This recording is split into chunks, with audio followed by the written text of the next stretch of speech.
B，黑屏，黑头发，黑毛，黑眼睛，黑王，到的都是贵宾。我是一个比地球更高的卫星，黑钻，AP，按下抱抱按钮让敌人追击。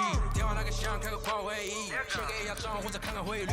你的老板他要给我面子，在度外来网从来不受任何限制，和我近距离接触只能通过电视。我拉着黑的 A， 甩着我的辫子，在我面前摆拍摄影机，炫耀我的珠宝，把裤子拉得低，故事里散发的粉儿，你看我的拉力，拉力就有追星。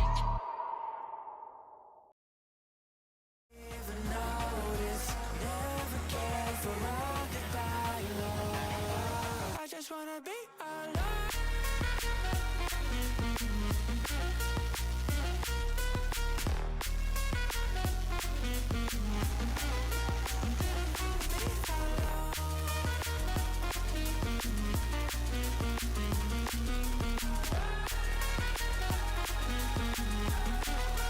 I just wanna be alone.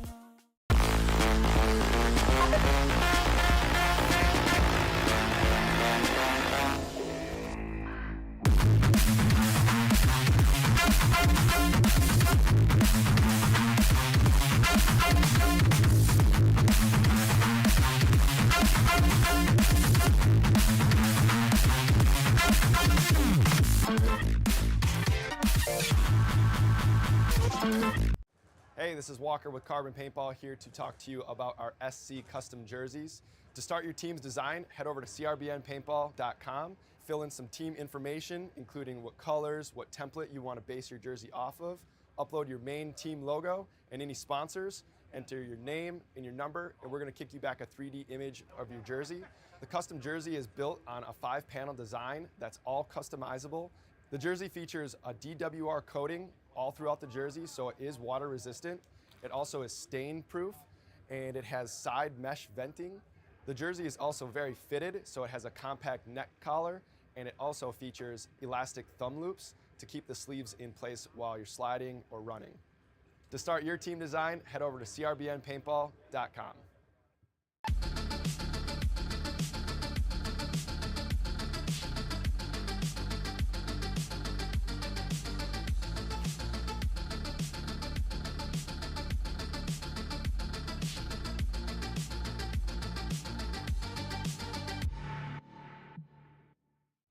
Walker here with Carbon Paintball to discuss the Zero goggle system with you guys.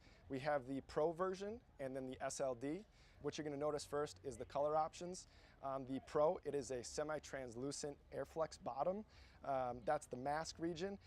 And then with the Solid series, it is just a solid color. It's opaque. They're both exactly the same durometer. They're both the same softness or squishiness. Other than that, you're actually going to get a clear lens with your Pro goggle. They both come with a case, and another cool feature of the Pro model is a dual silicone strap versus a sublimated strap on the SLD. And last but not least is another cool highlight is the Pro has some orange accents versus the SLD comes with black. For more features and information on sizing and pricing, visit carbonpaintball.com.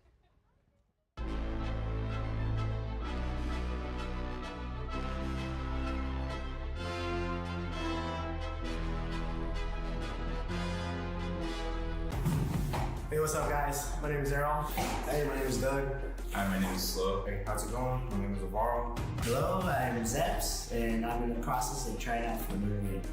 So we're up here basically just to practice the layout, mostly just because we don't want to go into the tournament blind. We want to be more ready, prepared for what's coming up, finding angles, where we can get shot from, you know. How do we get to places where we need to go and move flat forward if everybody where we play plays a certain play style where it's kill, kill, kill, kill? The challenges that I face right now as a team is these, you could say, the slowing down. The slowing down, it's a different ball game. It's not SpeedQB, it's not CSL. You gotta, this is chess. You gotta play right. You gotta think about it. You gotta know your next move. So what motivates us to keep playing, man, is literally the community. We told Adam, thank you so much for all the love and hospitality up here up north. We told him that we were coming up here CSA made a big post. They were like, man, we can't back up now. You know, it's kind of like, it's too late. And like I said, they're coming back. We need that smoke, man. Murder ain't getting stopped, man. Shout out to Full Auto, shout out to Push, man. Thank you for everything you guys are doing. Shout out to LA Kappa. We're coming for you. We're coming for you hard. Murder out.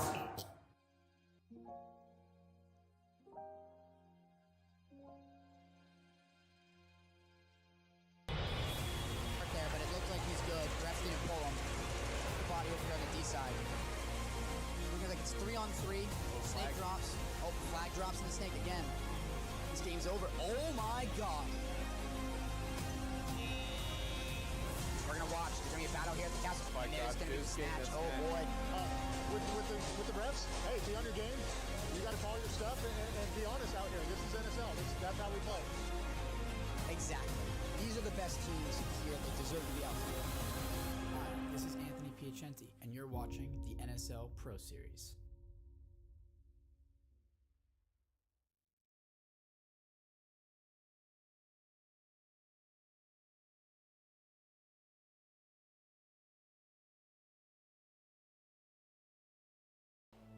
First official match of the Nations Cup for points in the group stage. It's going good, going good. I'm looking forward to this next game against France. You know, they're pretty fiery, so want to get out there and chop it up with them, man. If we can get control of that, I think we're going to come into tomorrow nice and fresh and confident. Keep talking, keep laughing. One day you wish you had it. On fire, fire. Maybe it's time they meet their dragon. For NSL, we are loving this. Thank you very much for making this happen, and thanks for these guys for being here to play for Portugal. Here's the breakout. Her pushing up through the snake. Tries to get a cross-field shot and then able to make the connection, drop this back down.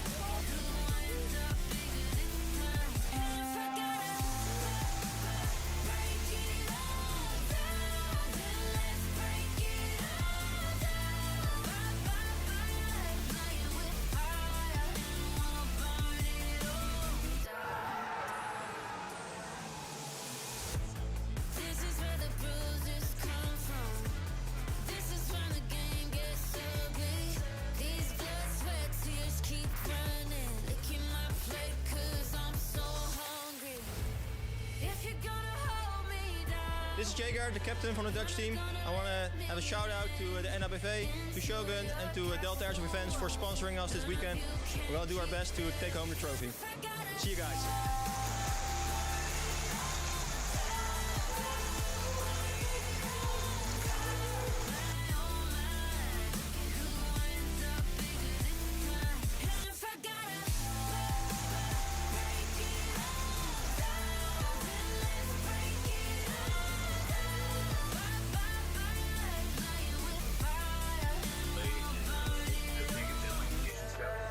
So this plan started actually late December when I first started with Bulletproof. So I'm actually working for Bulletproof.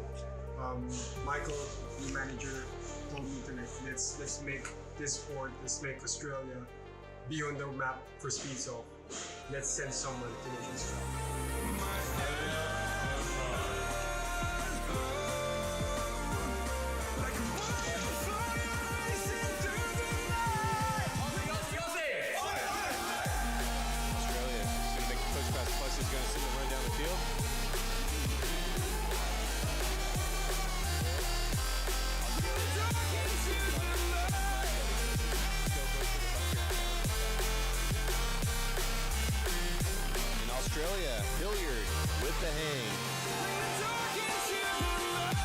Hey, what's up guys, Team Belgium over here. Last year we win it, this year it's tough, but still we're gonna do our best for the win, and a big shout out to our sponsors. Thank you for the support to the Belgium team, and we're trying our best to make you guys proud, so thanks.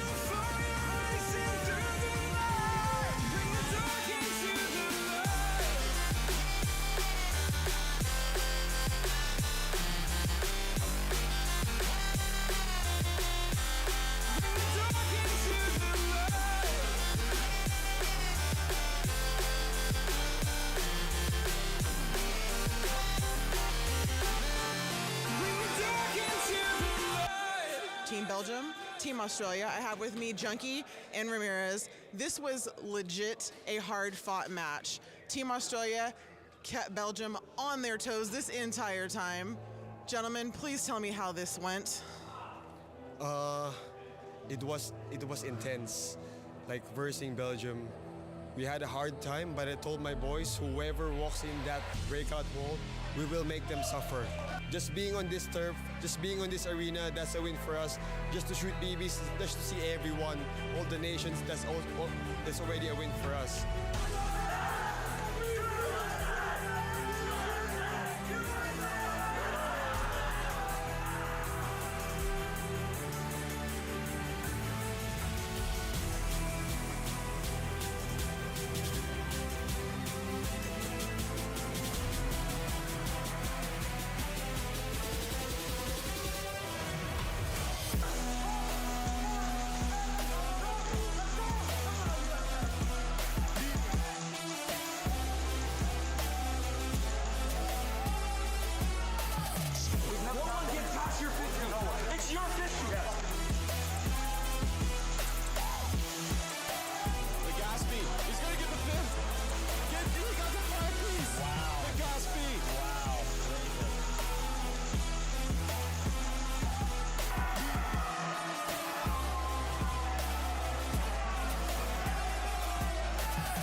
Actually, that's 100% right, and I see the improvement of Portugal doing. We saw each other in the friendly games on Thursday, and we clapped those boys, right? Maybe we could have gone a little bit easier, and then they make this huge improvement, over 100%, and this is all honor to you guys.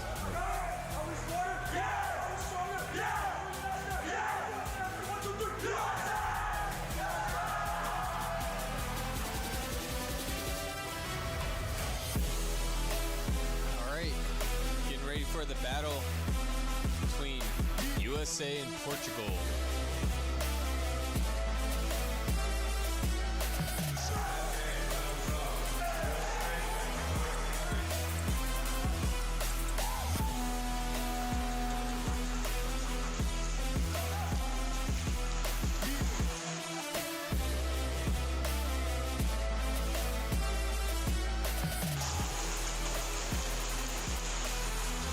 Junkie trying to get a kill on that Dorito corner. That's they're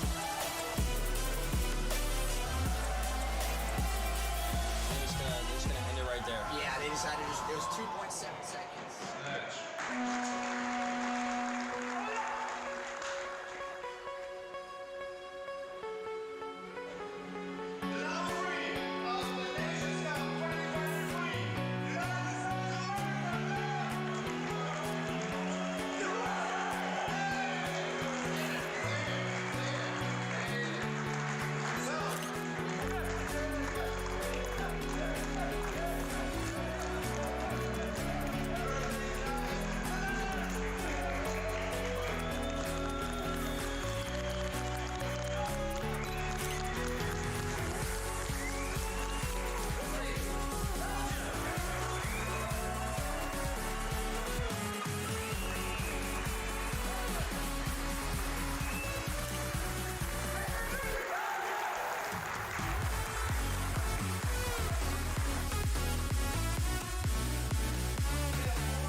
I want to eat food.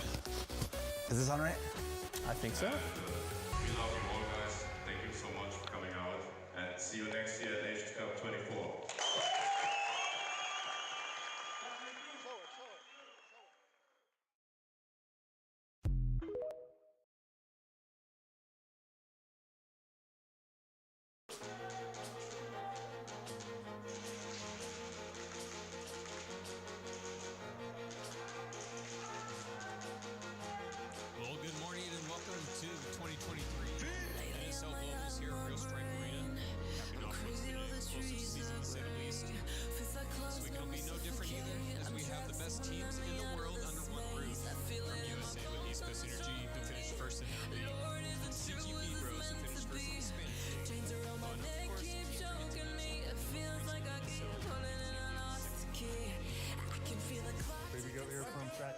First off, in Sacramento, California, I just want to wish all the teams that are battling in globals, best of luck to y'all. Let's have some good battles, and best of luck to all you guys out there. Peace out. The movement going on here, going to be hard to follow. Young one trades out with Kodak and the Snake. It's going to allow the numbers game for TD to get the kill on Zeus. TD moves up the field. Final 10 seconds. Second to none, creeping up in the Snake. And here comes a whiplash from the Plexi side and up in the center. Isolation, single play. Lost so many lives here on the way. Lord, can you fill up my energy and revive them in my memory? I feel it in my bones, all the joy in me. Lord, is it true? Is this meant to be? Chains around my neck, they keep choking me. It feels like I keep running and I lost the key. I can feel the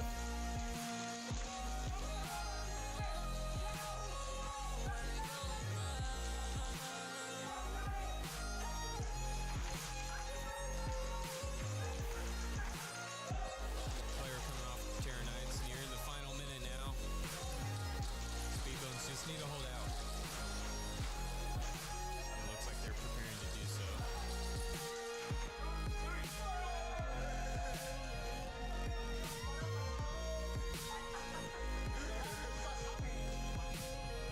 That's been a good time, and super proud of the boys. They've been playing real hard and learning and trying new things, you know, because today's kind of practice. They're getting some points, and they're doing. Three of the boys have played here before, Right. and you know, turf is a new experience for the rest of the team. So they're all adjusting and really playing for the first time. You know, 70% of the team being on turf for the first time. It's a learning curve, Right, and they're playing new working through it. teams. You know, they've never played any of They're these playing teams. different types of teams too. I think they're doing great. You know, tomorrow we'll see what tomorrow brings. Yeah.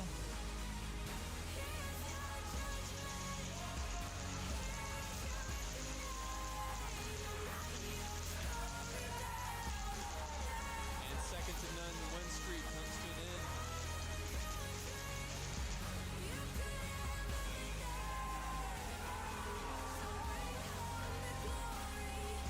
Well, good morning.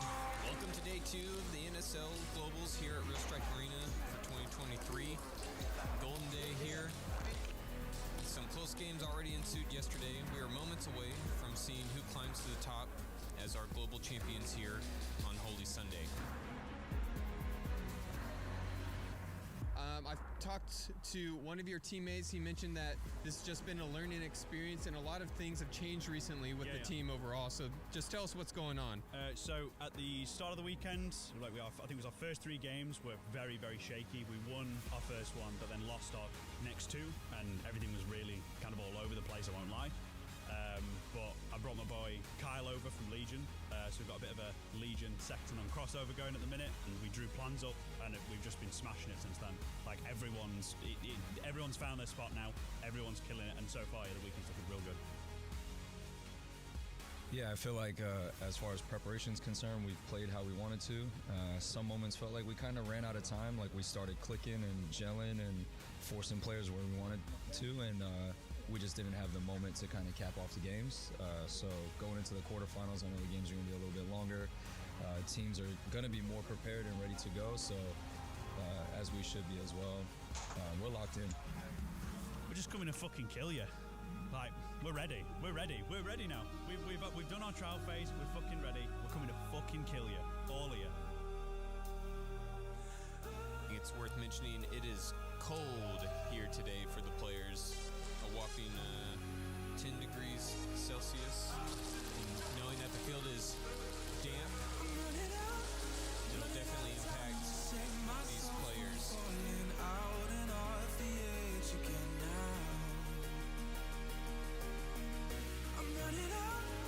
First match already underway here.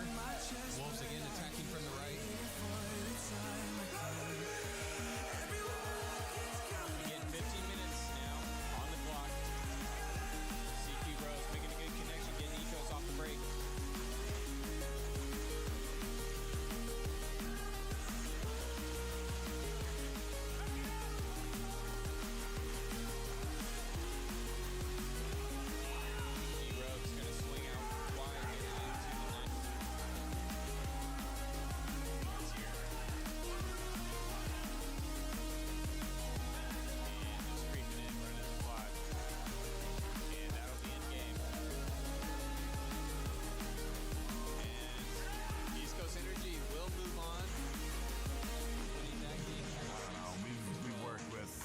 So for a while now, too, we're very comfortable with Bert and crew and everybody that's here. And we know a lot of people here in Europe now, which is also mind-blowing that we have friends in Europe. Yep. And it's, you know, it's pretty amazing to see how big airsoft's actually getting throughout the world. And everybody that's here, I'm glad to see that Real Strike has the same family that Extreme has back home. And don't start crying. I'm not going to cry. No. Don't cry. I really know that back home right now, there's a ton of people watching ECE play here in Europe, and very proud of just us representing the United States.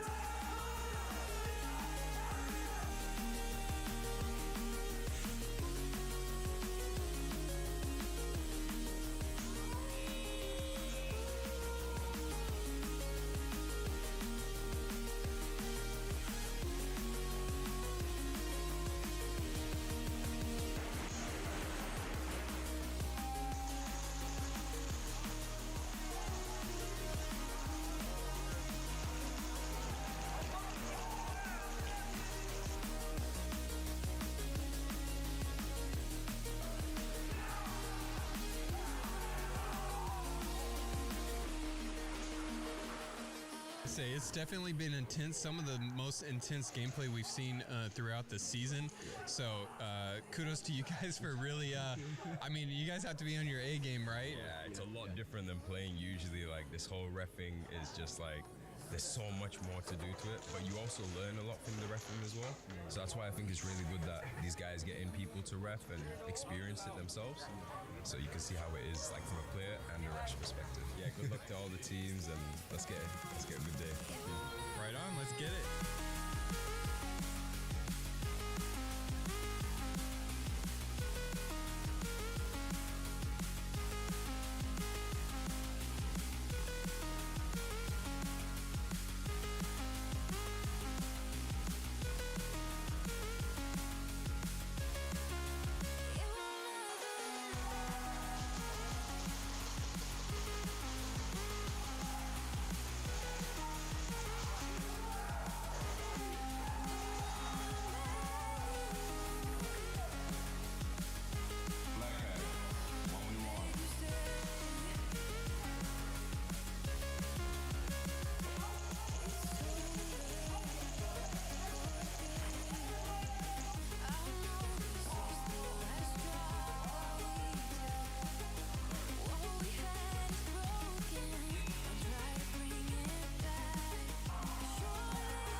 Whether we win or lose, you know, we won because we're here. And that, who knew that airsoft would, representing the United States. Yep. I'm really proud of these guys. Yeah, and who knew that airsoft would bring us to Europe? It's like, this is already the coolest thing ever, so.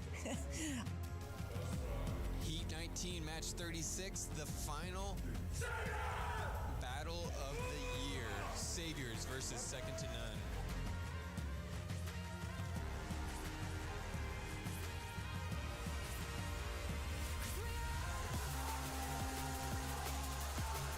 Saviors already getting 2 kills off the break. That's going to be huge for them.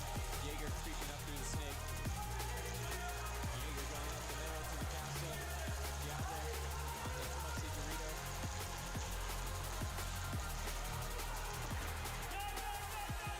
Getting the hang there.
Because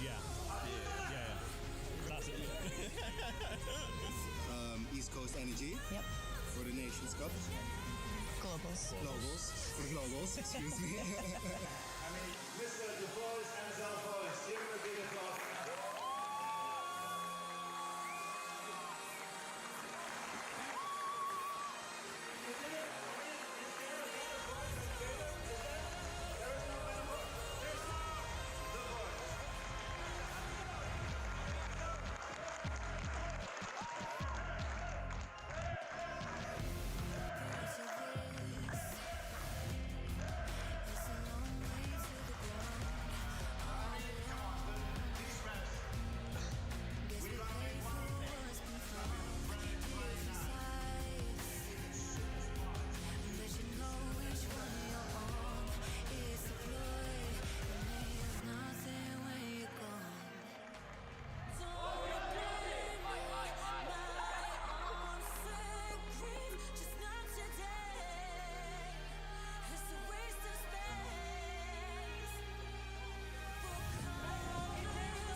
And good morning, everyone. Welcome to day 2 of Challengers number 2. I'm your host, Tsipa, today as well. My secondary host is on his way.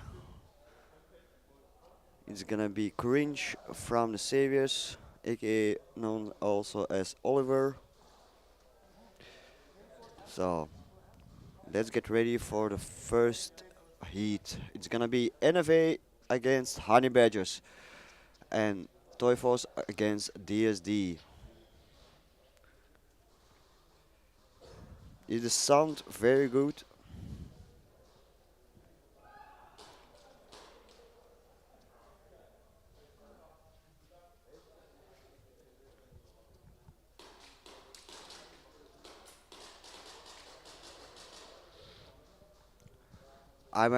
Am I loud and clear for everyone?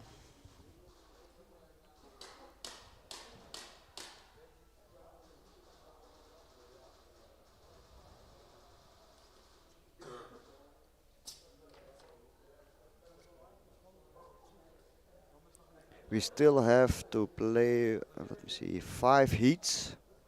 So 5 heats before we go to the elimination phase.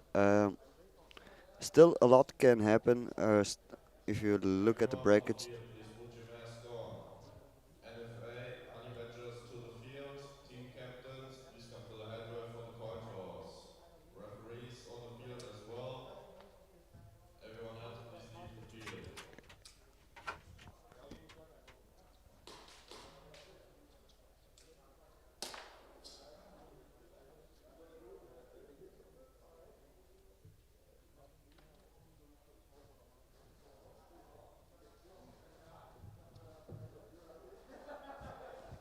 So a lot of still can happen. All the point difference are pretty close. Only in Group B, seems like Apex is pretty high with points, and also Delta Speed Honey Division. Badgers, first try. But first we're gonna look at Honey Badgers against NFA, and Honey Badgers starts with the flag.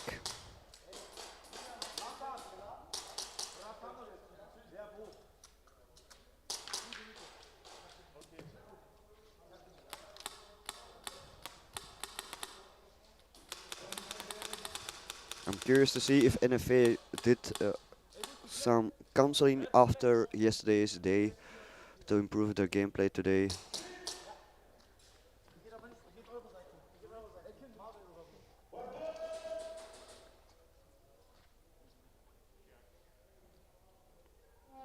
And we're off.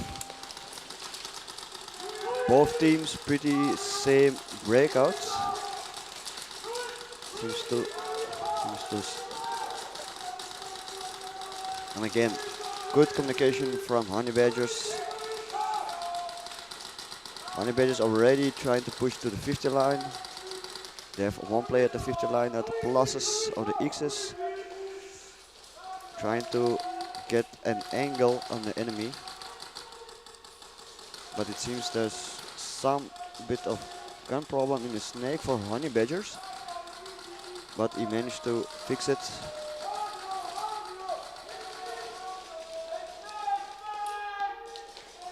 A very good and loud communication from Honey Badger's side. So loud that I don't even know if NFA even communicating. Oh, but Honey Badgers loses 3 players. But the flag run is still up. The flag is still up. But NFA knows that they're only with 2 players left. Tries to push up. Tries to make something happen. But loses 2 players. Which makes it a 3v2. So still anything can be possible. And it seems NFA player was slightly too slow. Team captains, please come to the headway for the coin toss.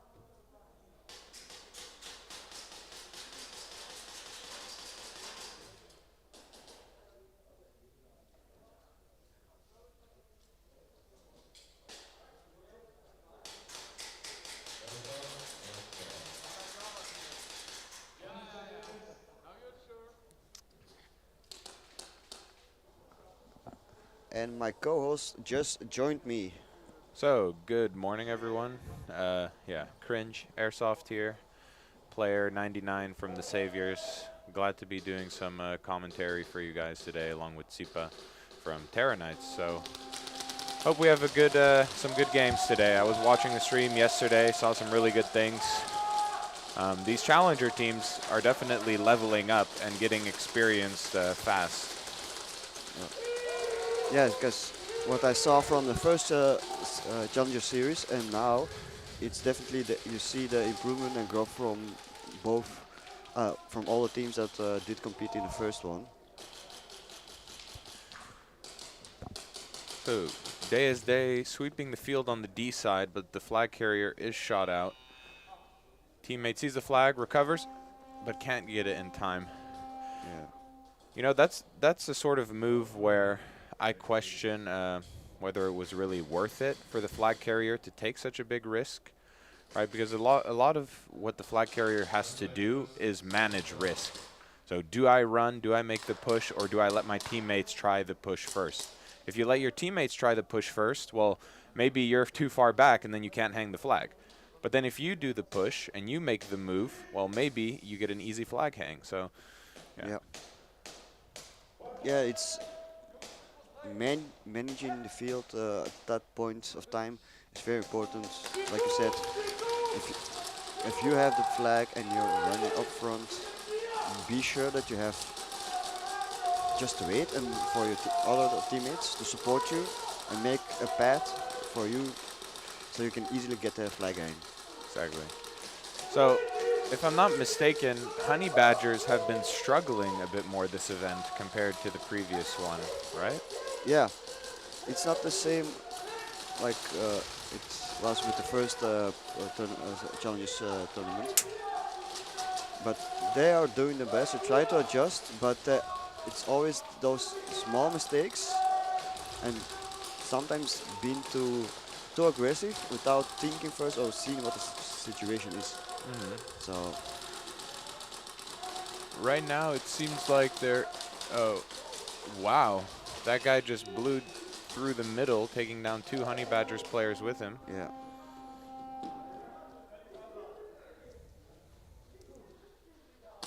Yeah, what I'm seeing with most of the teams is like they're after 3 players are get shot from their team, they don't divide their firepower and attention over the field. They're just usually looking. Score, Snatch,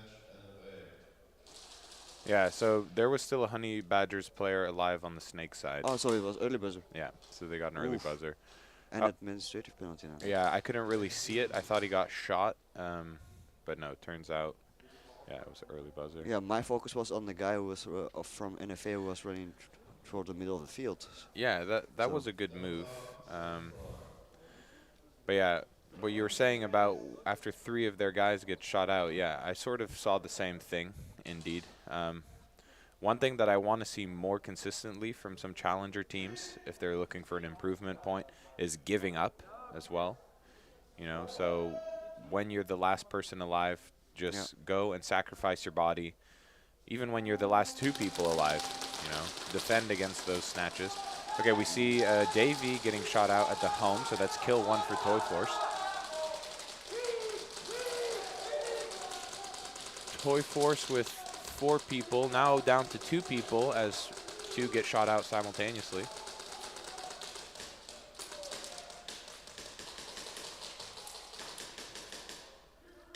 Toy Force down to only number 42 at the Snake Dorito.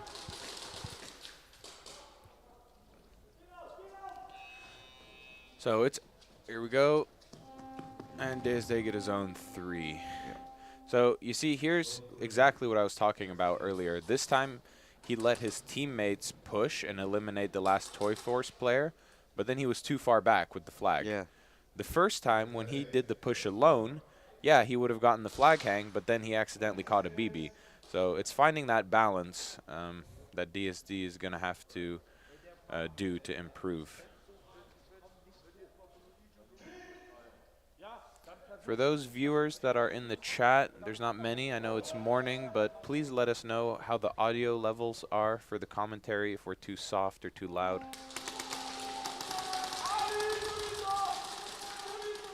NFA with a pretty aggressive breakout, already getting to the center Dorito.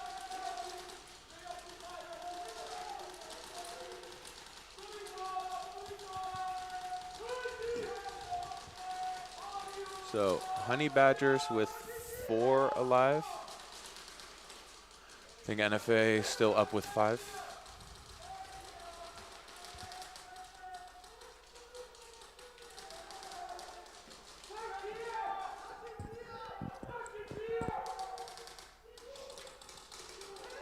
Snake player down for Honey Badgers. They're only with 3 players left. I think the home player from Honey Badgers might be having a little bit of gun troubles. But this is the moment where I would like to see both Honey Badgers players just give up. One has their gun down, the other one isn't putting any pressure. They get shot out. And a flag hang for NFA.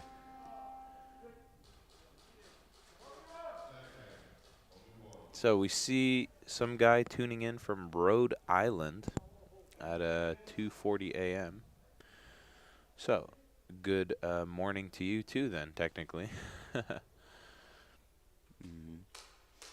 Yeah. So really unfortunate for Honey Badgers. You know, the home player, Juice, was struggling with his gun not working, and then he wasn't able to coordinate with his teammate to make a sacrifice.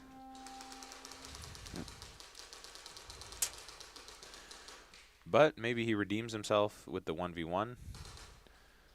Both players seem to be aware of each other's positions.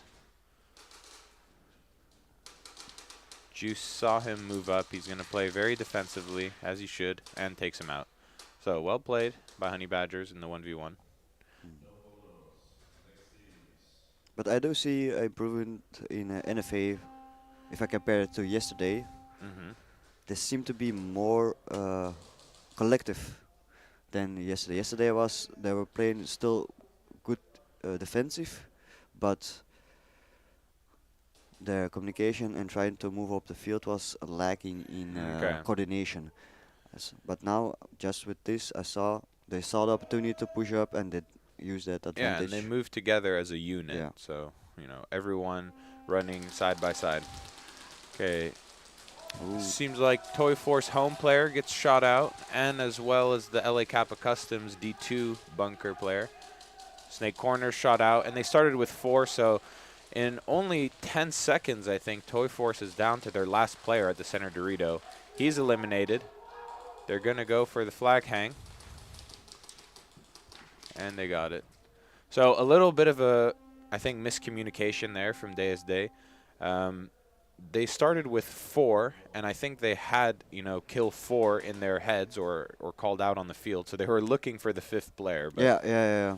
He just didn't exist. Yeah, but they did did the push very well because they had one player without a flag running in front, making sure there's nobody else alive, and the flag running right behind them.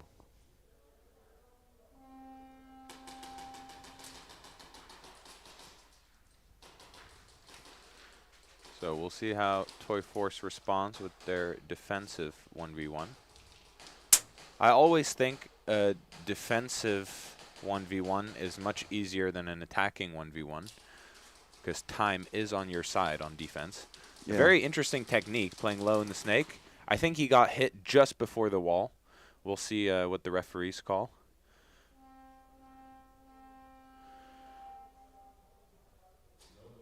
Yeah, no bonus. So it was a very smart move from him to hide himself out of sight of the enemy. Yeah, basically, he was on the farthest side of the field away from the enemy, so he knew he couldn't get shot from behind. He has the wall to his back. Yeah. He just needs to wait for him to try and hang the flag. So, you know, I think we need to see some more diversity in how people attack in 1v1s because it's almost the same thing. You know, when people start on the far side of the field, they run down the D side and they just try and, you know, hit the players from a diagonal line. Honey Badgers, I think, started with 4 and already losing 1 player. Flag carrier for Honey Badgers is at the Dorito 2. I see some good communication between the Dorito 1 and Dorito 2 players from Honey Badgers. They seem to be talking to each other. Yeah, yes. I mean, yesterday also Honey Badgers had in the beginning of the day a very good communication, very clear, loud, but they were not using that information to get advantage up to the other team. So yeah, I hope that today it's gonna be a bit better. I mean, like what I see is now a repetition from yesterday. Good communication, everybody, but everybody just staying at the bunker, not trying to get a different angle on the enemy team. Yeah, I get what you mean. I mean, when having the information is one thing, but then knowing what to do with it, that's the next step, you know. So, but we'll see. I mean, I think right now NFA is playing it smart. They have the point lead. You know, only 5 minutes left on the clock. They're like, yeah, we're going to take as much time away as possible against Honey Badgers to hopefully secure the game. However, it could be a risk for them in the end. If Honey Badgers do make a last-second hang and get a bonus points, well, they're going to be ahead. Yeah, because their game yesterday against Speed Reapers, That's like also 0 points on the board, both teams. Their second attempt for Speed Reapers, that round was almost like 7 or 6 minutes. Ooh. Yeah, that was a nice kill from Yeah, the it was a NFA nice guy. action. Sliding to get under his line, taking out the D2 player, and then getting snatched. But you were saying it was around 6 minutes or something, the one round yesterday? It was NFA against Speed Reapers, and Speed Reapers had flag possession. They were at the second attempt, and it was like 6 to 7 minutes, almost training the full clock of the match. Speed Reapers was able to make a hang, but didn't secure the bonus points. And at the end, the last of the 2 minutes that were remaining on the clock, they just played it off. That's hilarious. I'm surprised no one ran out of ammo, honestly, with such a long round. Yeah, they were very conservative with their shots. They were just holding the lane, waiting, communicating, trying to make a plan, but... Seems like Day as Day started with 4, while Toy Force started with 5. But Toy Force lose 3 players back-to-back. Oh no, Day as Day did start with 5, excuse me. But now it's a 3 versus 2 in favor of Day as Day.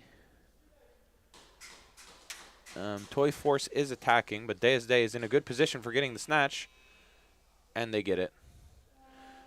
So, good moves from Day as Day.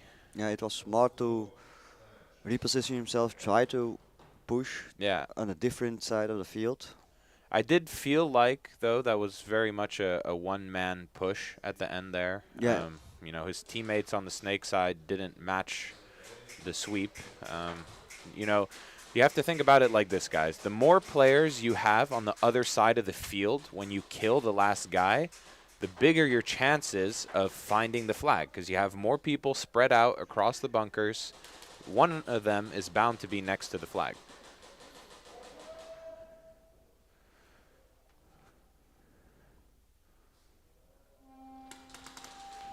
Okay, Honey Badger starting with 5, NFA starting with 5. Clean breakout for both teams. Snake player from NFA almost gets his head shot off, but Juice is going to be getting a penalty for Honey Badgers at the home. Let's see where he got hit.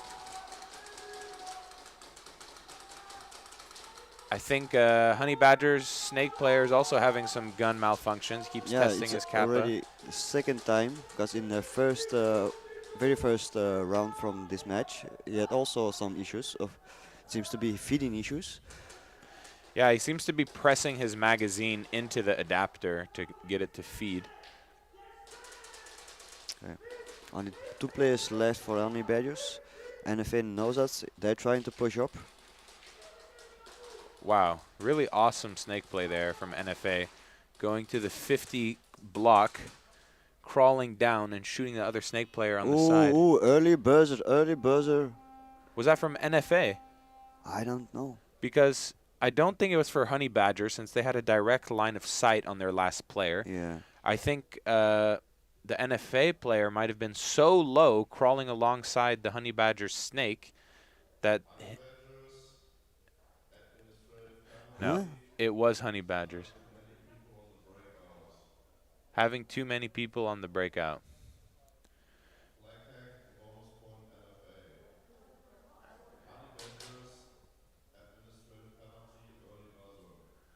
Okay, so basically, Honey Badgers started with 5, which was confusing to me because you heard me at the start of the round. I was assuming they were going to start with 4, since they had started with 4 because of the penalty that they were serving beforehand. So yeah, they accidentally started with 1 person too much, which means it's an automatic flag hang for NFA. On top of that, they do an early buzzer with their last player, which is another administrative penalty. So this is really going to hurt them, because now they're going to be even more down in points, and then starting with even less players on the breakout wall. So they have to start with 2. Well, 2 administrative, yeah, something like that. Because I don't know, the first one. Yeah, I think will it carry over to the next round or not? I think this round it doesn't count as serving their penalty. So I think indeed with 2 players, something like that. Oh, they said no early buzzer. Okay, then they're going to start with 3. Penalty removed. Could it have been an NFA early buzzer? I think it's gonna be probably NFA, because indeed they NFA their side they didn't see their last player if they was still alive, and I didn't think they were counting their bodies that left the field. So yeah, I think Honey Badgers already got an early buzzer, so they're going to be very wary of making that same mistake again. So that's why I would have been surprised if it was their fault.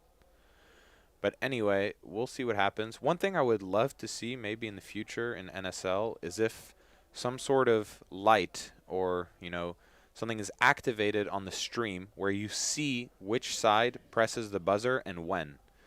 So imagine the text where it says your team name, that suddenly that flashes red the moment they press a buzzer. That could be an interesting addition for the viewers, and then it would also help make any early buzzers just very clearly visible. I think it is possible. We didn't hear anything about the early buzzer anymore. Maybe they just let it slide. Maybe it was a mistake. Who knows? But we're going to DSD versus Toy Force.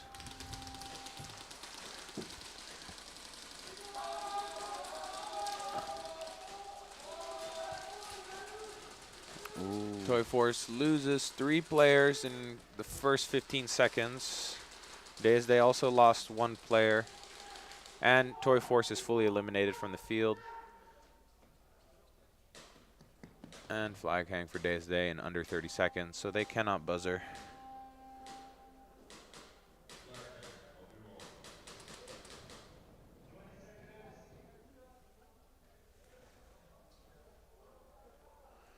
Okay, let's see who's doing the 1v1 for Day.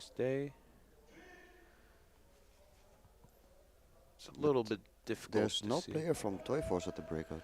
Yeah, that's really unfortunate to see, guys.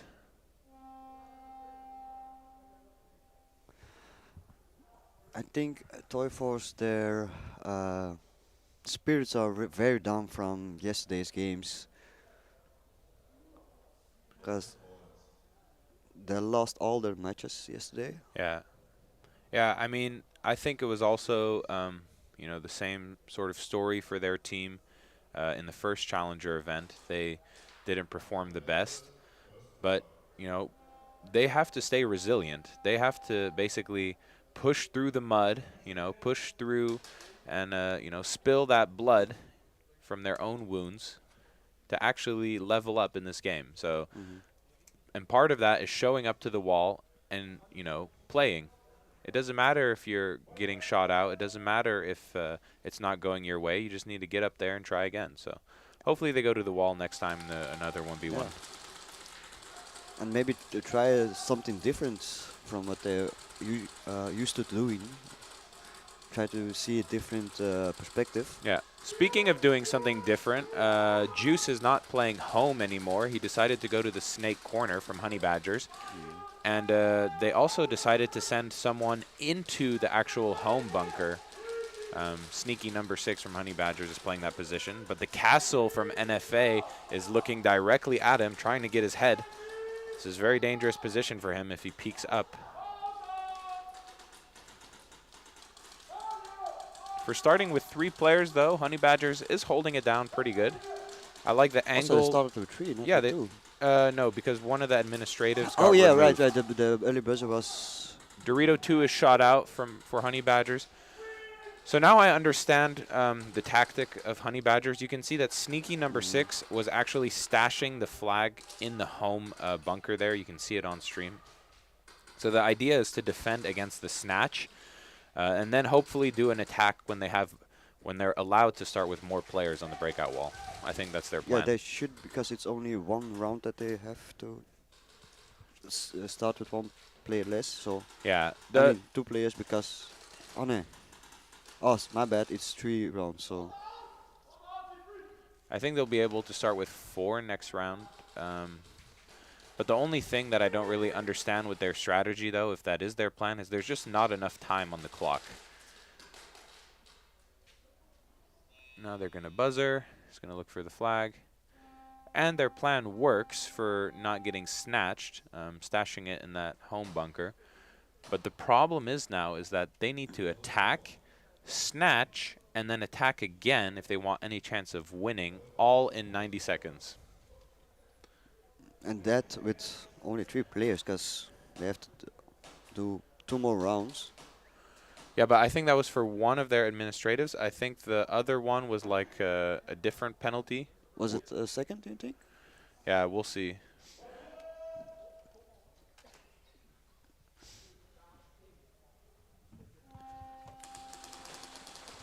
Okay. Both teams losing 1 player off break. Actually, DSD loses 2. So Toy Force starting around with an advantage. They lose another player, so it's a 4 versus 2. Big advantage for Toy Force. Oh, they lose their snake corner, so it's a 3 versus 2. It's commentator curse. 2 versus 2. Days cleaning it up and snatch. So good heads-up play there from Day. He saw that he killed the player with the flag on the Dorito side. So instead of hunting for the last 2 players, he's just like, nope, I'm going to end it here, get the snatch.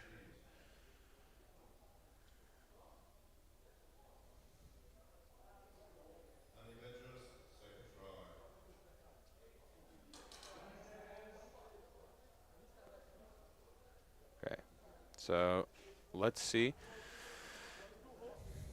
Yeah, indeed, I was correct. So Honey Badgers will be starting with 4 players this time. So I think now they're going to go for a quick flag hang. There's not much time left on the clock. So let's see how NFA responds. NFA with a really aggressive breakout already at the center Dorito and the Snake 3. Honey Badgers is matching, though, at the Snake 4, trying to get some pressure on that center Dorito player. 1 minute left on the clock. Yeah, but this is seems very familiar because yesterday also they go to the bunkers but stay way too static behind the bunkers, not trying to make any other move, try to move up the fields. Yeah. What I would love to see here is maybe some sort of attack. So their Snake player is getting pressured really hard. So then why not attack the Dorito side? Just send that Dorito 1 player to the Dorito 3 because he doesn't have the flag. And maybe he can break the field open. But only 30 seconds left now. I think, yeah, Honey Badgers is accepting that they're losing to NFA. Maybe, though, in the last 20 seconds they can get a flag hang on the board. But highly doubt it. It's not looking like it right now. NFA still with the full team up.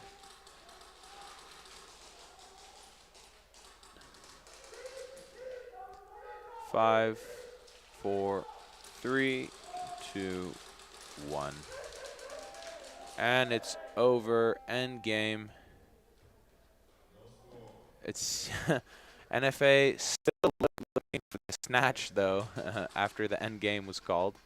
You know, gotta love that they keep their head in the game, but you won the game. It's over. Go back to the dressing room now.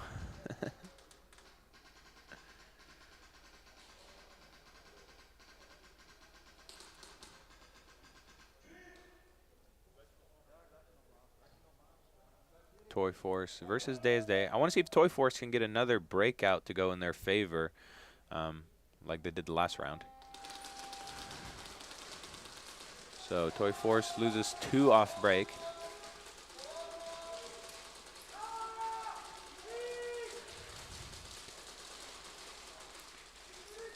Third player, 4th player goes down for Toy Force. Day still with all 5 guys alive.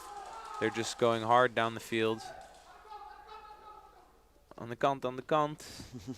As he goes in and gets the flag hang for Not yet, he did not touch the wall yet. Oh yeah, he was just. Oh, now he did. He was just trying to maybe take a bit of time off the clock to maintain their advantage. It was like 6 minutes and 40 seconds left on the clock, so yeah, still a lot of time. In this match, it's very fast rounds, So Next four teams: Apex, Militis, SON, Rush, but DSD wins with mercy rule. Yeah, nice. I mean, if you knew you were going to win with the mercy rule, then you didn't have to take any more time off the clock. Maybe they just wanted to bathe in their victory. But yeah, next four teams, interesting. Is who is Apex playing? You have any idea? Militis. Militis. Okay, going to be an interesting match. I know it was quite heated between them the last Challenger series. We'll see how that one goes. Very curious.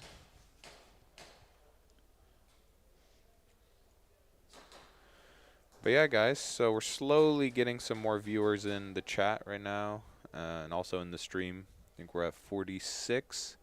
So welcome, good morning. This is NSL Sports Challenger Series, specifically the second event. So essentially, these teams are fighting it out this weekend to try and accumulate seeding points to then qualify to play in the Pro Series and then also compete at Globals. Let us know if the audio is okay, how the stream quality is. If there's anything, just drop it in the chat. Also, let us know where you're watching from. I'm sure we have plenty European people, but maybe also from other countries. So let us know where you're from.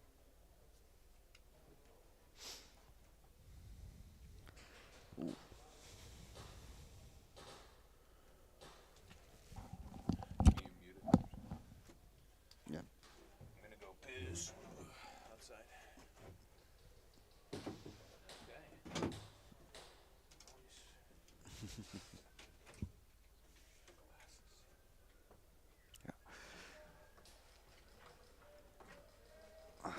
Ooh, it seems like we have viewers from USA and from England already also tuning in, and the Netherlands, of course. Let's see. So the next four teams gonna be Apex against Militis and SON against Rush.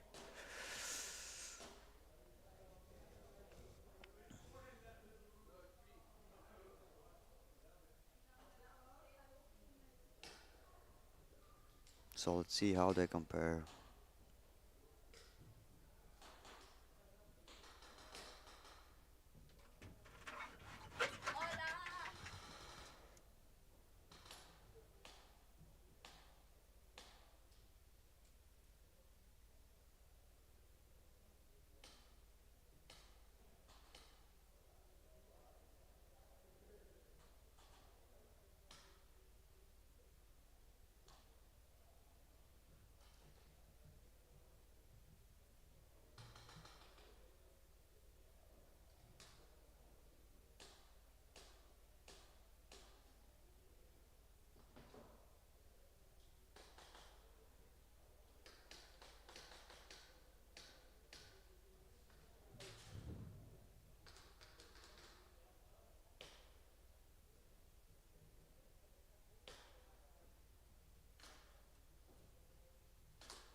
Still waiting for the next four teams to get ready. They are crowing their guns, making sure they shoot within the limits of the NSL rules in real strike. I see already some audience on the stands. And we see Sonny Jaeger, aka Jaeger from the Saviors, walking the field as the coach for Apex. Trying to still explain them some tactics whilst he's snacking on a sausage roll. Okay. So we still have 4 heats to play before that group phases ends and we go to the eliminating phase.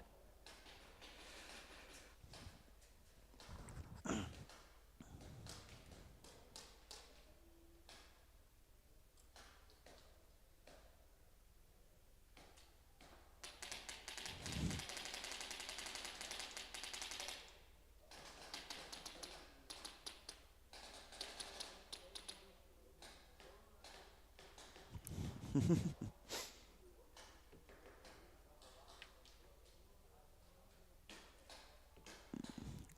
thank you for letting us know that everything is a-okay with the video and the sound.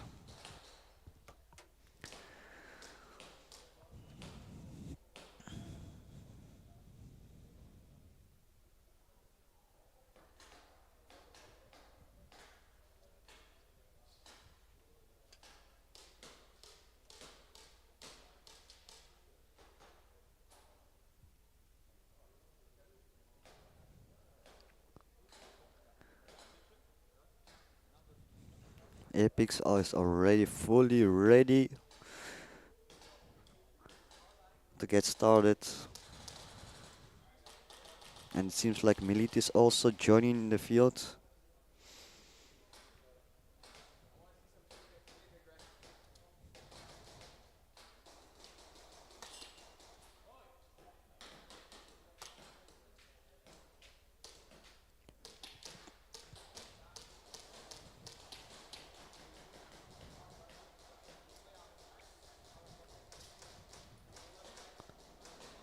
Ooh, this is gonna be an exciting match to see Apex against Militis. Because there's still some unfinished business from the last tournament, the challengers. So I'm excited to see which team comes out on top. From perspective of points wise, Militis can use a win today. Is it gonna be against Apex or Toy Force?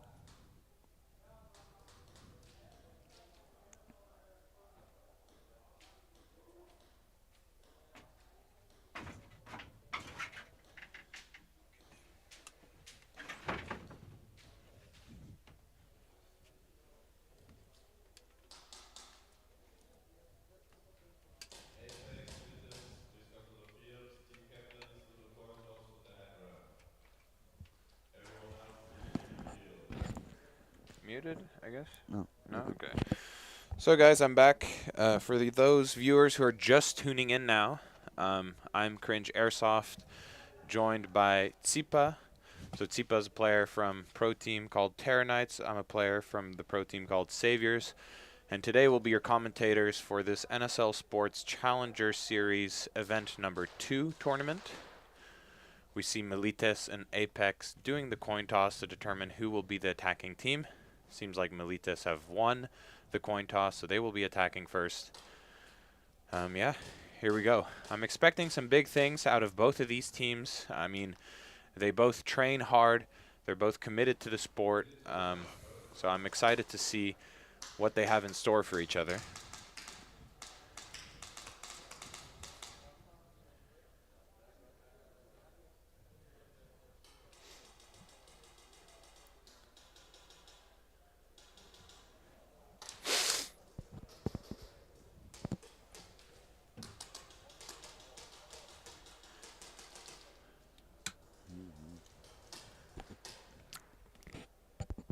And who are you rooting for?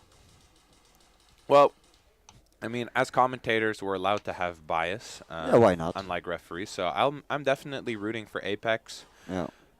You know, they are technically one of our skirmish teams that we train with Saviors. So they're always helping us out at trainings, giving us, you know, breathing and living targets to shoot at, basically. Yeah. So. Yeah, they're on the grind, and I want it to pay off for them because I see how much work they put in with us on the field. But at the same time, I'm just hoping sometimes that an underdog, an unexpected team, makes it to the top. That's also something that I'd be rooting for, but it doesn't look like that's going to happen this event.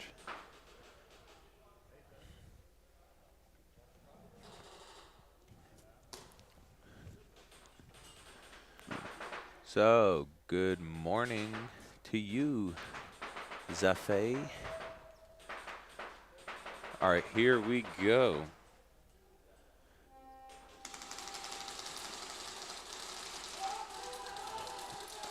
Apex losing their snake player off break. An unfortunate loss for them. But the snake corner of Milites gets shot out, making it a 4v4. So Apex have one player at the 50 castle, while Milites has one player at the center Dorito at the 50. Ooh, Gandalf from Apex along with Sugar Rush gets shot out, making it a 2 versus 3, if I'm not mistaken.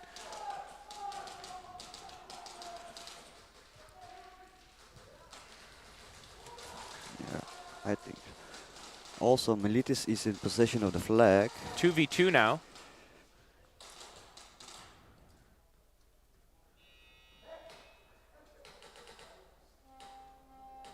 Oh, it was actually not a 2v2, it was a 1v2, which explains why the Milites player sacrificed himself. So it was a good sacrifice for Milites, preventing any... Who did they say early buzzer? No, it was not early buzzer. Oh, sorry, I heard Five say something. It's a little bit difficult to hear the announcements on the field while you have the commentary headset on. But, yeah. Anyway, good sacrifice from Milites, preserving that attack, essentially, because now they have 2 more tries without getting snatched on. But, yeah, it was close. I mean, both teams eliminating players one by one, getting down to the last guy from both sides. Could have gone either way, honestly. Yeah. So SON win the coin toss. They will be playing against Rush, or do we call them Rush Recon? I'm been calling them Rush, and Okay. everybody in the team in the chat also just calling them Rush.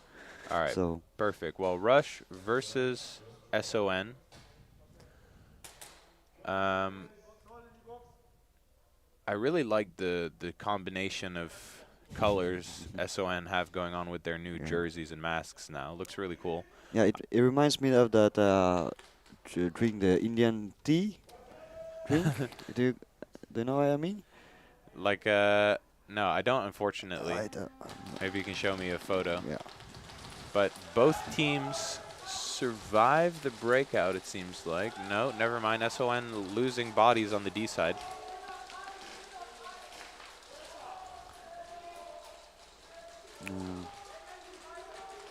SON lose another body, but they do manage to widen out the field. Another one gone for SON. They're down to their last player with the flag, who drops it at the Dorito 2. Goes for a sacrifice. They buzzer. Good try from Rush, though. It was clear that number 19 from Rush knew or maybe guessed that the flag was at Dorito 2. Mistaken, it is Arizona. Oh, yeah, green tea. the Arizona green tea bottle. You're Yeah, so... That's the same color wave. Someone has to make a meme about that, guys. Just a SON player with the Arizona green tea bottle side by side. But yeah, it's the same colors. Really unique colors, though. You don't see that color combination used enough. I feel like Milites and Apex, in contrast, are very similar dark blue kind of colors. Yeah. That was an early start from Milites from the home player. I think that was Penne. He was just a little bit too quick off break. You got to really wait till you hear the sound of the buzzer. Yeah. The Zebra Petit, the head ref, was right behind him to pull him out. So really unfortunate start there for them. Let's see if Apex can capitalize on this advantage that created.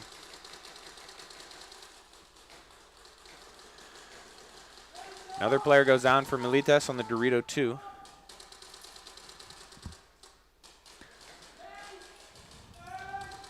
So I hear the call-outs from Apex. They know that the center Dorito is still occupied. They killed another player on the Dorito side at the same time.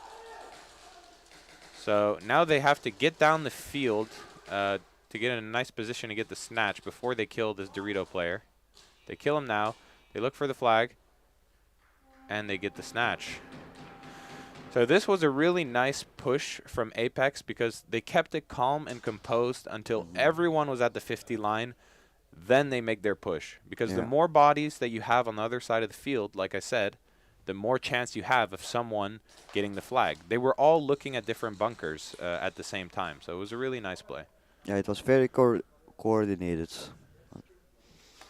will we see any of the Saviors at pickup games next weekend? Cringe. Yeah, of course. So there's some like really pickup game degenerates like Tom Wolves.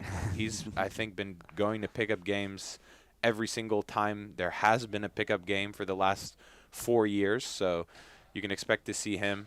Probably Jaeger and myself. We will also be there. So yeah, just shoot me a message on Instagram if you want to like meet up or say hi. And yeah, I'll see you there.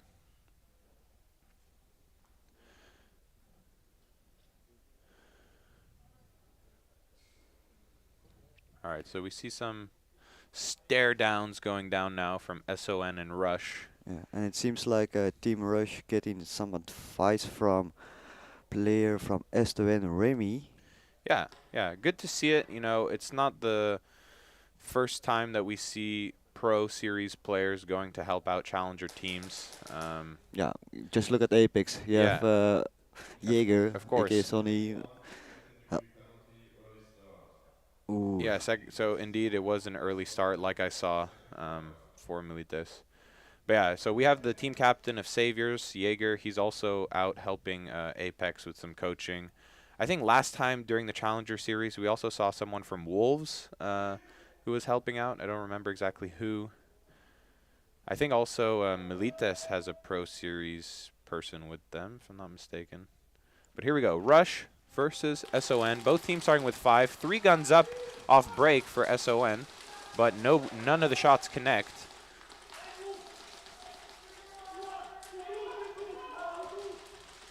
Two players going down for Rush, making it a 5-on-3. So SON with a significant advantage. Ooh, but Rush loses bodies. That's kill 4 for SON. They're trying to push. And they succeed with the flag aim. So way to hustle there from the flag runner from SON.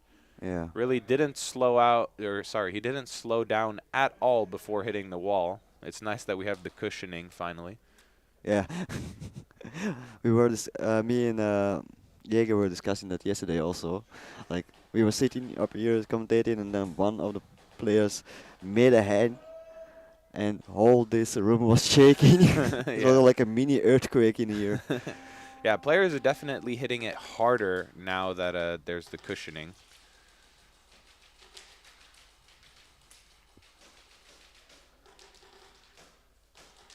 One thing I like to see happen a little less maybe is, especially in a 1v1, don't hold the flag in front of you where it's like hanging like that, because it could be a penalty. Yeah, if the flag gets hit and you didn't feel it, it counts as a part of you. Yeah, so it could even be a first degree technically if you get hit on the flag. Just a risk to keep in mind for other challenger teams if they're trying to be better with their hit management. Just have the flag fully inside of the palm of your hand. But I will admit it does look cooler for the viewers, for the streams, to just see the flag waving around in the person's hand. Like, so there is, I can see the reason for doing it on both sides. Okay, so Milites has to start now with 4. So Apex already at the castle off break, and they take out the U player for Milites, making it a 5 versus 3. Apex keeping up with the kill count. They know that it's kill 2 now. Let's see if they can capitalize and make it a scoring position now. Ooh, but this is really bad. Sugar Rush from Apex gets shot out and drops the flag at the Snake Dorito. It's recovered. Apex is on kill 3 now, so it's a 4 versus 2.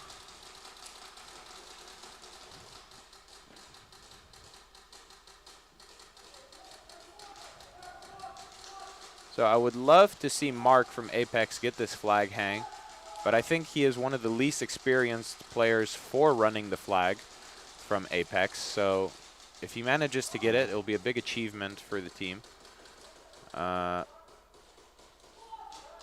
Seems like Apex knows that there's a player from Milites in the back corner, so the D1. And I'm not sure where the other Milites player is. Maybe he's at the center Dorito? No, at the D2. Oh, so they're at D1 and D2. So Mark is moving up down the field, trying to get in a position to score. He's shooting at the D2 player. It seems like the Apex Plexi player is doing a good job of trying to steer Mark to where he should go.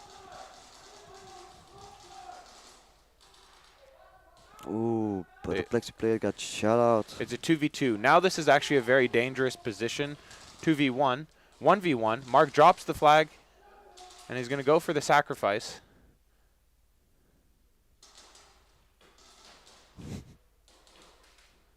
It's so funny that he's so tall he can shoot over the castle.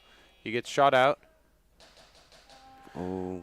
I actually really liked that play from Apex because as soon as they realized it was a 1v1, he decided, okay, now I'm going to give up. I'm going to drop the flag at the center Dorito, and I'm going to go and make a sacrifice play. You could see that the Milites guy went and looked at the castle where he killed the Apex guy. So had Mark not have dropped the flag and brought it with him to the castle, they probably would have snatched it. So, you know, good heads-up play from Apex, but yeah, unfortunately they couldn't transform it into a flag hang, and good defense by Milites with with less men from the break.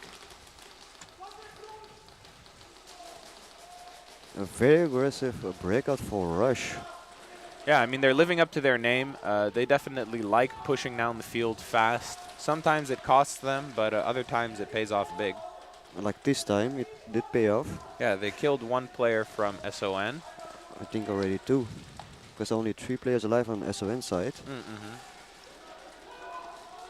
Oh, but Rush also loses 1 player. He tried to push on the Snake side. Yeah, it's very difficult to push to that center block on the Snake side if you're aware that there's a Dorito player in the middle of the field.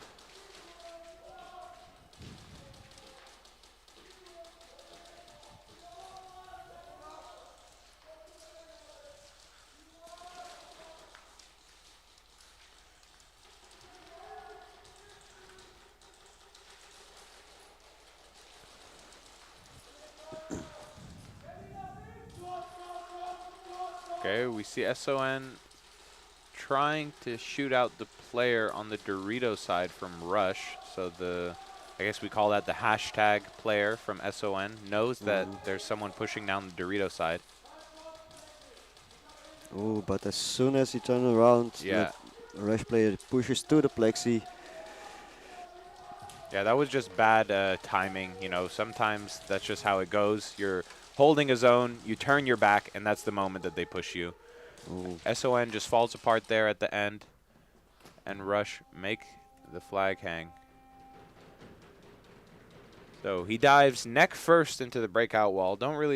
I don't think it was necessary given that they didn't even press the buzzer until he was basically at the wall. Yeah, but it's his signature move. He does it every time. Yeah, it's just the style, you know, so I respect that. Everyone needs to have a sort of trademark, something that makes them unique. So let's see who's going to be defending. It's Lazy, number 64 from SON. Definitely one of the best players on SON. Yeah, you know,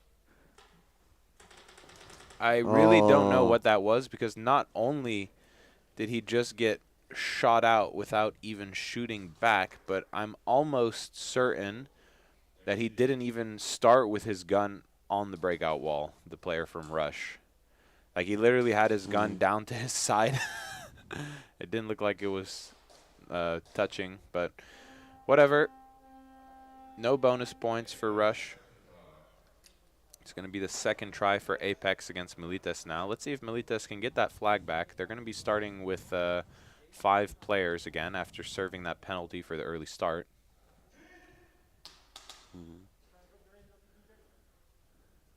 Like we predicted, it's going to be a very exciting match to see, because there's still no score for both teams on the board. Another early start for Milites. Ooh. And they lose their Snake player off break, making it a kill 2 for Apex. So 5 versus 3. I really don't understand that. I mean, you see your teammate get an early start before, and then maybe that would be like a lesson for the whole team. Like, hey, we should watch out for that. Let's not do it again. And then it happens. So really unfortunate. Maybe Milites have a little bit of anxiety, some nerves that are playing against them right now. So they're going to have to get that under control. So nice try from the hashtag player from Apex getting to that block on the snake side. But like I said before, if there's any cross lines holding the snake, you're not going to make it through that zone towards the block unless you get that under control first. So the flag carrier from Apex is number 48, Sugar Rush. They kill the home player, making it a 4v2.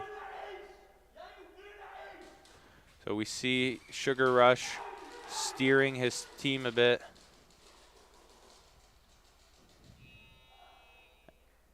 And the flag hang for Apex. Fully committed, full body contact at the breakout wall. Yeah. See some big dudes hitting the wall. Always entertaining. Yeah, I see it confirmed in the stream that the Rush guy wasn't touching the wall with his gun at all. Hey, you know, the referees can't catch them all. They do their best, but sometimes you might make a mistake and just get away with it. Seems like Penne from Milites will be defending against Roy, Sugar Rush. Ice Roy? Oh, I thought it was face coming because. Okay, no, let's see what happens. Oh. Wow. Penne, while he was transitioning to the Dorito 2, actually shot him while he was running and gunning. So great shot from Milites. Bit unlucky. I would say that Sugar Rush maybe was too eager to peek when he arrived at his bunker. If he maybe waited like a second.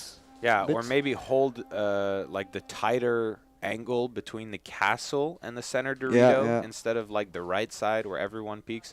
You know, I see so much similarity in everyone's 1v1. You have the far side of the field. They're going to run down towards the Dorito side. And then you have the commentator side of the field where we are.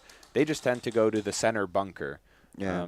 Part of that has to do with people just being more comfortable shooting with their right arm. Yeah, with the dominated side. So you have, you know, everyone loves pushing a bit towards the right.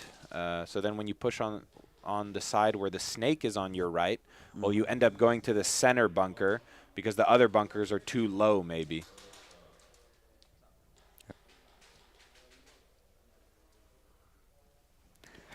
One thing that I also noticed from Rush is that, correct me if I'm wrong, but I'm pretty sure number 13 and 19 are players from Reason.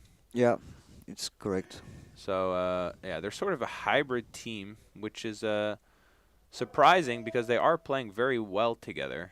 So you don't really notice that they're players from separate teams.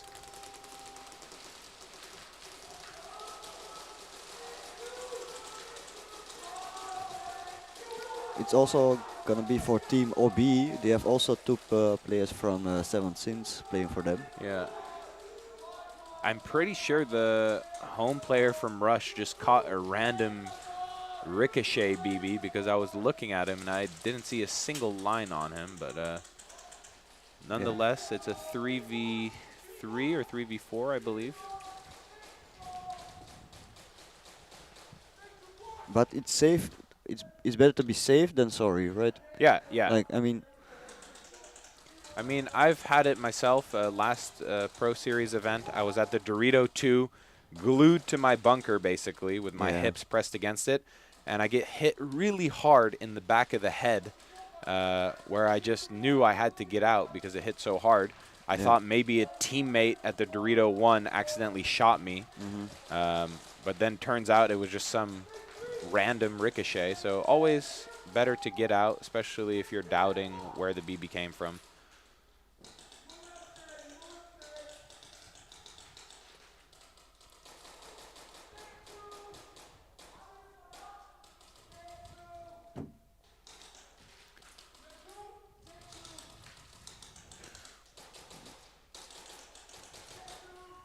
Oh, right. Rush eliminated every player of SON and tried to make a push for the snatch, but did not succeed. So, good try. Yeah. All right, let's see how Milites respond. Because Apex was still only able to get 11 points on the board, which actually puts them at risk of losing the lead if Milites are able to get a flag hang this round or next round, and then with a bonus. Yeah. Like yesterday, there was also other games that literally with just 1 or 2 point difference. Oh, yeah. So, you know, it makes a difference. Every point at the end, every 1v1, they all contribute to your team winning or losing the game. So it's always better to be consistent in every single round, every single 1v1, because that's what matters in the end. Consistency over, you know, one-off big plays. One thing that I noticed from Milites, first of all, they're only down to 3 players while Apex has 4. And also, Penne from Milites dropped the flag in the Dorito 1. And I don't think anyone else from Milites is aware that their flag carrier is down. So not only are they not in a setup where they can score, but they're also at a man disadvantage as Apex makes their way down the field. Yeah, it's a mistake that also made yesterday. Mark for Apex goes down along with the center Dorito player for Milites. It's a 2v3. 3 Apex versus 2 Milites. Ooh, but the Milites at the snake quad. Oh, he gets shot out actually by Roy, so that was a good read from him. It's a 2 versus 1. They kill him. So we see both players there. They tried to make some prediction snatches by just, you know, grabbing the ground behind a bunker, but yeah, it was in the Dorito 1. Is it the real cringe on the commentary? Yeah. Yes, Abyss, it is the real cringe. You know all too well, of course. So it's not all over for Milites. They can still get the lead in the second attempt if they get the bonus points. Here we go. SON versus Rush. Home player from Rush is taken out. And they lose their snake corner, so it's a 5 versus 3 in favor of SON. 5 versus 2 now. So SON is in a great position to get the flag hang now. They just need to kill the center Dorito player. Ooh. There we go. Unfortunately, Chief did make a team kill because his teammate ran in the line of fire. Yeah, well... But they still got the hang, so in the end, it was worth it. At the same time, even though Chief got the team kill, his teammate being in front of him sort of acted like a meat shield to the center Dorito player. So, yeah. Nonetheless, how it went down at the end was with the flag hang. That's all that matters. See number 49 from Rush defending against SON. He's a player from Reason. Okay. That's playing for Rush this event.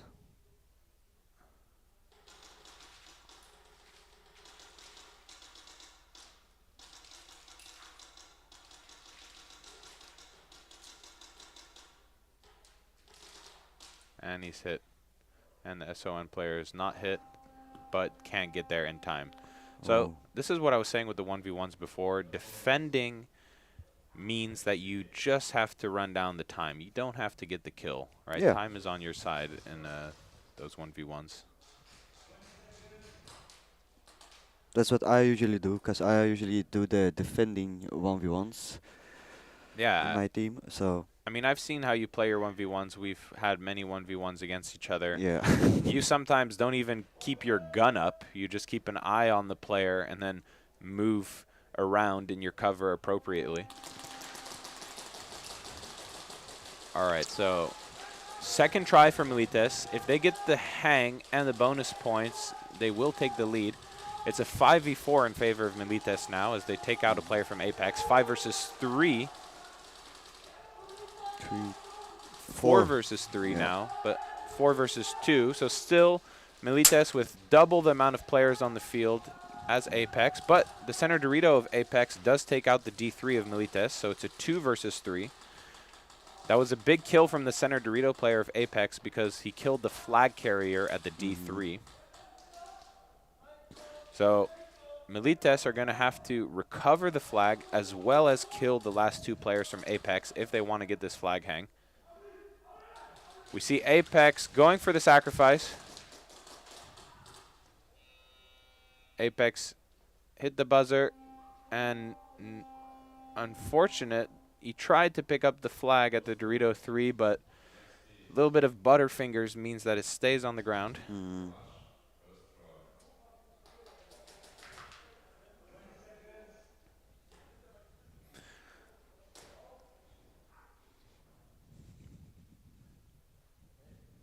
Oh, yesterday had one of the players of Honey Badgers had a very unfortunate situation.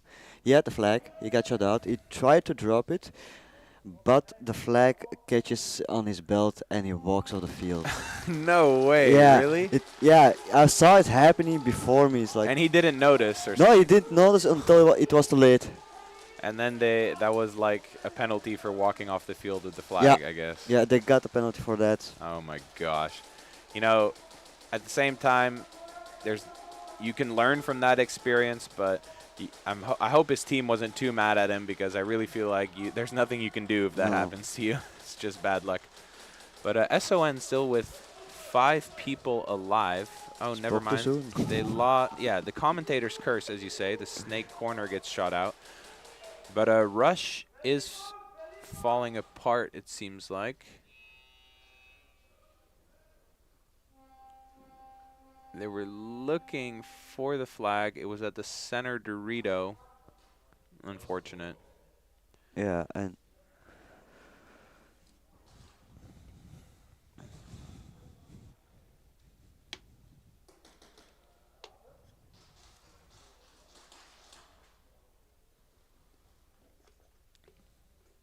all right. It's going to be try 3 for Milites. If they are able to hang it here, they will still be behind by 1 point. But if they get the bonus,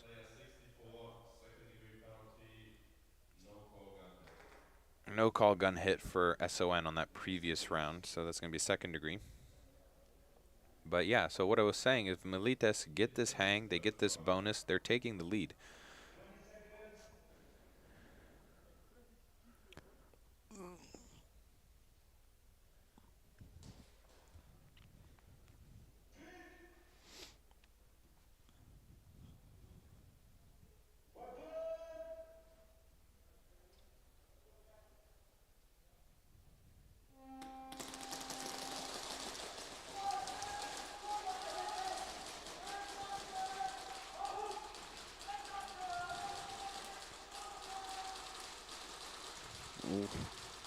Milites lost their Dorito 1 player, but their position is still stable because they have their snake corner and someone at the D2 and D3. And I think Apex is still up with 5. Let's see.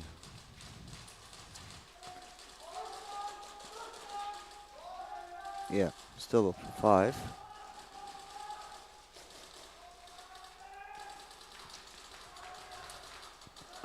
Yeah, so the Dorito 3 player of Milites is shot out. So Apex is in a good position to just shut down the 3rd try of Milites. Yeah, it seems also that Apex is trying to run down the clock by playing not too aggressively, trying to keep themselves behind the bunkers, keeping the lines to prevent the enemy push forward. But there's only 2 players left on Milites, and I don't think they noticed that the flag is down and that are only 40 seconds on the clock. Yeah, so it's a similar situation to what happened in the previous attacks from Milites. They're getting so tunnel visioned on just fighting, fighting, fighting, that they forget that this is a game about, you know, hanging the flag and scoring points. Oh, Snake player from Milites gets shot by 3 different guys at once. A little bit of chaos there at the end as they were searching for the flag, trying to get the snatch. But it was try 3, so there was definitely no reason for that.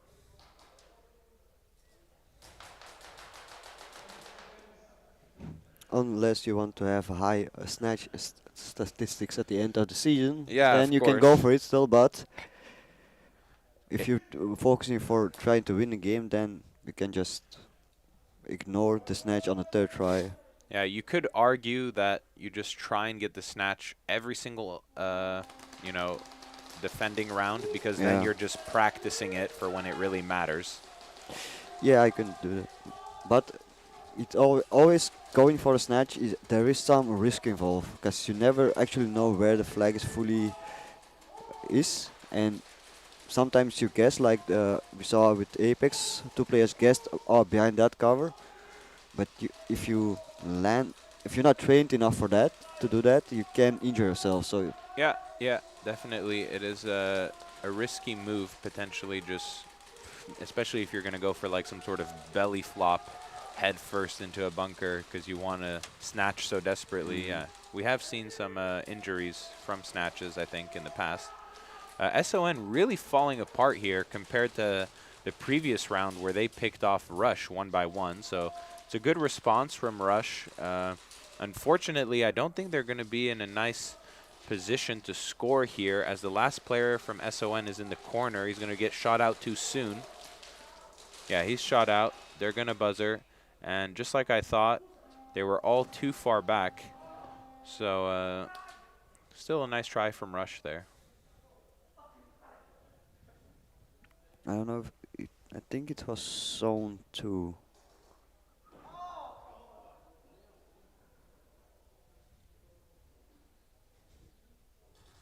But yeah, for Rush, usually Sal, number 17, has the flag in Team Rush. He's usually the flag runner for Team Rush. Yeah, I thought zone 2. Still, it was a good attempt, but like you said, they were not pushing fast enough at the end. Yeah. Okay, first try for Apex now. Milites really need to get the flag back if they want to keep control of the game here. Oh, only 15 seconds left, but it's... Is it really only 15 seconds? Yeah. Wow, I didn't know the rounds were lasting that long. I wasn't paying attention to the time. Yes, some of the rounds, like under 30 seconds, some of the rounds over 3 minutes. It's, I would say the average length of a round is here about 2 minutes. Usually, if you count up the fast ones and very long one. Yeah, I mean, we're not really used to it because in our series we're playing 15-minute games, so they last much, much longer. I would say the difference between a 10 and 15-minute game is way bigger when you're on the field in terms of how long it actually takes. Yeah, because I'm usually like, ooh. Home player from Rush is shot out. 5 versus 4 for SON. Gun up heavy breakers from both teams. Well, very attackable. But that's kill 3 now. Yeah, it seems SON getting back on their feet, eliminating Rush players left and right, but they're still just sitting on the back line. Okay, they are up in points, so they don't have to take the risk to push up. And I think it's 3rd try for Rush, or 2nd.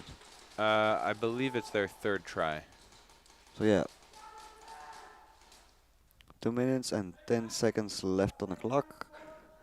Yeah, I think Rush would need to get the hang here and bonus points, but SON just pushing down the snake side, sweeping the field.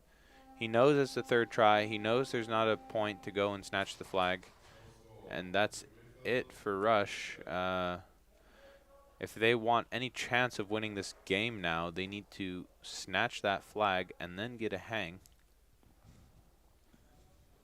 It could happen. I mean, there's definitely enough time for a quick snatch and a quick hang if they really go for it and if the cards fall in their favor.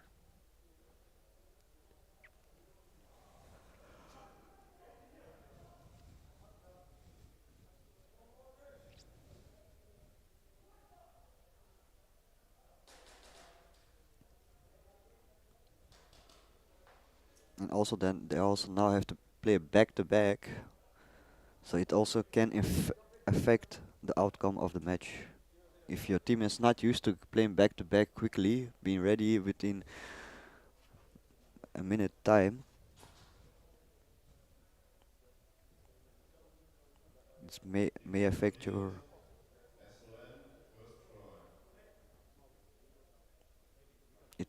your game flow at that moment if you're not prepared for that.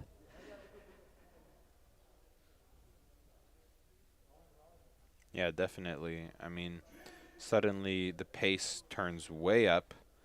You might not be ready for it, especially if your physical conditioning isn't up to par. And if you, that's why it's also important to have a good pit crew, so that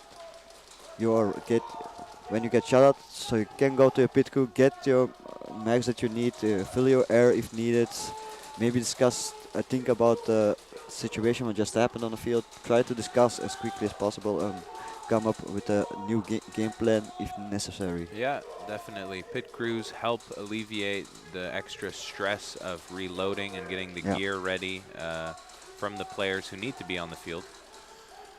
So Rush still with 5 players alive, but SON is still in an aggressive position, it seems like, on the D side. The D side player of SON is just taking everybody out. That's 3 kills from the D side player, 4 kills from the D side player. So that's Chief, number 92, and the 5th kill. So an ace by Chief from SON. SON was attacking, so they need to go get the flag. It's at home on the ground. But he does know he doesn't waste his energy on trying to get the flag over the 50 because it's impossible to get from home after the buzzer is. Yeah. It seems like Rush just completely forgot or didn't see that Chief was on the Dorito 3. Yeah.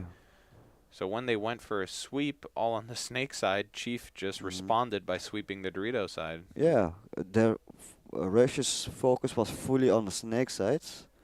Nobody was watching the Dorito side. So yeah, of course, if I was in the Chief's position, I would do the same. Take advantage of that they're not focused on you and try to eliminate as many players as possible. Yeah. And lucky for him, he was able to get the ace. Yeah. It was a little bit hairy there at the end when 2 Rush players were on the SON side. Maybe they could have spotted the flag and gotten the snatch, and before Chief could have shot them in the back. But nonetheless, they killed a lot of time off the clock. SON still have 2 tries with the flag. So. And Rush only with 4 players at the breakout. Oh no, he's too late. He's too late. Yeah, but he puts his foot and gun on the wall. He wanted to play forward, but was not allowed because he was too late at the breakout wall. Yeah. That's what we mean with having a good pit crew. If you have a good pit crew, you are usually faster at the breakout and ready to play the game. Yeah. So Rush getting picked apart down to the last 2 people here. SON moving forward, but there's no point really. They have the lead. They have control of the flag. Just kill the last 20 seconds and they win the game. Yeah, and I think SON does position themselves behind the covers, not trying to make unnecessary movement, playing the time. Yeah. So I think Rush is accepting here that they're taking the loss from SON. Yeah. Nonetheless, a good game. Both teams trying their best, and we see some nice show of sportsmanship as well.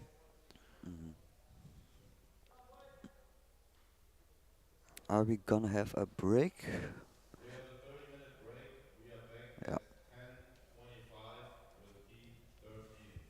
Okay, 30-minute break. We'll see you guys after some commercials back on the stream with the next teams. Thanks for watching. Make sure to share the stream. Make sure to like the stream. And we'll see you guys soon.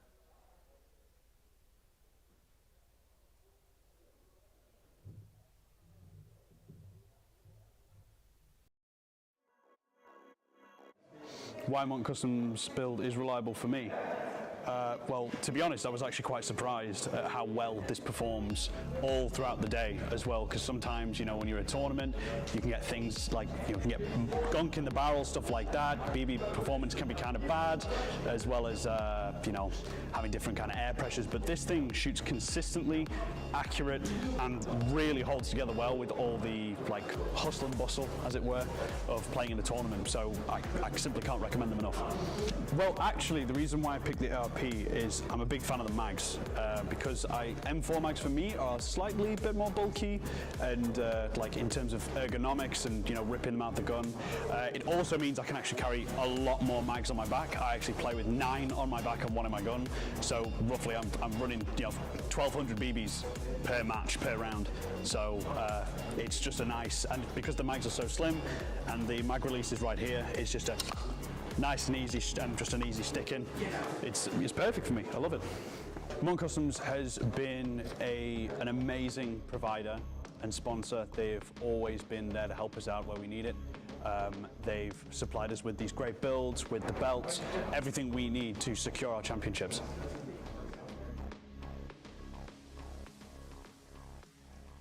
How's it going, guys?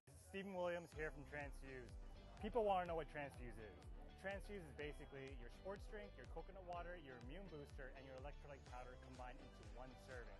On top of that, it's made with all natural sweeteners, colors, and flavors. There's nothing else on the market as potent and as pure as our formula. It's a non-proprietary blend, so you know exactly every milligram that you're consuming. We also come in with blueberry vanilla, watermelon lime, lemonade sweet tea, pineapple express, and Hawaiian punch. Transfuse can be used for anything, whether it's you're a music festival goer, you're a gamer, you're into extreme sports, or if you're a professional athlete. Transfuse is heavily dense in micronutrients and vitamins and minerals. This is something that you just can't get from food because you have to eat 21 oranges in order to get the same amount of vitamin C in Transfuse. You can find us on www.transfuseusa.com. How's it going, guys? Stephen Williams here from Transfuse. People want to know what Transfuse is. Transfuse is basically your sports drink, your coconut water, your immune booster, and your electrolyte powder combined into one serving. On top of that, it's made with all natural sweeteners, colors, and flavors. There's nothing else on the market as potent and as pure as our formula. It's a non-proprietary blend, so you know exactly every milligram that you're consuming. We also come in with blueberry vanilla, watermelon lime, lemonade sweet tea, pineapple express, and Hawaiian punch. Transfuse can be used for anything, whether it's you're a music festival goer, you're a gamer, you're into extreme sports, or if you're a professional athlete. Transfuse is heavily dense in micronutrients and vitamins and minerals. This is something that you just can't get from food because you have to eat 21 oranges in order to get the same amount of vitamin C in Transfuse. You can find us on www.transfuseusa.com.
黑兵，黑头发，黑帽，黑眼镜，黑王，到哪都是贵宾。我是一个比地球更高的卫星，黑钻，AP，按下爆破按钮让敌人追击。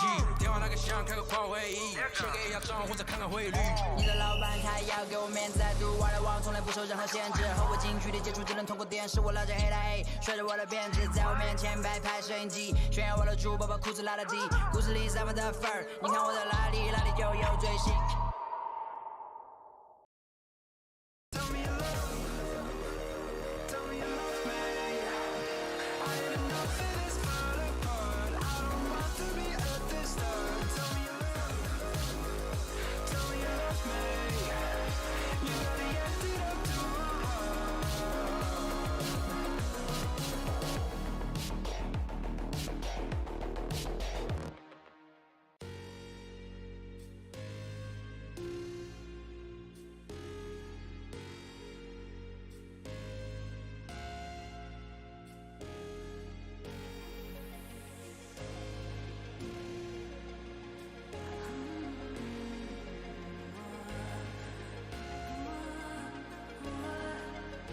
Maybe I'm indecisive, maybe it's all too late.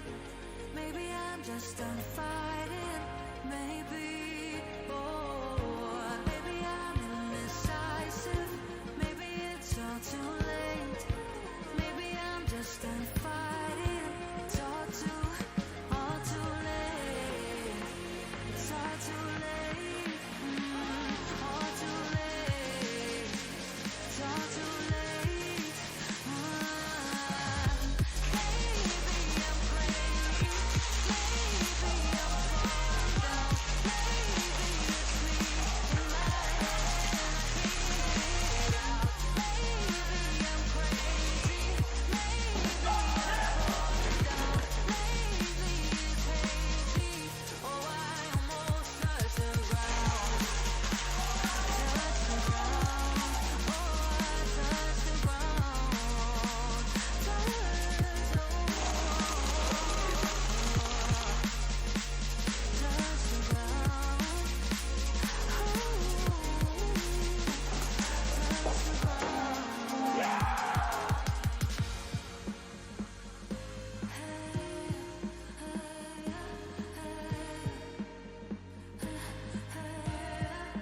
I can't seem to make up my mind about us. Make up this time for us. Make up my mind about us. Yeah, but believe me, I tried. I don't know why I couldn't make this work. But believe me, I tried. Now it's all too late. Now it's all too late. All too late. All too late. Oh, maybe I'm crazy. Maybe I'm falling down. Maybe it's me in my head. I can't get out. Maybe I'm crazy. Maybe I'm falling down. Maybe it's hazy. Oh, I almost turned around.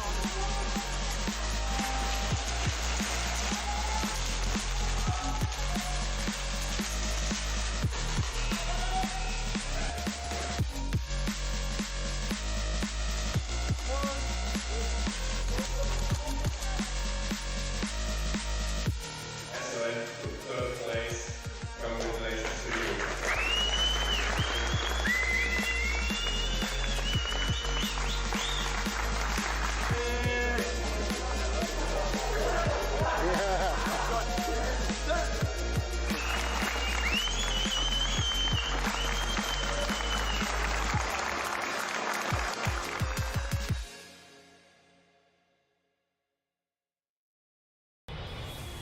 There, but it looks like he's good. Refs didn't pull him. Body over here on the D side. Looks like it's 3-on-3. Snake drops. Oh, flag drops and the snake again. This game's over. Oh my god. We're gonna watch. There's gonna be a battle here at the castle. And there's gonna be a snatch. Oh boy. With the refs, hey, be on your game. You got to call your stuff and be honest out here. This is NSL. That's how we play. Exactly. These are the best teams here. They deserve to be out here. Hi, this is Anthony Piacenti, and you're watching the NSL Pro Series.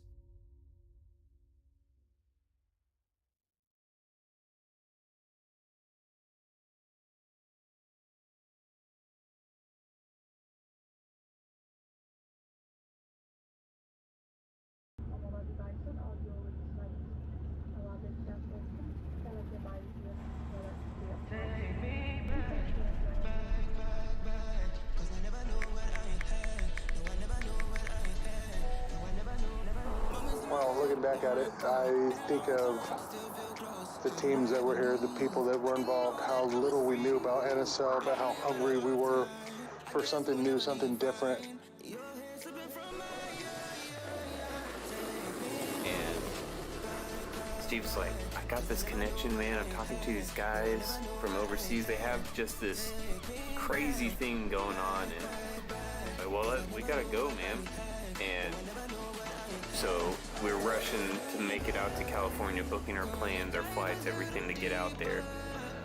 We went out to SCA, man. That was like one of the first times I really traveled on my own, planned my own event, went out and experienced the world.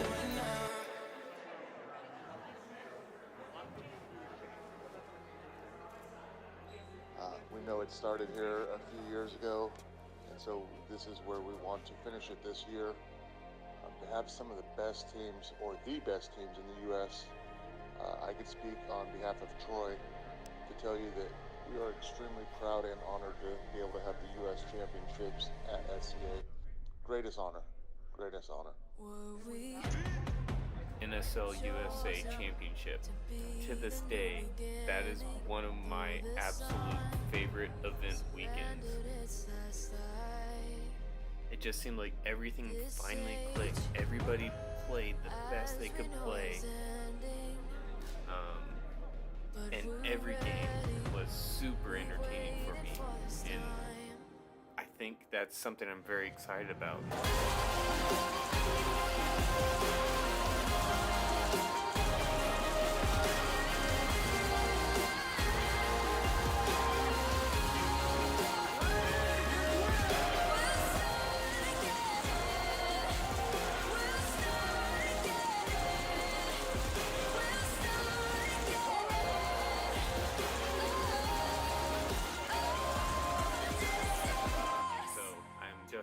As excited for this year's USA Championship.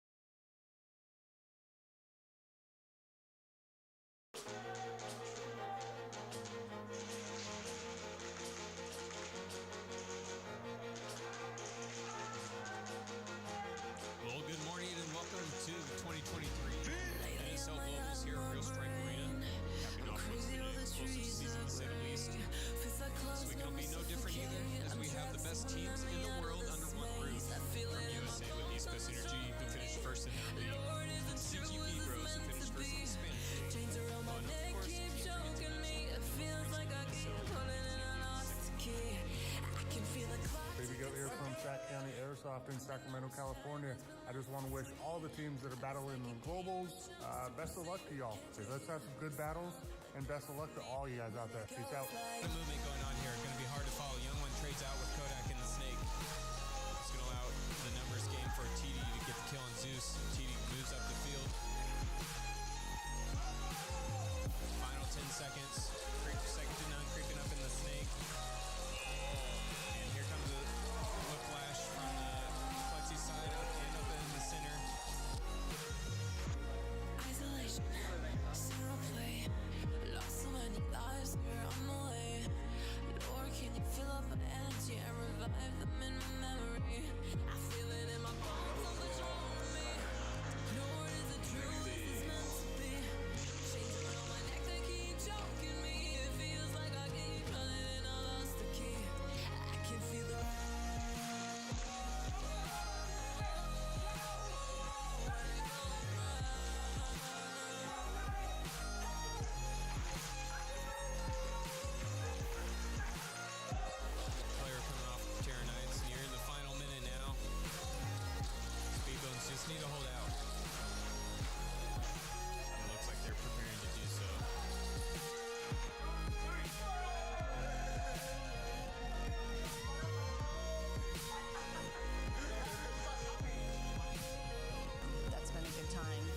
super proud of the boys. They've been playing real hard and learning and trying new things, you know, because today's kind of practice. They're getting some points, and they're doing. Three of the boys have played here before, right? And you know, turf is a new experience for the rest of the team, so they're all adjusting and really playing for the first time.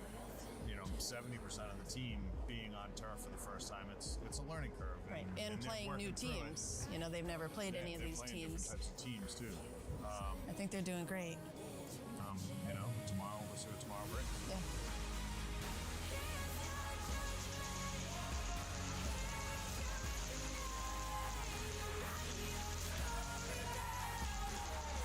And second to none, the win streak comes to an end.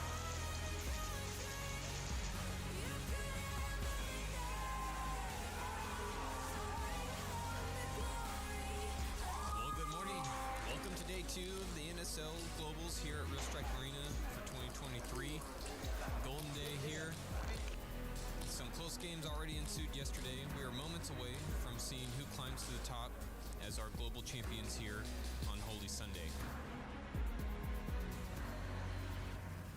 I've talked to one of your teammates. He mentioned that this has just been a learning experience and a lot of things have changed recently with the team overall. So just tell us what's going on. So at the start of the weekend, I think it was our first 3 games were very, very shaky. We won our first one, but then lost our next 2, and everything was really kind of all over the place, I won't lie. But I brought my boy Kyle over from Legion, so we've got a bit of a Legion Secton on crossover going at the minute, and we drew plans up, and we've just been smashing it since then. Like everyone's found their spot now, everyone's killing it, and so far the weekend's looking real good. Yeah, I feel like as far as preparation's concerned, we've played how we wanted to. Some moments felt like we kind of ran out of time, like we started clicking and gelling and forcing players where we wanted to, and we just didn't have the moment to kind of cap off the games. So going into the quarterfinals, I know the games are going to be a little bit longer. Teams are going to be more prepared and ready to go, so as we should be as well. We're locked in. We're just coming to fucking kill you. Like, we're ready. We're ready. We're ready now. We've done our trial phase. We're fucking ready. We're coming to fucking kill you. All of you. It's worth mentioning it is cold here today for the players.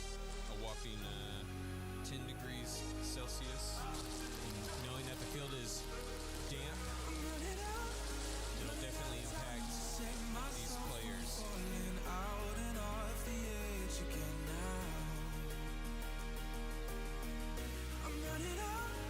First match already underway here. Wolves again attacking from the right. Again, 15 minutes now on the clock. CQ Rose making a good connection, getting Ethos off the break.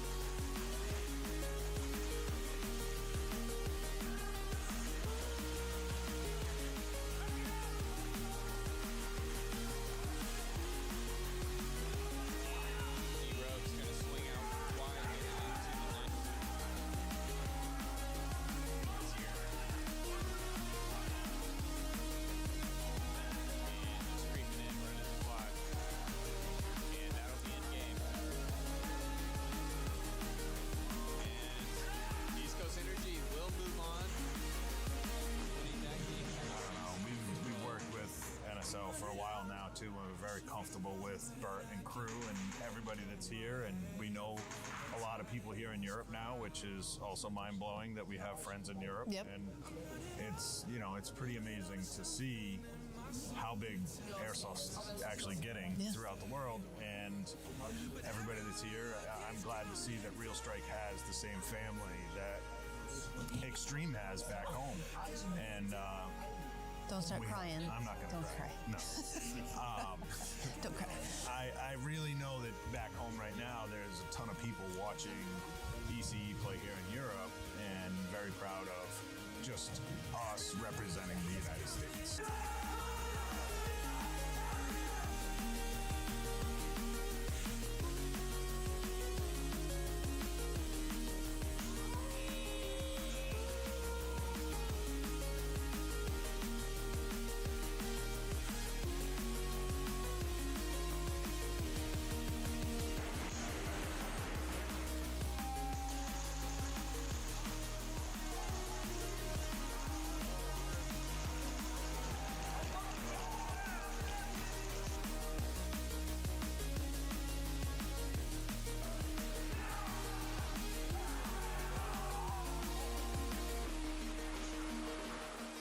say it's definitely been intense. Some of the most intense gameplay we've seen throughout the season.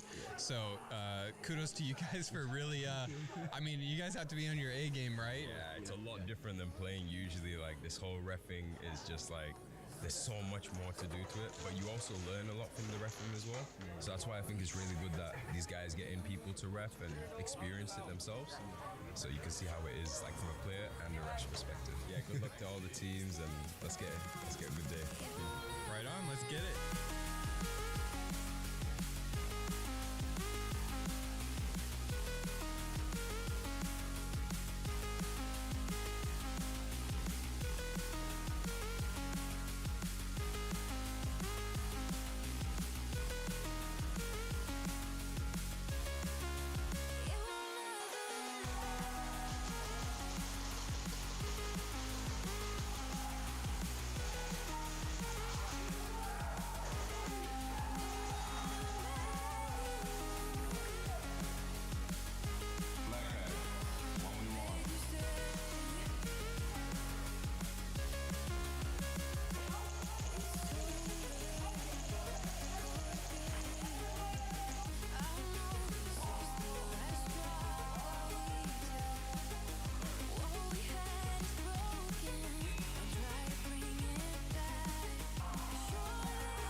Whether we win or lose, you know, we won because we're here. And that, who knew We that are the only airsoft team would, yeah, representing the United States. Yep. I'm really proud of these guys. yeah.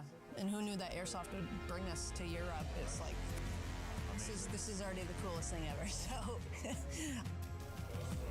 Heat 19, match 36, the final battle of the year. Saviors versus second to none.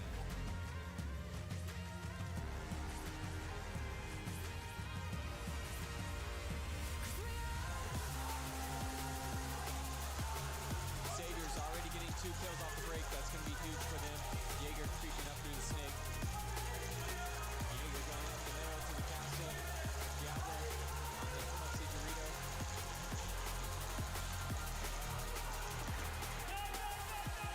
Getting the hang there.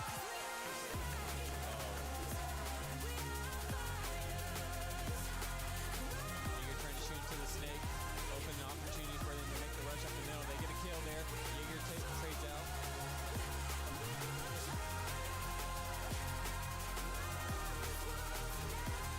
Second to none with the rush.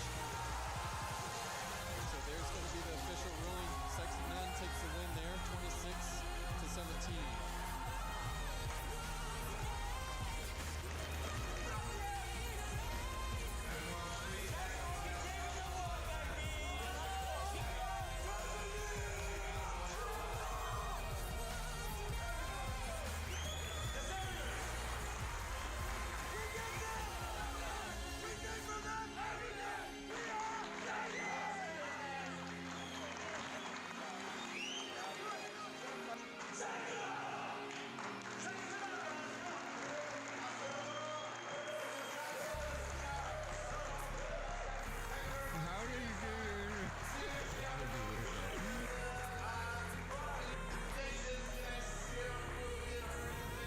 As well as the Reapers, yeah.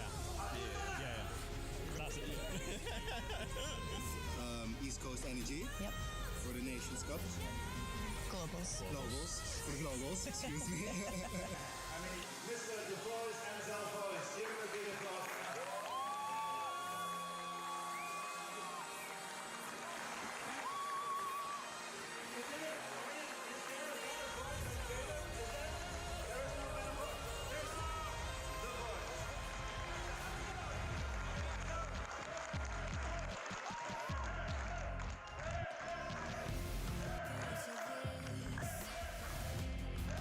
It's a long way to the ground.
first official match of the Nations Cup for points in the group stage.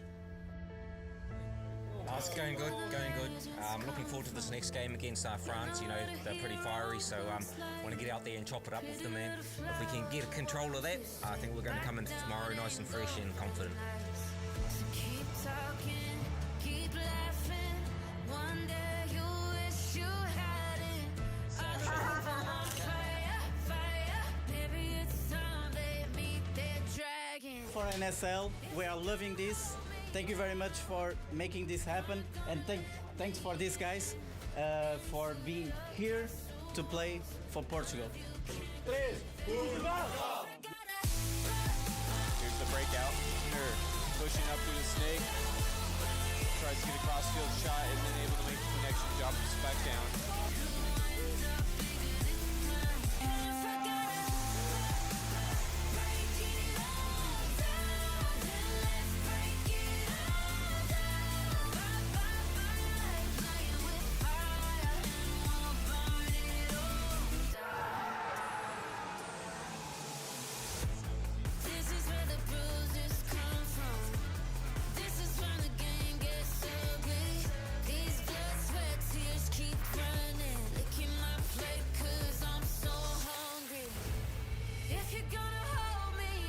This is Jager, the captain from the Dutch team. I want to have a shout out to the NABV, to Shogun, and to Delta Air Defense for sponsoring us this weekend. We're going to do our best to take home the trophy. See you guys.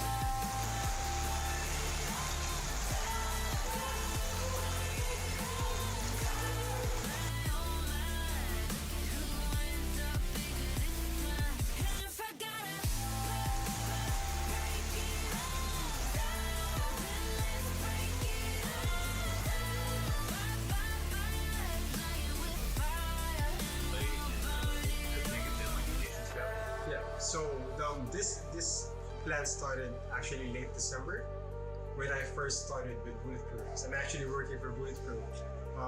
Michael, the manager, told me to let's make this sport, let's make Australia be on the map for speed. So let's send someone to Nations Cup.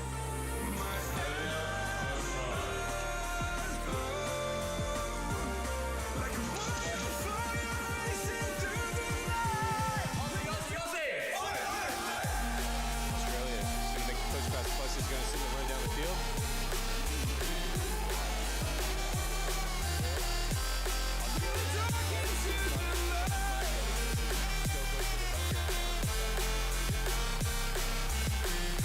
In Australia, Hilliard with the hang.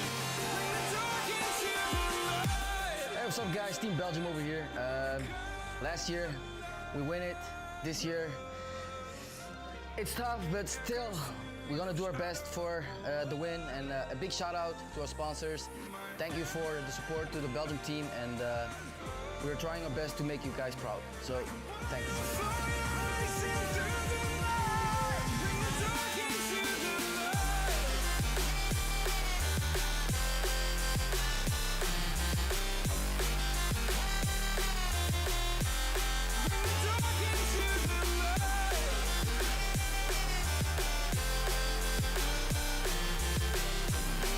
Audio settings for the stream change.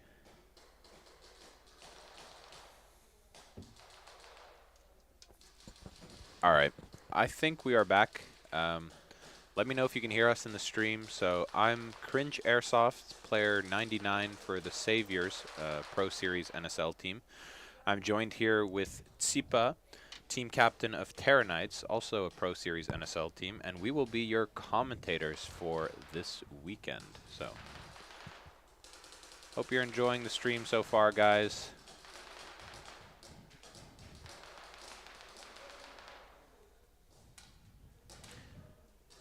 So we see some people in the chat hyped for the Nations Cup 2024. Mm-hmm. Yeah, I'm also hyped. I think it's going to be probably the best and biggest airsoft event of all time. Really curious to see what the turnout will be, but it's definitely going to be bigger and better than last year. That is my guess. Yeah. And are you going to be playing again for the Team USA? Yes. So I don't know if this is a surprise to anyone or if I'm even allowed to say this yet, but I'll just go ahead and say it. I will be part of Team USA's roster. I will be one of the few returning players from the last event. And yeah, I can't say exactly who will be joining us as new Team USA players.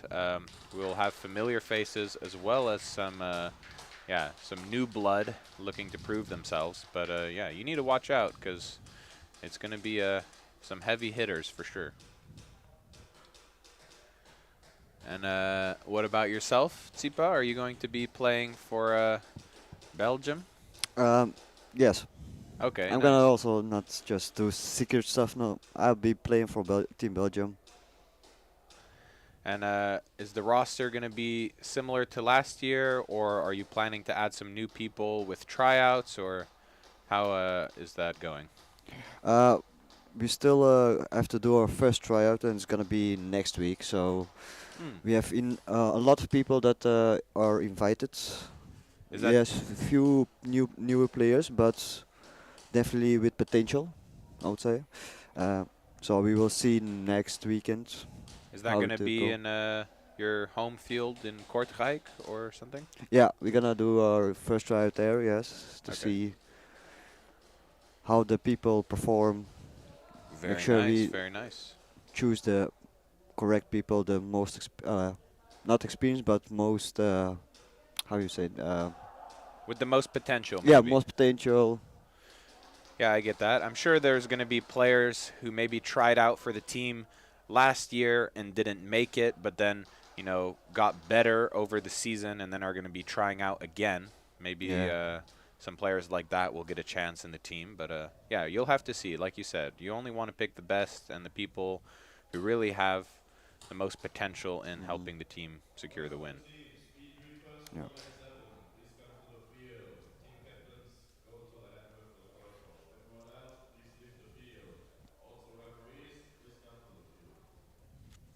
So talking about potential, I saw already yesterday from Team Speed Reapers, there are a few players that already have a good game IQ. Yeah. Like we said, time management and sacrificing at the right time. And everything like the player 21 with the white mask.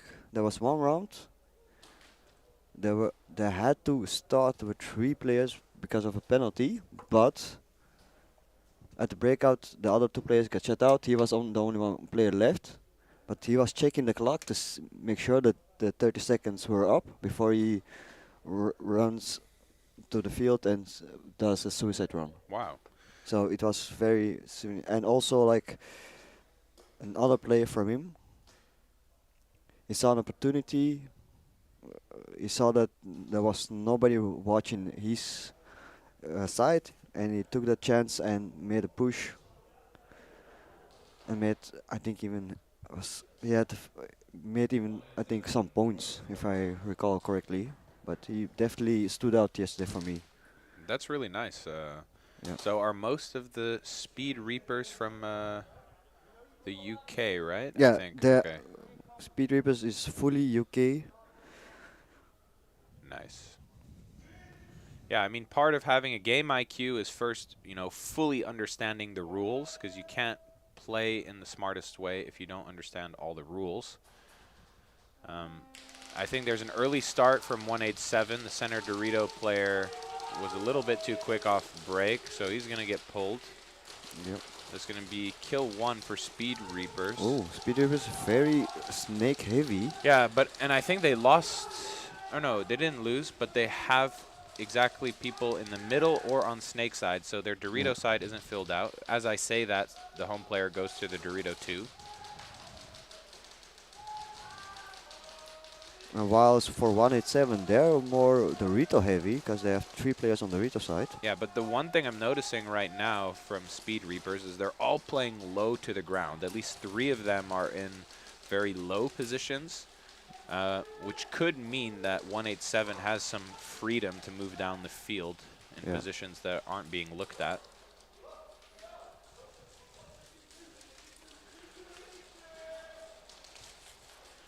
So we see some support for Speed Reapers in the chat. Let us know who you're rooting for this Challenger Series event. Oh, that's a penalty on Ari from 187 at the Dorito 3. He was shot by the hashtag player of Speed Reapers, it seems like. Maybe in the foot or the belt. Oof.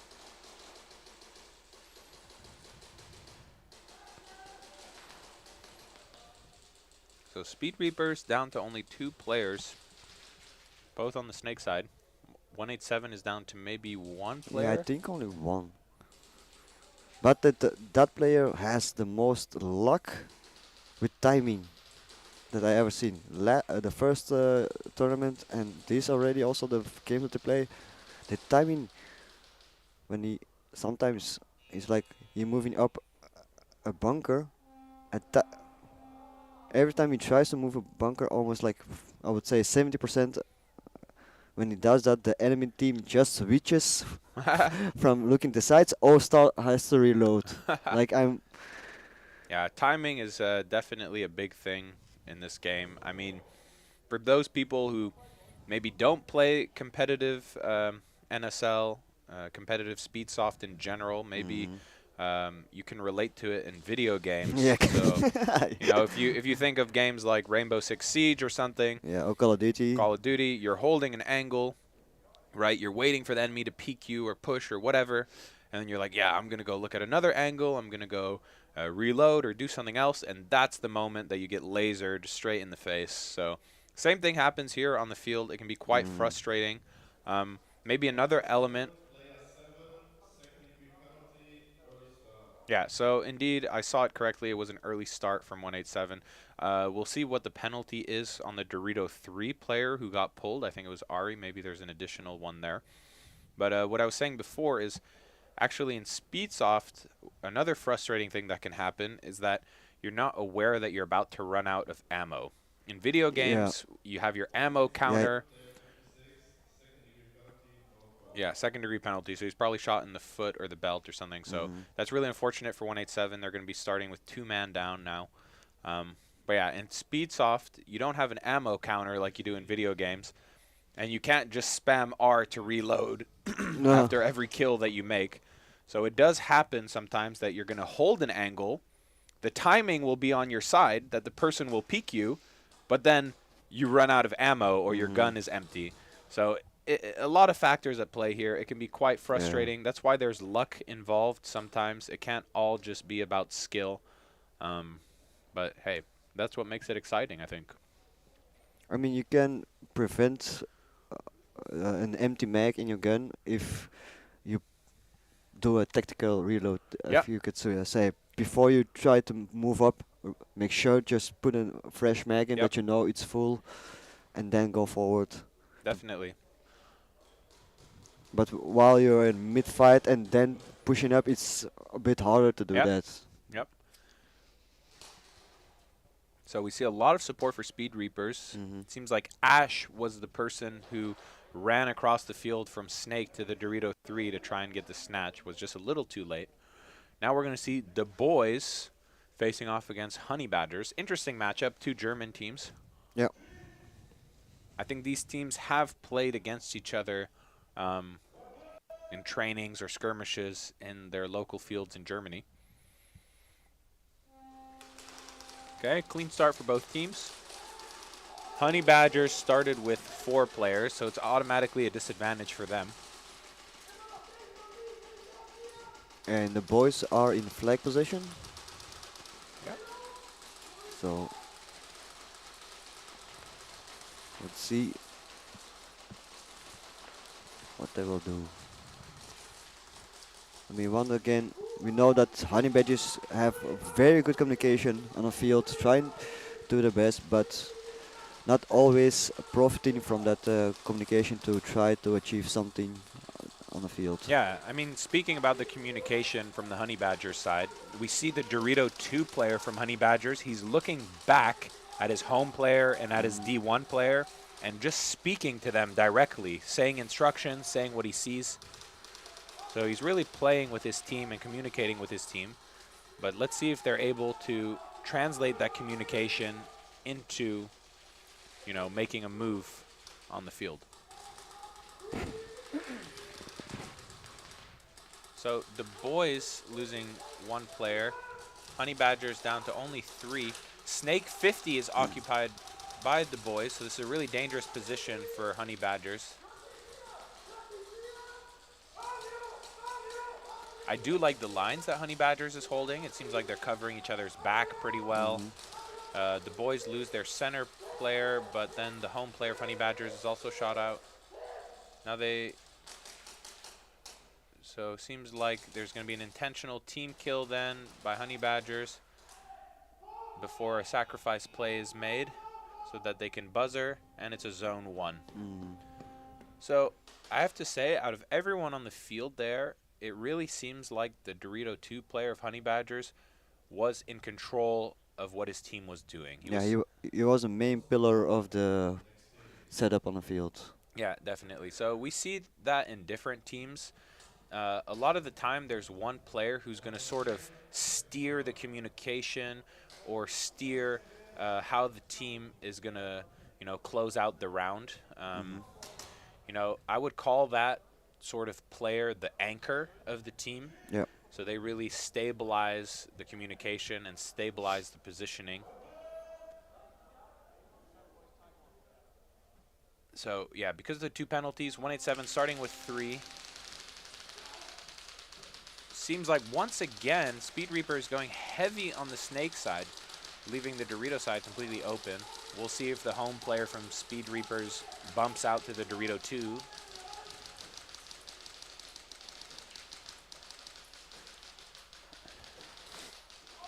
So 187 should, in my opinion, capitalize on the freedom they have on the Dorito side to try and push down the field.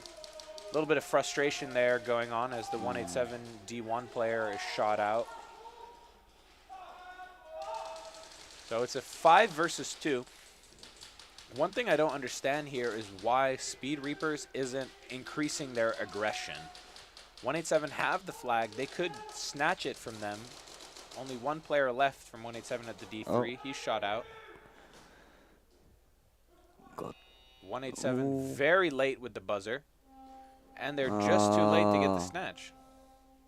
I think the Speed Reapers had a chance to touch the ball for the flag gain, actually. Yeah, they could have touched the wall for sure. Also, if they would have been more aggressive, moving down the field as a unit, they would have just had so many bodies past the 50 that they would have for sure gotten the snatch. But yeah, seems like there's a little bit of hesitation there to really send it from Speed Reapers, despite it being a 5v3. Yeah, I think it also has to do with the experience on NSL format. Yeah. Because they're pretty new to that format, so I think that's one of the reasons why they still hesitate to make moves and try to accomplish the snatch or the hand. Yeah, yeah, that can definitely contribute. You know, as you play, you gain experience with what you have to do in order to get more snatches or hangs. So there's definitely room for improvement for many teams here at the Challenger Series, but that's why this league exists, is to give teams a space to learn and to grow.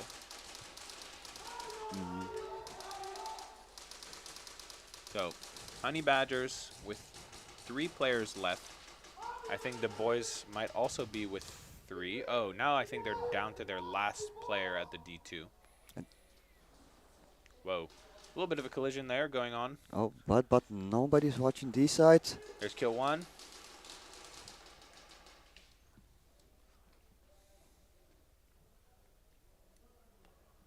Honey Badgers get the snatch. Yep, because the boys didn't saw that the last player got shut out, so they didn't want to risk to have an early buzzer. Yeah. Yeah. I mean, it's great that you're careful with the buzzer and that you're not trying to do an early buzzer. However, you also need to buzzer when it's time. You know, you need to really pay attention to that last guy, and when you see him get shot out, press it. If not, situations like this happen where you just give a free snatch. Yeah.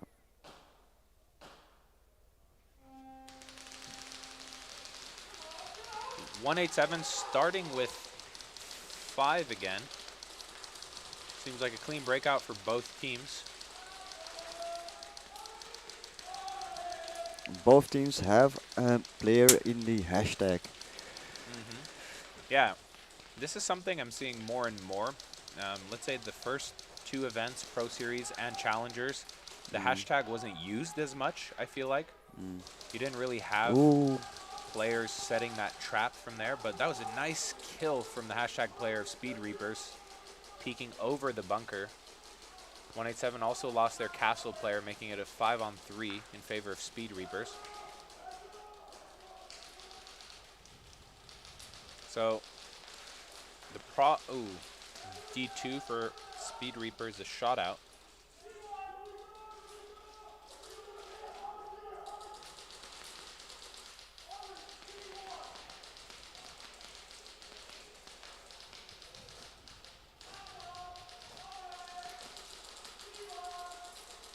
I think this is the 3rd try for 187 here, right?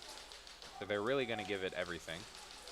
I don't like this move from the center player of Speed Reapers to get low and get in the hashtag as well. See, he's just going to give it up there, making it a 2 versus 3. Ooh, nice try from Ari. Pushing it down the snake side. Awesome kill there. Jumping over the hashtag, killing the last 187 player. And they're going to look for the flag, but if I'm not mistaken, that was try 3. So no point to get the snatch. Yeah, it was their 3rd try. Yeah, like I said before, the Speed Reapers is not very experienced in the NSL format. So, and you can see it like from the play, the hesitation, the decision making that they do on the field. Yeah. But nonetheless, they're still able to hit their shots, and sometimes that's what pays off the most. Yeah, like I would say the basic skills are there. But the fine-tuning, of course, towards the NSL format is still lacking a bit. Yeah. Honey Badgers with an early kill, making it a 5 versus 4 in their favor.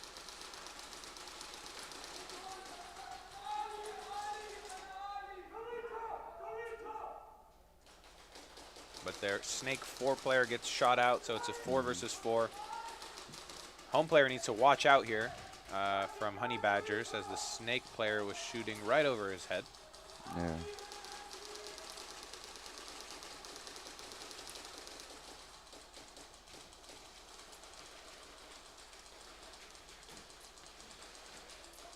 Good move from the Honey Badgers, getting some more pressure on the Dorito side. This could open up the game for him. Ooh, he's taken out by the center Dorito player of the boys. 3 versus 4 now. But there's once again see the mistake. The player with the flag is pushing forwards whilst the rest of his teammates are at the back. Yeah. So now 3 versus 3. But the back 2 players from Honey Badgers try to communicate, try to make a plan, trying to make a decision what they can do. Yeah, I think the home player here from Honey Badgers really needs to move up to support his castle player more directly. Yeah. That's exactly what he's going to do. Yeah. The Snake Dorito is trying to shoot the Dorito 2 of Honey Badgers. Yeah. And it seems he is also... The boys playing also very low at their bunkers. Yeah. So about half the game time has elapsed now. We're under 5 minutes to go. And still the score is 0-0. yeah, what I've seen is like the same game from yesterday, Speed Demons against NFA. Also 2nd try or 3rd try.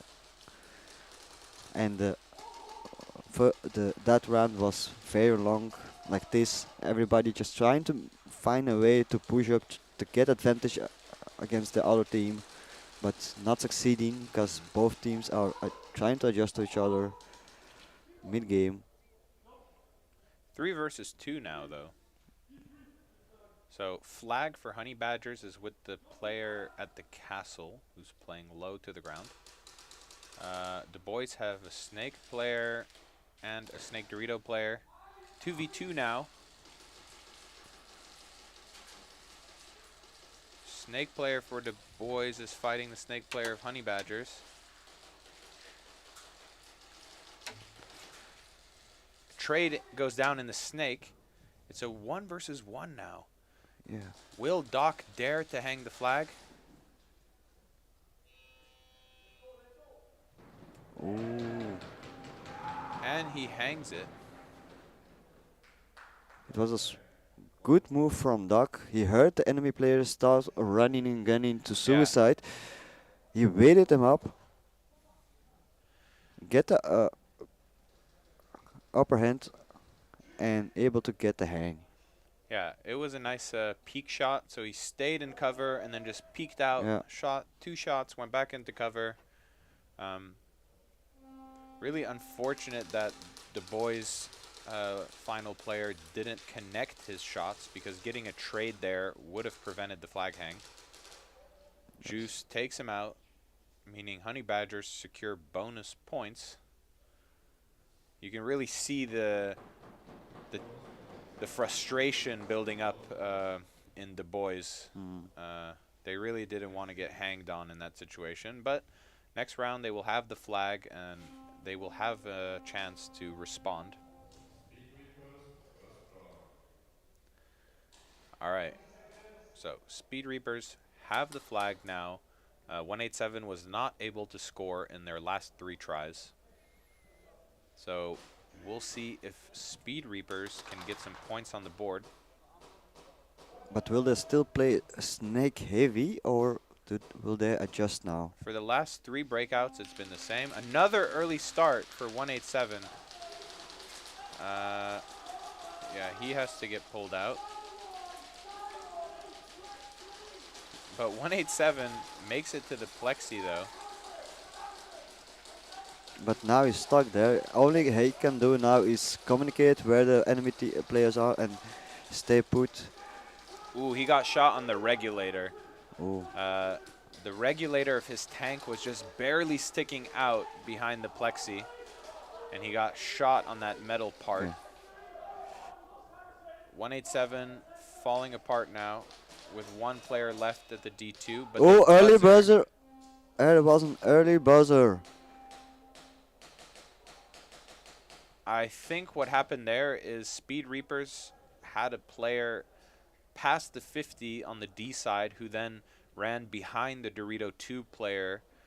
So I think 187 was expecting a trade to happen there. Yeah. But actually seems like the 187 player didn't get hit, or at least didn't feel a hit. So yeah, there's going to be 2 penalties being assessed right now. 1 for the early start for 187, and then potentially 1 for the early buzzer for 187. If it's an early buzzer, that will be an administrative penalty along with an automatic flag hang and automatic bonus points for Speed Reapers. So the score will be 14-0. Or was it? Now I'm doubting myself if it was early buzzer, because the player that run from Speed Reapers run on the D side, he had also the flag. So it's also still possible that it was maybe a snatch, but I can see it. I didn't see it from a perspective. No, no. But I think from just the behavior of the 187 players in the death tunnel.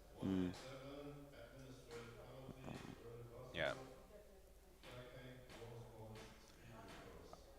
And we heard it from the man himself, Fives.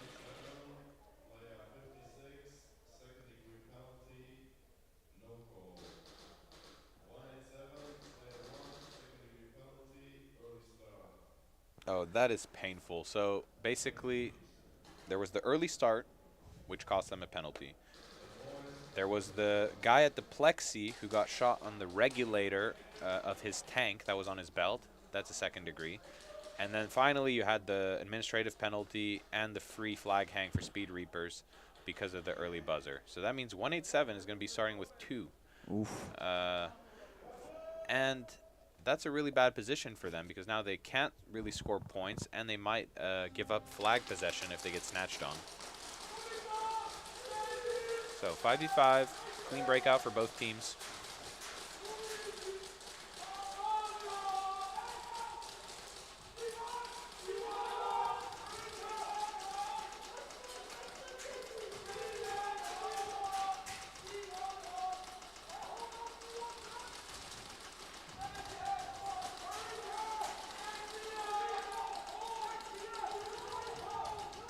Seems the boys only left with 2 players already.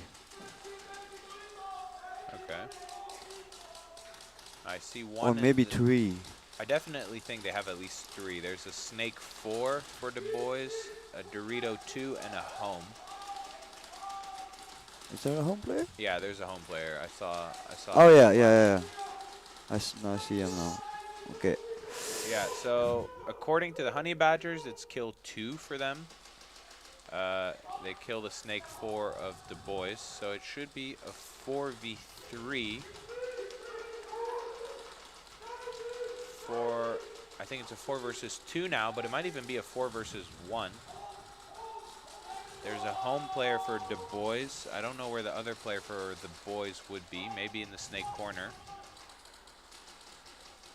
Seems only a home player left. Yeah, but we can't see the Snake corner on stream. So, oh yeah, he was in the Snake corner, indeed. Okay. So now it's a 2v1 as Honey Badgers make it down the field. They're in a good position to get a snatch here. Wow. There was a BB that shot right at my face in the commentary booth. It hit the glass right in front of me from the home. I definitely reacted like I wanted to dodge it. It was kind of funny. It was pure reaction. Don't even think about it.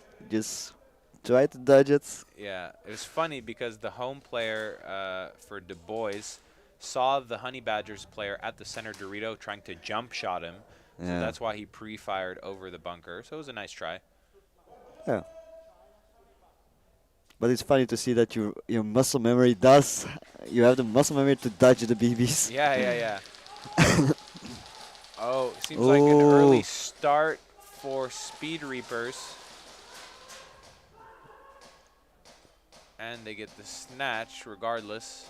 I don't really understand why 187 would still bring the flag down the field. That just increases the chance that they get it snatched. Yeah, and the points difference is very big, so it's not like they're trying to get even or something. So the thought process of that round for 187, I'm very confused about it. Yeah. Well, I understood their thought process of just go, push, so that they can just get this round out of the way and then get back to having a full force team with 5 guys. But if you're going to do that, you want to at least still have the flag when you come back full force. But hey, if they get the snatch, then it's going to be first try for 187 again. And maybe that's a good thing. Then they can score even more points. Yeah, but for the next round, Speed Reaper is gonna have opportunity to make that points difference gap bigger. Yeah, so definitely, it's a risk. Here we go, Du Bois versus Honey Badgers. So Du Bois is attacking now.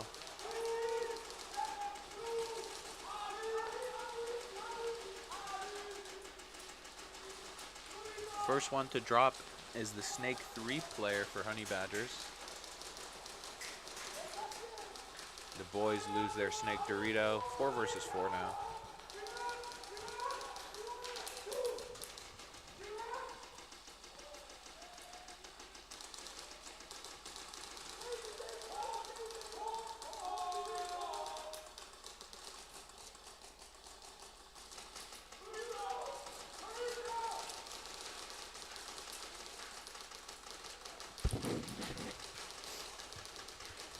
So, only 1 minute left on the clock. Yeah.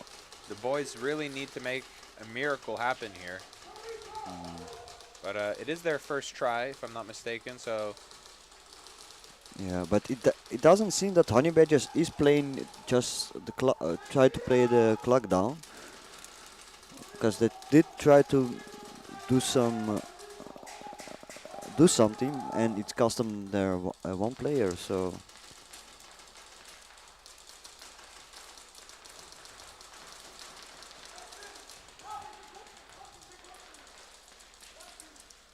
here we go. Honey Badgers moving up to the Dorito 3. He's shot out. 15 seconds left. Oh. The boys flag carrier is at the plexi. 10 seconds left. He's hit. Drops the flag. End game. Zone 2 for the boys.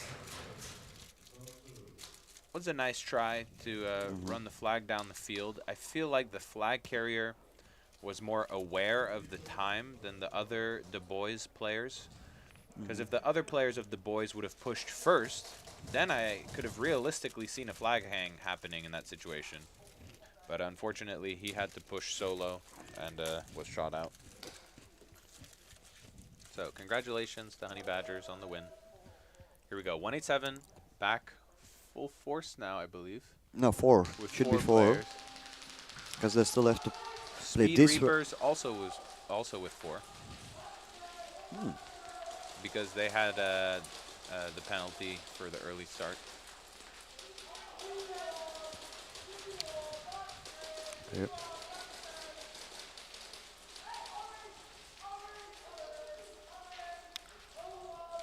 Speed Reapers loses their Snake Dorito. So 4 versus 3. So 3 minutes 42. 187 really needs that flag back if they want to win this game, because they need to save enough time to actually have a chance of doing a nice attack. I think the flag might be with the hashtag player of Speed Reapers. Yeah, I think so, because I don't see it with the player in Snake. So I think it's a 3v3 now. It's a very dangerous trap that the Speed Reapers player has at the hashtag. Ooh. He manages to slide and avoid the trap.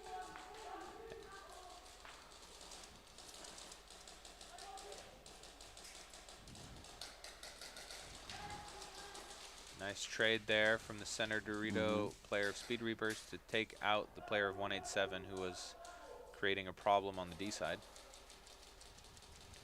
So it's a 1v2, and I'm pretty sure the last player of Speed Reapers no, has 2 players, one at the U, one at the hashtag. Oh yeah, at the U and the hashtag. You're right. So it's 2v2. 2v1 now. Ooh. He's shot and out. he gets him, and It was pretty quick, but zone 3, I think, for Speed Reapers there. like I said, that player has a good game IQ. He missed a chance to eliminate 187 that pushed forward to the D3, of D4 even.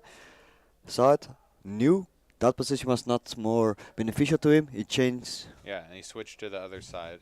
It was a nice retreat there, by the hashtag player of Speed Reapers. Unfortunate for 187.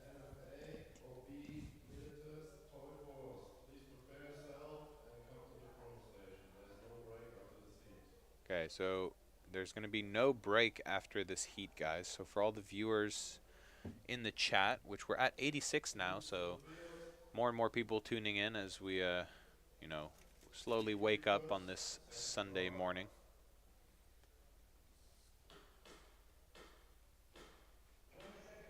Yeah, really unfortunate for 187 because I think they wasted at least a minute, maybe a minute 30, and they still didn't get back the flag possession. Uh, 187, a bit late to the breakout wall, but they make it in time. Oh, it's a hint. Wait, what just happened? I think A referee hindered a breakout, it seems. Yeah, I think I see what happened there. There was 4 M4s on the breakout wall for 187. So they, for those who aren't familiar with the NSL rules, there are 2 weapon classes. Basically, there's rifles and pistols. And to keep the game more balanced, you're only allowed to have a maximum of 3 rifles on a team. If not, just everyone spams constantly, just lines and lines and lines.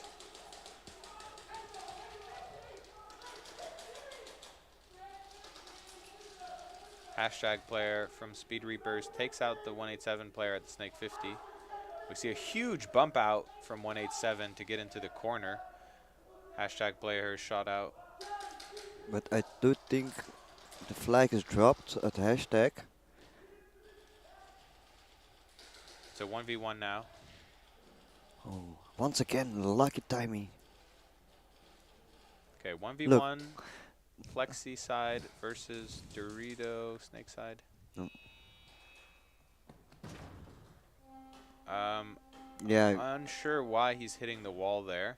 I The don't buzzer know. was clearly pressed, so he was too late. He should have looked for the flag, and it was down in the hashtag. So you were right.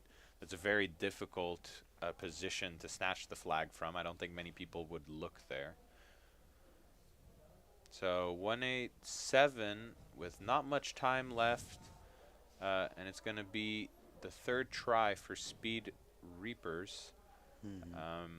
If Speed Reapers manage to score any more points, then I think it's pretty much hopeless for 187 because even if they get a first try flag hang and then get the bonus, they're going to be at 14 points, which means they would need to snatch it and hang it again or get some zone points to win this game, and there's just not enough time for that.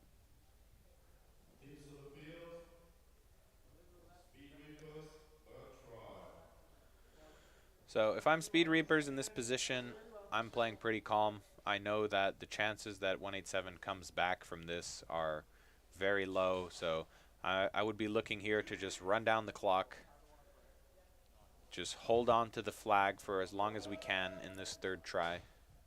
But I don't think they're gonna do that.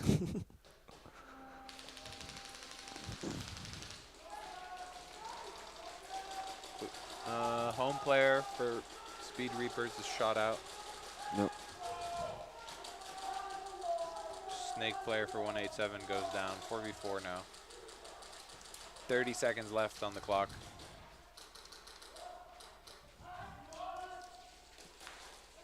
Yeah.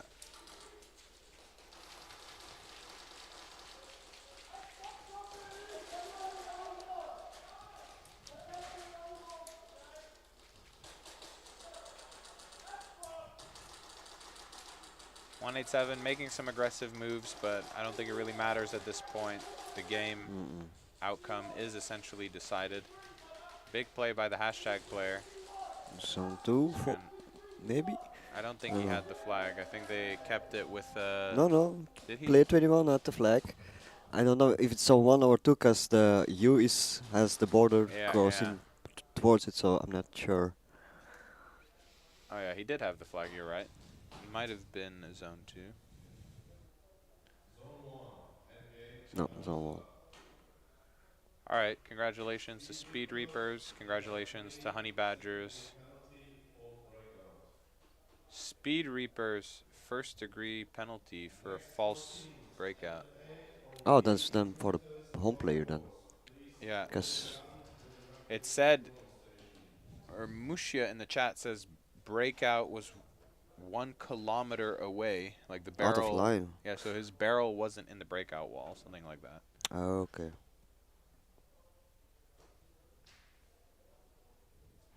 So we're going to be seeing the next matches any second now. There's no break in between these 2 heats. It's gonna be NFA against OB and Militis against Toy Force. Yeah, because now we're out of the group stage, correct? Now we're No, entering. we're still in the group stage. This We is still, group stage? we still have because Honey Badgers, the boy just played, so we have 2 heats still to go. Okay. All right. 2 heats still to go of the group stage. with no break. With no break. Sounds good. Then after that's gonna be 1 hour break. It should be 1 hour break if we are on schedule, and I think we are. Let me check. Yeah, we're pretty good on schedule, so. Yeah, if anyone who's tuning into the stream now is curious about which games are coming up next, if you want to tune in to see specific games, you just have to go to nslsports.com, then select the Challenger Series event number 2, and you can see the whole schedule for Sunday on the website. You can see which teams will be playing and at what time. The time zone is Amsterdam time, so take that into consideration.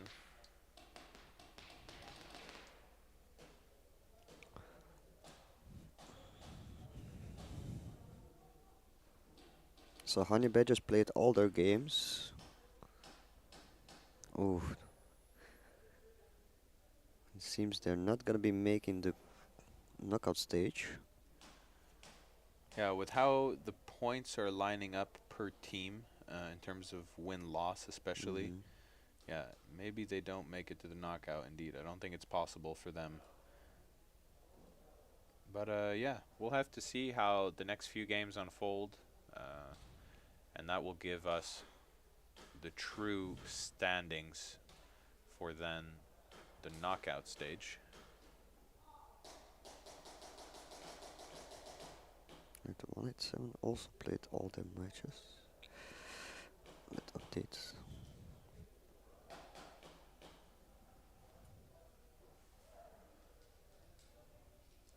So we see Milites on the field right now, along with some referees.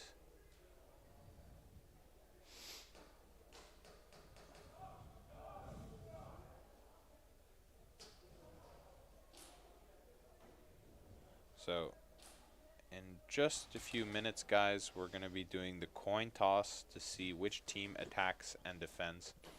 You know, this is one thing that I really like that the NSL is doing now, is starting each match with a coin toss. Because especially with the Challenger Series format, where there's only 10 minutes on the clock, personally, I think that the team that attacks has a great advantage because they get to start dictating the pace of the game, essentially. So at least having a coin toss done in front of both teams, where then it's a fair chance for either side to start with that advantage, is a great thing. Musha asked us our prediction, our thoughts on who's gonna be in the finals. Yeah, it's hard to say. It's hard to say. Yeah. I mean, teams are performing really well some games and then suddenly throwing it away the next. But yeah, if I had to guess, I think the teams with the highest win-loss right now are what? DSD and Apex? Yeah, so with how it's going now, I think seeing those two teams in the finals against each other could be a realistic outcome. But yeah, anything is possible, like I said. Yeah. There's still 2 heats of, you know, group stage games left to go. I mean, anything possible. Like, if I compare it with the Pro Series last weekend, our second match in the knockout stage, like, we lost to you in the group stage. Yeah. But we were able to get our shit together and able to make a difference in the knockout stage, which was not. I think not a lot of people were expecting that. No, definitely not, including myself, because we had such a blowout against you guys in the group stage that, you know, to have such a close semifinals and then to actually lose the semifinals, yeah, it was really unexpected and well done by you guys. But yeah, so that's the whole thing with this format is because, you know, the knockout stage means that you can get knocked out. Doesn't matter how good you did in the group stage. If you lose your semifinal, you're not playing for first or second, and that's it. So it's something that can be pretty difficult. Okay. NFA versus OB. What up, Phoenix Feather Airsoft? Thanks for tuning in. If you guys are in the stream right now, make sure to like the stream. Make sure to drop stuff in the chat and also share it. Anyone that loves Speedsoft, or if you want to show the world what NSL is, please do so. We're trying to grow the community out here, grow the exposure for the sport, and we can only do that together.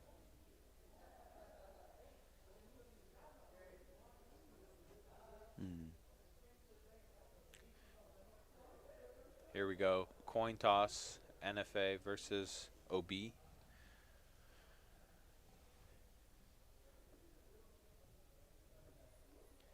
NFA win the coin toss, so they will be starting with the flag.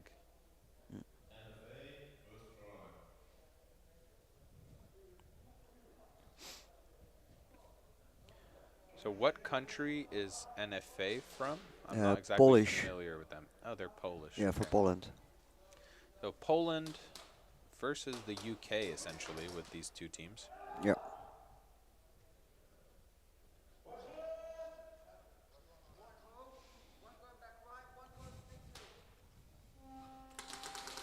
Let's see. Queen breakout, 5v5. Kill 1 for OB. So it's a 5-on-4 in their favor.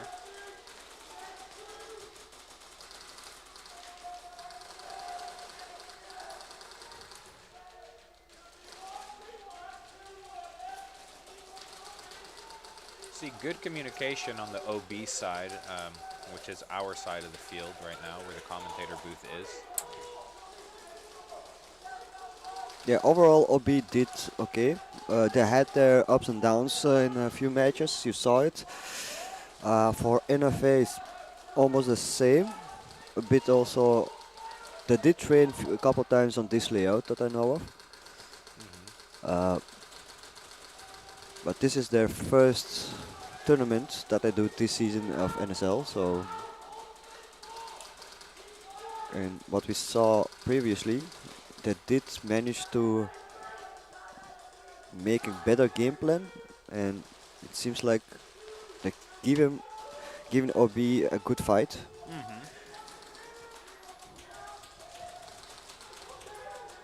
Oh, I think NFA might be down to the last 2 players. So it's a 5 versus 2 right now.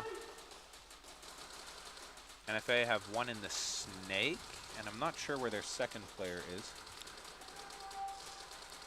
OB pushing down the field. I'm not sure if no. Oh, it was down to 1 player. Yeah, and I don't know snatch it.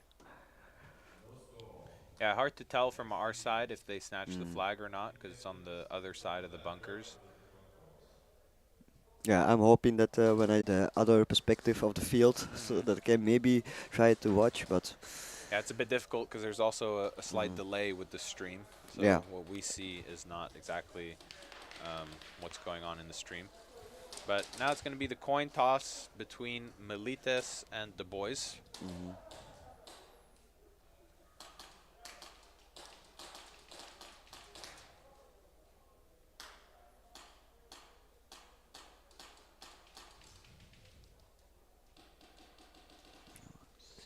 Standings.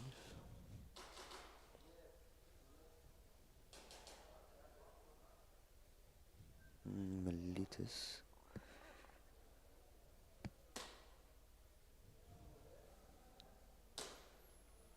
So Milites is golden for. Oh wait, does Russia still play still? Yeah, no. Yeah, so they really need this win, basically. Yeah, if they can secure this win, they will definitely go through. But for Rush, it is possible, but they have to mercy rule the enemy team. Yeah. Okay. But it's gonna be DSD. I don't really see that happening, actually. Yeah, so it seems like regardless of the outcome of this game, Milites is probably making it onwards towards the knockout stage. Yeah, unless Toy Force mercy rules them, then that will affect their points. Yeah. And everyone from Toy Force is eliminated. That is a flag hang. There's a little bit of confusion there, as the flag was dropped by the last Milites player to die. That meant one guy had to recover it and then hang it, but it was quite easy because it was within the 30 seconds before the enemy team can buzzer. One thing that I've been noticing with Toy Force, which is maybe a thing they can improve on when they, watch back the stream and analyze their games, is they're having difficulty surviving the breakout. It's almost consistently happening that they lose one and sometimes two players off the break. And no matter how good you are fundamentally as a player, if you're not making it to your bunker safely, well, you can't make any difference in the game.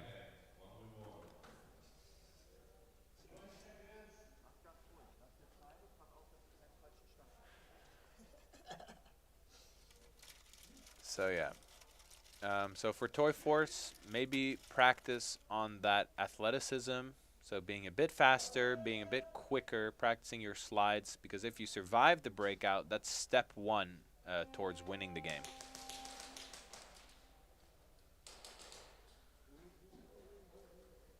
Whoa, that was crazy, crazy fast getting towards the 50 by the Milites player.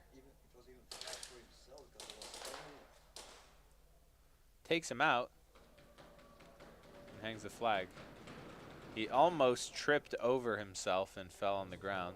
Yeah, I mean, he was also lucky that player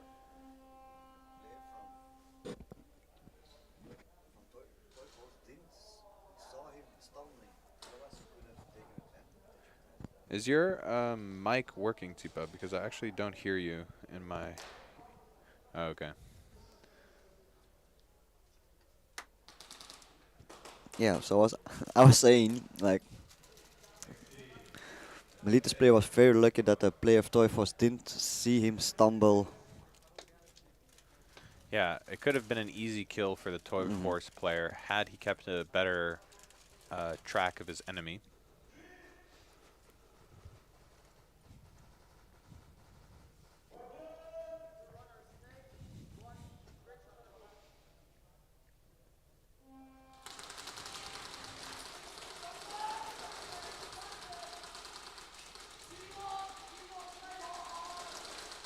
Ooh.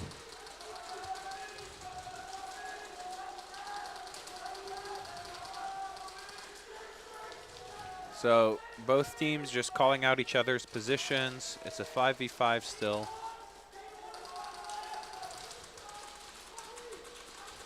NFA still in possession of the flag. It's their second try. We see an NFA player in the hashtag.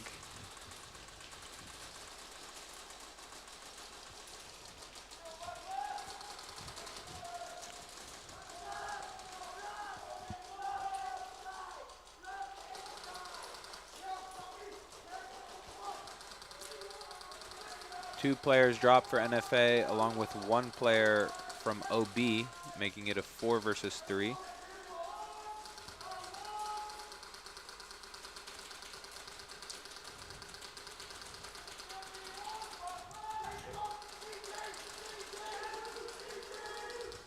So that's the third kill for OB. Only 2 players left for NFA. Yeah. So what I would like to see here is maybe a sacrifice play from NFA. Maybe realize, hey, we're kind of getting bunkered here. They're going to start coming up towards our 50 line. They might snatch the flag. Let's just give up so we can buzzer. But it seems like the last player from NFA is just camping at the hashtag. He really needs to give up right now. If not, OB might snatch the flag. There we go. He shot out. They buzzer. And they find it in the hashtag. So snatch for OB.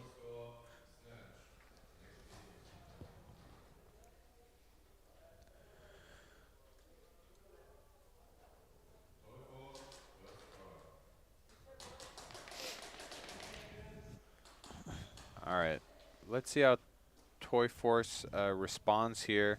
I mean, it's difficult for Toy Force to keep, you know, motivated. Right now, they're sitting at the bottom, I think, of their group, so there's no chance that they make it through.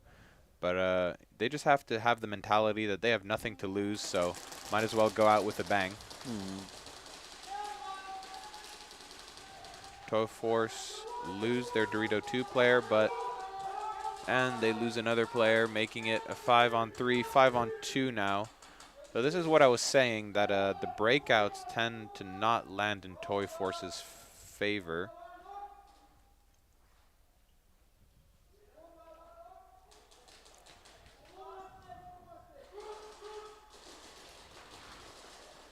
They get absolutely smoked. And snatch.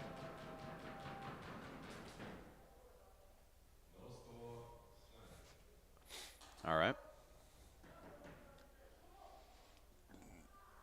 What would you do in Toy Force's position as a player?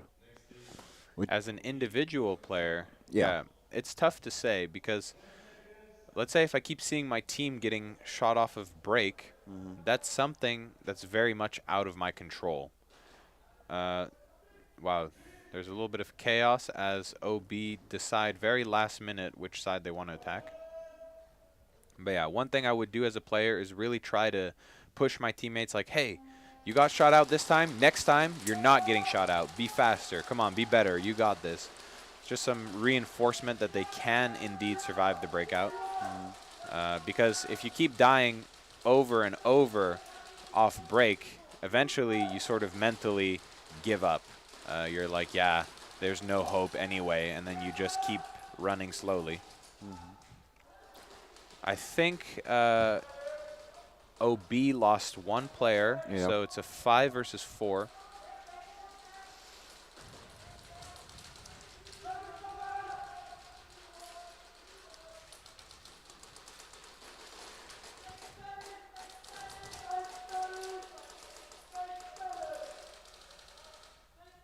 Funny positioning from NFA with 2 players in the snake, in the same snake bunker. Oh. There's going to be a penalty on the corner player of OB. Maybe his shoe was sticking out a little bit and was shot alongside the tape.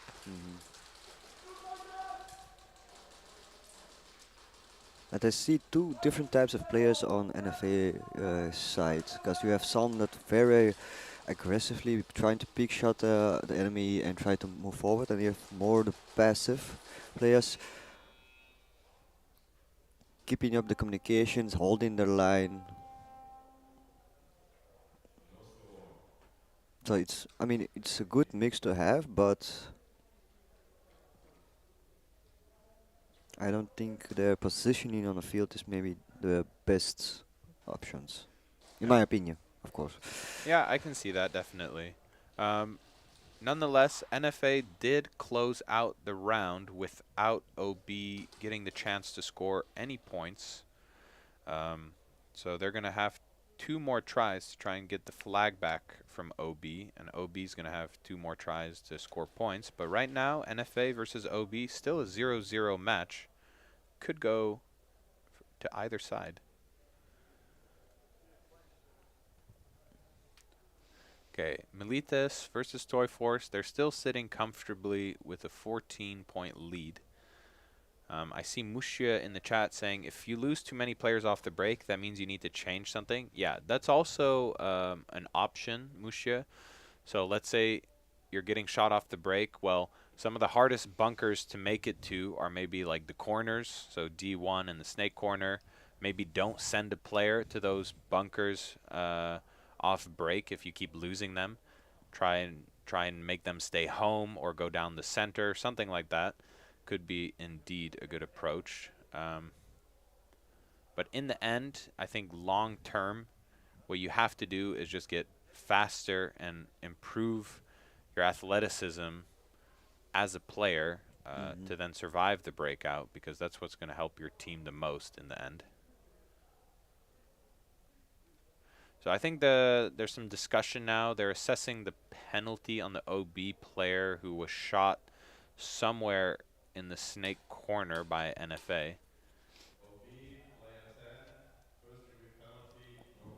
First degree penalty, no call. That is going to hurt OB a lot.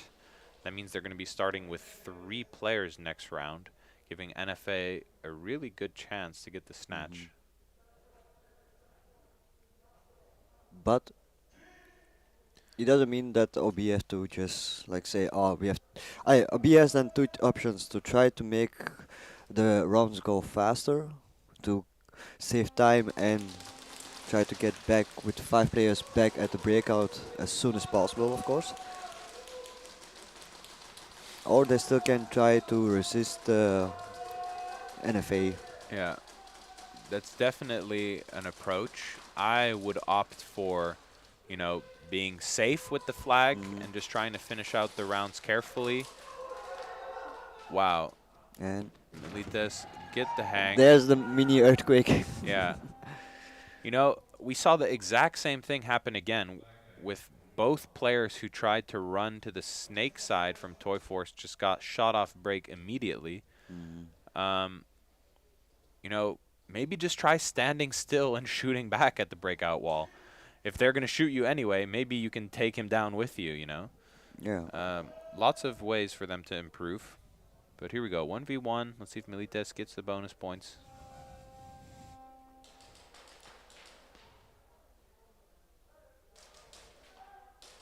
And he's shot in the side. Milites comfortably get that. So what just happened there is a really good example of not losing track of your opponent in a 1v1. The Toy Force player just kept looking on the right side and lost track of his opponent, which means he gets flanked and shot in the back. For those trying to improve their 1v1s, you want to always try and keep an eye on or try to keep track of where your opponent is going. If that means he goes to the side, maybe jump up in the air and look at him so that you know which bunker he moved to. Little things like that can really help Toy Force improve, I think. Yeah, definitely. Or maybe change out players from positioning, like, because it seems like on the D sides, both players able to make it to the bunkers. So maybe change one of them to the snake side. Yeah.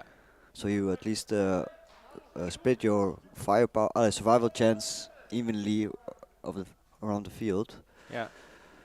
This is exciting. Let's see this. OB with 3 versus 5 NFA players. OB with a nice break kill, killing the D1 player from NFA. Huge, turning it into 3-on-4. Home player from OB is shot out, looks a bit frustrated. Maybe he thought he shot an NFA player, but just barely missed. So it's a 2v4. 2v3 now, as the Snake 50 gets shot out from NFA. Ooh.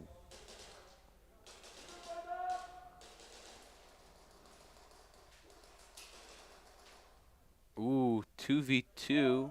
OB even it out, turning a man disadvantage into an equal fight.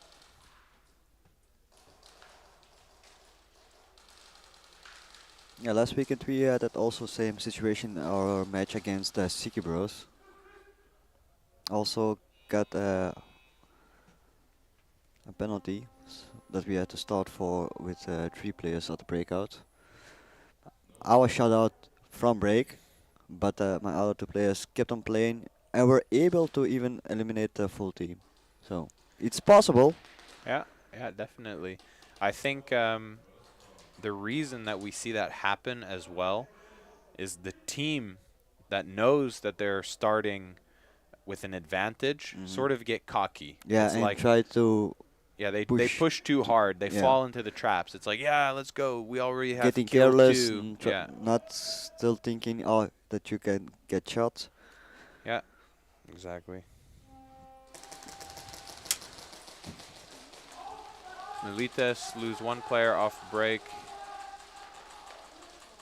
Toy Force with a cleaner breakout that time. They did survive much better. I think part of the reason is that they decided to keep 2 players at the home.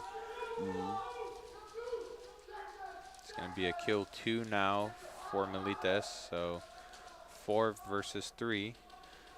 Hashtag players shot out, so it's a 3 versus 3. Yeah, but there is still one player from Toy Force. Oh, And they're spoke too all soon. gone. Good try. Yeah, but I did see that Toy Force did apply what I suggested to switch their faster players who are able to survive to a different location, a different position. Yeah, it makes me wonder if they're listening into the stream. Maybe.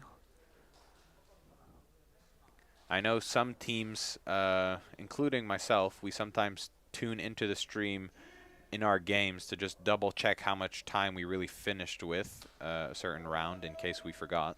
Oh yeah. So maybe they're doing the same. So once again, OB have to start with 3. They did a pretty good job last time. They all survived the breakout, while NFA has 4 people alive. So 4 versus 3.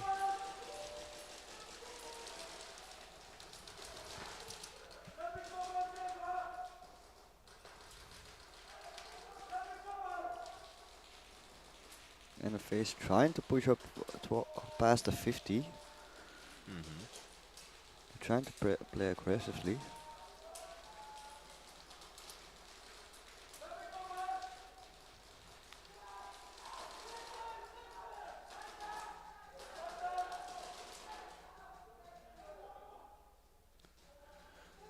I heard maybe 6 or 7 get out Yeah, from the OB side. So I too. He gets blasted. They buzzer. And no chance for NFA to get the snatch.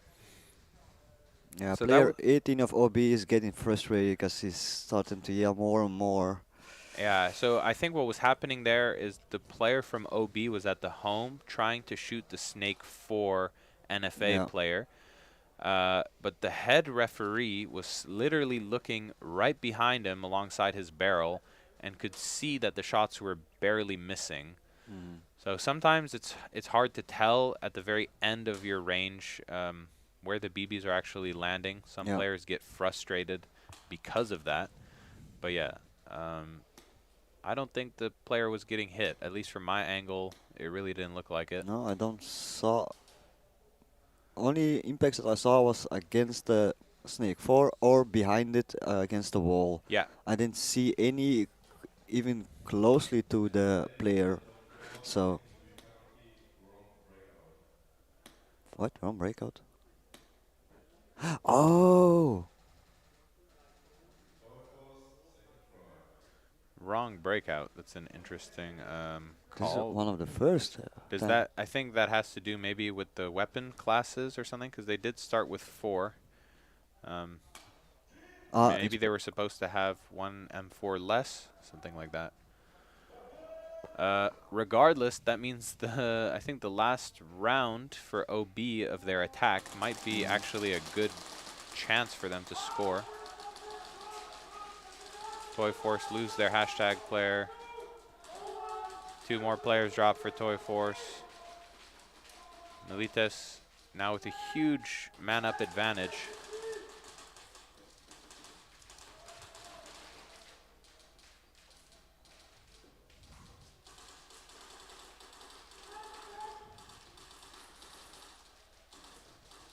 Snake player drops for Toy Force. It means there's only 1 player left for them at the D2.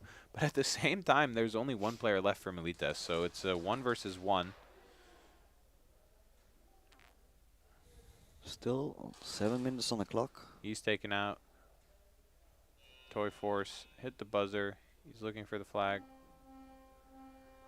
No chance for getting the snatch there. It was way too far back.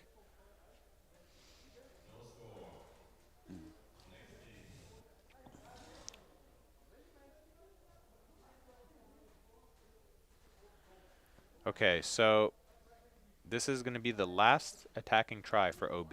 No, it's NFA. NFA has the flag. Oh, it did switch? Then I was counting wrong. Surprised that OB didn't push a bit harder than if it was their last try last round. Yeah, so NFA first try. OB still has to serve one more breakout with 3. Yeah. So this is going to be their last 3-man breakout because of that first degree they got. Really interesting game right now. It's going to be a 4 versus 3 breakout. 1-man up advantage for NFA. They have the flag. Score is 0-0 and 2 minutes 45 seconds left on the clock.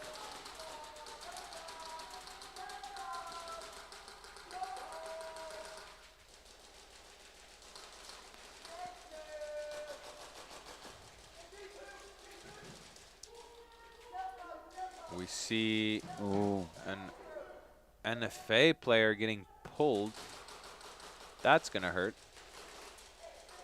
So it's a 3v3.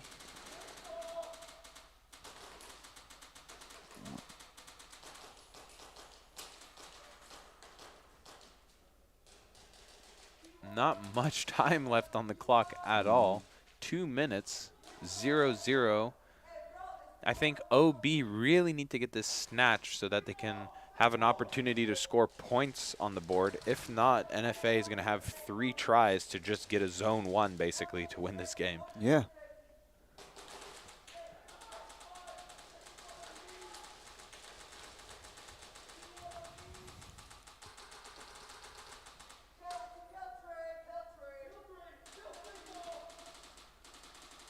But the question is, where's the flag? Is it still up or is it already down? Yeah. I cannot see it on the stream, and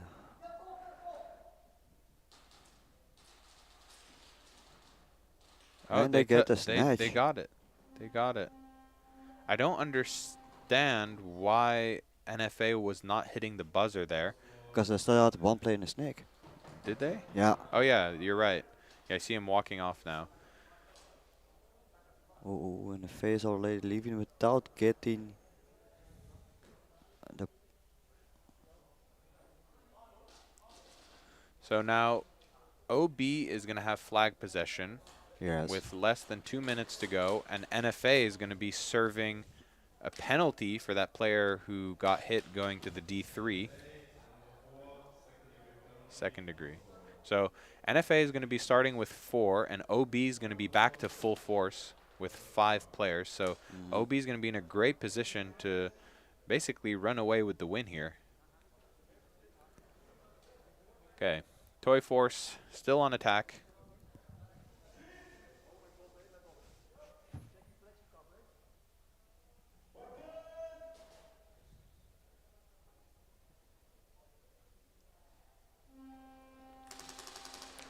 Oh, I think they really did listen.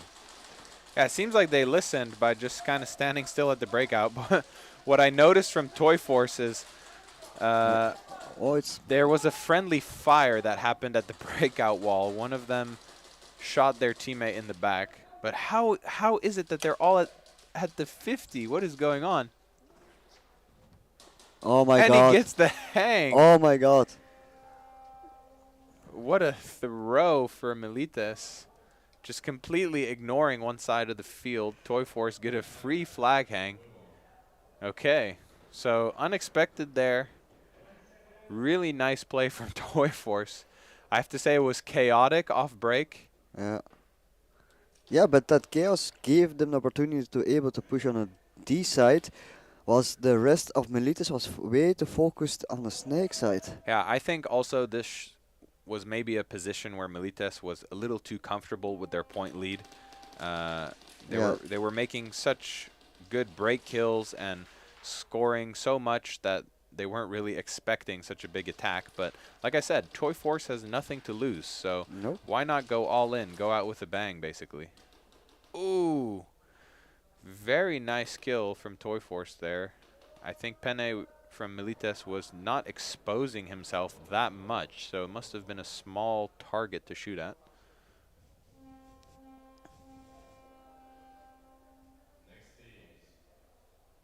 But they really did exactly what you told. Like, third try, you don't have nothing to lose, you're gonna the flag position is gonna switch anyways. So try to make points and do. If you're not fast enough, stay at the break. Just shoot. Try to get as much kills you can. Yeah. And it fucking worked. Yeah. So, hey, if Toy Force is listening in, good job, guys. Keep it up, because it's looking good. So, NFA started with 4. But? Yeah, OB lost one off break, so 4v4. They quickly even the playing field of bodies. Do you see who has the flag for OB? I think the castle player. Is it the castle? Yeah, I think it might be the castle player. 50 seconds left. It seems like OB is aware of how much time they have, or might I say time that they don't have. Because if they don't score a zone 1 here, then it's going to go into a shootout. It's going to be first for this weekend then. NFA lose another player, so 4 versus 3 now.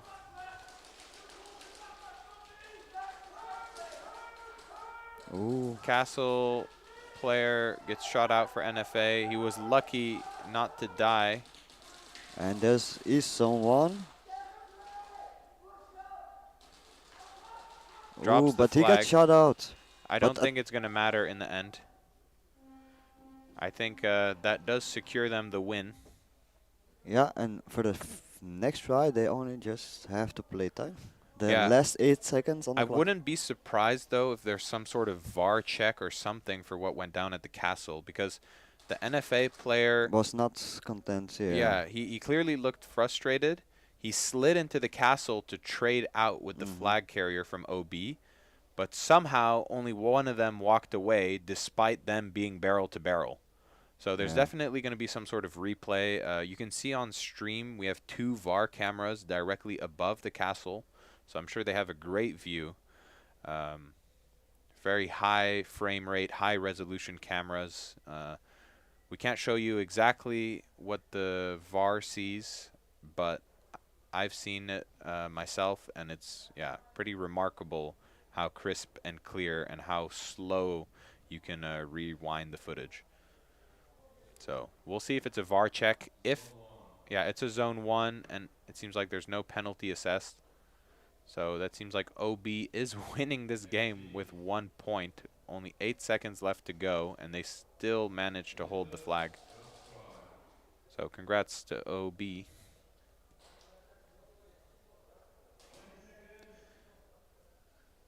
Now I have OB to be careful to not do anything stupid, not to go for the extra points, but just play time, do not get any penalties that will bite them back in the next match. Yeah, so if OB were to get a penalty now, it would be an automatic snatch and then 30-second rematch for NFA. Toy Force losing 2 off break, but Milites also lose someone off break, so home player goes down for Toy Force. He was shot out by the castle player of Milites. D2 is gone now, trades with the Snake Corner.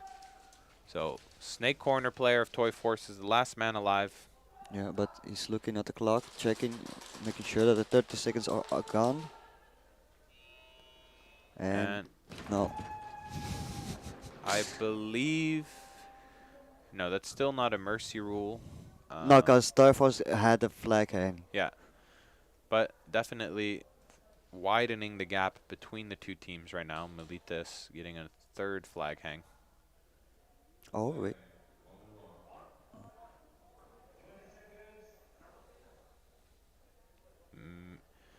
Yeah, it's not. Even if they get the... they would have to get the bonus then, right? But it's now 40 for Yeah, Milites. 28. They'll have a 30-point lead. No. No.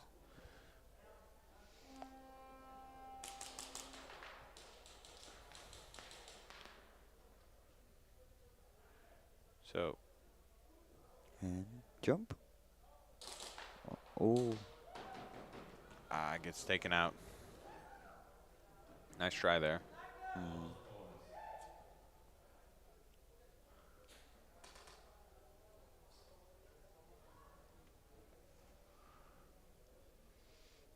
Ooh, 8 seconds on the clock.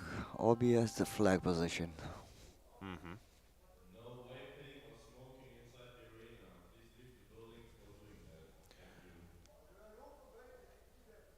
So, yeah, no vaping or smoking inside the arena, guys. Only on the field. No, I'm kidding. I'm like thinking, what the hell?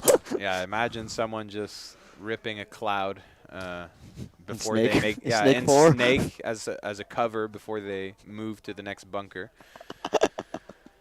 Vape Nation. Technically not in the rules. In case someone wants to try that. Okay, I see a prediction for the next pro. Yeah.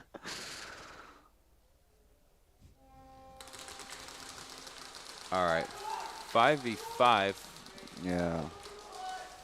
5v3 and the game is over. Game. I didn't see any pulls or any weird stuff going on, so it's going to be a clean win for OB, 1-0. NFA clearly frustrated. I don't even think they want to say good game to OB right now. They're just walking back to the death tunnel.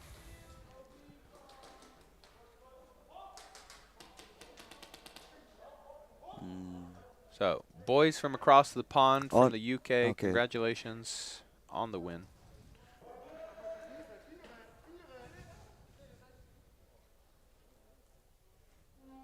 Still 6 minutes left on the clock. Still anybody's game. With that amount of time, is still anything is possible. Yeah, I would love to see another flag hang for Toy Force here. You know, just go out with a bang. Make it hard for them. But it's going to be kill 3 for Milites. 1 in the snake for Toy Force. Last snake player's taken out. Going for the snatch and couldn't find the flag. I think they gonna do it again what I did before. Like just keep the flag hidden until the third try, and then they're gonna Just do send again it. something, send it, try to make again a play. But I think Militis is a bit frustrated that they got the flag in against them. Yeah, definitely. There was some aggression in that round, you could tell. Everyone was eager to get to the 50.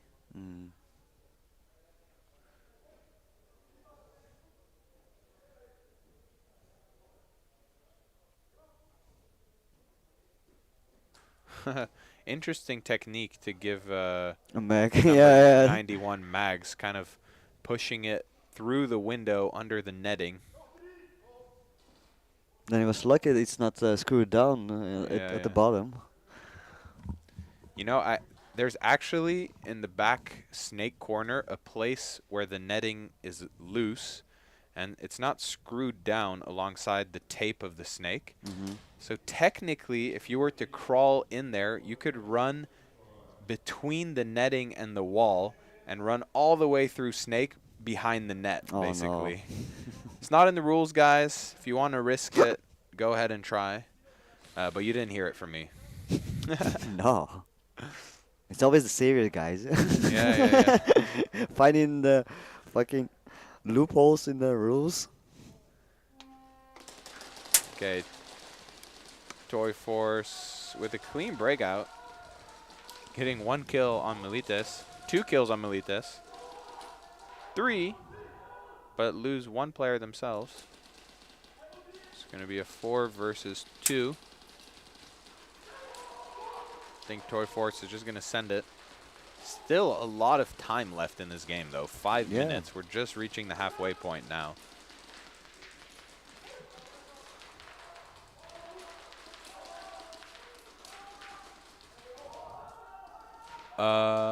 Yeah, number 21 for Milites is taken out.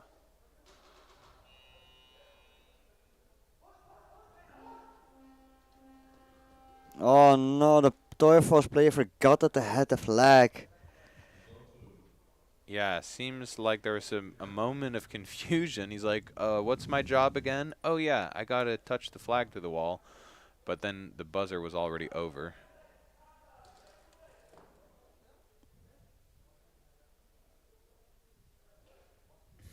people in the chat. Even if it's not in the rules, it would be an unwritten rule, right, Fives? Saviors and the guide to break the rules. Well, hey, you can't break the rules if it's not a rule, right? But yeah, indeed, guys, if you do try that, I guarantee you, you are getting punished for sure. It's going to be a first degree right in your face. But it would be funny, so. It may be classified the same as if you intentionally move a bunker.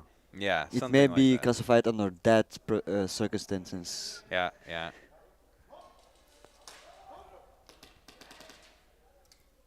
I think there's also a rule for exiting the boundaries of the field, so they could also maybe pull that one on you. Yeah.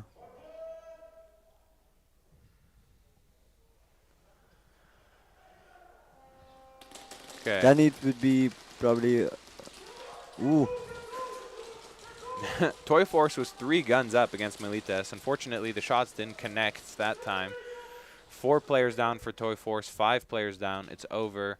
Going to be a snatch for Milites. Very quick round.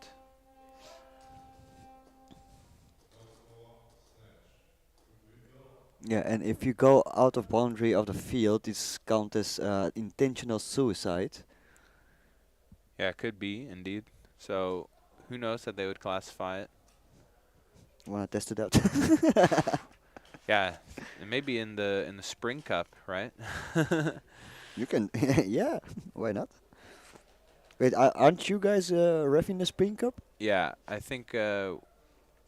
Actually, I don't think we're reffing this one. I think we're reffing the next one. I'm not entirely Now first sure. is gonna be the winter, because it's was postponed to May. Yeah. For any people in the stream who don't know what we're talking about, so there's like events at the Real Strike Arena, which is the field where we're watching this Challenger Series event number 2 take place right now. There's actually events that are kind of separate from the NSL Series, Challenger or Pro. These events are basically for teams who've never played NSL before, or just a more casual format for trying the competitive stuff.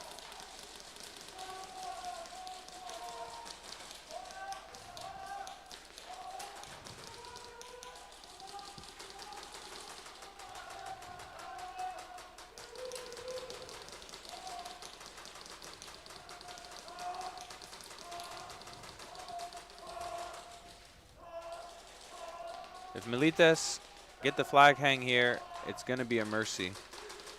Yep. 3 minutes 45 left on the clock. Last Toy Force player is at home, completely oblivious to the D side guys who are shooting him in the face. Ooh, zone 3. Zone 3.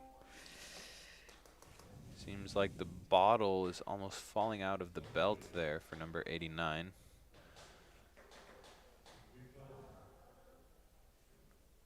It's going to be a quick refill.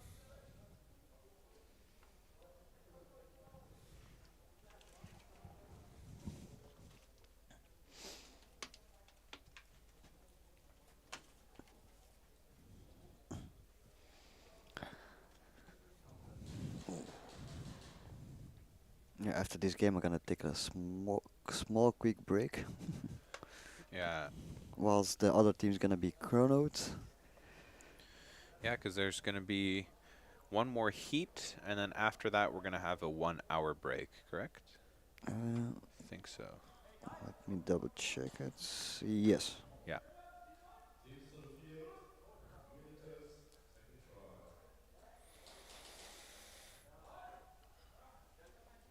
I mean, I like the attitude from Toy Force right now. They don't, they're holding their heads up high. Yeah. Jogging to the breakout wall. It doesn't seem like they're too disheartened with losing, so that's a good thing.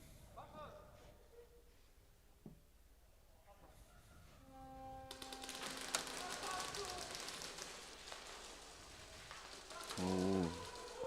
Toy Force lose 2 players off break. Third player quickly goes down. Last 2 Toy Force players are on the snake side, so I'm expecting a similar attack from Milites. I think That's Pascal, right? Yeah, Pascal. He's at the Dorito 4 for Toy Force. And he has the flag. And he makes it in yeah. time. Going to be a mercy rule now for Milites. Number 89 hangs the flag. So that's it, guys. This heat is over now. We're going to have the next 4 teams up on the field soon. We're probably going to cut to a commercial break. We're going to go take a quick break and be right back. All right? See you guys.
So, we are back, guys. Rush versus DSD, or DSD, for our English-speaking people out here. Curious to see how this goes, honestly. I think DSD has been pretty strong this weekend. Early start for Rush. That's going to bite them in the ass. Yep.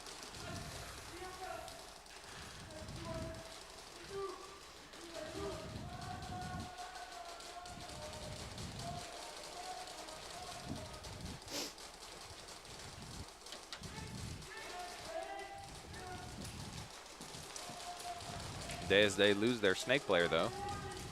But so does Rush. Mm-hmm.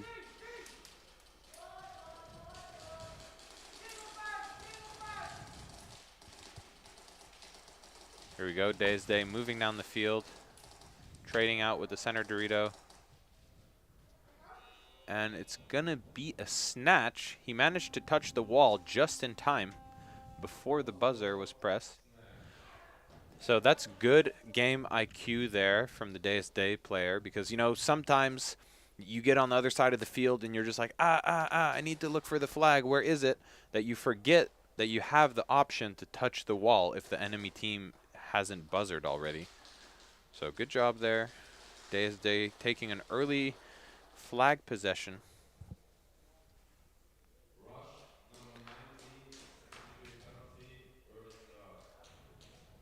So we see Chief and Sugar Rush mask to mask there, like some sort of UFC showdown on the field.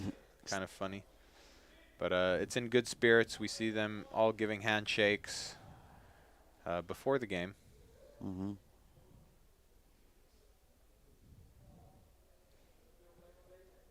Ooh.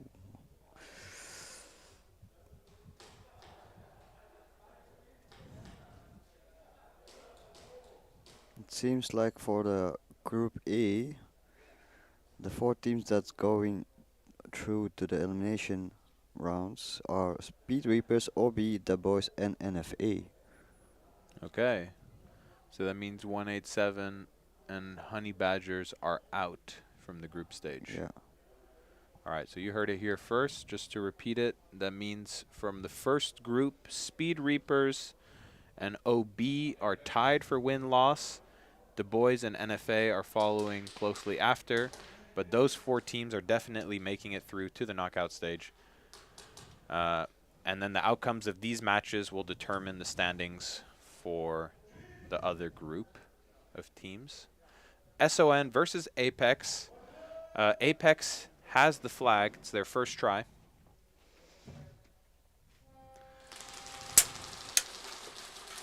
Aggressive breakout from Apex with 1 player at the castle. Each team losing 1 player, though, so it's a 4-on-4.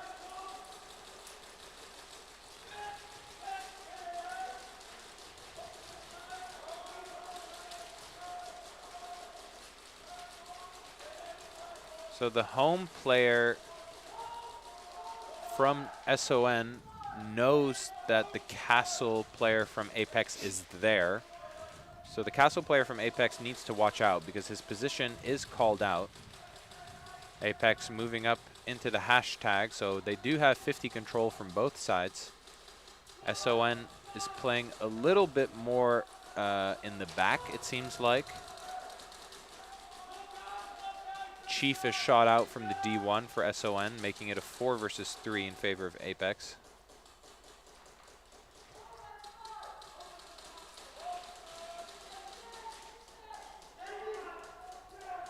Four versus 2 now.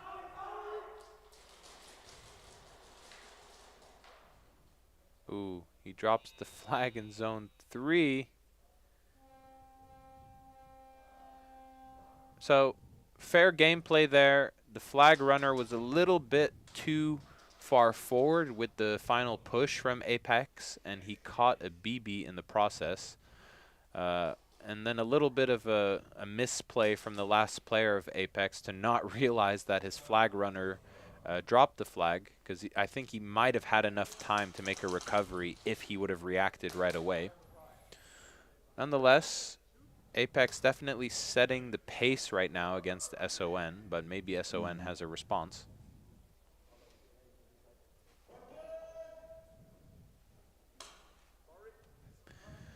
So DSD with flag possession after they got the snatch the previous round.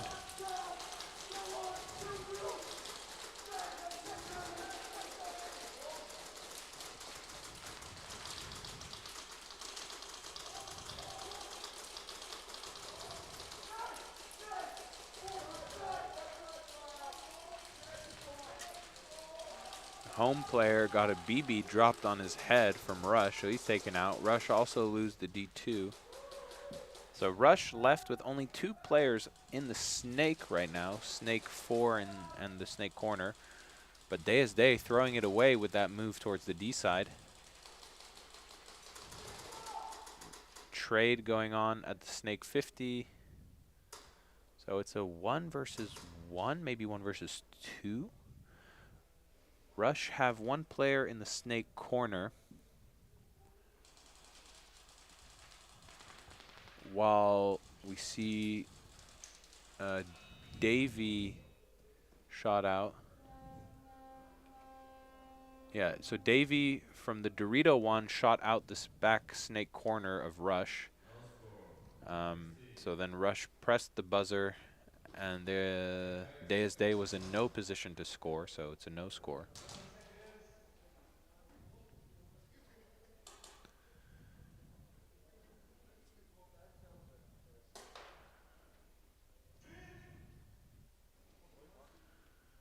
Here we go. So Apex got a zone 3 last time with 4 players up. Let's see what SON can do. SON lose their home player. So it's a kill 1 for Apex.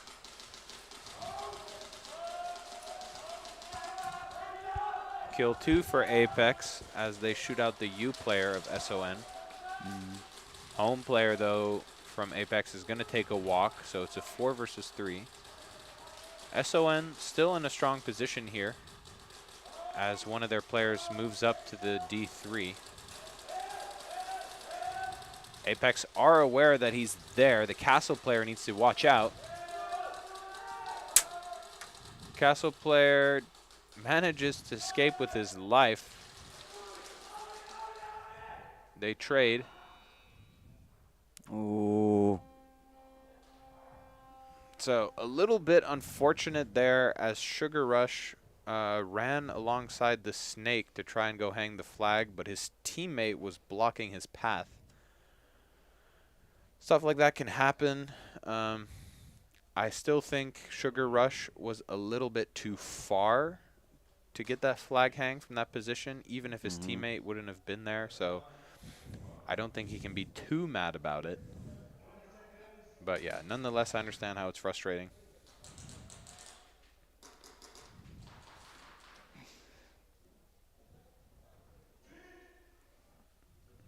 So we see some support here for Rush from the spectator stands holding up a flag.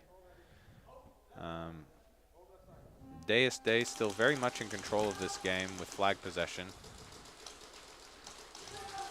U player from Rush takes a walk, but Snake player from DSD gets shot out. Looks frustrated though. Might have thought that he shot the center Dorito player. D2 from Rush is out, so 3 versus 4.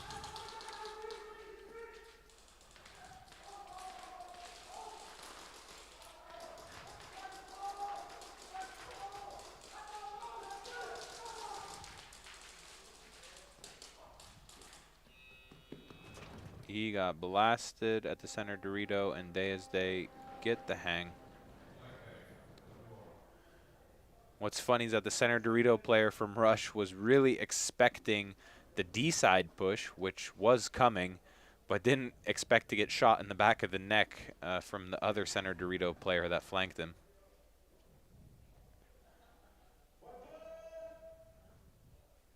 Okay, let's see. The 1v1.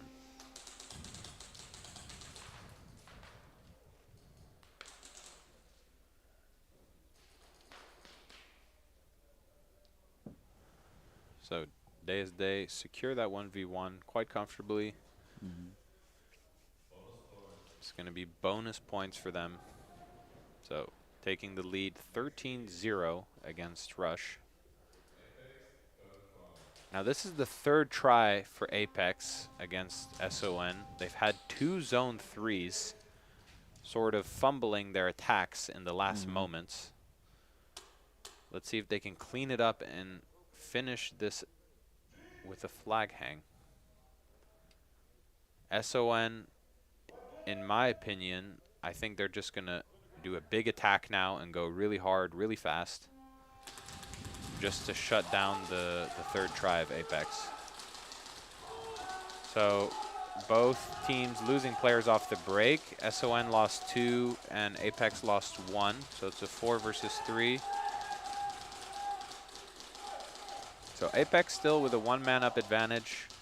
SON positioned at the D1, D2, and the snake corner. Apex kill the D1 player of SON, so there's only the D2 who gets shot out. Last one is at the snake corner. They're going to go for the kill. They're running the flag, and it's going to be too late. So we saw a similar thing happen 3 rounds in a row where basically they're not able to close out the attack in a way where they can get close enough for a flag hang.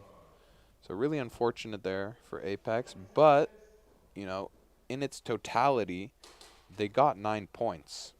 And when you look at the score, I mean, 9 points is only 1 point less than getting a third try flag hang. So it is still a lead, it is something, but it gives SON the opportunity to respond and get the lead.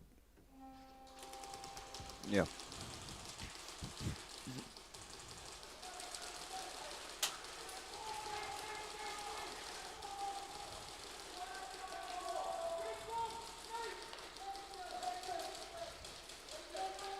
Rush trying to make some moves, but with no success at this point and losing 1 player.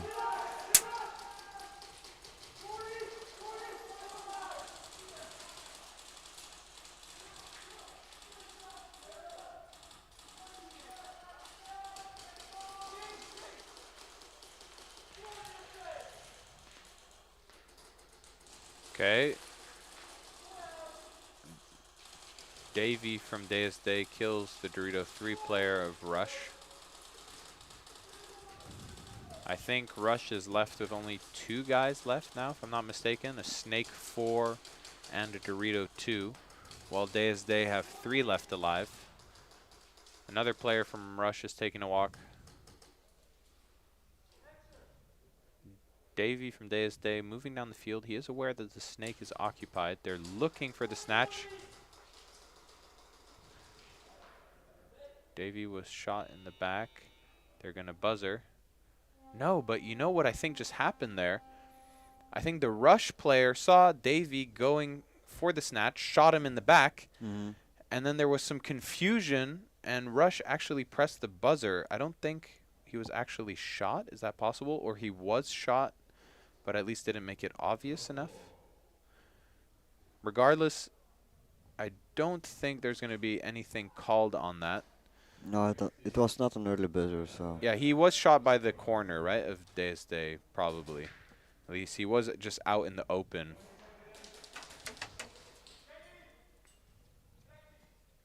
Sometimes I wish that it would be a mandatory rule that you have to, like, put your hand on your head to indicate that you get shot. Makes it a lot easier for spectators and referees alike to, you know, get that feedback from the player that they got hit.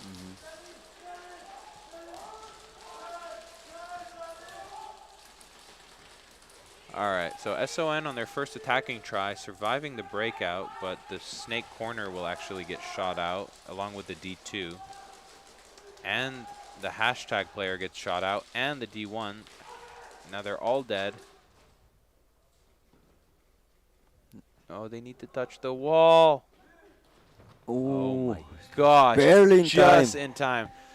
So very much a lack of game IQ there by I think 4 players. Just forgetting to touch the wall because it was within the 30-second time interval where you can get a free snatch before they buzzer.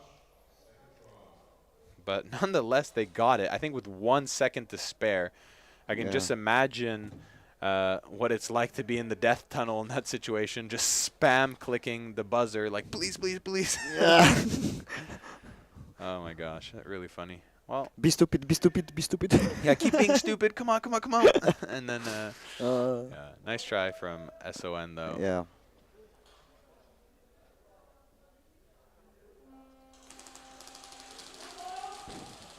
All right. Clean breakout for both teams, 5v5.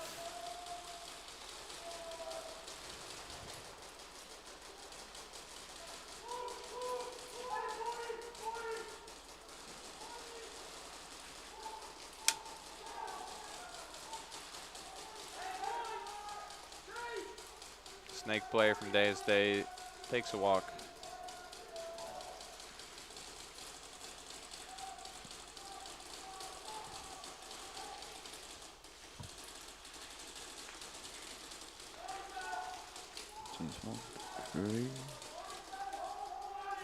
Home player from Rush gets shot out.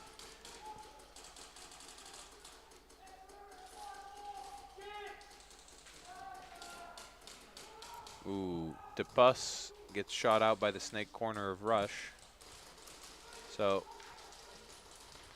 Rush eliminating all of Day's Day, but not being in a position to get a flag hang. Nonetheless, it's points on the board. The score is 13-0, 13-1 now, but let's assume if they can get the flag hang next round and the bonus points, well, yeah. They'll still be 1 point short. No, it'll be tied, right? Because then it'll be 11 plus 2, so it'll be 13-13. It was the first try for Rush? Was it the first try? I thought it might have been the first try, or maybe it was the second try. You're right. Well, regardless, Rush need to get a flag hang because right now, Day's Day is maintaining their point lead.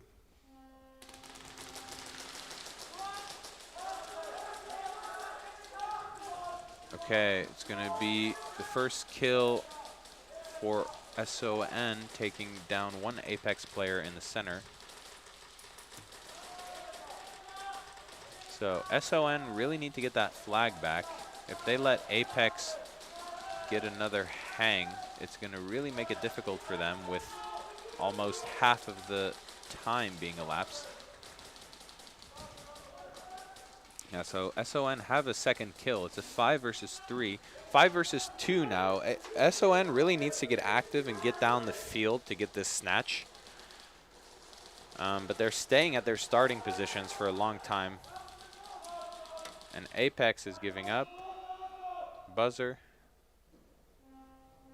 And no chance to snatch.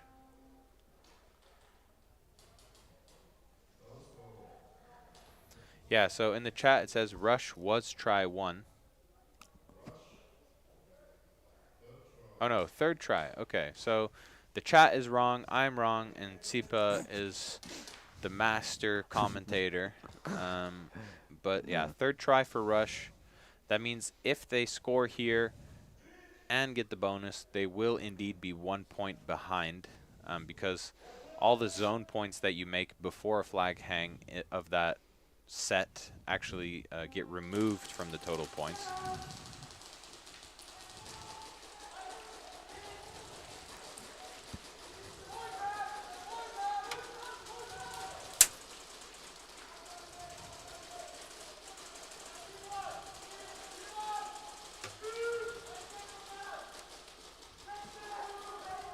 Basically doing an aggressive defensive positions, but there's still one player up. Yeah, but Day's Day now have plexi control, just picking them apart. He flanks the D1 and the D2. Was a nice try. Yeah, definitely. I mean, he was going fully. He had his momentum, so he did take the risk for trying to touch the breakout wall before the buzzer sounds, but Unfortunately, he was not fast enough. Yeah, just 1 second Yeah. too late.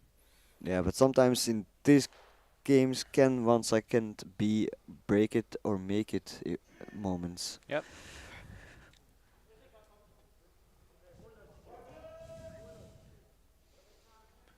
All right. So Apex managed to defend against the snatch there. Let's see if they're able to get a flag hang. So finally, SON counter what Apex was doing, sending that player to the castle off break. But it's going to be a 4 versus 3. 4 versus 2 now, as SON is just falling apart. 4 versus 1. He's going to sacrifice. They're going to run. They have the flag and Yeah. Flag hang. Oh. So I think that was within 30 seconds, so SON still couldn't buzzer. Apex extending their point lead against SON.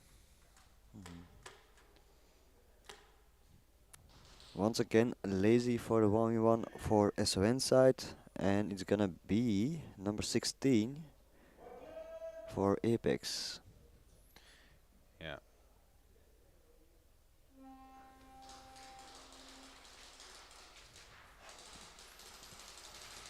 So SON just low in the snake.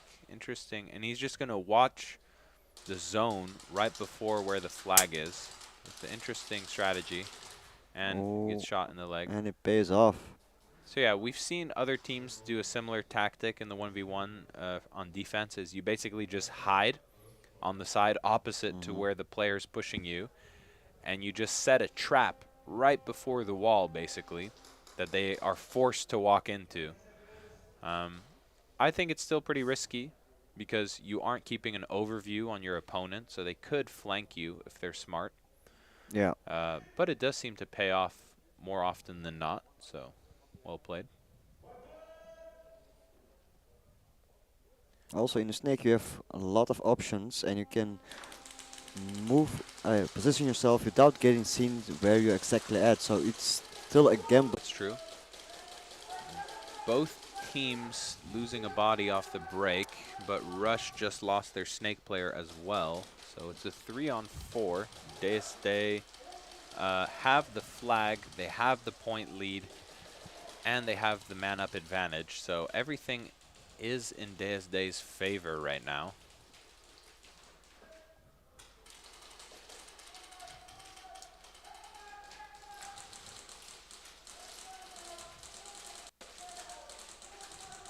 The Rush guy in the snake corner gets shot out. So it's a 2-on-4. Snake player from DSD takes a walk but gets shot out by Davey at the center Dorito. So it's a 1 versus 3. Oh, no. Okay. I hope that ref is okay. He took a big hit from the DSD player, standing a little bit in the way between him and the wall. I wonder how they're going to handle this situation. In my opinion, it seems like he was running fast enough to make that flag hang. It looked like with the time that the buzzer was pressed and how fast he was going, it was going to be a hang. Yeah. So I wouldn't be surprised if the referees just say it's a flag hang. Yeah. So it's going to be a flag hang. I think that's a fair call. Yeah, definitely, because the referee was not paying attention on his left side, so he was not prepared for the DSD player to start running for the flag hang. Yeah. Let's say if it would have been clearly too late and it would have been the ref blocking him, but it was clearly too late, I think potentially Rush could have argued to have some sort of rematch go down. But yeah, Rush not sending anyone to defend against the 1v1. Very disappointing. I think their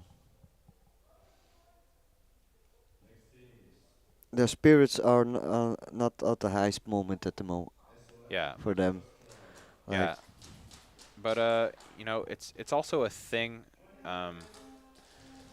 if you want to show respect to your opponent and then also just to the sport in general, that means showing up on the field at every breakout, at every 1v1, no matter how it's going for your team. You know, just because your team's losing doesn't mean you can choose to suddenly not participate in the tournament. And at a less extreme example, it doesn't mean you shouldn't participate in 1v1s or other things like that. Yeah. SON losing three players already. Yeah. So Apex in a good position Yeah. to get the snatch here.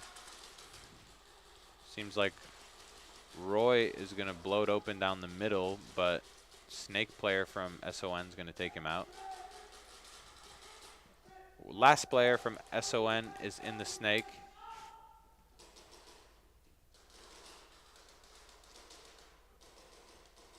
He's still alive. It's 1v1. 1v1, yeah. I would like to see the Apex player go for the wall here. I don't think it's possible. Oh, gets shot out. And he had the flag. Zone 3. Way to hustle, though, from the Snake player of SON. I was not expecting him to have the flag, actually, and be ready to score, but zone 3. Yeah, he was running. Yeah, he hustled. If he had a straight line towards the breakout, he would definitely got a flag aim. Yeah, but yeah. unfortunately, he didn't have that, so he chose just to go for the zone 3. Points on the board is points on the board.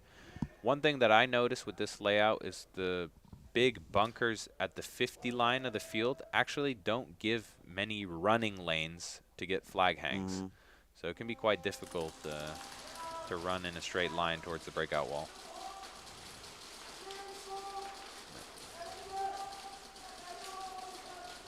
So both teams with 5 alive. Each losing a player on the D side. 4v4 now. Yeah, it's 3 against 4. DSD with 4 men up. So.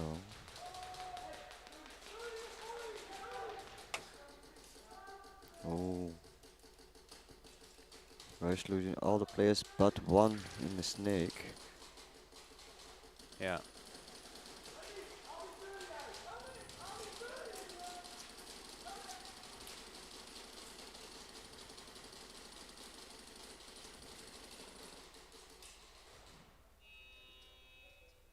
Be a trade in the Snake. Was that almost a snatch? I think it didn't matter because it was 3rd try, right? Yeah. Still going for it, though. Or was it 2nd mate? The flag was in the D1 for Rush. 2nd try for SON now versus Apex. So, yeah, it was down to the wire that last round. SON seemed to be doing relatively good in low body situations. So it's definitely something that Apex needs to watch out of, or watch out for.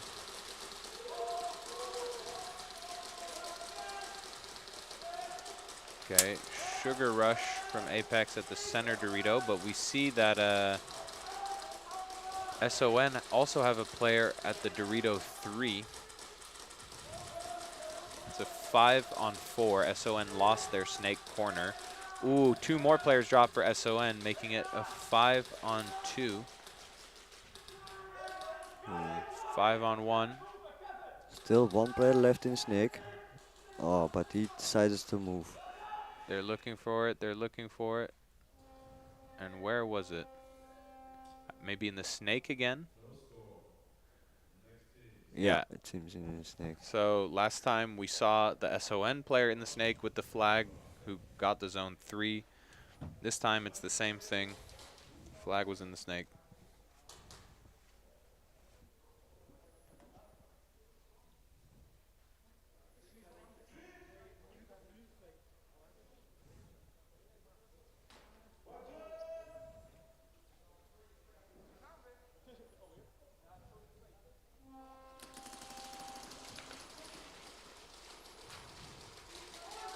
Center Doritos shot out for Rush.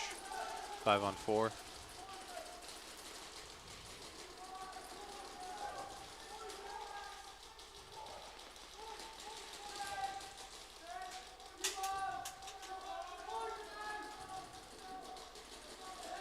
Another player takes a walk.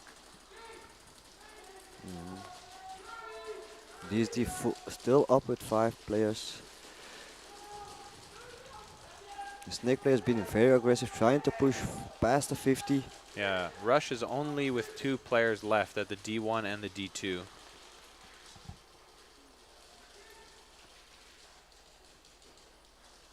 Ooh, they were hunting him down. And they get the snatch as well. The last player at the Dorito 3 for Rush had the flag before he got shot out. I think he must have ate 30 BBs from the last 2 guys just lasering him at the end.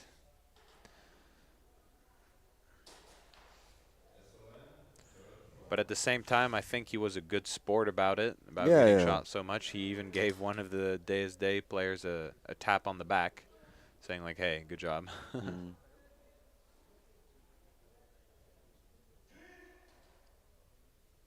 Okay, last attempt for SON. Yeah, it's all or nothing now, SON. They need to go. Yeah.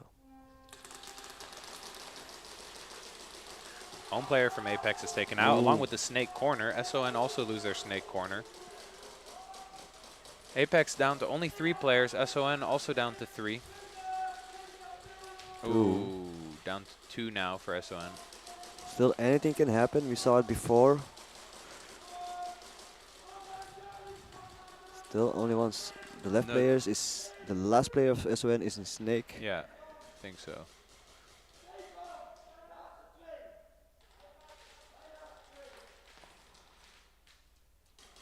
Seems to be Apex that lost their count on bodies.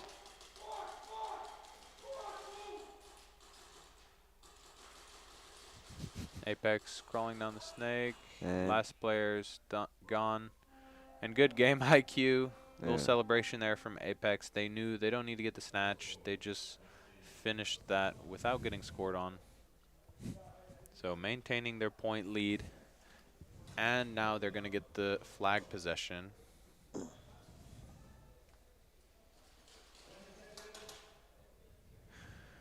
have to say, with just the body language on Rush, they're definitely, lacking some motivation right now.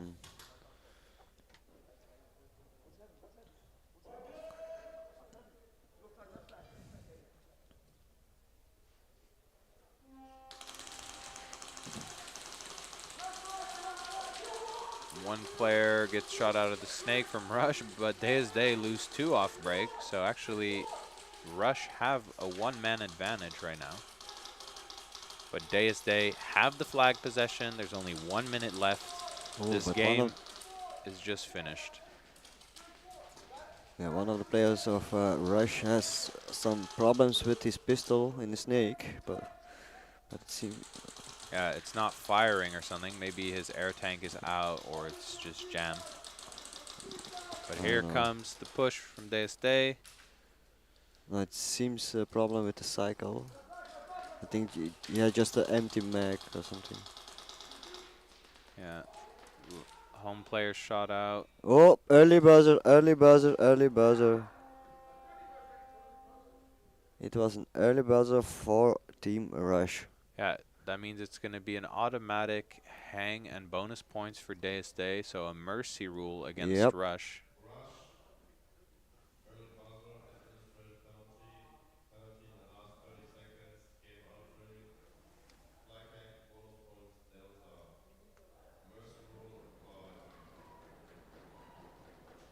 All right, so you heard it there. Mercy rule applies. But wait, I have to check. Is the Rush out of the?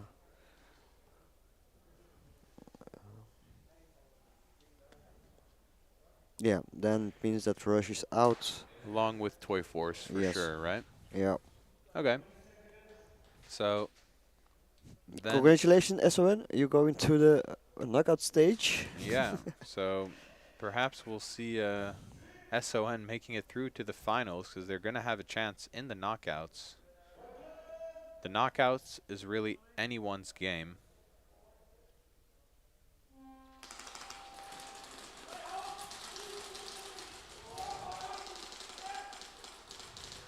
D1 player from SON is shot out. So 5-on-4. Center Dorito trades with the snake. 4-on-3.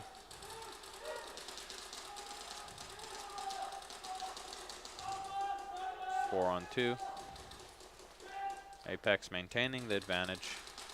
Matching at the castle. Ooh. Good trade out at the castle there from SON. Yeah. I like the idea. But it's going to be a 3-on-1 now. Last player from SON's just running across the field. Catches a BB. They buzzer. And it's going to be a no score. Where was the flag actually? Because Apex was attacking. Oh no, then I think they got a zone 2. Yeah. I didn't see the guy running on the D side, but indeed he had the flag.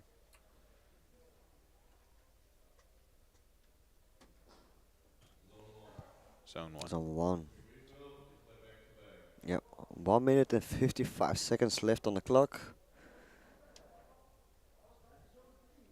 Still enough time to for Son to able to get a snatch and try to score some more points. I mean, it's possible, but it's gonna have to be very fast rounds.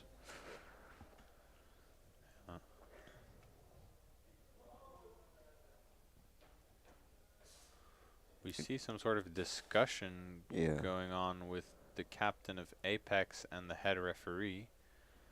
No idea what it could be about. Okay, zone 2. Okay, so we were correct that it was zone 2. Yeah. So, you know, it's good to, I guess, argue your case sometimes with the referees. Happens in every sport. If you think that something went one way, but they're saying the other way, then it can be reviewed with the cameras, and it can be evaluated whether it's the right call. Sonny became the bitch. Yeah, I don't know what they handed to him. I think a hoodie or something. Yeah. It's like, here, Sonny, you take it out of the field. Have to play. Okay, Apex with a Clean clean breakout. breakout. Yeah, yeah. We see But Sugar Apex is Rush. playing very aggressively. And it works for them because they already got 3 kills. Yeah. And they're pushed up to the 50 at the snake. Yeah. Also, the D side is making progress Oh, now. only 1 player left on SON. But the flag is down. Does the teammates from Apex know that? Seems like number 19 might know. Oh no. He was tunnel visioning. And I hear in the death tunnels somebody's not happy. Yeah, I think the team captain of Apex is definitely going to be grilling his team there, saying like, guys, it's a 1v3. We're attacking. You know, make sure you have the flag, blah, blah, blah. So I'm sure they're getting an earful right now. Not that it's the most important moment since they have such a big point lead, but yeah, still good to practice not making those mistakes for when it's going to really count. Try not to make a bad habit out of it. Exactly. Because in the knockout stages, it's gonna cost you maybe a win. Exactly. You never know. I mean, exactly. Especially when it's only what maybe 1 or 2 point difference. But Apex can try again now. Still 1 minute 30, I think, on the clock. Something like that.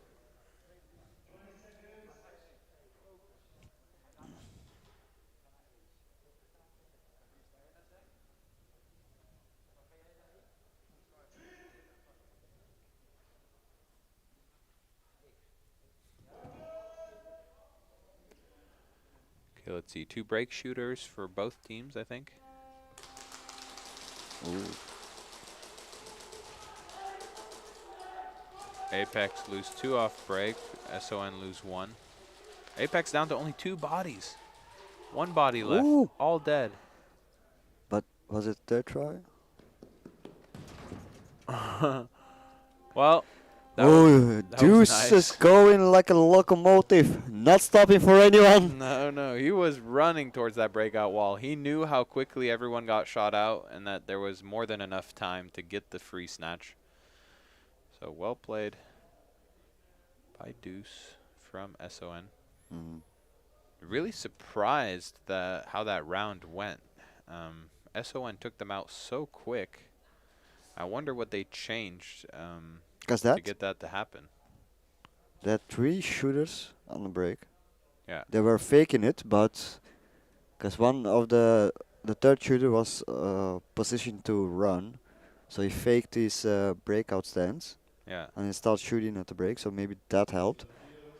Could have. So after this game is gonna be a long break. We're gonna get something to eat. Apex need to get out on the field. Yeah. They have 2, 3, 5 guys. Yep. I hope that they know that they're defending now, but I still think the game is going to be for Apex considering the time and the point lead.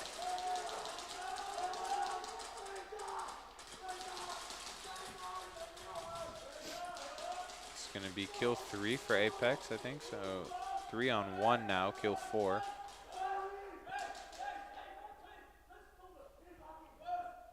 Okay, Apex decided to play the time.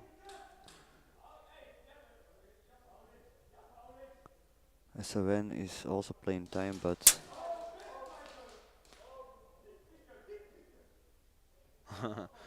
they're saying don't peek, don't peek. They just want to run out the time now. oh, 2 seconds, and that's game. It's gonna be game over for SON. They lose to Apex 22-3.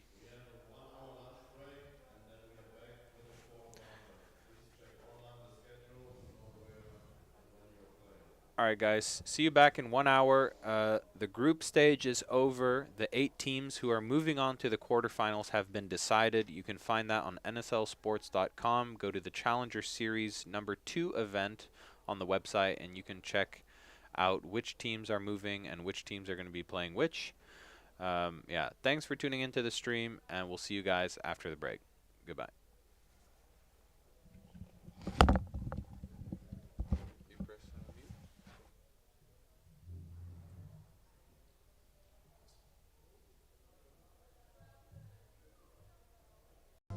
Yo, what up, guys? He's out here. As an average gamer, guys I've been taking training now, with transfuse being the absolute best recovery and replenishment product that I've ever taken, I was super hyped to get on Transcend. Transcend is one of the only products backed by research studies to make sure that the formula is correct and the right dosage for optimal performance. It's literally more potent than anything on the market. Now I'm a little bit stimulant sensitive, so I take about a half a scoop to a full scoop. But if you guys want that LFG dose, 2 scoops, and you're going to be cranked and ready to go. They got 2 delicious flavors, Skittles Candy and Baja Splash. Make sure you guys head over to translabs.com.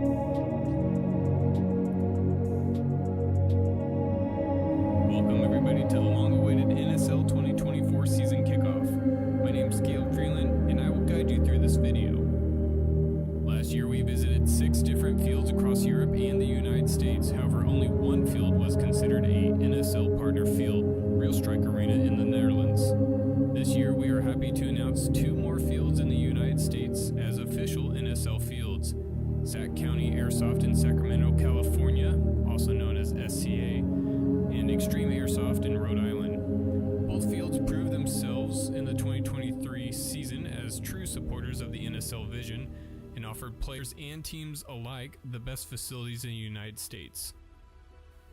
Hey, this is Walker with Carbon Paintball here to talk to you about our SC custom jerseys.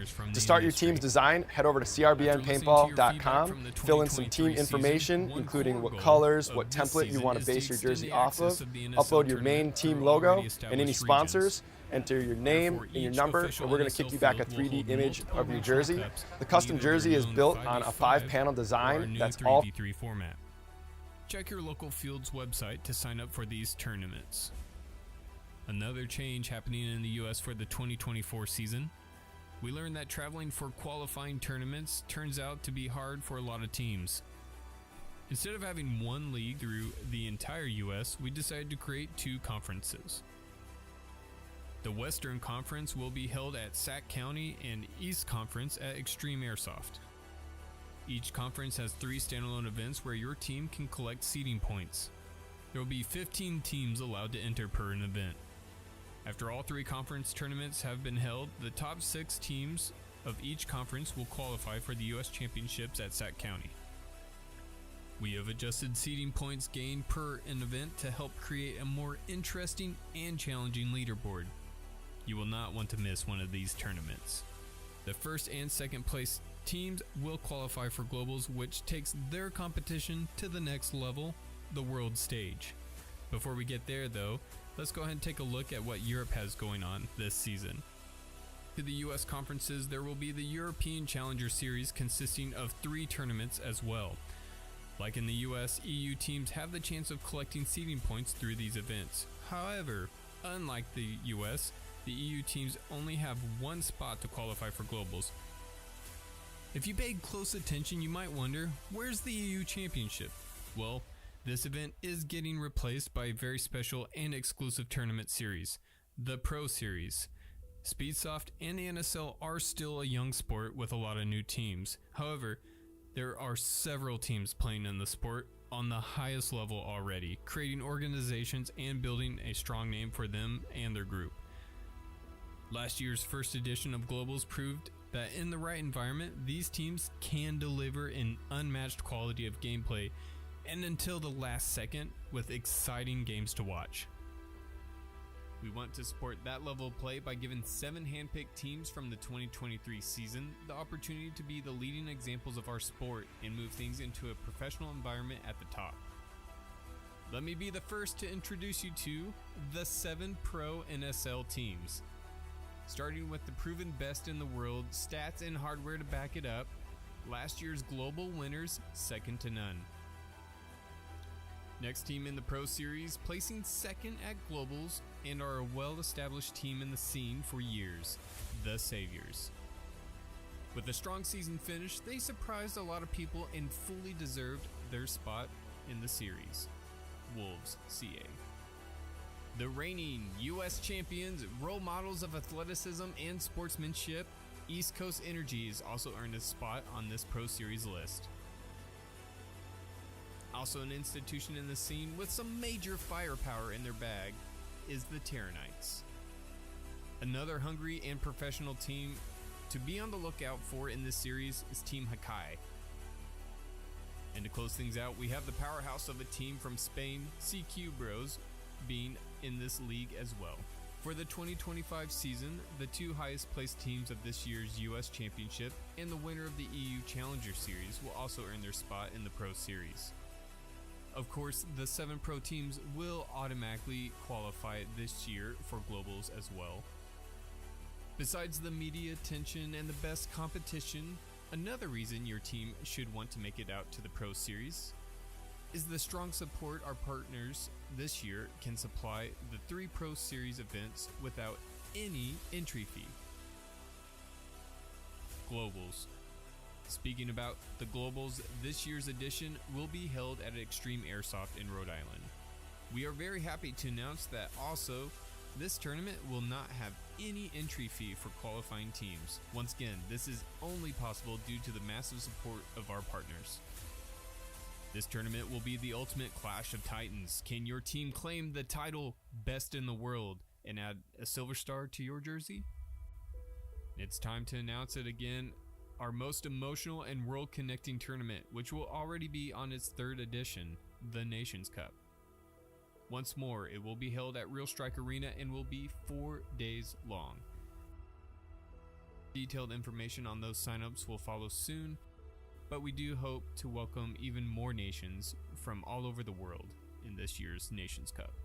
All of our tournaments this year will have VAR, which stands for Video Assistant Referee. We've invested for each field into an 8 4K independent camera system. This is to help support our Zebra gang in making the correct calls in order to create a more fair and balanced game. Thank you for watching, and we hope this has been an opportunity to enlighten you on what's happening this season. See you soon.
How's it going, guys? Stephen Williams here from Transfuse.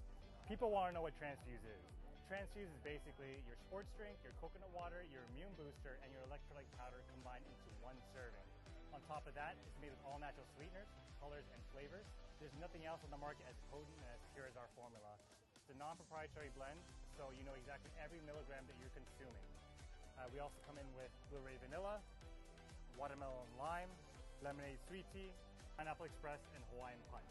Transfuse can be used for anything, whether it's you're a music festival goer, you're a gamer, you're into extreme sports, or if you're a professional athlete. Transfuse is heavily dense in micronutrients and vitamins and minerals. This is something that you just can't get from food because you have to eat 21 oranges in order to get the same amount of vitamin C in Transfuse. You can find us on www.transfuseusa.com.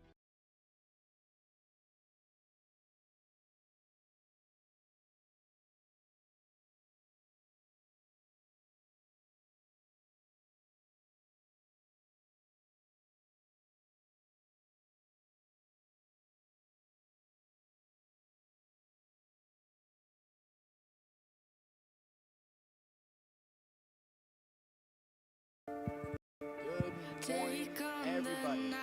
My name is Anthony Piacenti. To reach the morning.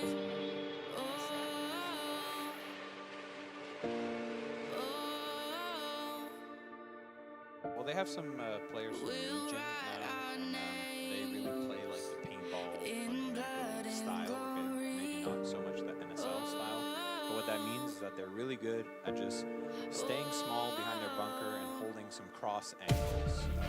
Oh, our hearts are unafraid, making our own fate, making our own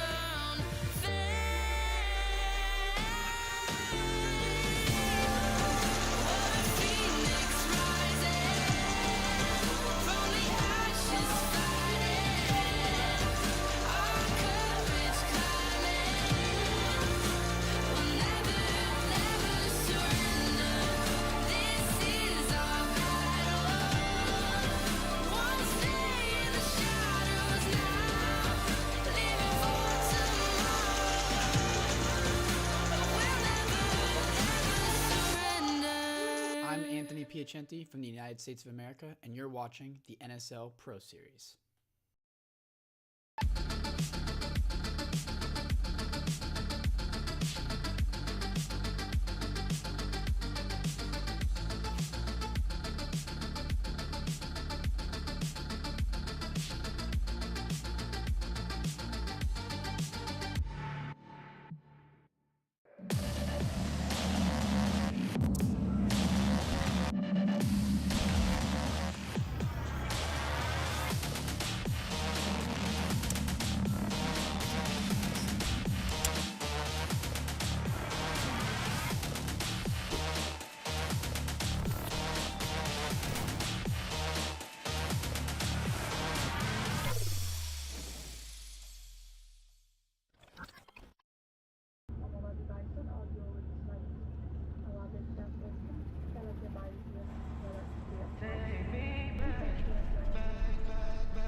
looking back at it, I think of the teams that were here, the people that were involved, how little we knew about NSL, but how hungry we were for something new, something different.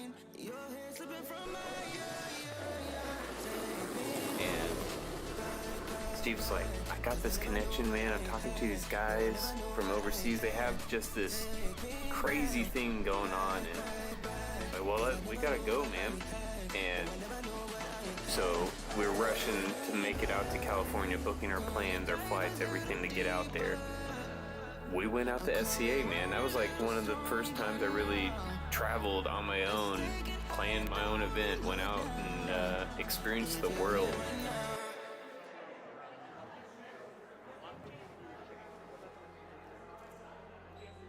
We know it started here a few years ago, and so this is where we want to finish it this year. To have some of the best teams, or the best teams in the U.S. I could speak on behalf of Troy to tell you that we are extremely proud and honored to be able to have the U.S. championships at SCA.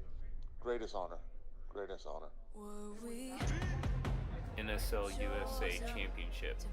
To this day, that is one of my absolute favorite event weekends. It just seemed like everything finally clicked. Everybody played the best they could play. And every game was super entertaining for me. And I think that's something I'm very excited about.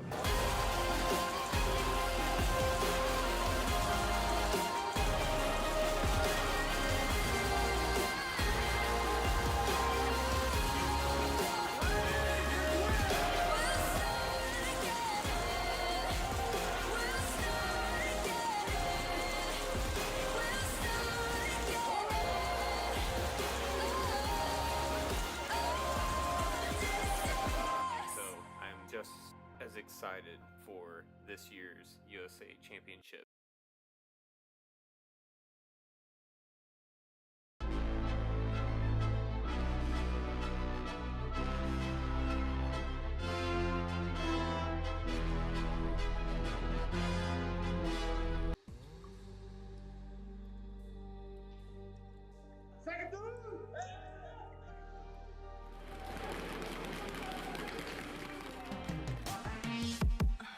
Second to none.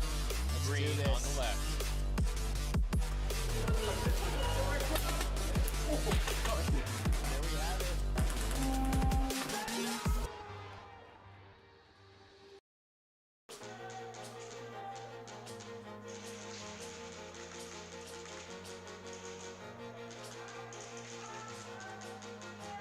Well, good morning and welcome to the 2023 NSL Globals here at Real Strike Arena.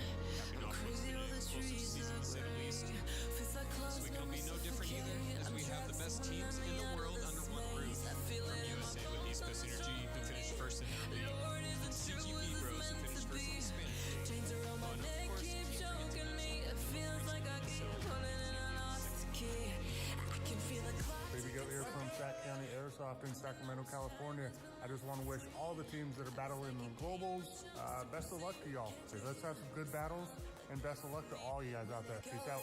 The movement going on here, going to be hard to follow. Young one trades out with Kodak and the Snake. It's going to allow the numbers game for TD to get the kill on Zeus. TD moves up the field. Final 10 seconds.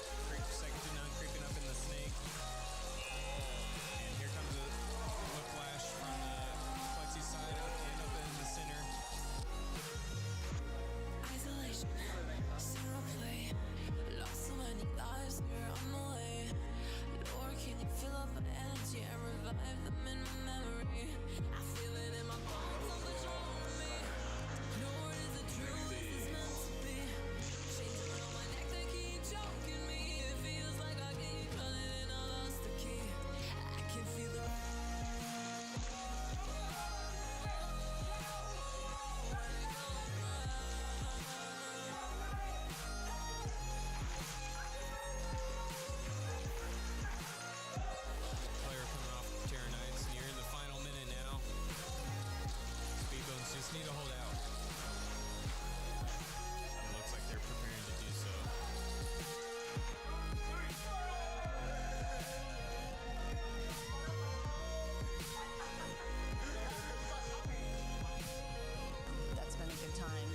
super proud of the boys. They've been playing real hard and learning and trying new things, you know, because today's kind of practice. They're getting some points, and they're doing. Three of the boys have played here before, right? And you know, turf is a new experience for the rest of the team, so they're all adjusting and really playing for the first time.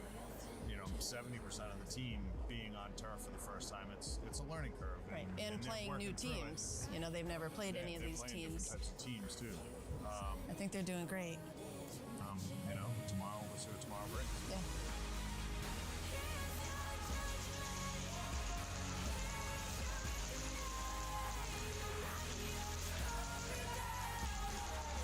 And second to none, the win streak comes to an end.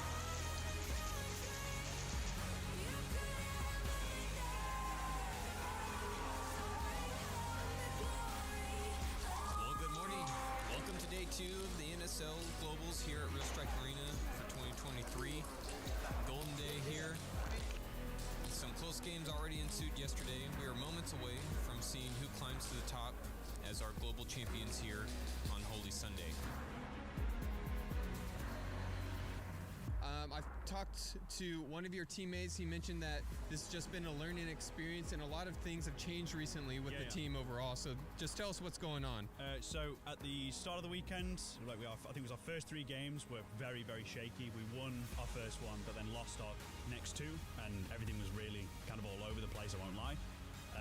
But I brought my boy Kyle over from Legion, so we've got a bit of a Legion Secton on crossover going at the minute, and we drew plans up, and we've just been smashing it since then. Like everyone's found their spot now, everyone's killing it, and so far the weekend's looking real good. Yeah, I feel like as far as preparation's concerned, we've played how we wanted to. Some moments felt like we kind of ran out of time, like we started clicking and gelling and forcing players where we wanted to, and we just didn't have the moment to kind of cap off the games. So going into the quarterfinals, I know the games are going to be a little bit longer. Teams are going to be more prepared and ready to go, so as we should be as well. We're locked in. We're just coming to fucking kill you. Like, we're ready. We're ready. We're ready now. We've done our trial phase. We're fucking ready. We're coming to fucking kill you. All of you. It's worth mentioning it is cold here today for the players. A whopping 10 degrees Celsius. And knowing that the field is damp, it'll definitely impact these players.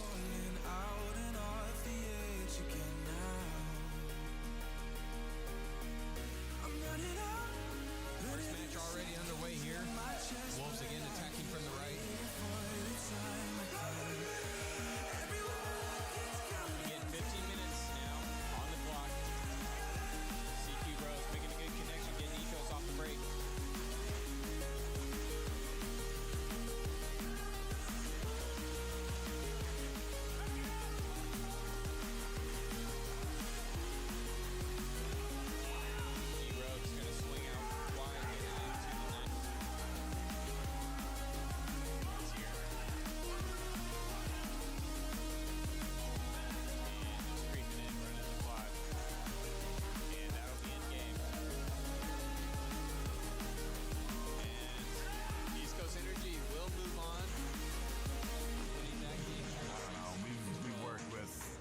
For a while now too, and we're very comfortable with Bert and crew and everybody that's here, and we know a lot of people here in Europe now, which is also mind-blowing that we have friends in Europe. Yep. And it's, you know, it's pretty amazing to see how big Airsoft's actually getting throughout the world, and everybody that's here, I'm glad to see that Real Strike has the same family that Extreme has back home.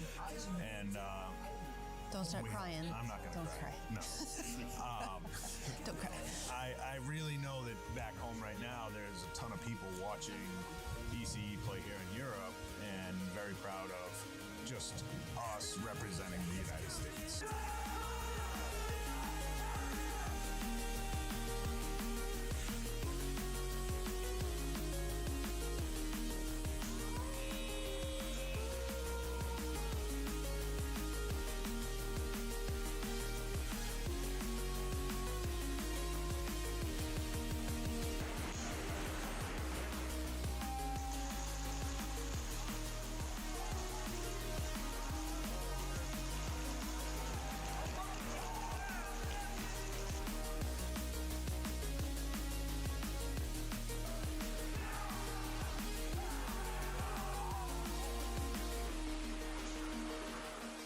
say it's definitely been intense. Some of the most intense gameplay we've seen throughout the season.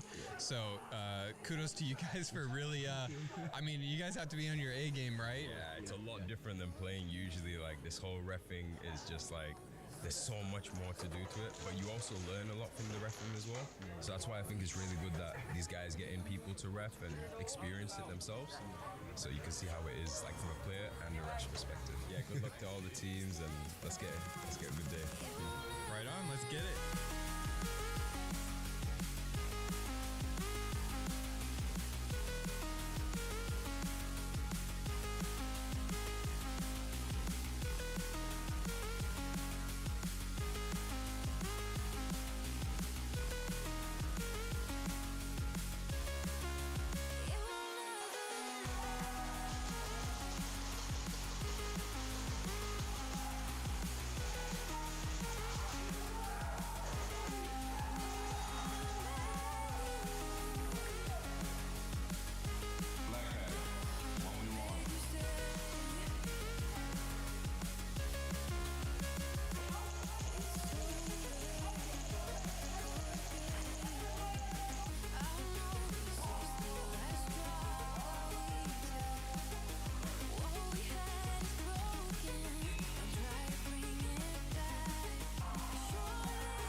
Whether we win or lose, you know, we won because we're here, and that who knew We that are the only airsoft team would, yeah, representing the United States. Yep. I'm really proud of these guys. yeah, and who knew that airsoft would bring us to Europe? It's like this is already the coolest thing ever. So. Heat 19, match 36, the final battle of the year. Saviors versus second to none.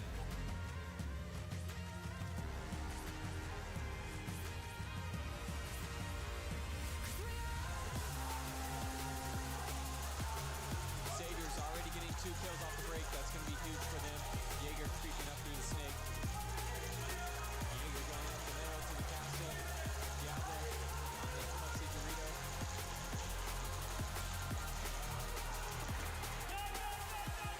Getting the hang there.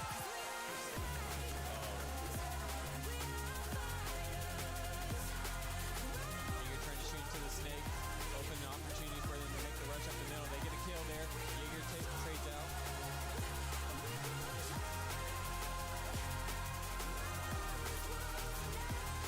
Second to none with the rush. So there's going to be the official ruling. Second to none takes the win there, 26-17.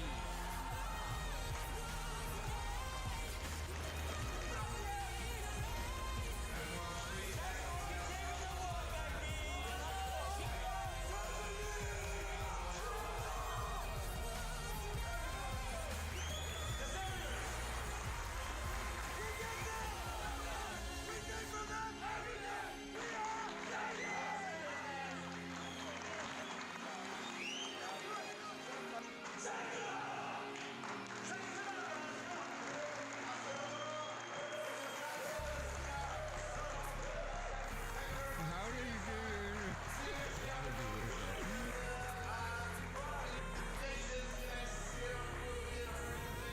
As well as the Reapers, yeah. Yeah. That's it. East Coast Energy. Yep. For the Nations Cup. Globals. For the Globals, excuse me. I mean, Mr. The Boys, NSL Boys, give him a big applause.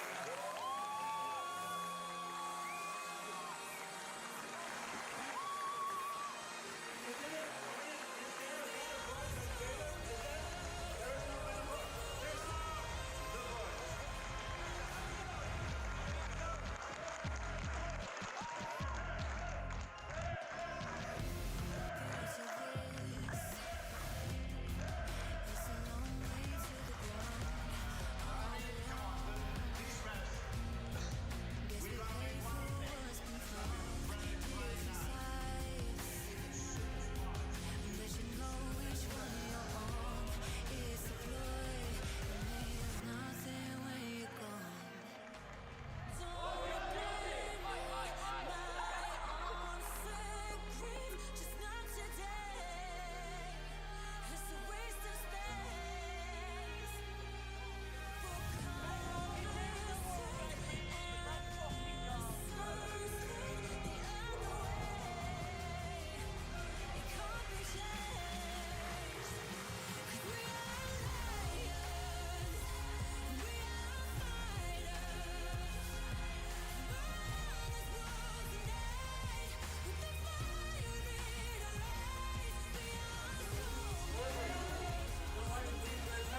Airsoft in Sacramento, California.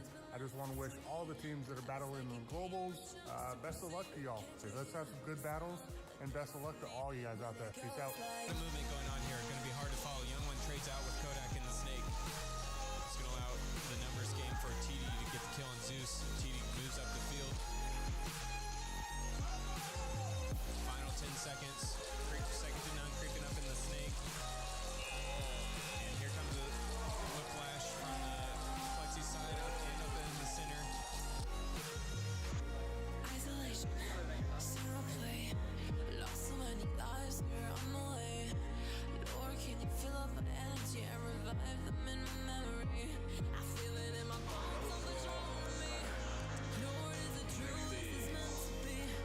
Chains around my neck, they keep choking me. It feels like I keep running and I lost the key. I can feel the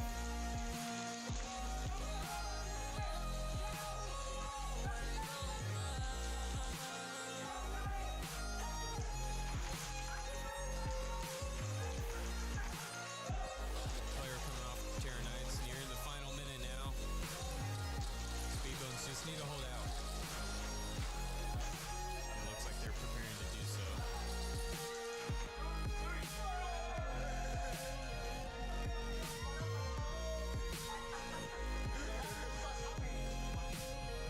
That's been a good time, and super proud of the boys. They've been playing real hard and learning and trying new things, you know, because today's kind of practice. They're getting some points, and they're Three doing of the boys have played here before, Right. and you know, turf is a new experience for the rest of the team. So they're all adjusting and really playing for the first time.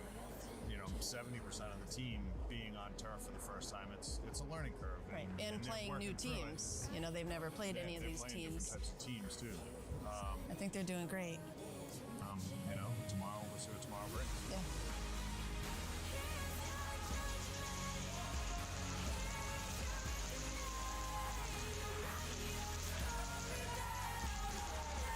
And second to none, the win streak comes to an end.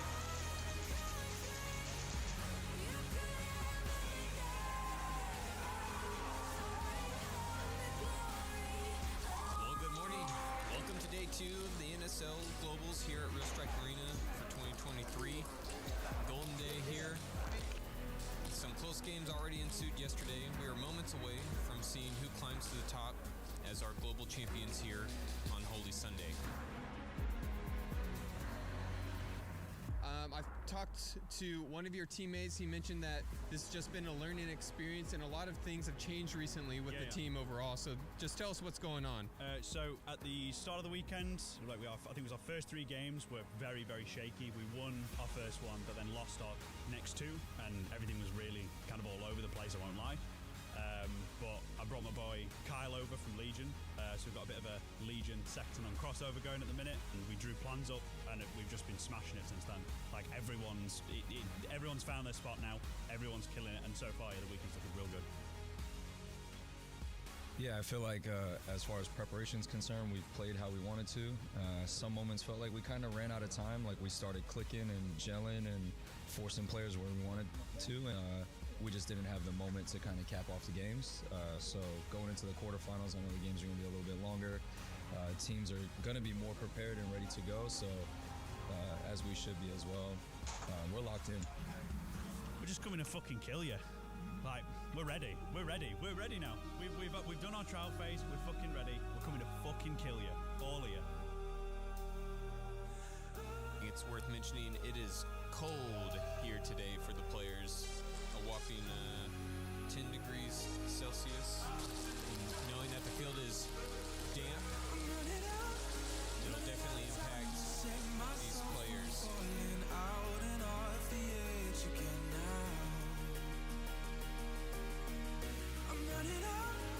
First match already underway here. Wolves again attacking from the right.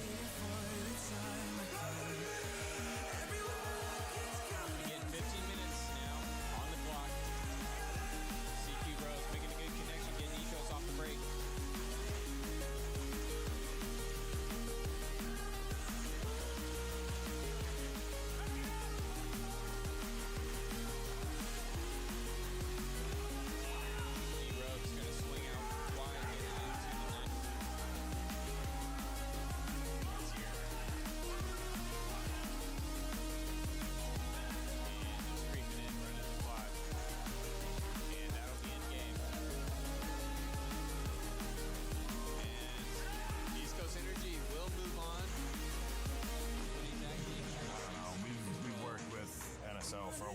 want to. We're very comfortable with Bert and crew and everybody that's here, and we know a lot of people here in Europe now, which is also mind-blowing that we have friends in Europe. Yep. And it's, you know, it's pretty amazing to see how big airsoft's actually getting throughout the world, and everybody that's here, I'm glad to see that Real Strike has the same family that Extreme has back home. And don't start crying. I'm not gonna cry. No. Don't cry. I really know that back home right now there's a ton of people watching BCE play here in Europe, and very proud of just us representing the United States.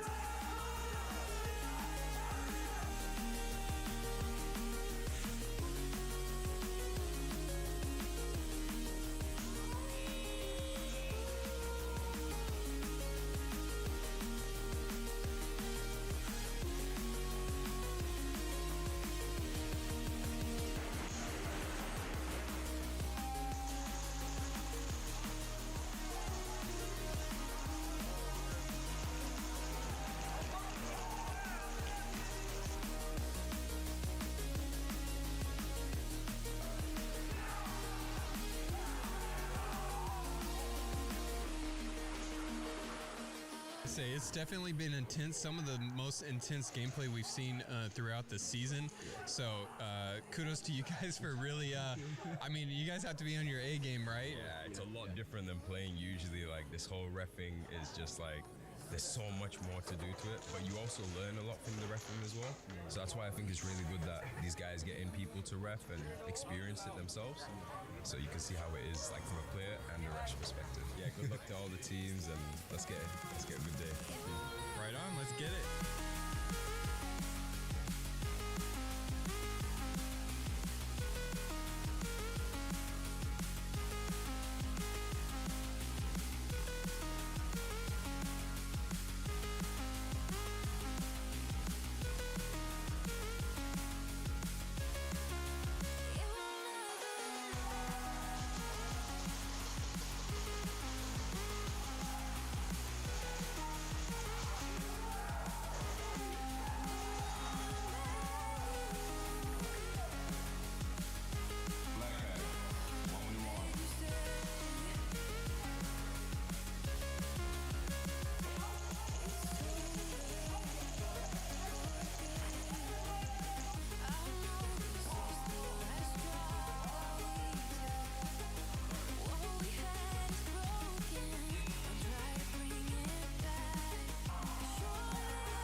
Whether we win or lose, you know, we won because we're here, and that who knew that We are the only airsoft team would, representing the United States. Yep. I'm really proud of these guys. yeah, and who knew that airsoft would bring us to Europe? It's like this is already the coolest thing ever. So.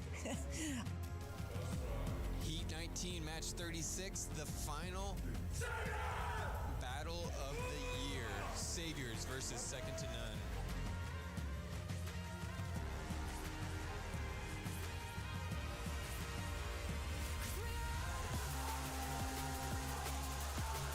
Saviors already getting 2 kills off the break. That's going to be huge for them. Jaeger creeping up through the snake. Jaeger going up the narrow to the castle.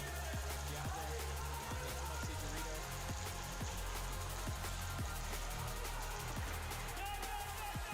Getting the hang there.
Coast Energy. Yep.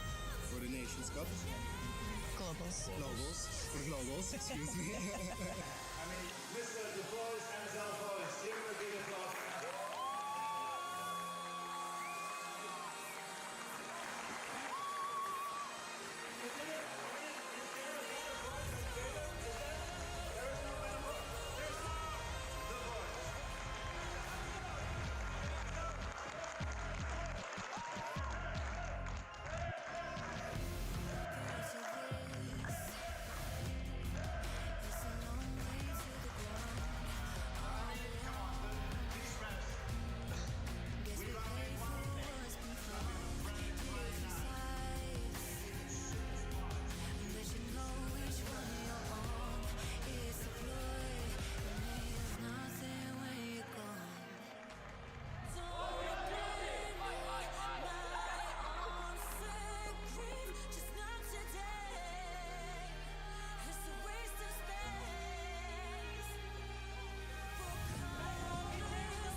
First official match of the Nations Cup for points in the group stage.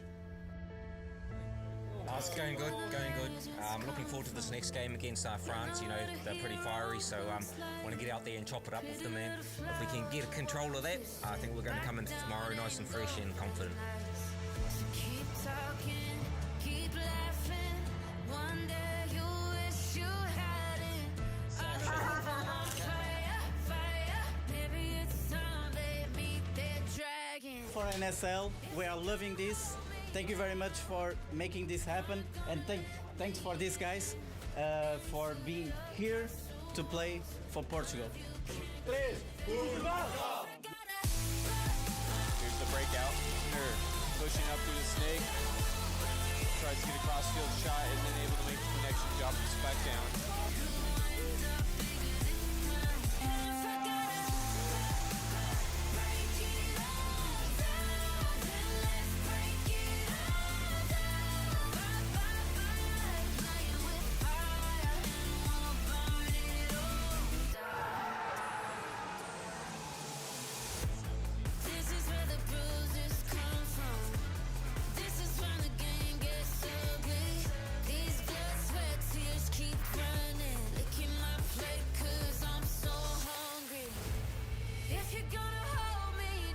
This is Jager, the captain from the Dutch team. I want to have a shout out to the NABV, to Shogun, and to Delta Air Defense for sponsoring us this weekend. We're going to do our best to take home the trophy. See you guys.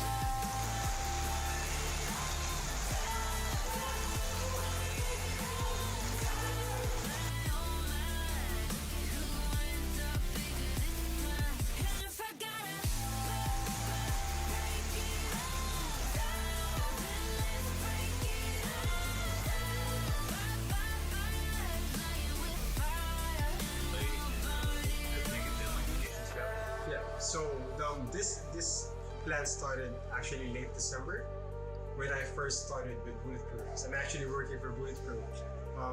Michael, the manager, told me to let's make this sport, let's make Australia be on the map for speed. So let's send someone to Nations Cup.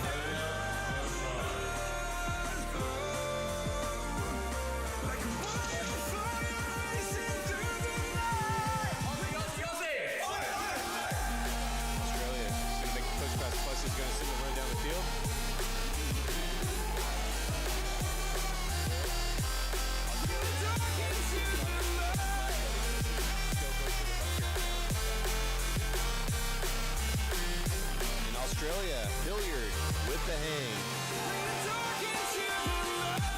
Hey, what's up, guys? Team Belgium over here. Last year, we win it. This year, it's tough, but still, we're gonna do our best for the win. And a big shout out to our sponsors. Thank you for the support to the Belgium team, and we're trying our best to make you guys proud. So, thanks.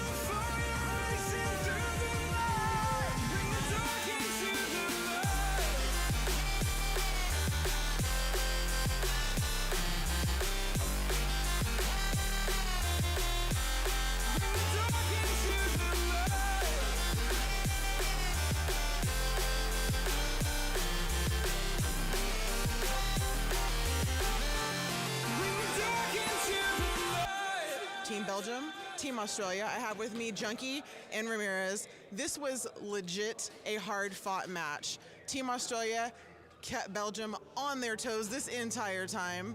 Gentlemen, please tell me how this went. It was intense. Like versing Belgium, we had a hard time, but I told my boys, whoever walks in that breakout wall, we will make them suffer. Just being on this turf, just being on this arena, that's a win for us. Just to shoot BBs, just to see everyone, all the nations, that's already a win for us.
Actually, that's 100% right, and I see the improvement of Portugal doing. We saw each other in the friendly games on Thursday, and we clapped those boys, right? Maybe we could have gone a little bit easier, and then they made this huge improvement, over 100%, and this is all honors to you guys.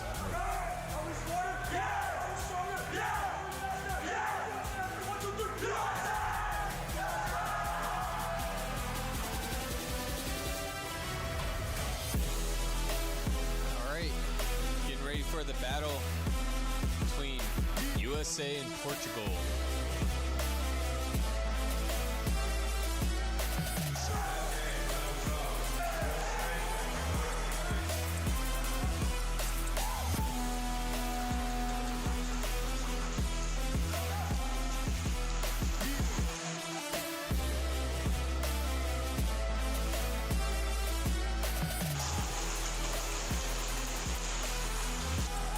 Trying to get a kill on that Dorito corner.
Is this on right?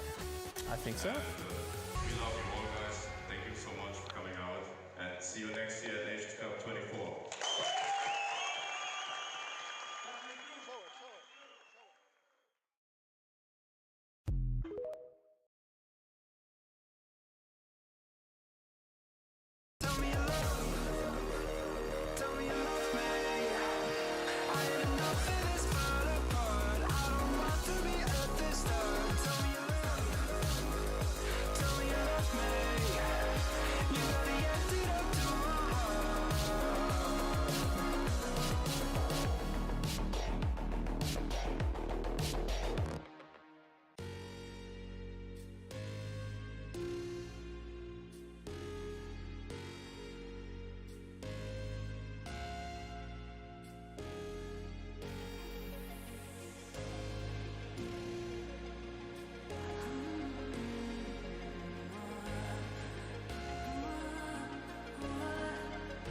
Maybe I'm indecisive, maybe it's all too late.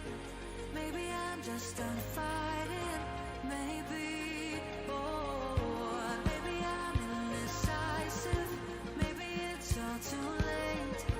Maybe I'm just done fighting. It's all too late. It's all too late. All too late. It's all too late.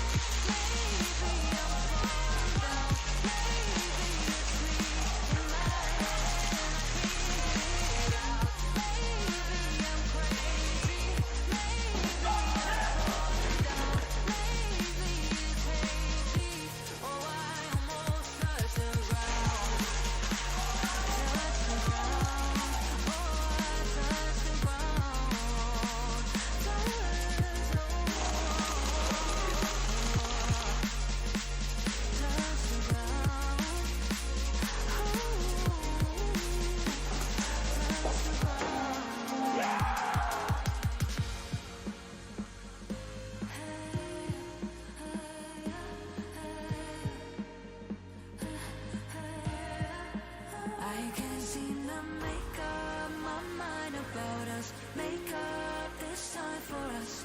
Make up my mind about us. Yeah, but believe me, I tried. I don't know why I couldn't make this work. But believe me, I tried. Now it's all too late. Now it's all too late.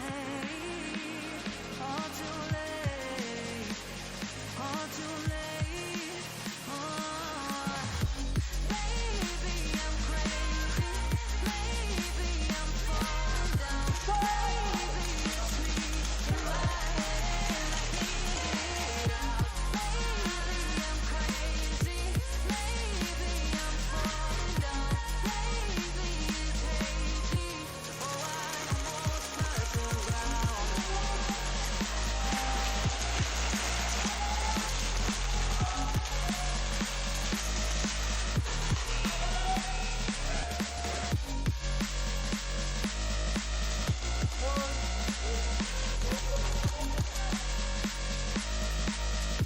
Excellent.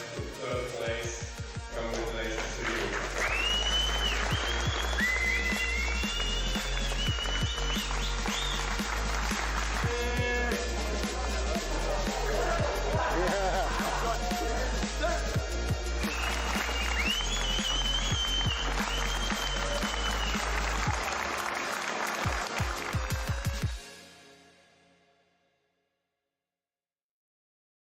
Hey, this is Walker with Carbon Paintball here to talk to you about our SC custom jerseys. To start your team's design, head over to crbnpaintball.com, fill in some team information, including what colors, what template you want to base your jersey off of, upload your main team logo and any sponsors, enter your name and your number, and we're going to kick you back a 3D image of your jersey. The custom jersey is built on a 5-panel design that's all customizable. The jersey features a DWR coating all throughout the jersey, so it is water resistant. It also is stain proof, and it has side mesh venting.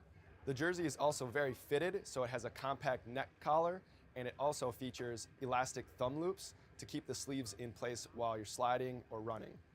To start your team design, head over to crbnpaintball.com. Why Monk Customs build is reliable for me.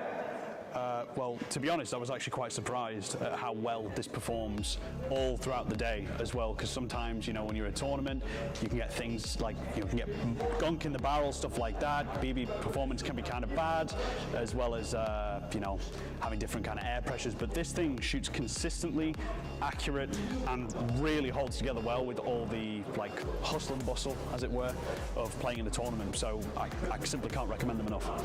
Well, actually, the reason why I picked the ARP is I'm a big fan of the mags, because M4 mags for me are slightly a bit more bulky, and like in terms of ergonomics and, you know, ripping them out the gun.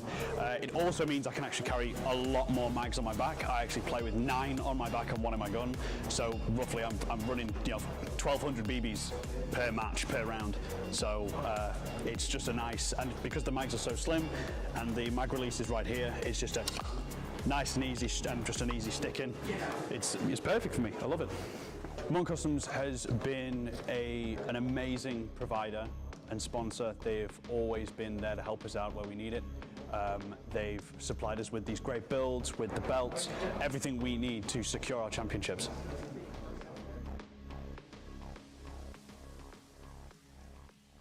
Hey, this is Walker with Carbon Paintball, here to show you guys our new Zero Pro Fade Series goggles. The Fade Series is available in 3 colors: the Fade Blood, the Fade Forest, and the Fade Indigo. Each goggle features a semi-translucent gradient fade throughout the whole goggle. For more information, visit crbnpaintball.com.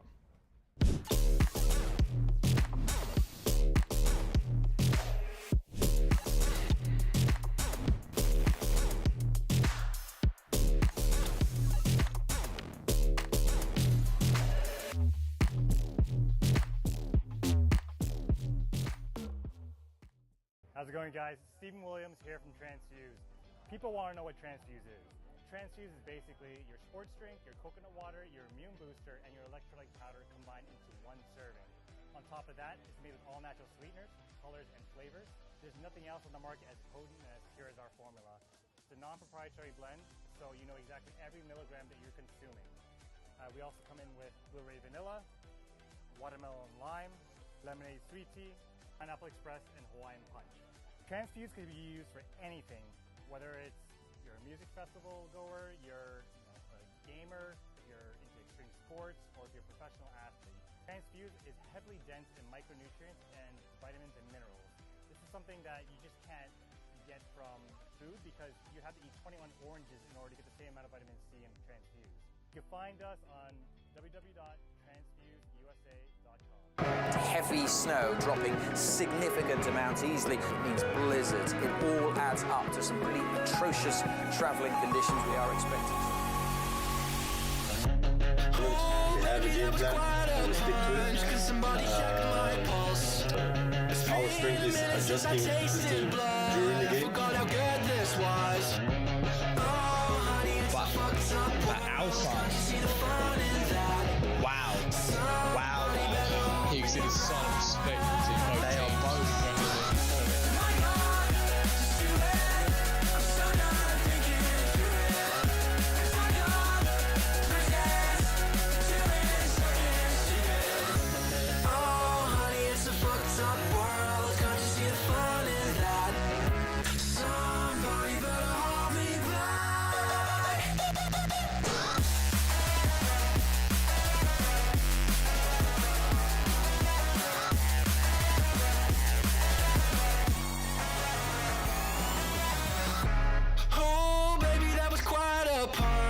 Somebody check my pulse. so 10-13, close game. What are you feeling like? Even though you lost, you got second place. How are you feeling? Yeah, it's always not possible. You can lose a game and feel like winning. It was a hard game. It was a fair game.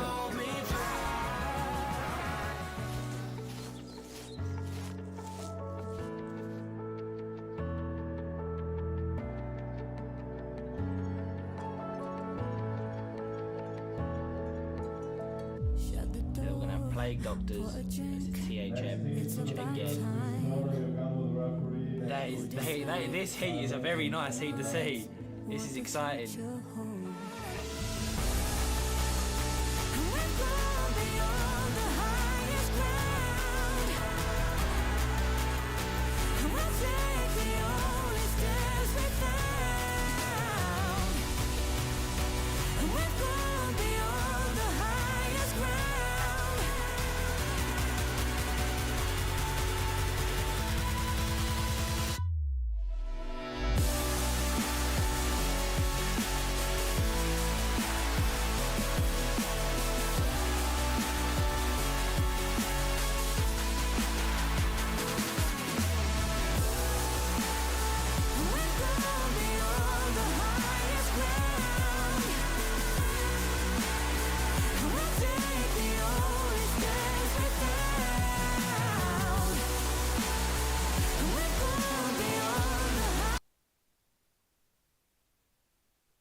All right, guys.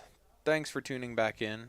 We are about to kick off the knockout stage. So this is where the best 4 teams from both groups get to face off against each other and really, make it to the finals. So this is going to be the quarterfinals here. Team Speed Reapers versus SON. Basically, the loser of this match has to go home with nothing. So lots of pressure riding on this game.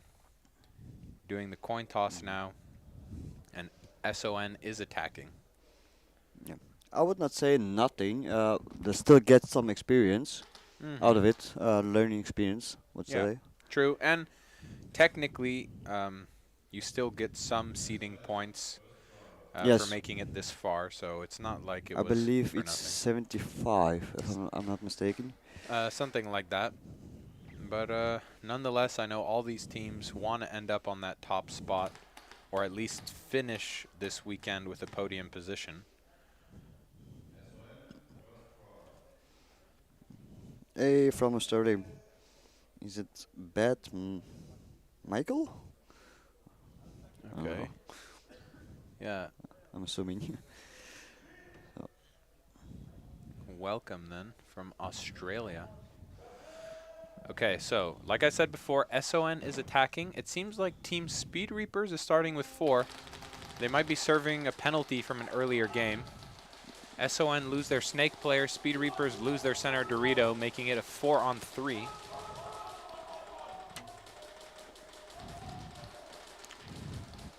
SOM once again playing a bit defensively. Only one thing I'm missing from SON is the communication. Yeah, a little bit silent here from SON, but at the same time, I think Speed Reapers is being equally as silent. I almost hear no yelling.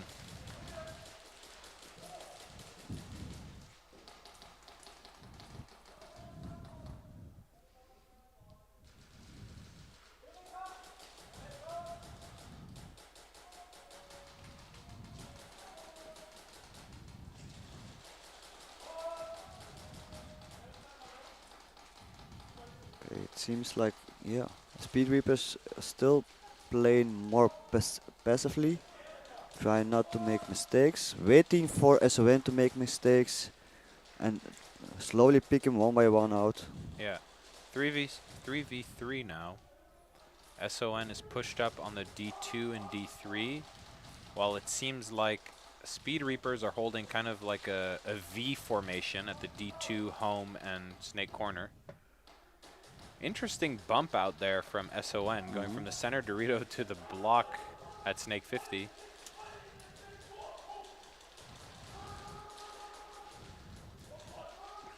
Deuce number 29 needs to peek Snake. Ooh. That was a nice shot from the Speed Reapers player. Yeah. Is that the same player that I said before with the high IQ play? High IQ game. Game IQ. Yeah, well, the flag carrier for SON dropped it at the center Dorito, so now it's a 1v3.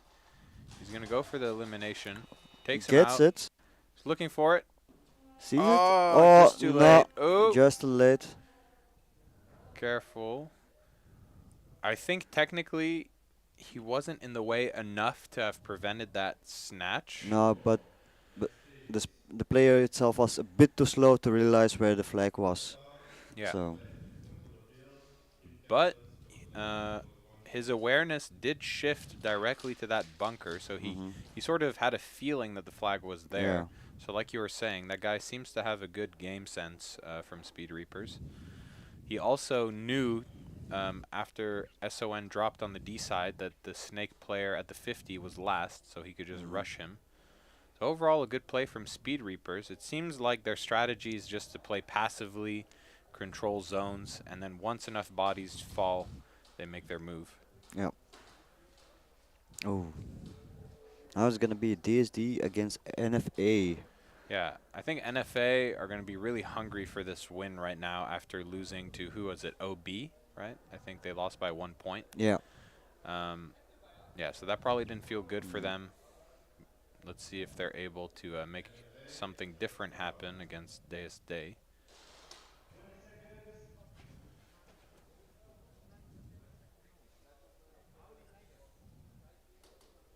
But will they play again defensively or more aggressive this time? DSD first try with the Seems flag. like they have a guy running up to go to the castle or something for NFA. Oh no, he's going to stop at the D2. Clean breakout though, both sides. Yeah. Oh, DSD loses one player.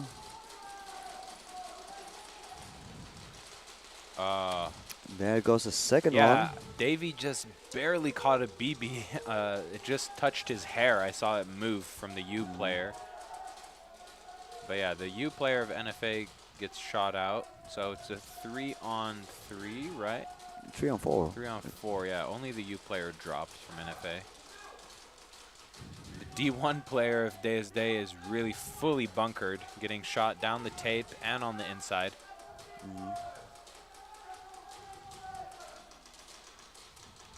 If I was the DSD D1 player, I would try and escape that position if the opportunity opens. Because right now he's just stuck there basically. 4v2 now as the snake corner for DSD drops. And NFA tries to push up the D side.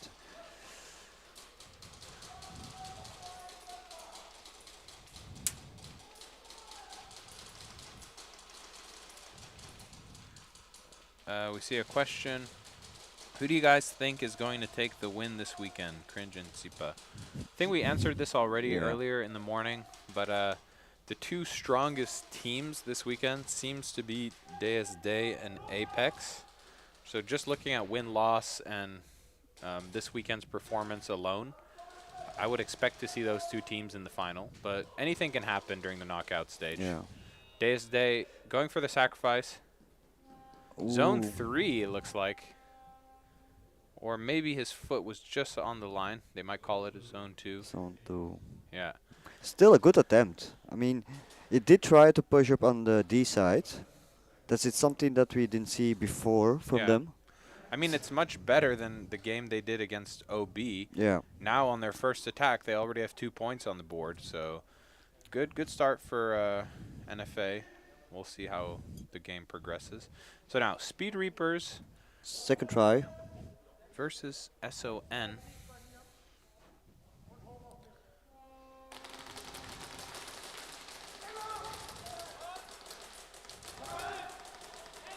Center player from Speed Reapers is shot out.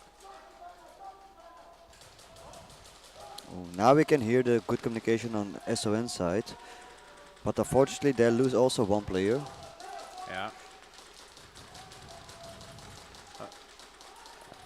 SON still with a nice stable position spread out across the whole field. 3 minutes has elapsed of this game and still no one has scored. Speed Reapers is in possession of the flag. It's their second try.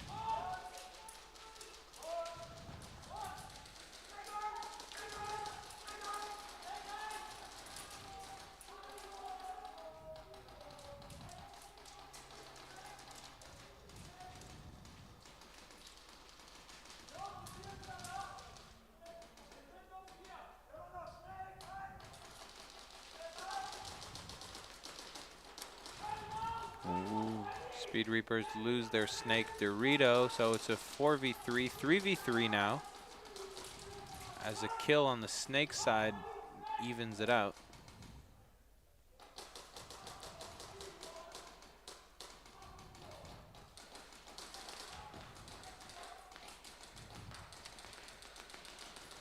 Nice move by SON, very sneaky.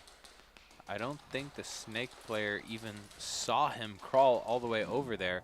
He's completely undetected. Wow.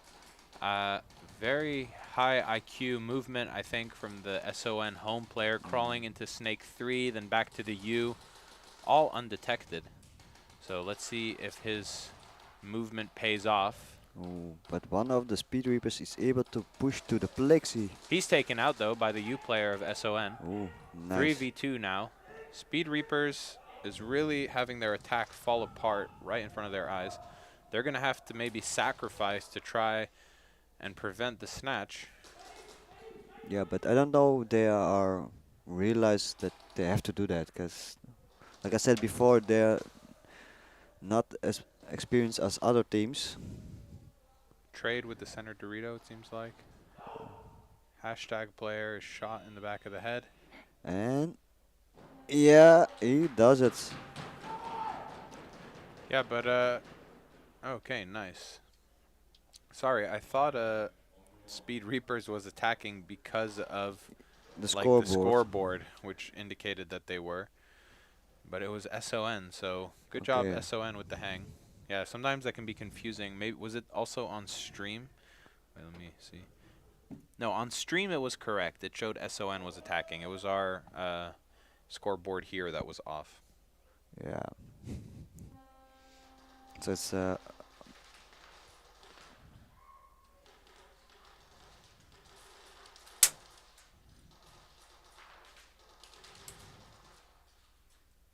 And a trade. No bonus points.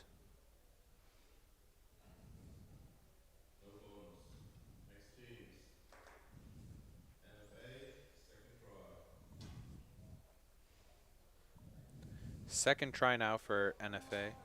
yeah. Maybe we'll see if they fixed it or noticed that. Can adjust it. If not, we have to send them a message to let them know it's not correctly. But wait. Now I'm questioning: has DSD the flag or are they No, defending? it's second try NFA, right? Yeah, but the flag possession says that it's the DSD again on the Yeah. scoreboard live here at the Real Strike Arena. But yeah.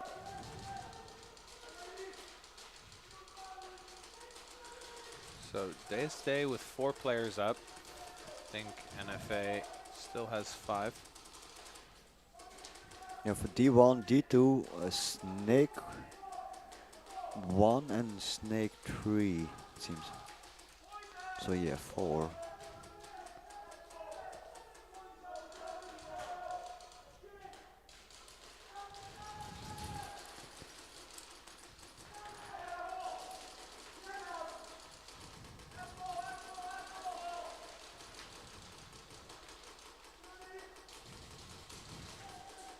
Yeah, 2 players from NFA in the Snake.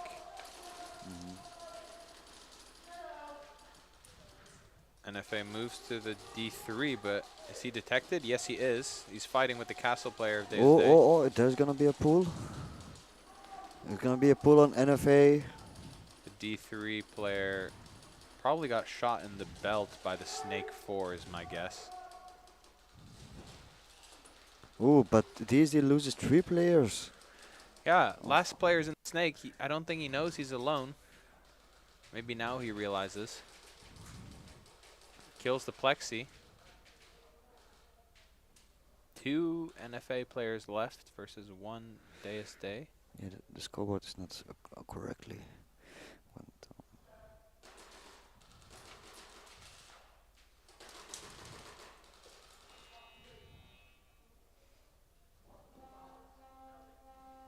And NFA was not in possession of the flag when they killed the last Deus Day player, so they were not able to score. The flag was actually dropped at Plexi. So they're going to have one more try to score points. Yeah, so the scoreboard here at Real Strike is not updating the one that we see because NFA did score like a zone 2 and it was still showing 0-0. But they're going to fix that. At least on stream, I think it was correct.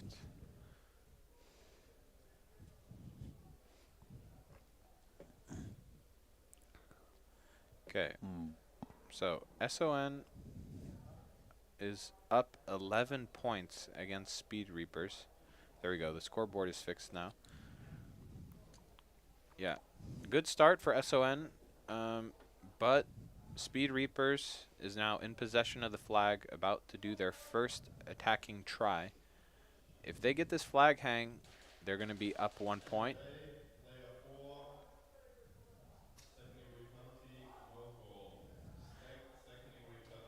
Yeah, stacked second degree penalty for the D3 player last round of NFA. I think he got shot in the belt or the foot or something by the Snake side. Here we go. First try, sorry, for Speed Reapers. Let's see if they can hang this flag and take the lead over SON.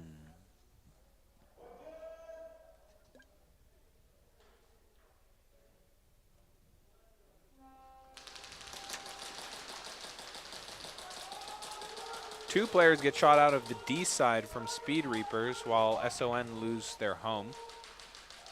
So 3 versus 4 now.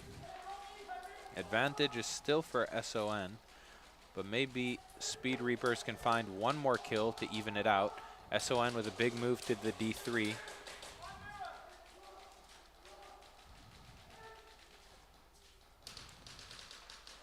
I'm afraid that maybe the D3 player from SON is undetected right now. Could be quite dangerous for Speed Reapers.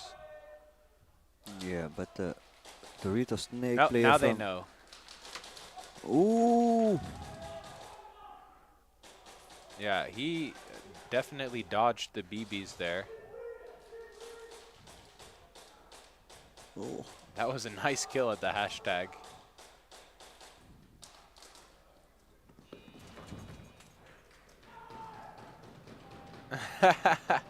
So good hustle there from SON. First going for the wall. They weren't sure if they got it in time, so then they also dived for the flag. So regardless, it's a double snatch in both ways. Yeah. They definitely get the flag back in their possession.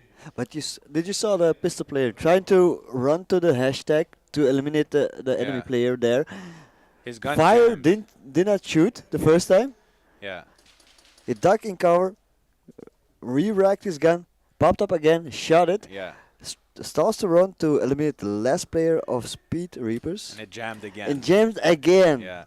That was kind of funny. Yeah, Luckily it was a kind of funny his sight to teammates were see. right behind him to clean it up and kill the Yeah. D2 player, but indeed, jamming high kappa is never fun.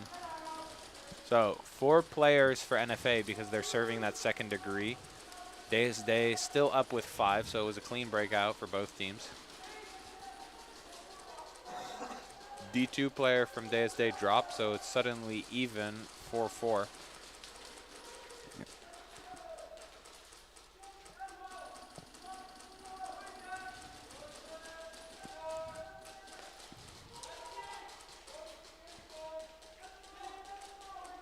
There's another kill for Day, so it's a 4-on-3.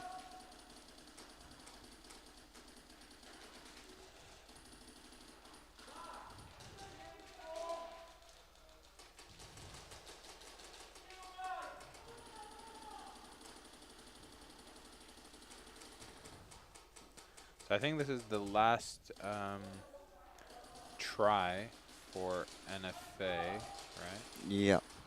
So they really have nothing to lose here. 2v4, but they should still try and get some sort of points. Day at the plexi. This is really dangerous for the snake player of NFA if he's not aware that the plexi is occupied. Mm-hmm. Snake player gets absolutely exploded by 3 guns. Gonna go for the sacrifice. They're gonna hit the buzzer. And it doesn't matter because it was the 3rd try. So, Day stopping NFA in their tracks. NFA able to score 2 points in those 3 attacking tries. Points is points, and in the end, it could be the difference that they need, but in my opinion, it's not that good of a start. Yeah, I would also prefer bigger point difference if I was in NFA's shoes.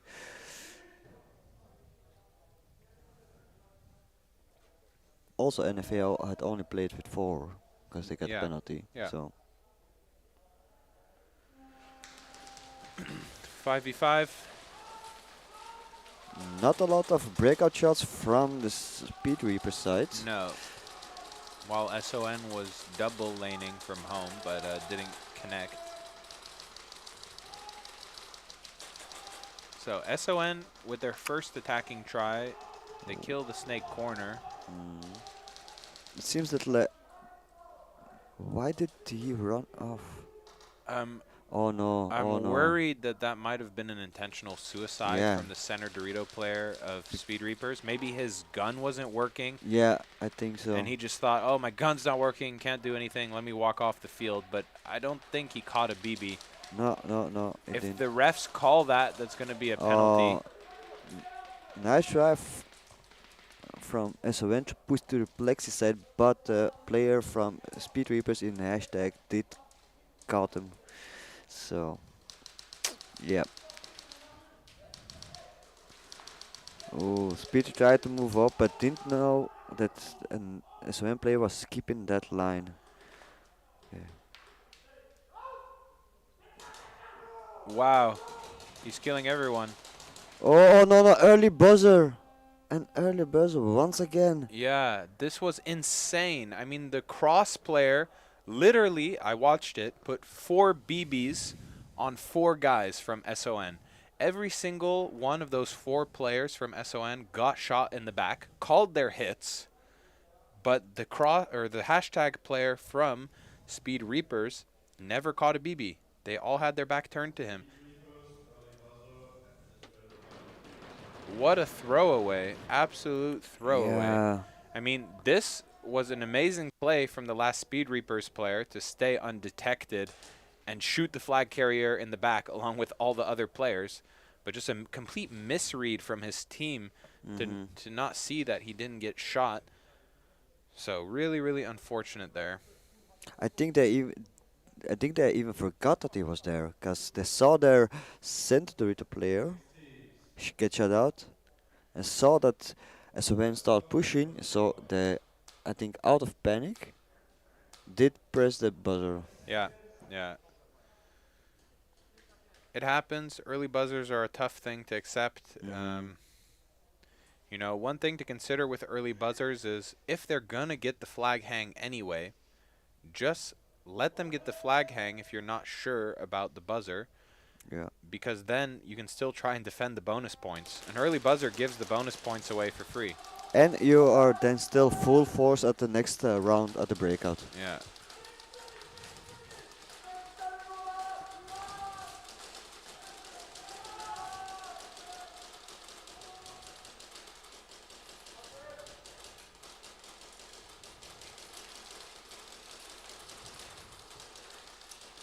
Okay. So Day with their first attacking try here. Let's see if they can get some points on the board. One thing that I notice with how NFA plays is they seem to be pretty good at just holding zones and like kind of locking the field down. Yeah, it's more like a pinball style. Go to your bunker, hold this line, and keep it. Yeah. So that might make it hard for Day to actually score points against NFA.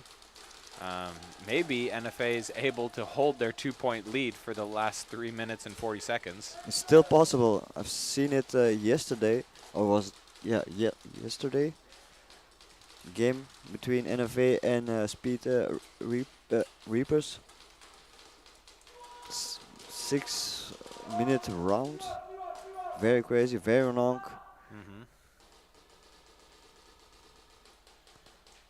So it can happen. It has happened.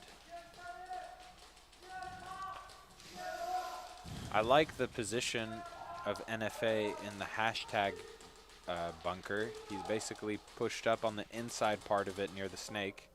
Has a trap set for anyone trying to push to the snake 50. Snake 50 gets killed. Day sacrificed. They buzzer. And NFA just a little bit too slow to go look for the flag, but nonetheless, that's their first attacking try gone. So Day are gonna have to score points because even though it's a small lead, NFA still hangs on to the 0-2 lead.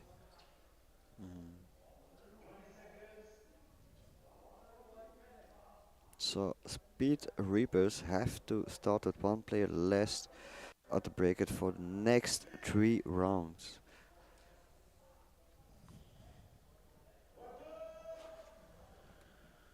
Here we go.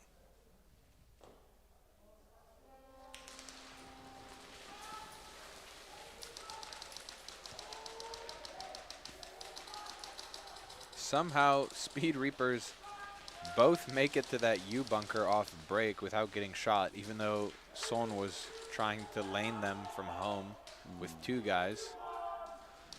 But yeah, NFA down to 3 bodies left.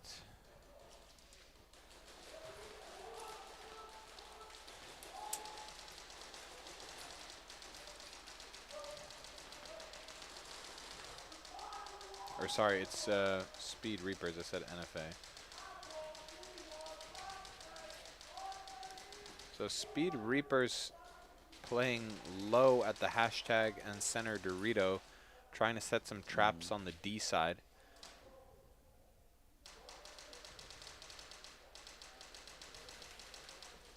Speed Reapers is in possession of the flag, so potentially the flag runner can go into snake, try to crawl up the snake side. Yeah, but we're talking about a 0.25 point game with 90 seconds left on the clock. Yeah, but then if the last player is last two players from SON is eliminated, he has to only run 5 meters, not 10, 15. True, I mean, true.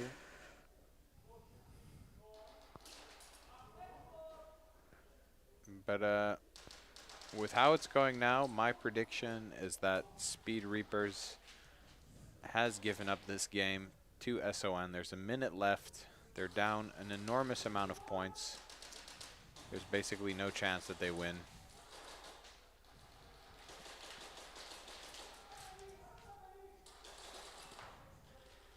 So some good eliminations here as Speed Reapers kill the last SON players.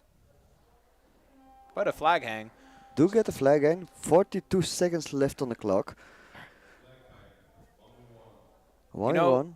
Had it not been for that early buzzer, I think potentially this could have been the flag hang that ties up the game. Yeah. So really unfortunate that that had to happen for Speed Reapers. I think that's the reason that this game will be lost for them in the end.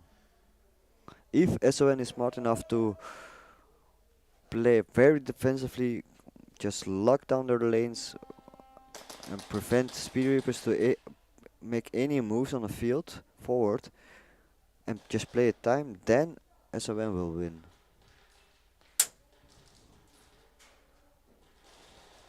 Oh. Good trade there. Yeah. I liked the movement from the player from Speed Reapers. Yeah, it's the same player. Yeah. That he knew that the snake corner SON guy was going to be waiting for him to keep going down the D side. So he said, hey, I'm going to push him on the other side towards the snake. Was a nice high IQ attacking strategy. Here we go. Days Day try to. Days Day still down 2 points. Not that much time left on the clock. I'm sure Days Day is managing the time, so they're aware of this. But they need to score if they want to win this game. 2 minutes, 50 seconds left. NFA lose their Dorito player. Days Day also lose 2 players, making it a 4v3. NFA isn't aware that they already caught 2 kills since they were in the similar area and at a similar time. So they think it's a 4v4, but it's really a 4v3.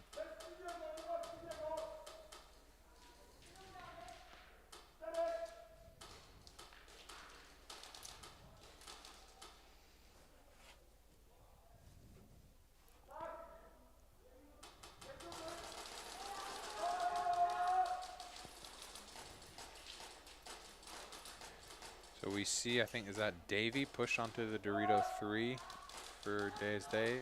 Oh no, that was not Davey, but nonetheless, he's shot out. Days Day left with 2 players, one in the snake and one at the center Dorito. I'm pretty sure the center Dorito is relatively undetected. Maybe the snake has eyes on him. No, Snake is keeping the lane from it. Now they know that he is at the castle. He kills the guy at the center. Oh, and an early buzzer.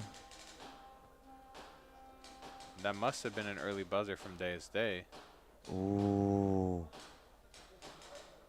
Or was it for an FA? I really doubt it was for NFA because they were with much more guys up, all in view, while the last guy for Days Day was kind of obstructed by the D3 or D4.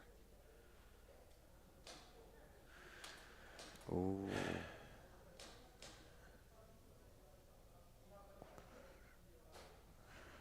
Oof.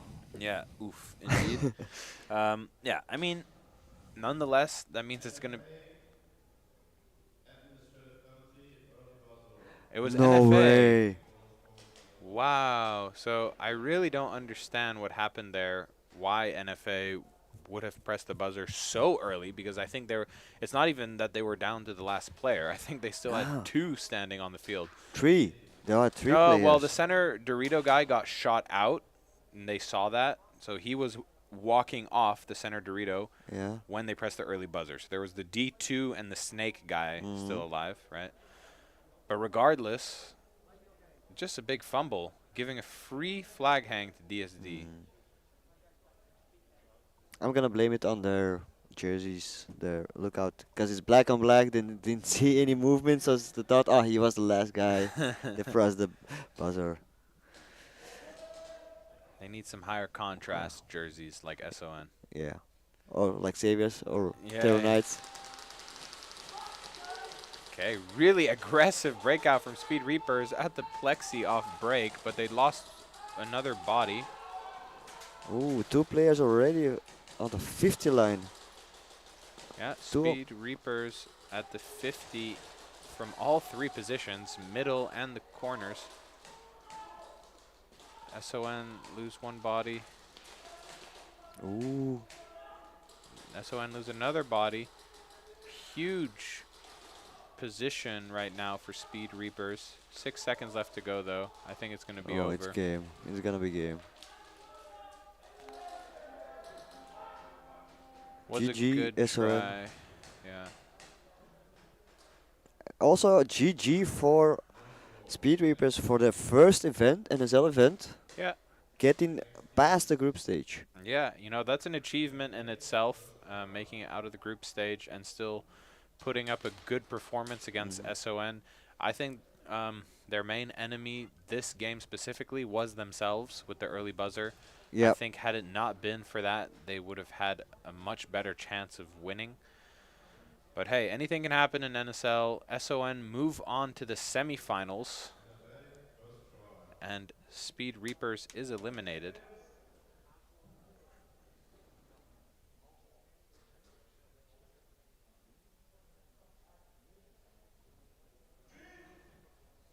Okay, here we go. NFA starting with 4 because of the administrative penalty. DSD with a comfortable 13-2 lead.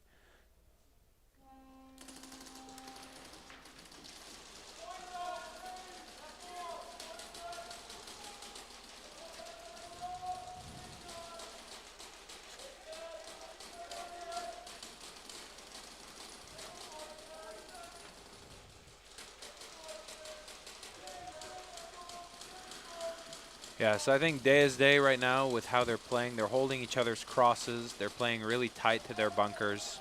Yeah, but DSD is probably playing time because they are up in points and only less than a minute left on the clock. Yeah, but technically, if NFA scores here, they get the lead. But yeah, DSJ just lasering NFA off the field. 2 kills for DSJ means there's only 2 NFA players left. Not sure who has the flag for NFA. Snake corner drops for DSJ. I think the player at the castle has the flag.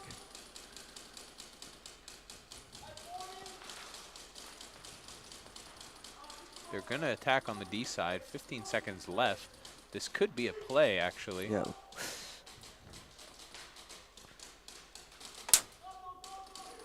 Castle's taken out. 6 seconds left. D side just needs to go for it. 3, 2, 1, and game. and game. DSJ move on to the semifinals. NFA is eliminated. Nice try. Both teams played hard.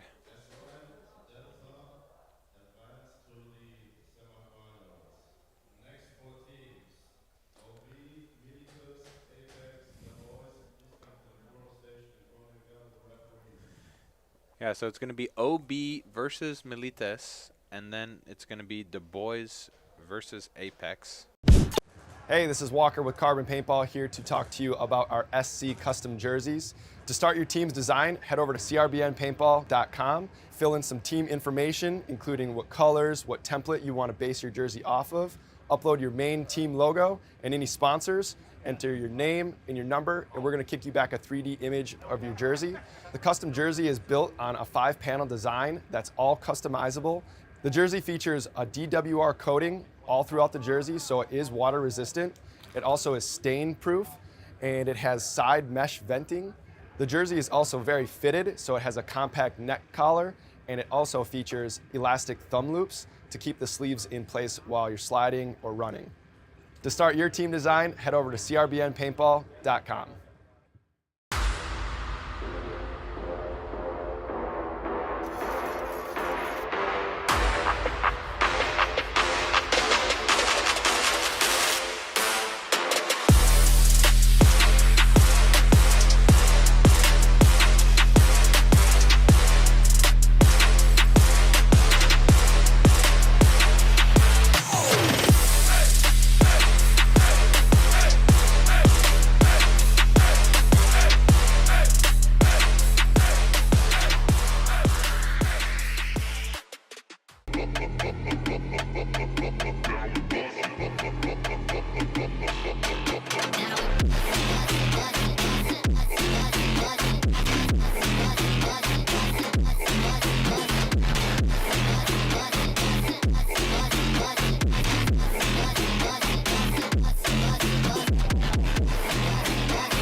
Why Monk Customs build is reliable for me. Well, to be honest, I was actually quite surprised at how well this performs all throughout the day as well, because sometimes, you know, when you're at a tournament, you can get things like, you can get gunk in the barrel, stuff like that. BB performance can be kind of bad, as well as, you know, having different kind of air pressures, but this thing shoots consistently, accurate, and really holds together well with all the, like, hustle and bustle, as it were, of playing in a tournament, so I simply can't recommend them enough. Well, actually, the reason why I picked the ARP is I'm a big fan of the mags, because M4 mags for me are slightly a bit more bulky, and like in terms of ergonomics and, you know, ripping them out the gun. It also means I can actually carry a lot more mags on my back. I actually play with 9 on my back and 1 in my gun, so roughly I'm running, you know, 1,200 BBs per match, per round. So it's just a nice, and because the mags are so slim and the mag release is right here, it's just a nice and easy, and just an easy stick in. It's perfect for me. I love it. Monk Customs has been an amazing provider and sponsor. They've always been there to help us out where we need it. They've supplied us with these great builds, with the belts, everything we need to secure our championships.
So, welcome back to the stream. This is going to be the quarterfinals for OB versus Milites.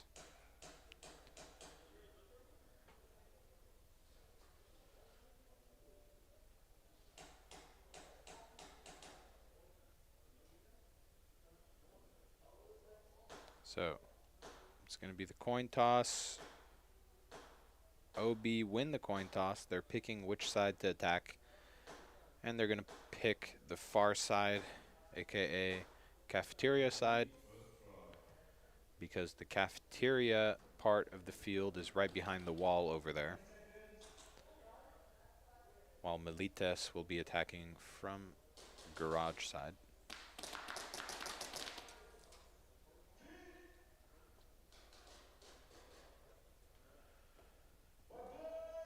Here we go.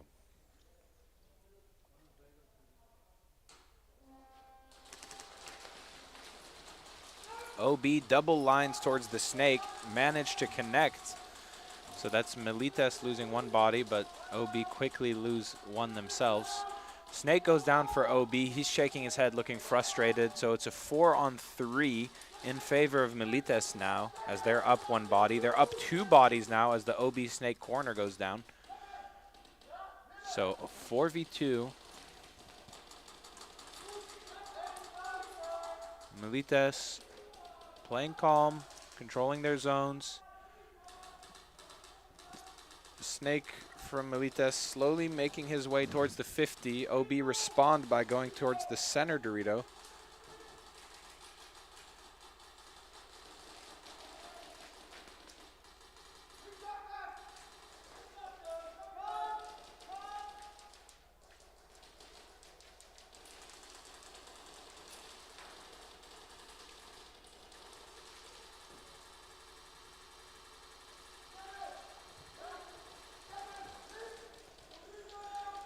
Still a 4 versus 2 now.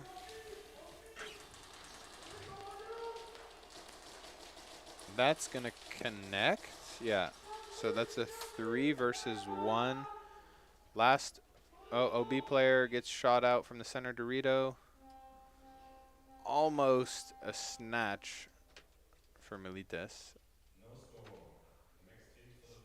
So no score, no snatch. First round for OB is over. They'll have 2 more tries to try and get some points scored against Milites. Now here we go. Apex versus the boys, a Dutch team versus a German team. We see everyone giving each other handshakes at the start, showing some good sportsmanship.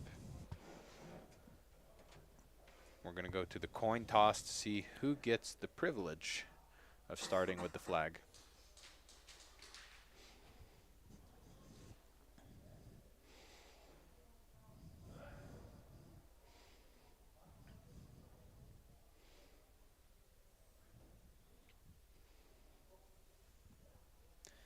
Apex win the coin toss. They're going to choose to attack from garage side. The boys have to defend from cafeteria side.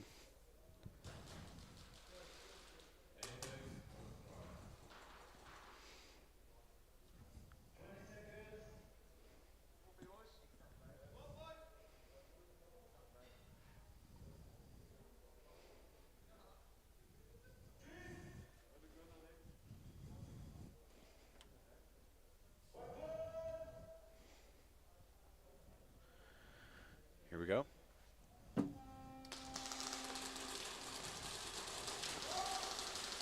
Clean breakout for both teams. Apex already at the castle and the snake 4, so some good positioning off break from Apex. The boys is playing a little bit farther back.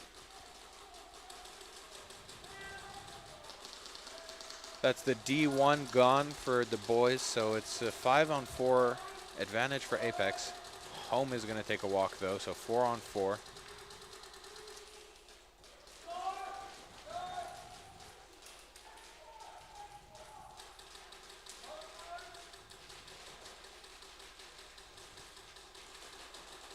Number 48, Sugar Rush, is carrying the flag for Apex.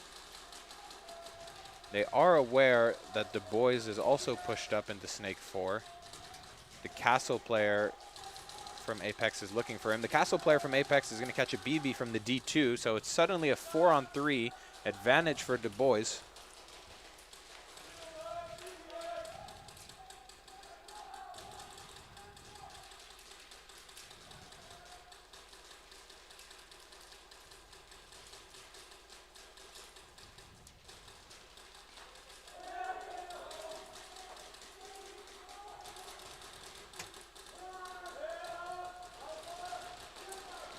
D3 gets shot out for the boys, so it's a 3-on-3. The Snake player for the boys is just standing straight up, trying to find something to connect. But the boys also lost another one, so that means it's a 3-on-2. Apex moved up to the Snake 50. They're getting more and more forward down the field, trying to get in a position to score. Okay, last player is in the Snake 4. He's taken out. They buzzer. Here comes Sugar Rush. Flag hang.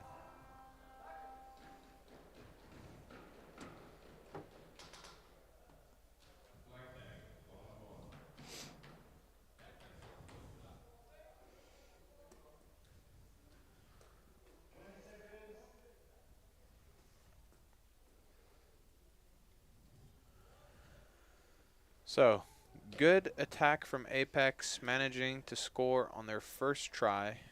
Let's see if they can secure the bonus round for an additional 2 points.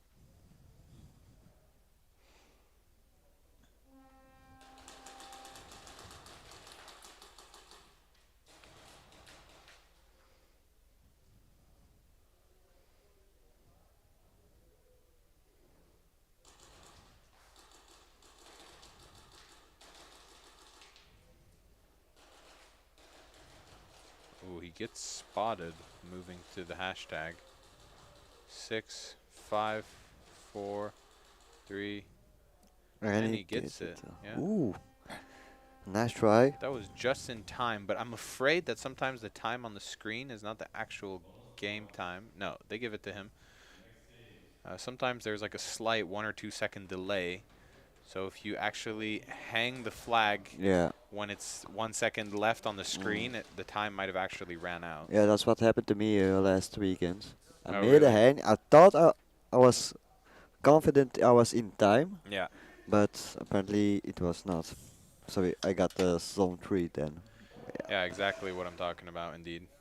A bit frustrating at the moment, but... Yeah, because you're using the screen to sort of guide your own movement. So somehow Melita survived that breakout from OB. It seemed like the line was right on him. But nonetheless, Melites lose one player off break, but OB fall quickly after losing their Snake corner. It's going to be a 4-on-4 now.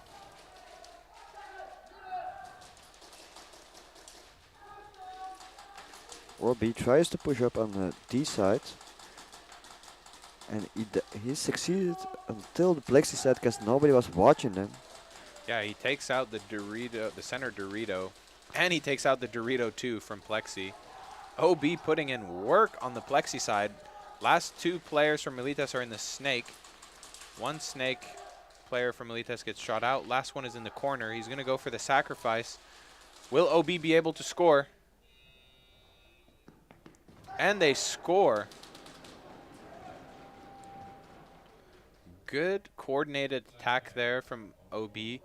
My favorite part about that attack was actually the Plexi player who knew that the last players from Melites were in the Snake, and instead of shooting them out, which he could have, he decided to tell his team to move up to the front. Yeah.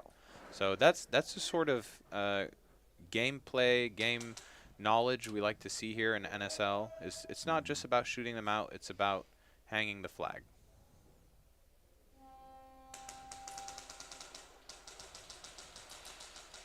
Yes, and it is a team sport, so it's important to make sure that the rest of the team also follows the same pace that you are setting if you are up front. Yeah, exactly.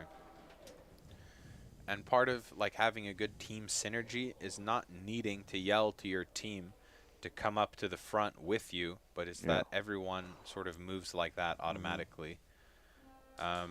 Anyway, OB even secure the bonus points, furthering their lead against Milites. But Melit is not very satisfied. They're trying to talk to the ref to check something on the VAR, but I'm not sure if the refs are gonna make the effort for it.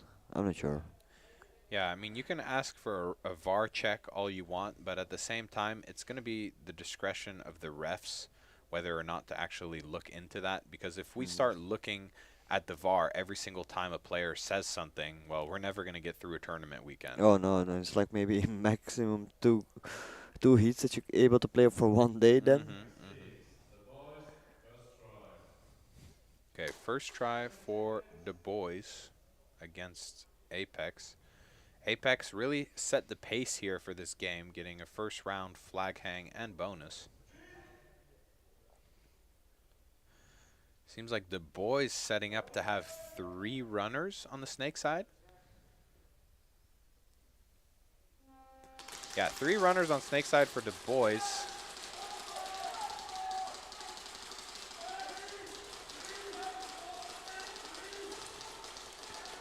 I think the boys they found their power to get to the bunker safely. Yeah. Every breakout at this moment. Yeah. So good for them. Let's see if they can use that opportunity to get some kills. So the boys is going to get shot out of Snake 4, making it a 5-on-4 in favor of Apex. Mark from Apex is moving up to the center Dorito. Oh, fucking giant. Yeah, he's really tall, can look straight over that bunker, but unfortunately gets shot out. So 4-on-4 now. Apex still pushing forward with now a player at the 50 castle bunker.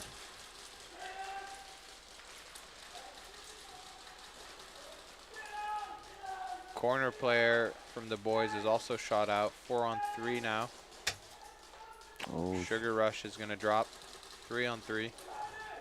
Another player gone for the boys. Another player gone for Apex. Another player gone for the boys. It's a 2-on-1. Last player shot out for the boys. They're looking for the flag, and it's a snatch.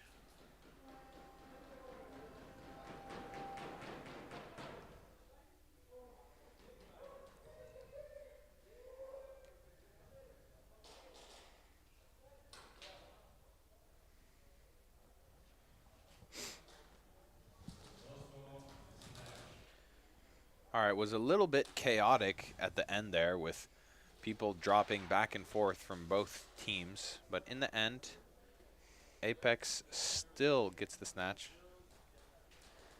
Seems like we got some beef Wellington going on in chat. Some super well-seasoned beef. I don't know exactly what it's about, but yeah. Hopefully those guys get an opportunity to shoot it out against each other, whatever's going on.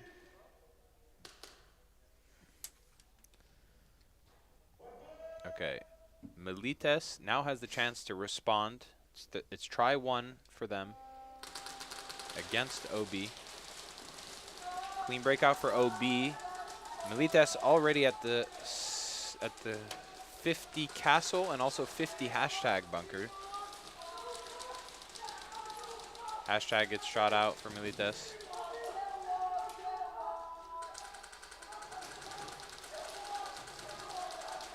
Corner goes down for Milites. It's kill 2 now for OB.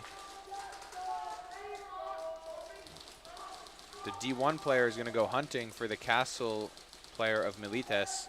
Manages to connect. Only 2 players left for Milites. OB playing extremely aggressive. All of them moving up to the 50 together. Trades out with the D2. D1 also gets shot out. They need to go look for the flag. No snatch. There was a lot of BBs exchanged on the Milites side of the field by the D2. Both players were just blasting each other a couple seconds after the first BB's connected. I guess they wanted to make sure it was a trade. So we like to see the boys playing hard out here. That's what this game is about. You know, it's not for crybabies. Nah, you have to have some of. You have to be You have to be tough. I mean, Yeah, indeed. Is Tsipa still there? Yes. yeah, Tom. I'm just pretty quiet because I'm absorbing the game whilst it's going on. Yeah.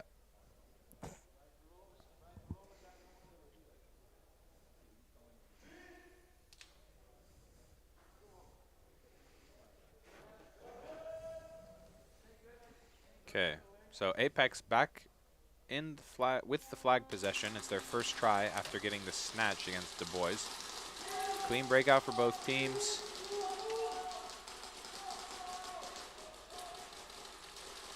Home player and D2 player get shot out from Apex, so it's quickly turned into a 5 versus 3.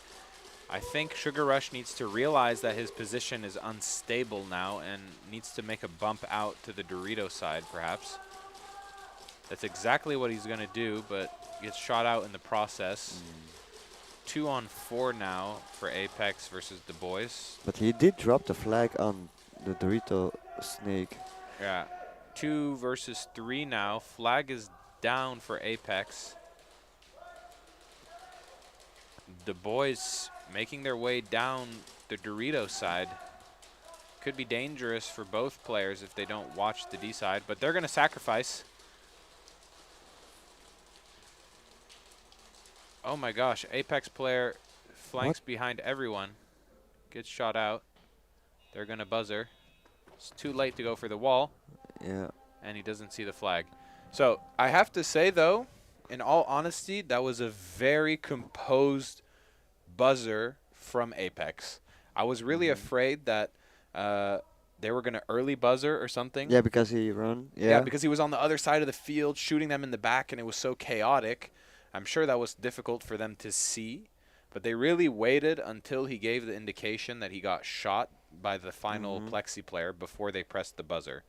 So overall, a well-composed buzzer from Apex. An unfortunate, I guess, situation for the boys to get shot in the back like that. Still a nice try of the last player, though, to go for the wall snatch.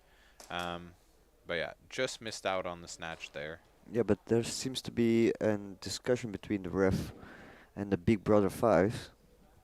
So they're probably checking something.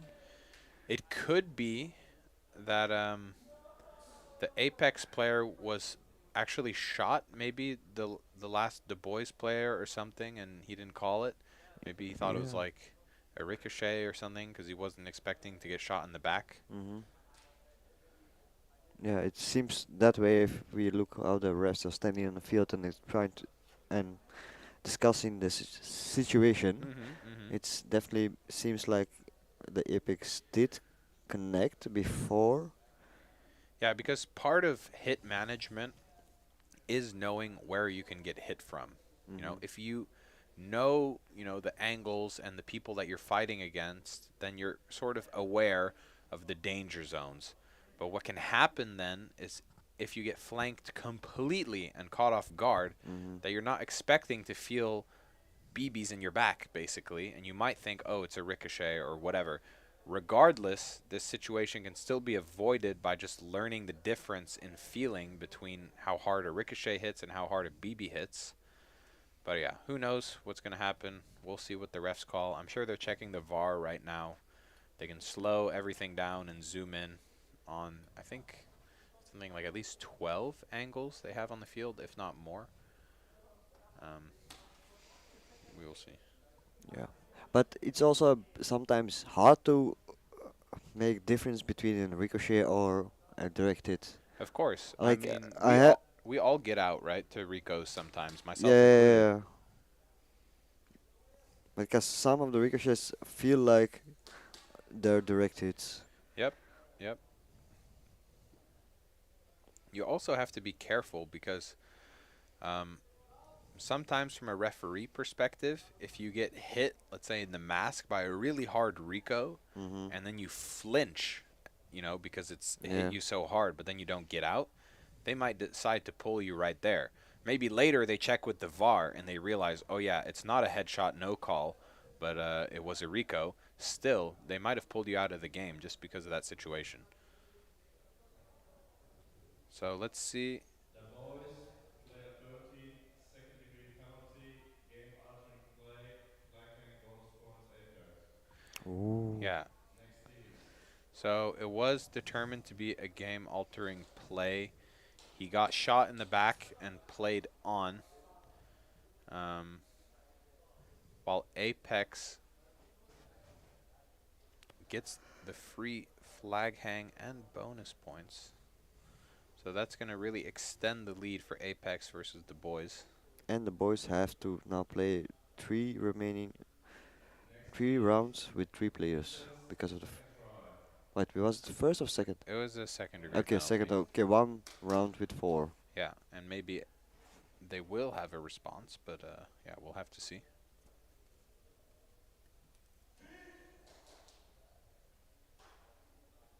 Militis is under pressure because I know they don't want to repeat what happened with the last tournament. Yeah, I think last tournament they also lost their quarterfinals, Yep. right? So Yeah. they're under pressure, trying to make sure that the history does not repeat itself, but Yeah, but I have to say, it seems like now that OB has the point lead, the way they're playing now is their comfortable, you know, play style. It's just to sit back, to control their zones, and let the enemies come, let them make mistakes.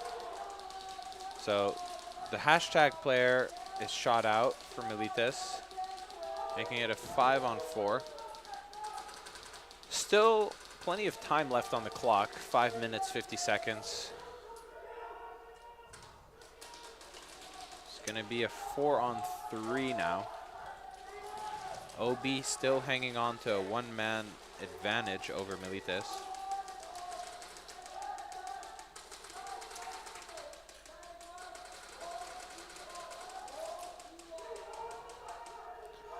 Snake corner shot out for OB.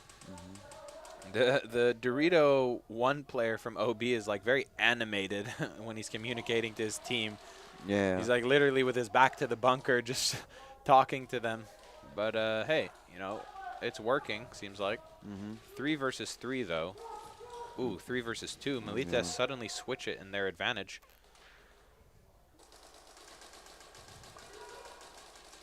Pascal from Milites at the castle.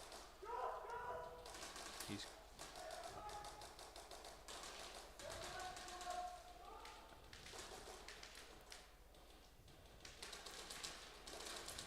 They're going to double up at the D2. Still a 2 versus 3.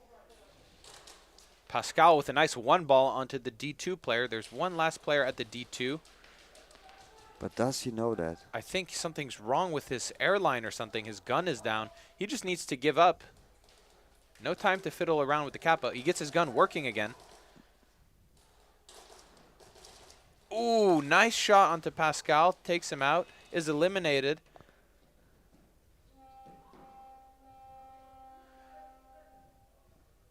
So, you know, I have to say, the final player from OB kept it composed, okay? His line came out of his regulator, so he had to plug his line back in, got his gun up and running, and managed to kill the flag carrier at the last second, denying them what would have been, I think, a flag hang. Yeah.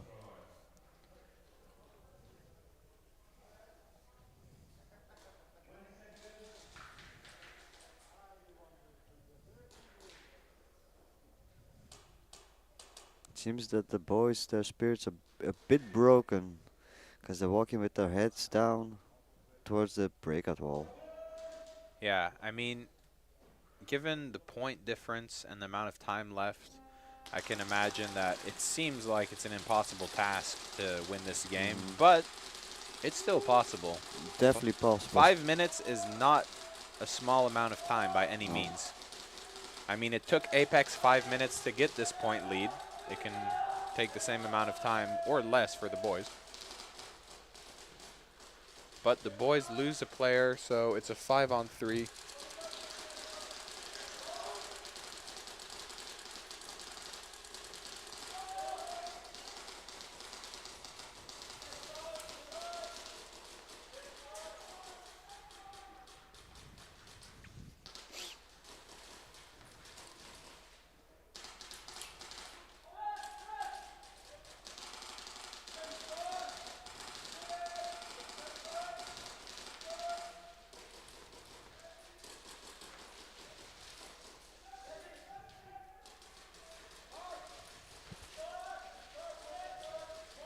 It seems like Sugar Rush's gun is down. Yeah, I think he's out of air. So, and with Sugar Rush's gun being down and then also the home player of Apex being shot out, it's technically a 3v3. But they can use Sugar Rush as distraction, and he's trying to do that, trying to find the enemy players, trying to make callouts. Yeah, he's just crawling on the field now without a gun, making his way to the hashtag. Gandalf from Apex is going to match his Snakeside player at the 50. So Apex with 50 control now. Gandalf is going to connect, but the player doesn't feel it at home. I think he was getting shot in the belt or maybe the foot. Roy gets shot out, so it's a 3-on-2. This round is going on way too long for the boys. I mean, they've basically given up 2 minutes for nothing. Gandalf is going to kill the D2. It's a 1v1. Last player shot out, looking for the flag. And can't find it.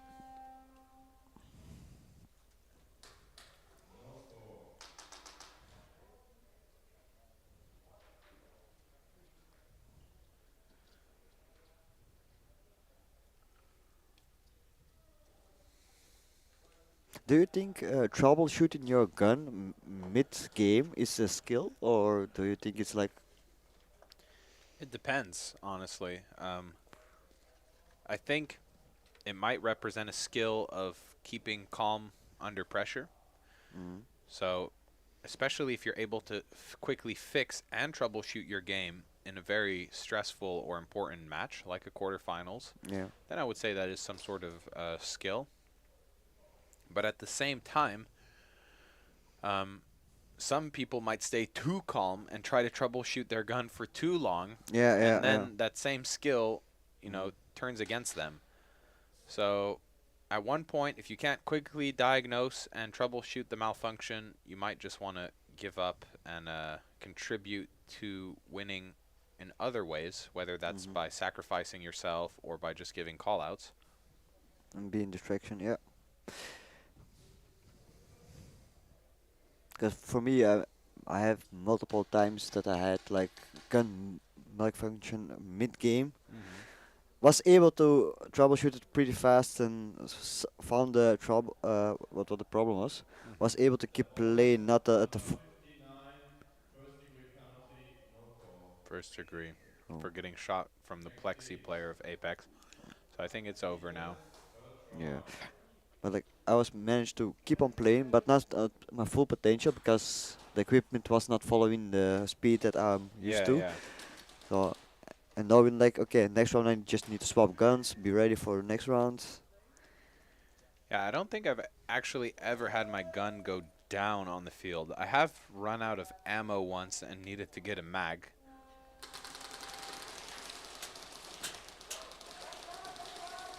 So, clean breakout for both teams. Milites really need to make something happen this try. Because if they hang the flag this try and get the bonus, that will tie the game. Anything less than that, and they stand a pretty significant chance of losing this. So I wouldn't be surprised if Milites actually try and play this round really carefully. As I say that, 2 players will drop though, making it a 3-on-5.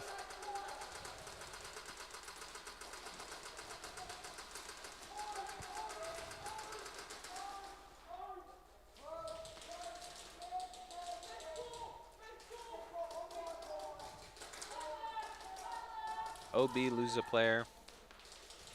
So 4-on-3. 3-on-3, 3-on-2. So 3 OB players left versus 2 Milites. 3 minutes on the clock. Only 1 player left from Milites. Yeah.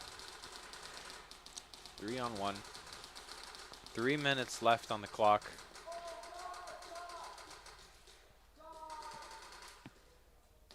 And he's going to take a walk. They're going to hit the buzzer. This is a really bad spot.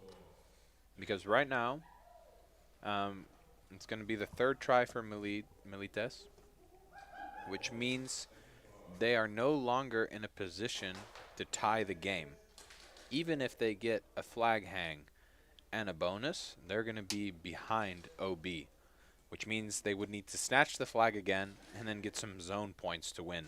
So it's looking like this game's going to fall to OB, and Milites is reliving their worst nightmare of losing the quarterfinals.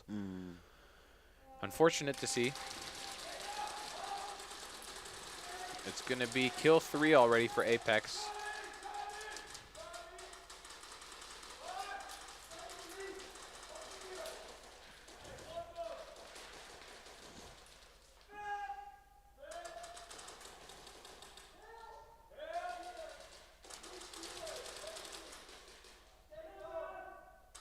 Kill 4 now. So it's a 4-on-1. Apex should get the snatch now. Touch the wall. Oh, and it's end game. It was third try, so they did not make the effort to get the snatch. Yeah. They got the snatch. Did they get the snatch? Yeah. Oh, okay. Is that the Dorito too?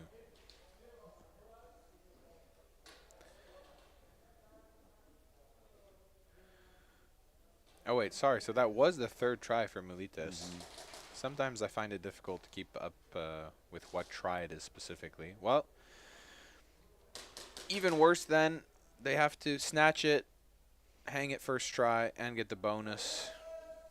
Snatched again and try to get some points to able to win. But it's possible. 2 minutes 50 on the clock.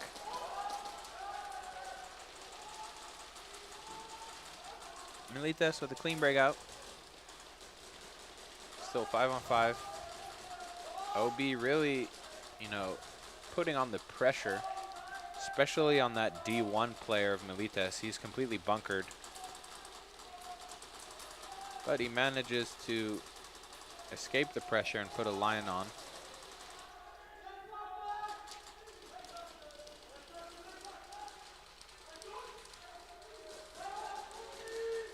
We're coming down to 2 minutes left now. OB playing relatively passively, waiting for Milites to make a mistake because they know they have the lead.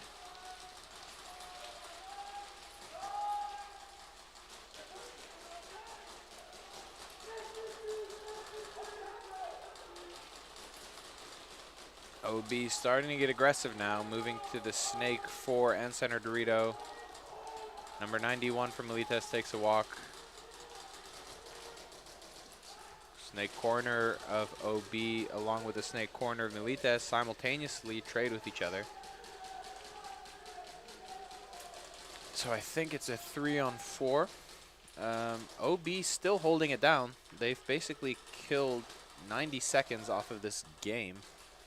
It's leaving Milites with not much time to do a counter attack if they manage to snatch it this round. So I'm seeing maybe some poor time management on the side of Milites. They need someone looking at the clock, making those calls like, hey, we need to go. Yeah, but nobody's doing it. Oh, but OB gets shot out of the snake. This could open up an opportunity for Milites if they push down the snake side right now. Here we go. 48 seconds left.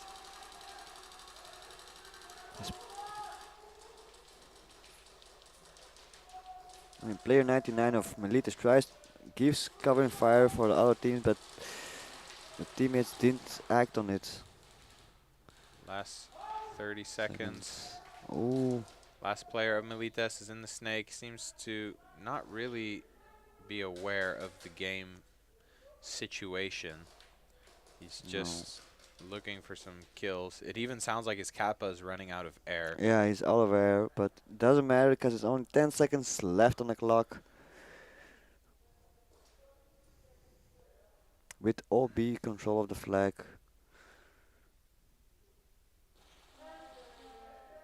And it's endgame. Endgame. GG OB. So OB move forward to the semifinals. Melites getting knocked out in the quarters.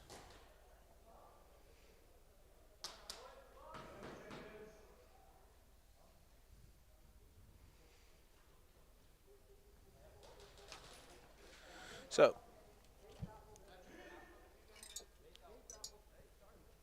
Apex going to be attacking now against the boys. They're on track for a mercy rule. Oh yeah. I always forget that the mercy rules is a thing. The boys already losing a center Dorito player.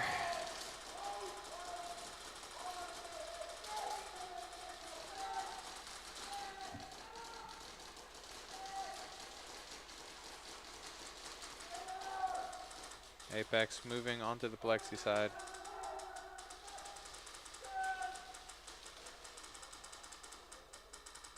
And they get their hand for the mercy rule. That's going to be a mercy rule. Apex versus the boys. Wait, 10:30. Yeah, it's gonna be a mercy rule.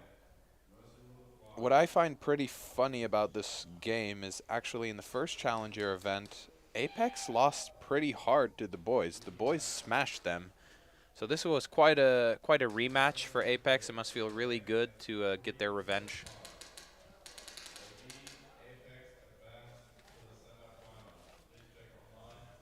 So there's going to be a little break before the semifinals, guys. We'll see you soon. Thanks for tuning into the stream, and talk to you later.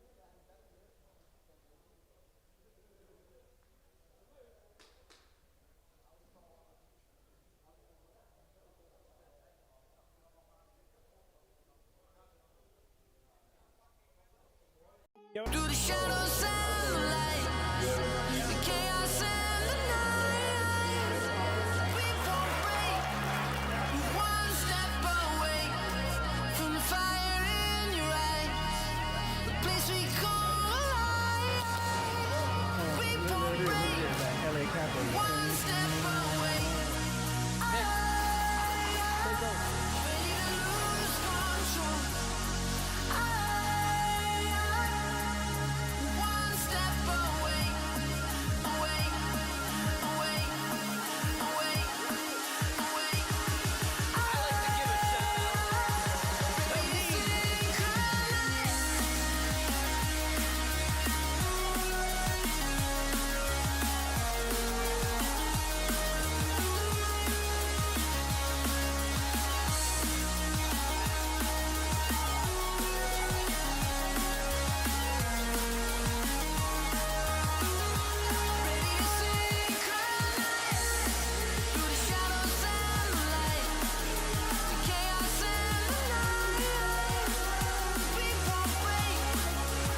your time, okay? It's your time, okay?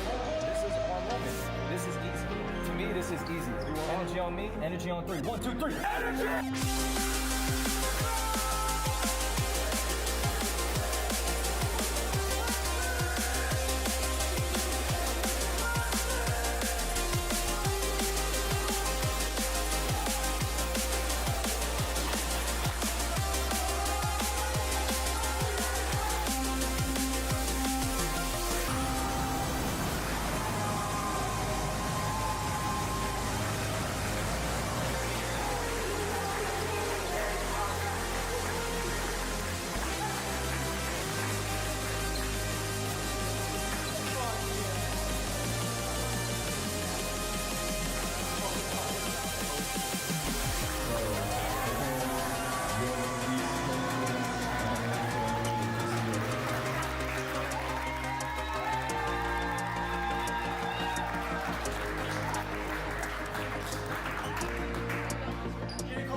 How's it going, guys? Stephen Williams here from Transfuse. People want to know what Transfuse is. Transfuse is basically your sports drink, your coconut water, your immune booster, and your electrolyte powder combined into one serving. On top of that, it's made with all natural sweeteners, colors, and flavors. There's nothing else on the market as potent and as pure as our formula. It's a non-proprietary blend, so you know exactly every milligram that you're consuming. We also come in with blueberry vanilla, watermelon lime, lemonade sweet tea, pineapple express, and Hawaiian punch.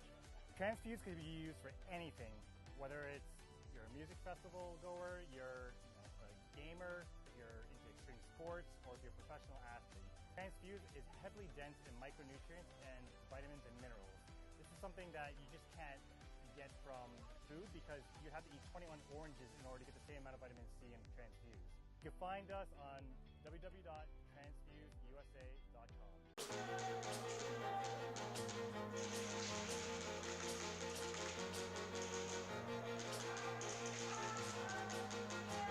Well, good morning and welcome to the 2023 NSL Globals here at Real Strike Arena. Capping off what's been an explosive season to say the least. This week it'll be no different either, as we have the best teams in the world under one roof. From USA with East Coast Energy, who finished first in their league. From CGP Bros, who finished first in the Spanish league.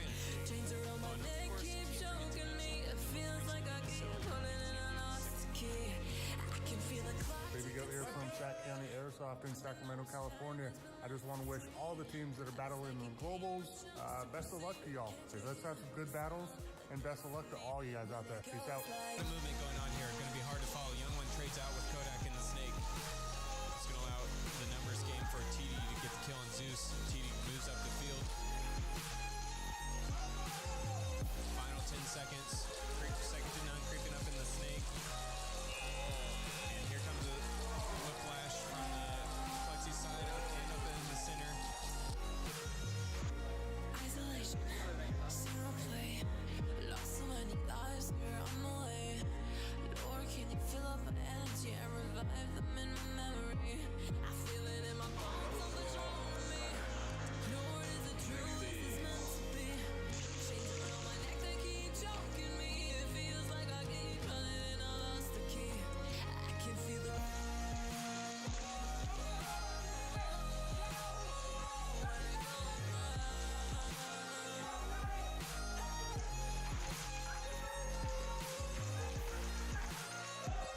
Player coming off Terror Knights, nearing the final minute now. Speedbones just need to hold out. It looks like they're preparing to do so.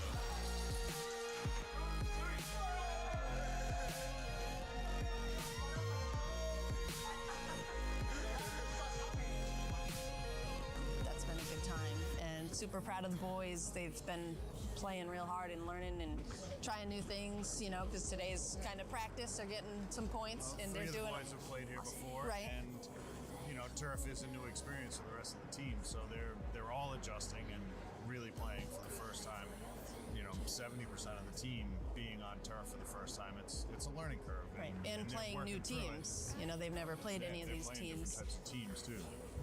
I think they're doing great. Tomorrow we'll see what tomorrow brings. Yeah.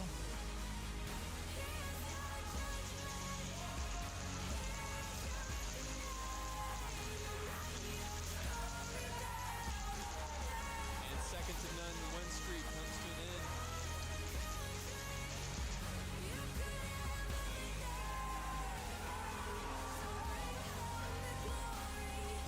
Well, good morning. Welcome to day 2 of the NSL Globals here at Real Strike Arena for 2023. Golden Day here. Some close games already ensued yesterday. We are moments away from seeing who climbs to the top as our global champions here on Holy Sunday. I've talked to one of your teammates. He mentioned that this has just been a learning experience and a lot of things have changed recently with the team overall. So just tell us what's going on. So at the start of the weekend, I think it was our first 3 games were very, very shaky. We won our first one, but then lost our next 2, and everything was really kind of all over the place, I won't lie. But I brought my boy Kyle over from Legion, so we've got a bit of a Legion Sexton on crossover going at the minute, and we drew plans up, and we've just been smashing it since then. Like everyone's found their spot now, everyone's killing it, and so far the weekend's looking real good. Yeah, I feel like as far as preparation's concerned, we've played how we wanted to. Some moments felt like we kind of ran out of time, like we started clicking and gelling and forcing players where we wanted to, and we just didn't have the moment to kind of cap off the games. So going into the quarterfinals, I know the games are going to be a little bit longer. Teams are going to be more prepared and ready to go, so as we should be as well. We're locked in. We're just coming to fucking kill you. Like, we're ready. We're ready. We're ready now. We've done our trial phase. We're fucking ready. We're coming to fucking kill you. All of you. It's worth mentioning it is cold here today for the players. A whopping 10 degrees Celsius. And knowing that the field is damp, it'll definitely impact these players.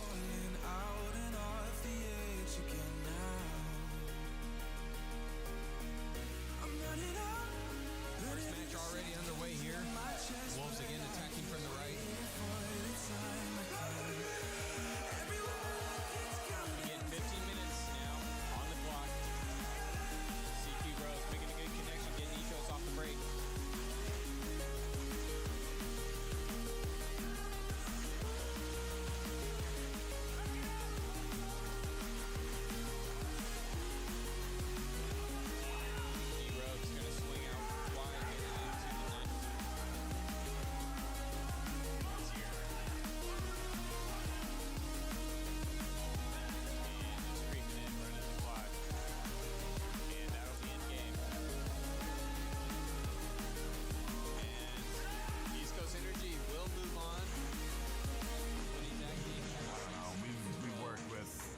For a while now too, we're very comfortable with Bert and crew and everybody that's here, and we know a lot of people here in Europe now, which is also mind-blowing that we have friends in Europe. Yep. And it's pretty amazing to see how big Airsoft's actually getting throughout the world, and everybody that's here, I'm glad to see that Real Strike has the same family that Extreme has back home, and Don't start crying. I'm not going to cry. No. Don't cry. I really know that back home right now, there's a ton of people watching ECE play here in Europe, and very proud of just us representing the United States.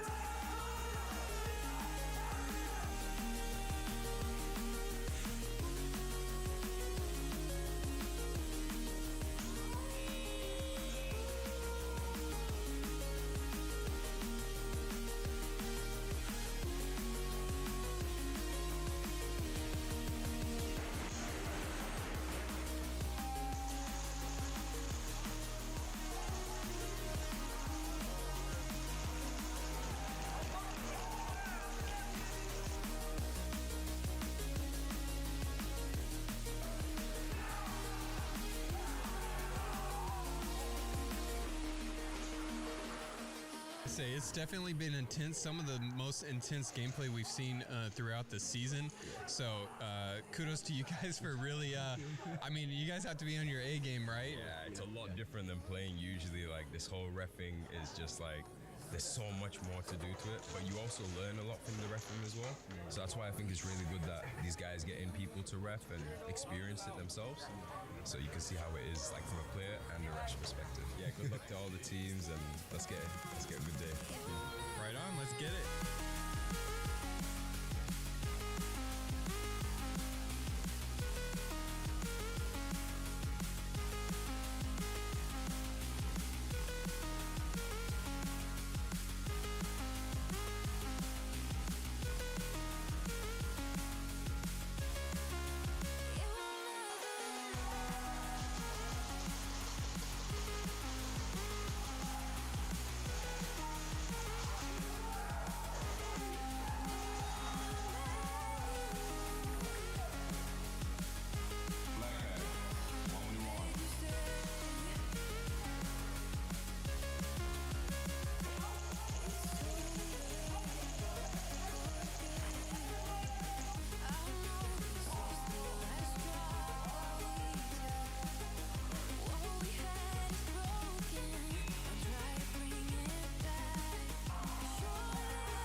Whether we win or lose, you know, we won because we're here. And that, who knew We that are the only Airsoft team would, yeah.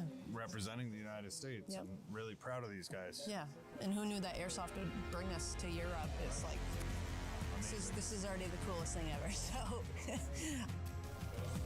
Heat 19, match 36, the final battle of the year. Saviors versus second to none.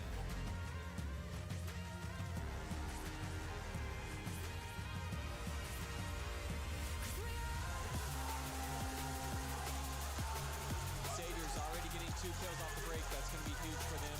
Jaeger creeping up through the snake. Jaeger going up the middle to the castle. Diablo on the Tootsie Dorito.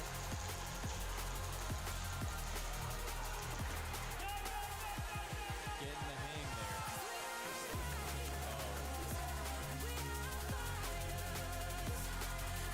Jaeger trying to shoot into the snake. Open the opportunity for them to make the rush up the middle. They get a kill there. Jaeger trades out.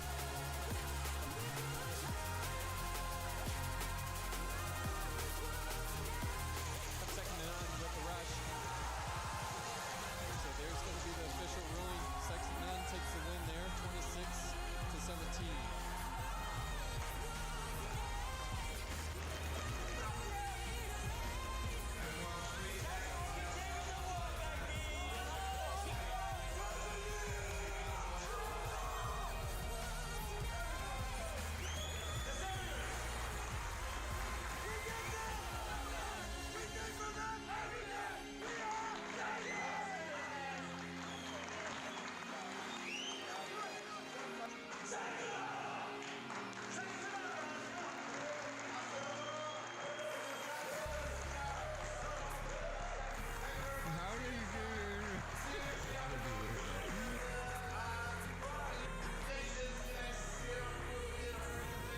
As well as the Reapers, yeah.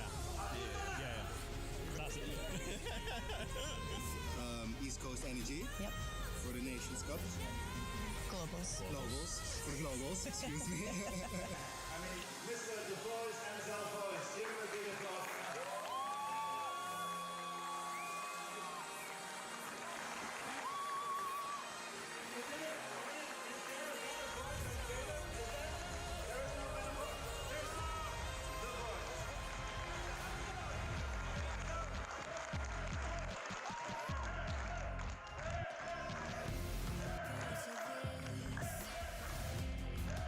It's a long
My name is Anthony Piacenti. To reach the morning.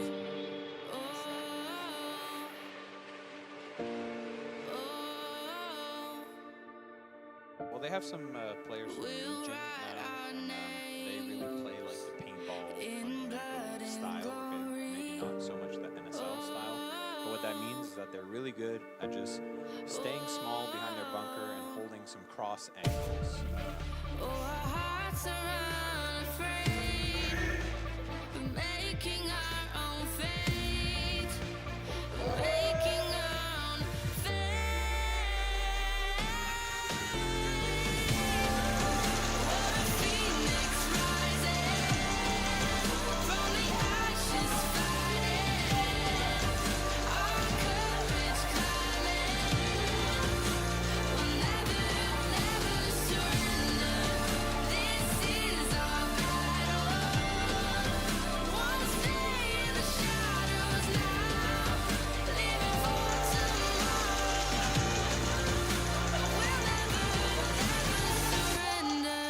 I'm Anthony Piacenti from the United States of America, and you're watching the NSL Pro Series. Welcome everybody to the long-awaited NSL 2024 season kickoff. My name's Caleb Freeland, and I will guide you through this video. Last year we visited 6 different fields across Europe and the United States. However, only one field was considered a NSL partner field, Real Strike Arena in the Netherlands. This year we are happy to announce 2 more fields in the United States as official NSL fields. Sac County Airsoft in Sacramento, California, also known as SCA, and Extreme Airsoft in Rhode Island. Both fields proved themselves in the 2023 season as true supporters of the NSL vision and offered players and teams alike the best facilities in the United States. A worldwide working league system is not possible to run without strong supporters and partners from the industry.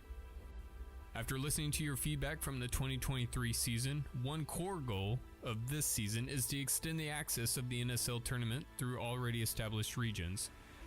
Therefore, each official NSL field will hold multiple regional cups in either their known 5v5 or our new 3v3 format. Check your local field's website to sign up for these tournaments. Another change happening in the US for the 2024 season. We learned that traveling for qualifying tournaments turns out to be hard for a lot of teams. Instead of having one league through the entire US, we decided to create 2 conferences. The Western Conference will be held at Sac County and East Conference at Extreme Airsoft. Each conference has 3 standalone events where your team can collect seeding points. There will be 15 teams allowed to enter per an event. After all 3 conference tournaments have been held, the top 6 teams of each conference will qualify for the US Championships at Sac County. We have adjusted seeding points gained per an event to help create a more interesting and challenging leaderboard. You will not want to miss one of these tournaments.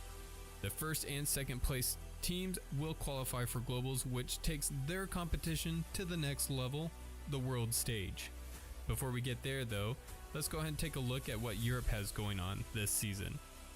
To the US conferences, there will be the European Challenger Series consisting of 3 tournaments as well.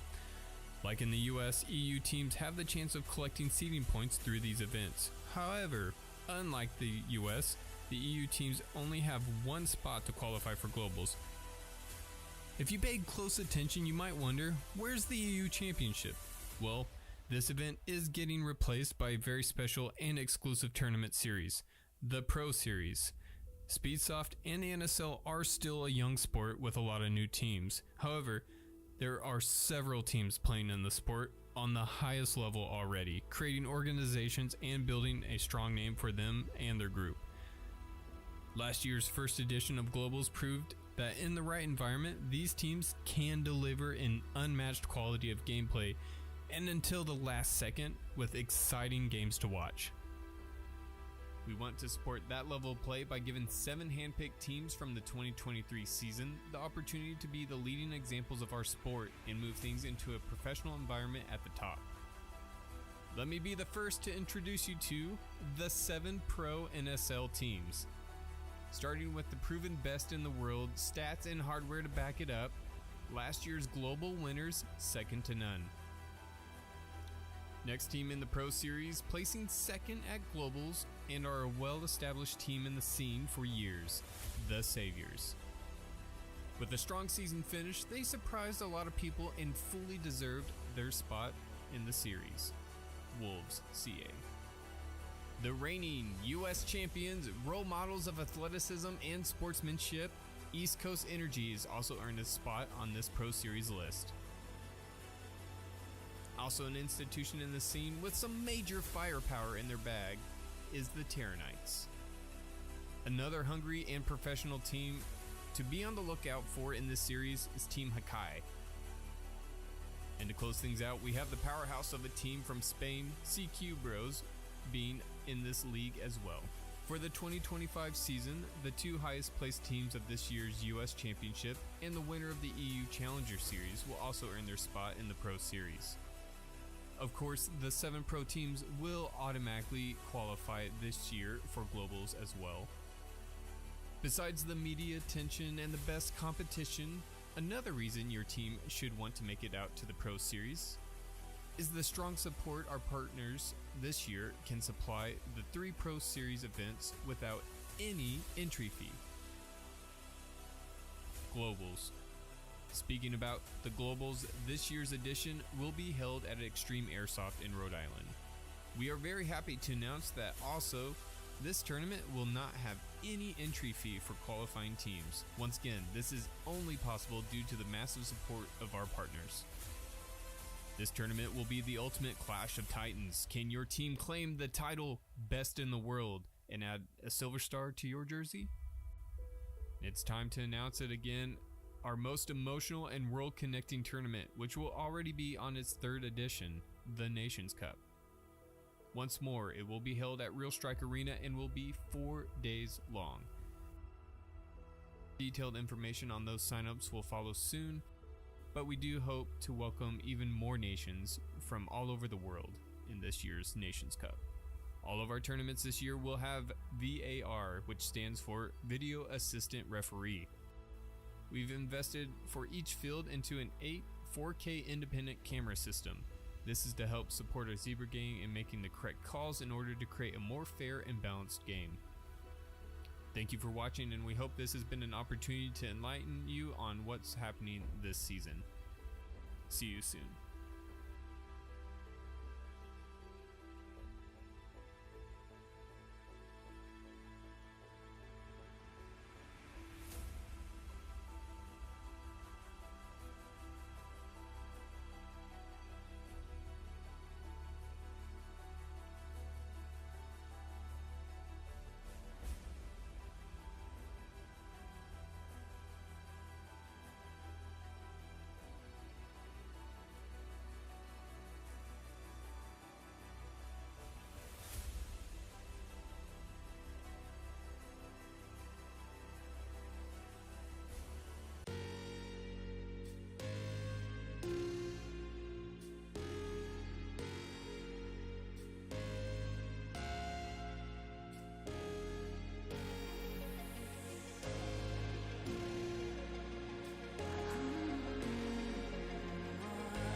Maybe I'm indecisive, maybe it's all too late.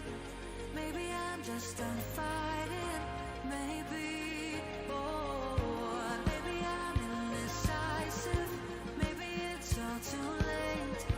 Maybe I'm just done fighting, it's all too late. It's all too late, all too late. It's all too late. Maybe I'm crazy, maybe I'm wrong.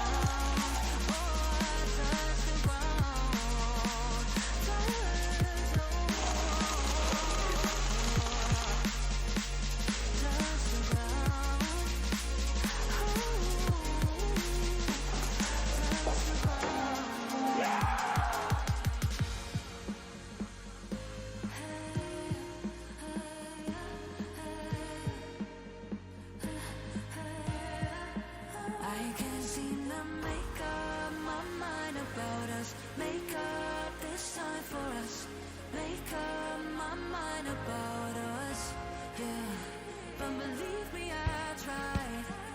I don't know why I couldn't make this work, but believe me, I tried. Now it's all too late. Now it's all too late. All too late. All too late. Oh. Maybe I'm crazy. Maybe I'm falling down. Maybe it's me in my head. I can't get out. Maybe I'm crazy. Maybe I'm falling down. Maybe it's hazy.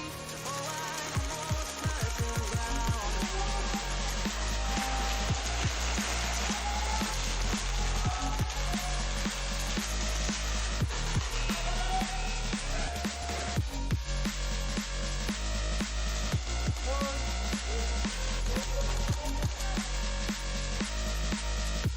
Excellent.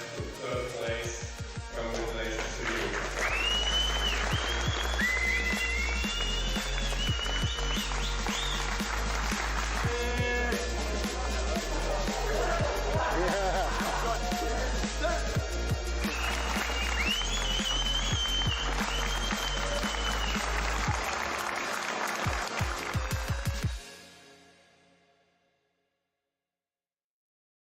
How's it going, guys? Stephen Williams here from Transfuse. People want to know what Transfuse is. Transfuse is basically your sports drink, your coconut water, your immune booster, and your electrolyte powder combined into one serving. On top of that, it's made with all natural sweeteners, colors, and flavors. There's nothing else on the market as potent and as pure as our formula. It's a non-proprietary blend, so you know exactly every milligram that you're consuming. We also come in with blueberry vanilla, watermelon lime, lemonade sweet tea, pineapple express, and Hawaiian punch. Transfuse can be used for anything, whether it's you're a music festival goer, you're a gamer, you're into extreme sports, or if you're a professional athlete. Transfuse is heavily dense in micronutrients and vitamins and minerals.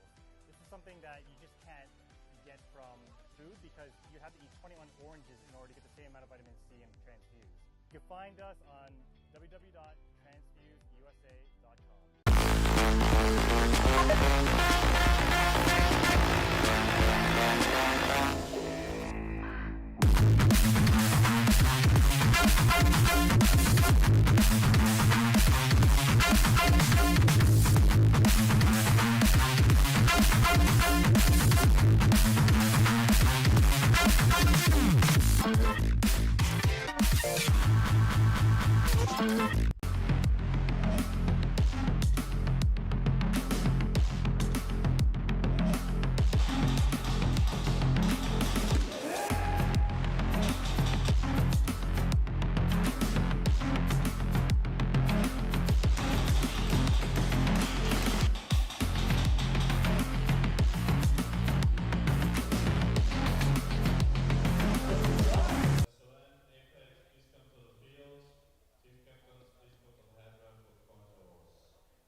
And we're back from our break.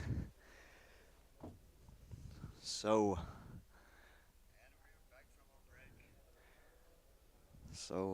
at this moment I'm on my own. Grinch is, I don't even know where he is. Hopefully he's on his way. But we have the first two matches gonna be SON against Apex and DSD against OB. And it seems like my commentator friend is arrived. So, what's up, guys? Thanks for introducing me. We are back to commentate the semifinals now. SON versus Apex is going to be the first match. An interesting semifinals because they have played each other in a finals in the first event where they lost to SON. So Apex is going to be looking to rematch now and claim victory this time.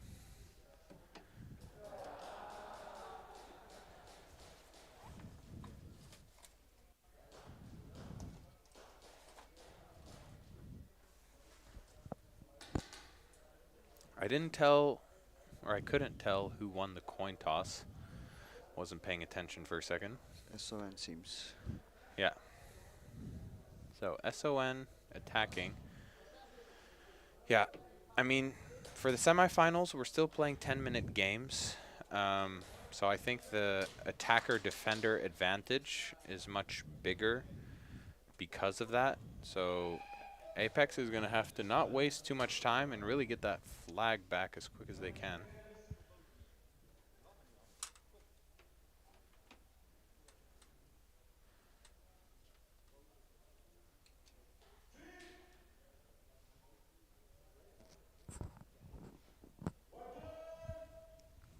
Okay. 2 home shooters for SON, seems like. And Apex take out the home player from SON, making it a 5-on-4.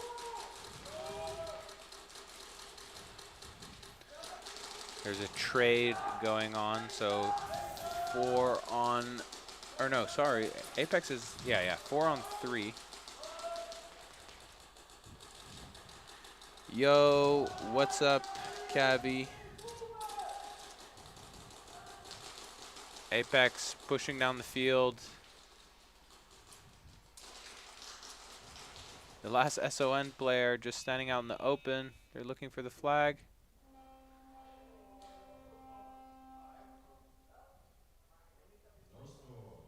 Roy, aka Sugar Rush, was just too late to grab it behind the home. But Apex, with a good show of force, finishing that round with 3-man up against SON. So they're definitely setting the pace here. Now we have OB versus Day is Day.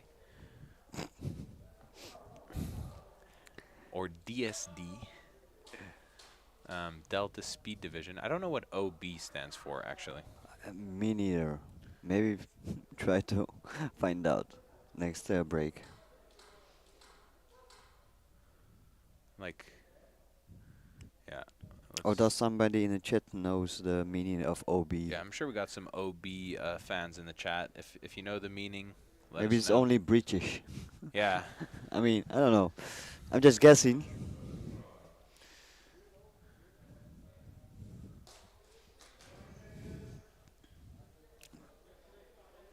Okay, I have a small question for you. Sure. During the tournament, during Pro, you also had your sleeves fully up.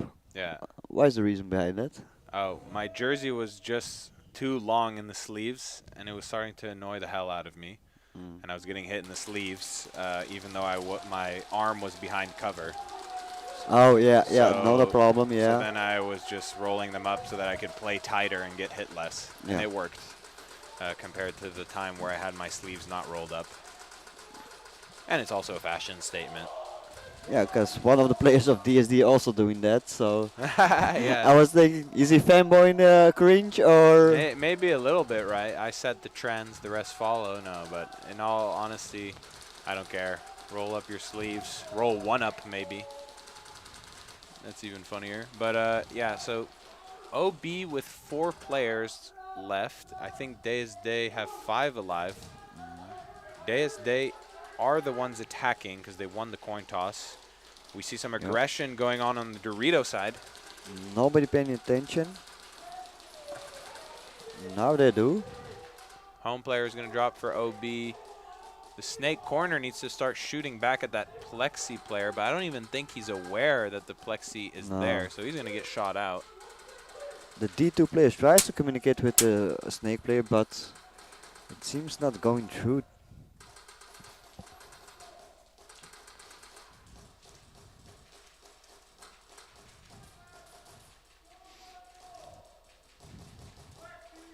It seems like we are at a stalemate, waiting for one of the parties to make a mistake.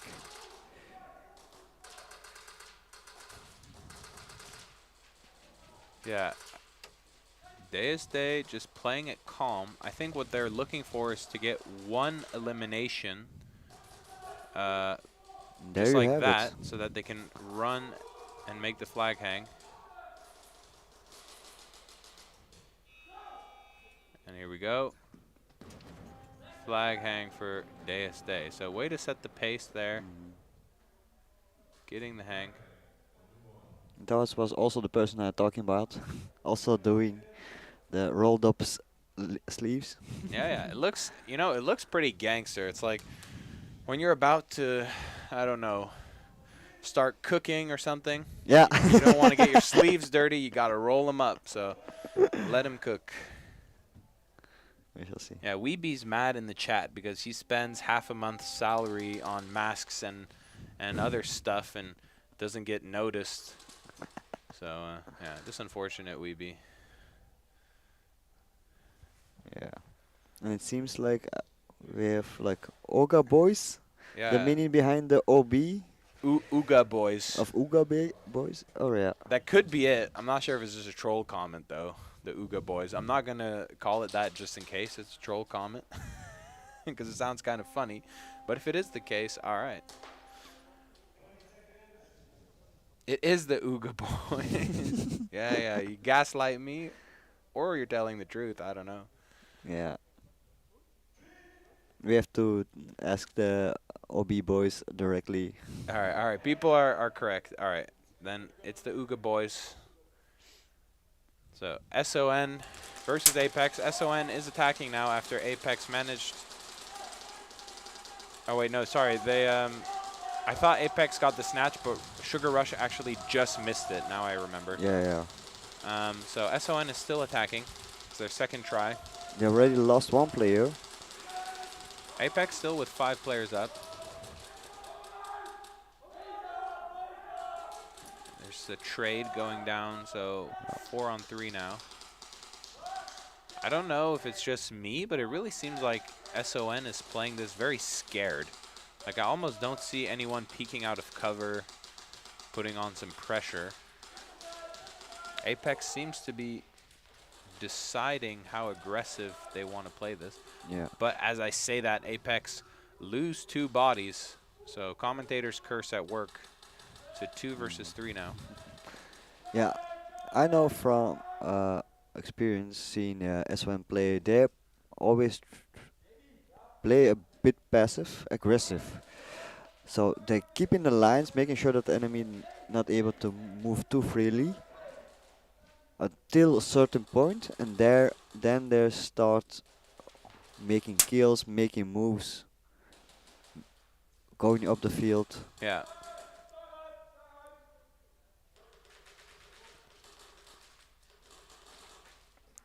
I would say they are very. Ooh, snatch. Did he manage to touch the wall, or did he get hit before? I think he did. Because the snake player, I didn't think he had a line on him. No, the snake player was turned around, but maybe he was 1 second too late. Maybe he turned around when he heard the sound of his footsteps by the wall. Possible. But we'll see. There was a ref right behind the snake player, so it's going to be made obvious, whatever it was. Yeah, but so I was telling you about this one. They're very patient. They have a lot of patience. Yeah. So trying to make their decision count. Yeah, That's yeah. why you don't see them like trying to go forward. Only in special occasions they do that. Yeah, I've noticed that as well. But part of the problem with patience is that, yes, you can be patient to try and make a calculated move, but sometimes your calculated move can fail just because of bad luck. Yeah, so no score snatch. Apex managed to get the flag back from SON, so continuing their show of force here in the semifinals. So the Ooga Wooga boys going to be attacking now against DSD. If they manage to hang the flag here and get the bonus, they'll have a nice little 2-point lead.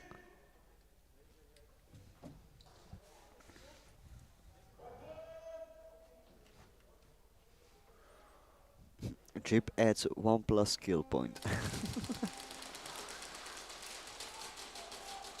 Yeah. 2 players drop for DSD. Ooh. A bit of a rough start. But Obi also loses a back player.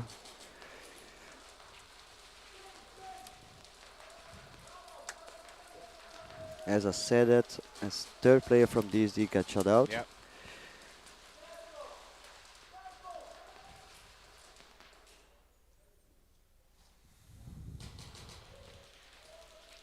Not looking too good here for DSD, but the thing is with OB is that they kill 3 guys, but then they don't take advantage of this opportunity that they created for themselves. They just sit at their starting bunkers. Yeah, because DSD is at the moment tucked behind their covers. They know it's risky for them to peek behind their bunkers. So they... 2 OBs drop somehow.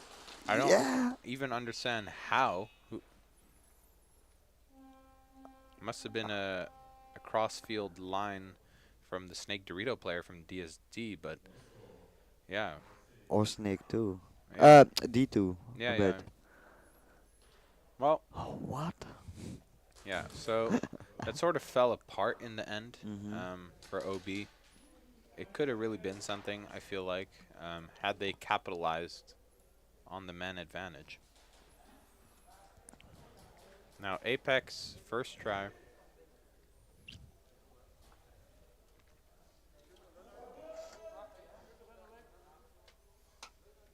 Two home shooters for SON. Apex lose their Snake and their D-side player, but SON also lose a D-side player, so it's a 3-on-4.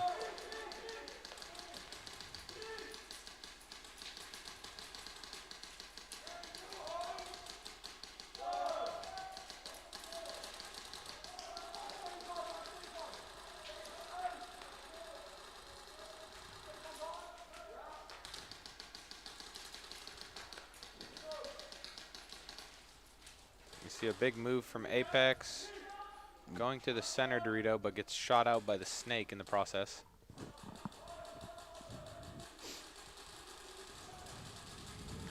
Sugar Rush is going to widen the field. He manages to kill the home player of SON. And it seems like he also dropped the flag in a Snake. Yeah, so a bit of a tactical move there to go to the Snake to stash the flag.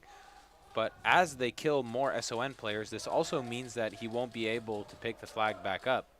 Yeah. So he did, in a way, give up his opportunity to score, but he does secure or lower the chance of getting snatched on.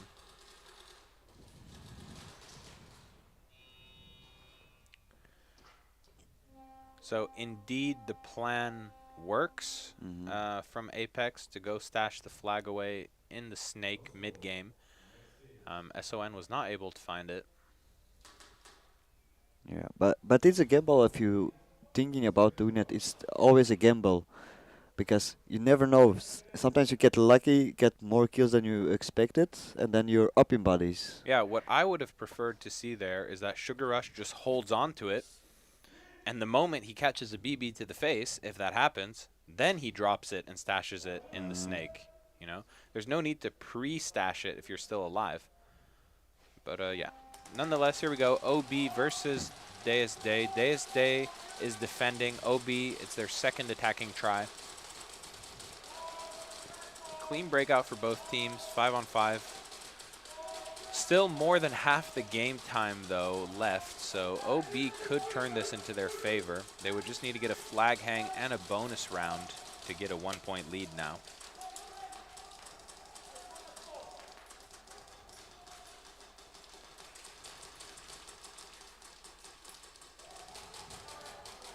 Oh, DSD loses one player.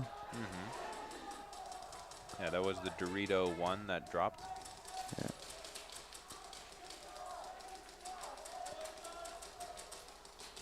OB pushing on the snake side into snake 4. Yeah, could be really dangerous for the D2 player of DSD, but his position is called out.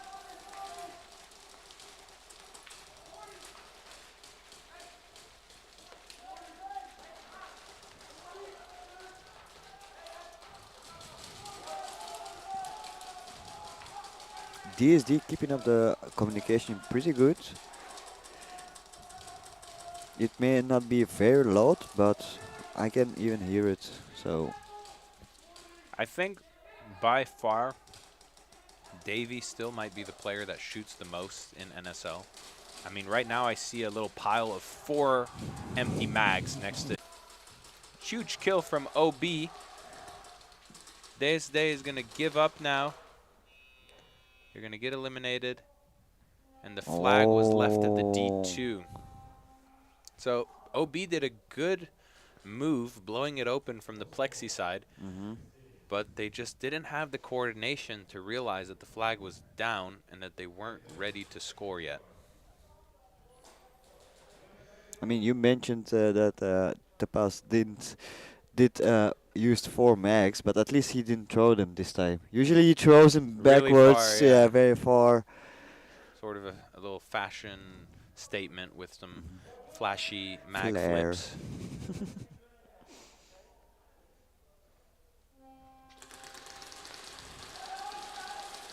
Okay, clean breakout for both teams, but SON make it to the plexi off break, taking out the center Dorito of Apex and taking out the snake side Dorito of Apex. So that was a really big play from SON to make such an aggressive breakout. It definitely paid off. Oh, and there goes another one from Apex. Yeah, he tried to get in a position where he could recover the flag, but he was shot out.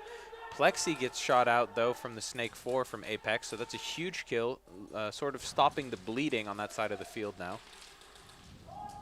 But SON's continuing with their aggression, moving on to the Dorito 3. Another kill from the Snake side player, but that might have been a referee pull.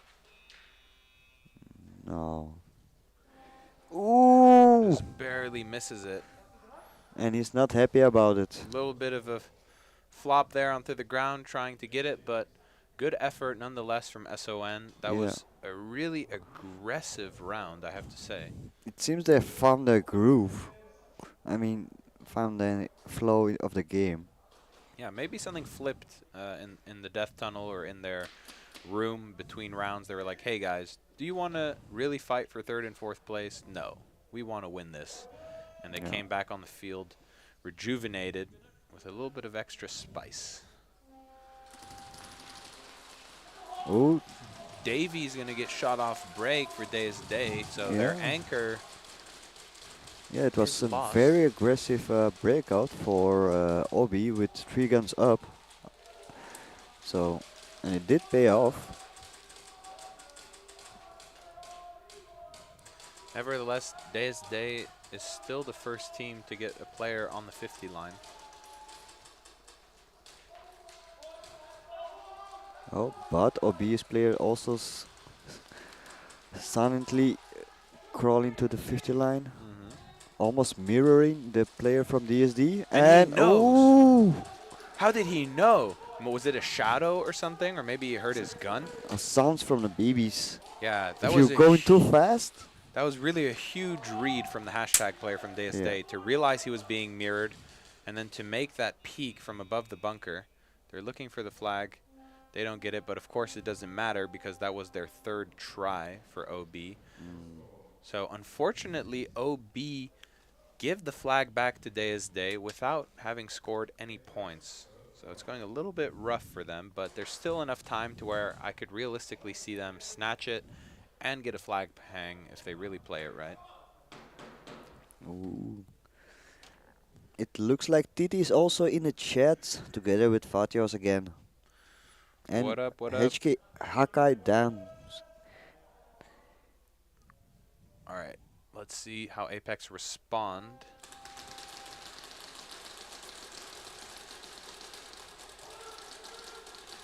So, everyone alive for both teams, 5-on-5. Ooh, center Dorito player from Apex trades with the Snake, making it a 4-on-4. But Apex need to recover the flag, which is dropped at the center Dorito. 4-on-3 now as the home player for SON is taken out. So Apex have a one-man up advantage. They need to recover that flag. It's right under player 93, Al Capone from Apex. It's at his feet. He needs to pick it up. Recovers it. 2 more players left for SON, so it's 2v4. 2v1.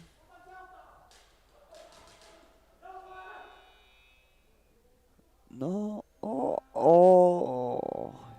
Really, really unfortunate there.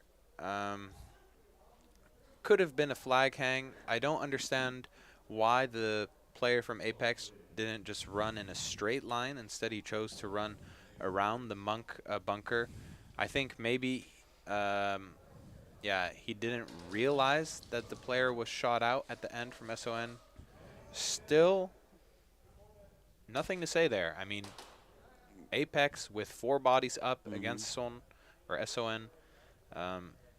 Yeah, it was a good show of force, good show of aggression after what happened last But round. even if he was able to get in time, he didn't touch the flag at the breakout wall. Yeah, well, I think at that point he knew that he wasn't getting it, so that's why he didn't try it.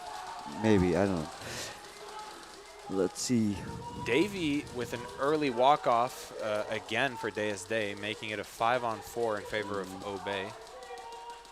OB. Ooga booga boys. Yes, this is the semifinals. So whatever 2 teams win their semifinals will be facing off for 1st and 2nd place after this. Yeah. Another player takes a walk for Day.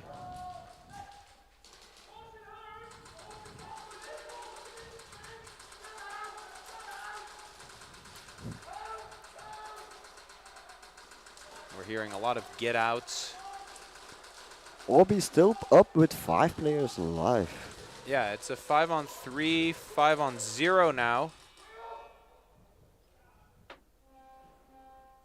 Did they snatch it?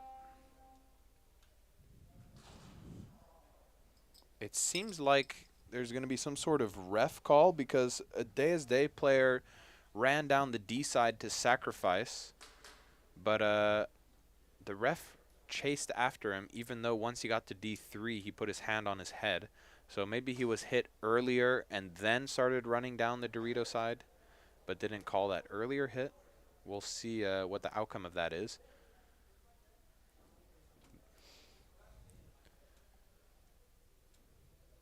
Have you ever refed before? I did ref when it was back in the Speed QB days, and teams had to ref for each other. Yeah. So then I did ref. But outside that? Outside that, no, I've never refed. I did ref also during the Dutch Speed League at the NABV. Teams also had to volunteer 1 or 2 players periodically to go fill in the referees. But yeah, other than those sort of things, no, never actually refed. I can only imagine what it's like to really stand out here from 8:30 a.m. until the evening, just getting peppered constantly. I know it way too well. Yeah. I had enough of my time on the field as a ref, knowing the frustration from the players, saying that they hit him, but it's always that 1 millimeter difference of getting hit or not. Yeah, and we see it, you know, when when we look back at footage that gets recorded on the field, you see Mhm. players dodge BBs right Yeah. before it impacts their face. You know, they react to it coming at them, Mhm. but it's just so hard to see from across the field. Of course, the Yeah. referees are experienced and they know what to look for, but the players sometimes don't realize that. No. So it's a big discussion going on here. Potentially, if the refs determine that this penalty is bad enough, they could even call it a game-altering play. It's possible, yeah. If it somehow was determined that this is what prevented OB from getting the flag back, like getting the snatch. But I'd find that unlikely. I think the more likely thing is that it's either going to be a first or second degree. Yeah.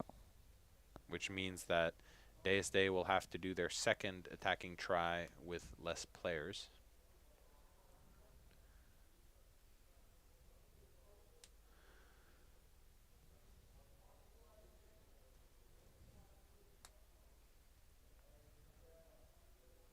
And it seems the verdict has been made.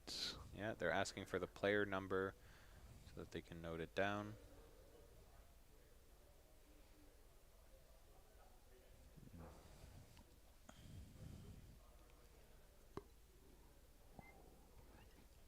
Delta, player 13, second degree penalty, no call, game altering play, no score, snatch OB. I was right. Oh my gosh. Because I'm pretty sure he had the flag, that player.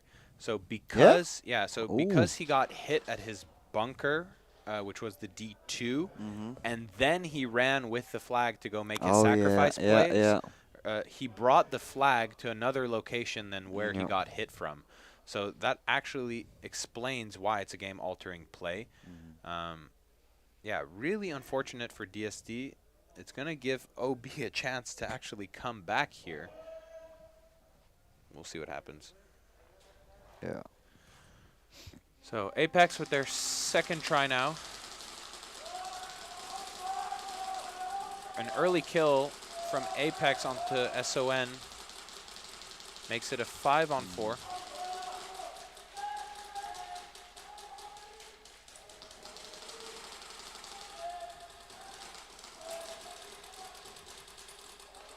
Yeah. The home player from Apex definitely got headshotted. I was wondering if he was going to get up or not, but he takes a walk. Snake corner of SON also goes down. Yeah, but sometimes if you receive a headshot, you need a second to realize what just happened. Yeah, it seemed to be something like that.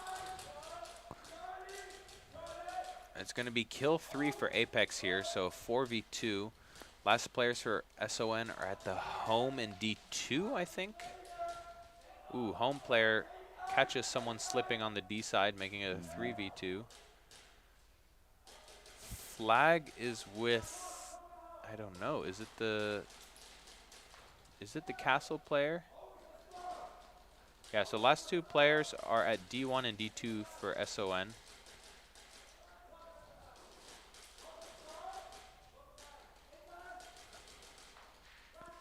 Last one is at home. It's a 2v1. He's taken out. And they get the snatch. Good job, Apex. Okay. That was very close to not getting the snatch, but he managed to pick it up at the very last moment. Okay. So I'm curious how DSD is going to respond here, because right now this is a little bit of a nightmare scenario. You know, you're ahead in points. You had control of the game, or so you thought, and now suddenly your whole world gets flipped upside down, and there's a chance that you lose if you keep messing up. Yeah. So they're going to be starting with 4 guys.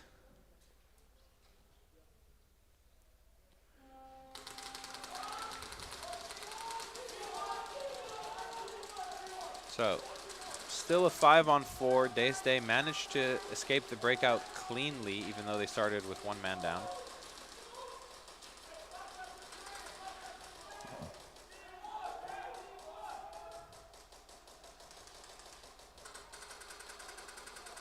I'm not sure who the flag carrier is for OB.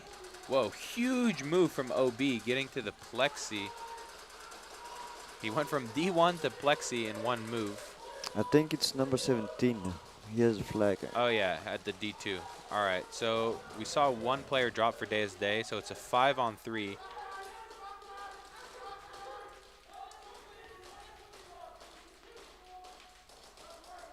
Only 2 minutes left on the clock. Deus Day moving quickly down the snake. Gets caught out though, so it's a 5-on-2. OB really coming into a position where they could score now. Everyone from Deus Day's taken out. They're running. Ooh, Zone 2, maybe 3, I think 2. Let's see. Yeah, maybe 3. I think 3. Yeah, you couldn't really ask for a better setup there for OB. I mean, they were with 5 guys against 2. But yet the flag carrier was somehow too far back. So Deus Day managed to hang on to that. Yeah, I saw some hesitation in the player 17 of OB. Of course, I understand it's a lot of pressure. You know, if you catch a BB when you're trying to run to the wall, then you're going to disappoint your whole team, basically. But here we go. SON versus Apex. Apex back with the flag. It's going to be kill 1 for Apex as the player on the snake side for SON takes a walk. The flag is with player 48, Sugar Rush, at the Dorito Snake.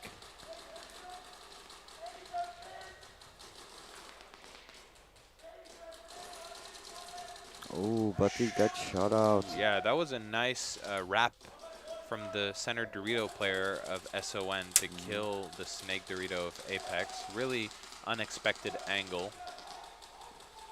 Still, 4-on-4, anything could happen here. I think the flag is in a pretty snatchable position where number 48 dropped it from Apex. So they're going to have to be careful that they don't let SON come too close. But we see a trade, 2 trades actually, makes it a 2-on-2. Number 16 is going to recover the flag. SON still in the snake. And I don't know where the second SON guy is.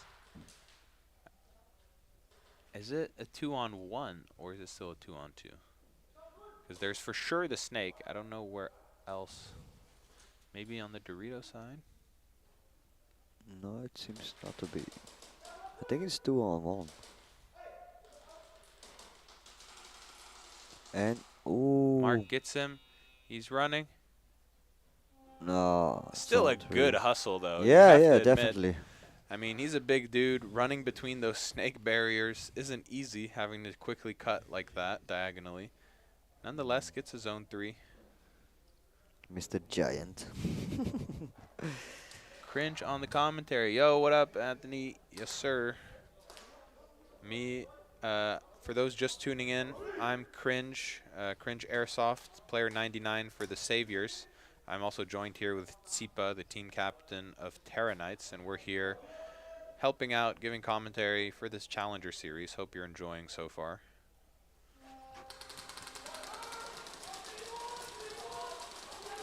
Deus Day losing a body pretty quickly off break. OB are going to take advantage, moving up to the center Dorito and the Snake 4. Still though, minute 27 on the clock. This is really a nail biter here. It's coming down to the wire. Deus Day just need to hold them off and prevent them from hanging the flag. If they manage to do that, they win the game. Nice kill from the snake side onto the D3 of OB. It's going to make it, I think it's a 4-on-3 now. Or 3-on-3 actually, with that trade. Might even be a 3-on-2. So 45 seconds left. Deus Day is really just hunkering down now. They're Yeah. holding crosses. They're not exposing themselves. They don't want to give 1 inch. As I say that, though, the snake corner peeks his head out. Oh, the flag runner got shot out. And they get the hang. Wow. No way.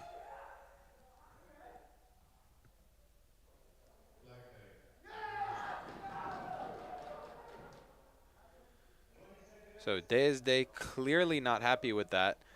Ooh, only OB has to get these bonus points. Yeah. Otherwise, they're still 1 point short. Ooh. A lot of pressure for OB player.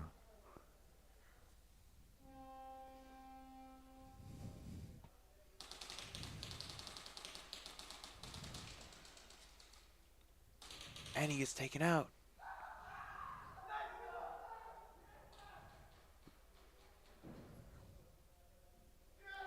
Some taunting on the field.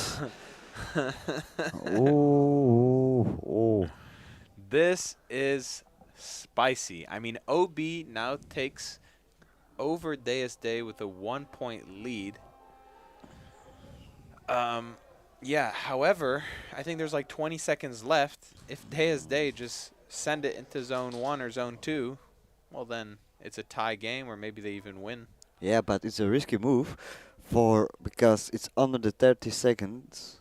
So if there is gonna be a penalty assessed, then it's Yeah, gonna be true.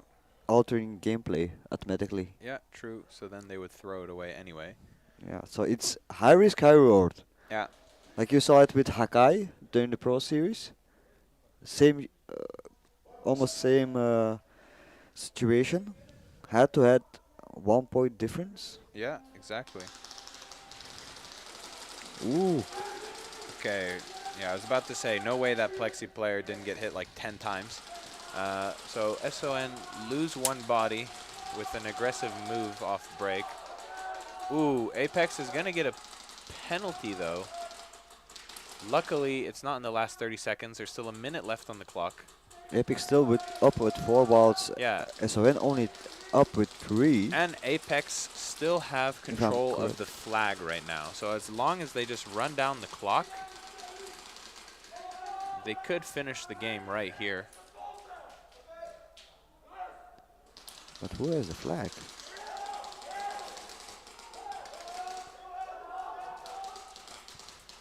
It's going to be 30 seconds left now. This is the moment where you don't want any penalties to happen. Yeah, but I don't see the flag.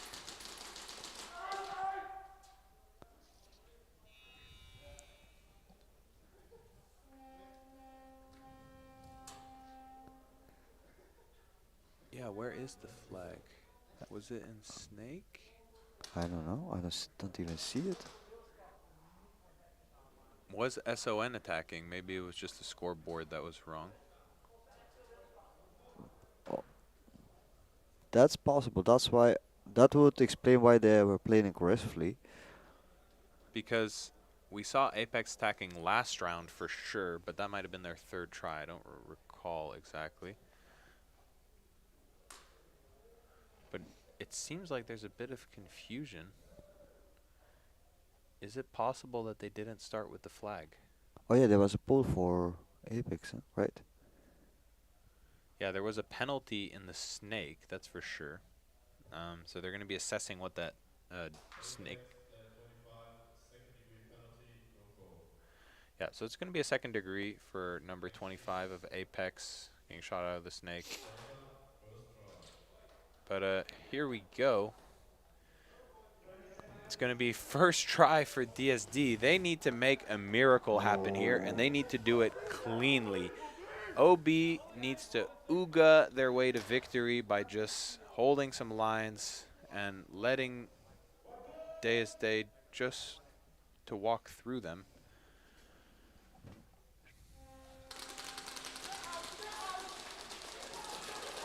DSD pushing on the field, trying to get as forward as can be.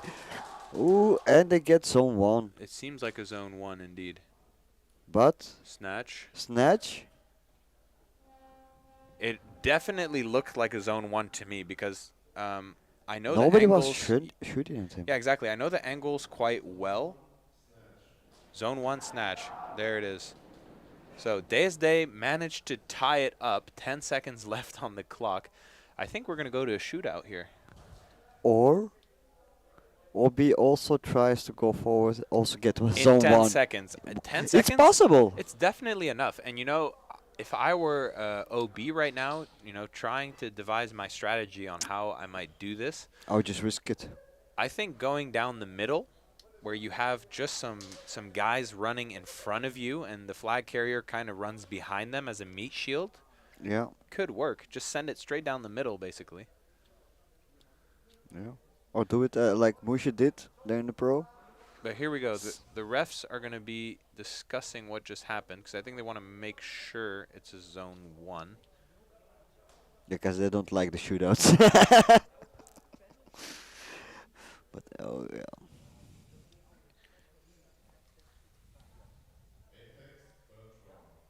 Yeah, okay. Apex third try. So indeed, that round before that, Apex did have the flag, but it was dropped somewhere and then picked up by a ref where we can see Maybe it. at the breakout.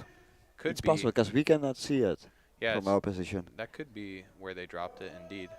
Basically as far away as possible from SON. But third try for Apex, only 18 seconds left. This one's basically in the bag.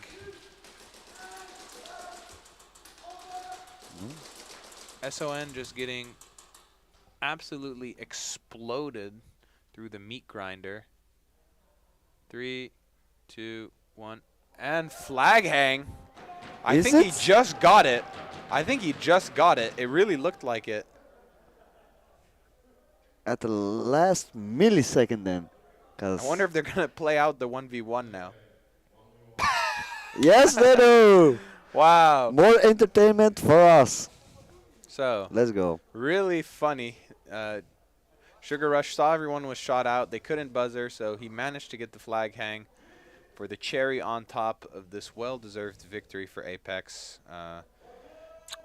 This was basically a rematch for them because first challenger event they lost against SON in a finals.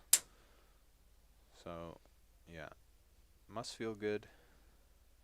That was the question. Does the cherry land on top of the cream or not? Yeah, let's see. And he's taken out. So can't finish it with a 1v1, but nonetheless, it's over. Some good sportsmanship here. Apex goes to the finals. Yeah, so we predicted at the beginning today that we were going to see a Day Apex finals. But with how it's going now, oof. I don't know. OB's also up and coming. If they are smart, they will try to risk it. Because either way, or they win, or they have to go to the shootout. Yeah. So you might as well try. But at the same time, I'm pretty sure if you get a penalty here and it's a game-altering play, you get the 30 they're extra gonna get, yeah, it's going to be a right. snatch and then 30 extra seconds for Day. Ooh. Imagine if there's just a constant back and forth game-altering play. Oh. So it, like, never ends. So it's like it's even worse than the game-altering shootouts. play, snatch, 30-second extension. Game-altering play, snatch, 30-second extension. And just goes back and forth like that until there's not a single player left on the breakout wall. Yeah, I would just mean then the first team that makes that mistake gets penalized the most. Because at the end, it's going to be 1 versus 0 at the breakout wall. Yeah. So, ooh, some stare down on the field. DSD looking down OB side saying, you're not going to pass that 50 line. We're not going to allow you. Yeah, Day just need to honestly send it without getting a penalty. That's the most important thing for them. But Yep. the refs are definitely Oh yeah, looking if to get DSD active. gets a penalty, they're fucked. Yeah, basically.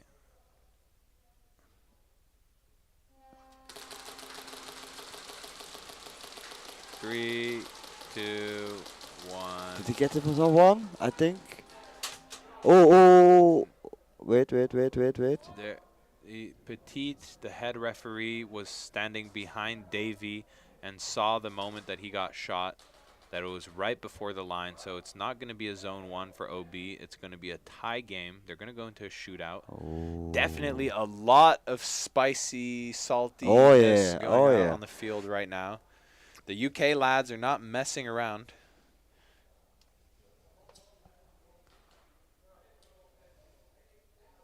They're definitely gonna have to check the VAR for that.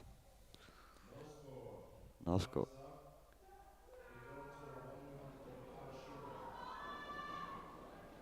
Now. Hoo. 1v1 shootout. What Ooh. I'm really looking for here in these 1v1s is some creativity, because I find that overall our 1v1s are getting a little bit stale here. I'm seeing a lot of repetitive moves, repetitive tricks, so to say. Yeah. Let's see if any team can come up with something we haven't seen before, and in a way where it actually gets them the win. But also now, because both teams are pretty hyped up by the situation just happened, so emotions are at play. And I think you have to now choose the 5 players that can still keep their composure while they still have those kind of emotions going through their head. Everyone is full up, loaded with adrenaline. It's going to be really crucial to pick the cool-headed guys, the ones that can perform well under pressure.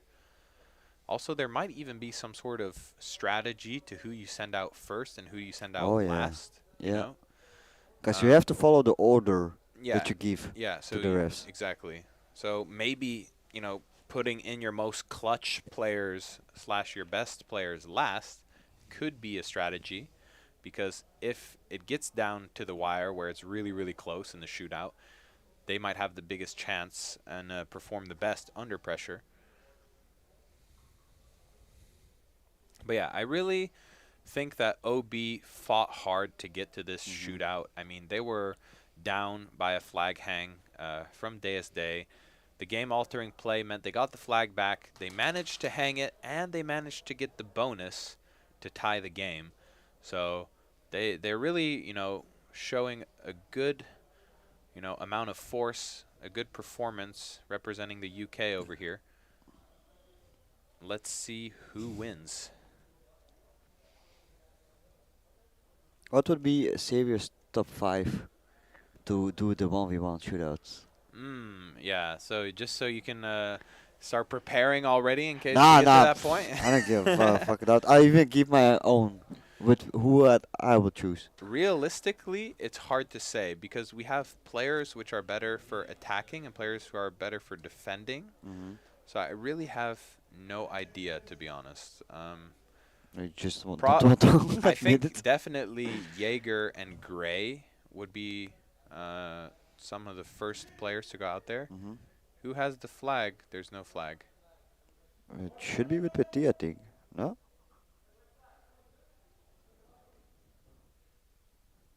Wait. There's no flag.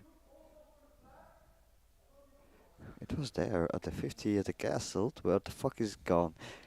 No, so you're saying Jaeger, Gray, maybe yourself? Yeah, I think for myself, it depends. If I look really critically, my attacking 1v1s are perhaps less good. I feel like I do a better job at defending, similar to why you also play the defending 1v1s more. But of course, you need a balance in there. You need to have attackers and defenders. So I would go in there to maybe lock it down. But we definitely... Like third. Yeah, something like that. But we definitely need our Kappa players to go on the attack, because they're able to just play more actively, play left, right, jump shot, you know, peak low, peak high, which is what you need to do as an attacker if you want to win the 1v1.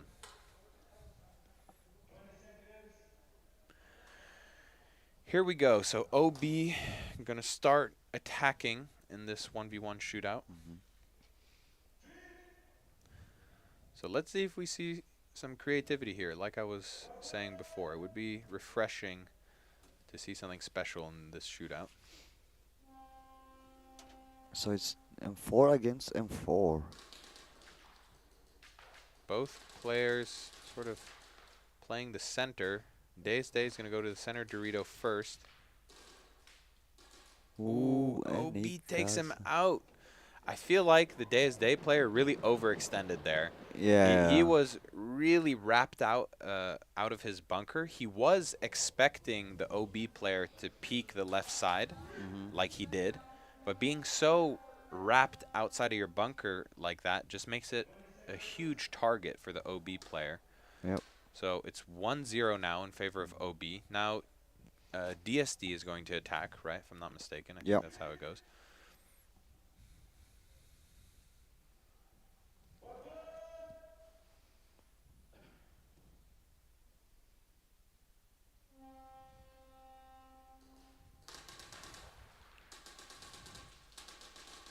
Ooh. Oh my gosh.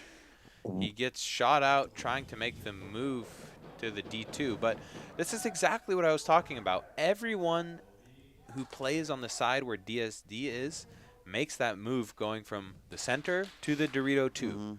It almost never changes. You need to change something up right here, right now, because these are the 1v1s that really count. Now the pressure gonna be high. Yeah. I mean, no, actually, the next one depends on the end results of this one. Yeah. 1v1s. It's gonna be or a lot of pressure on the third player. Yeah. Score is still 1-0.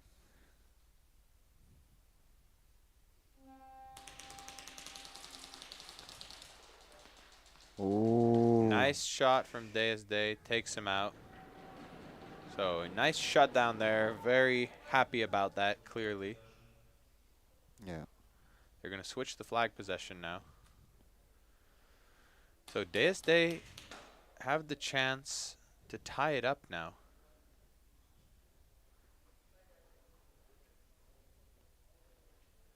What I do know is both players are very, how you say it, influenced with their wins and losses. Like, I mean, very emotional players, I would say. Yeah. Because both, if they win, they're very happy. If they lose, they're very sad and angry.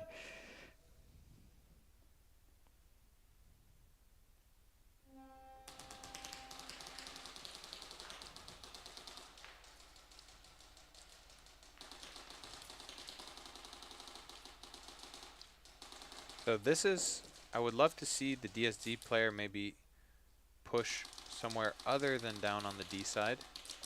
You know, maybe cut on the inside of the field. Oh. Gets shot out though.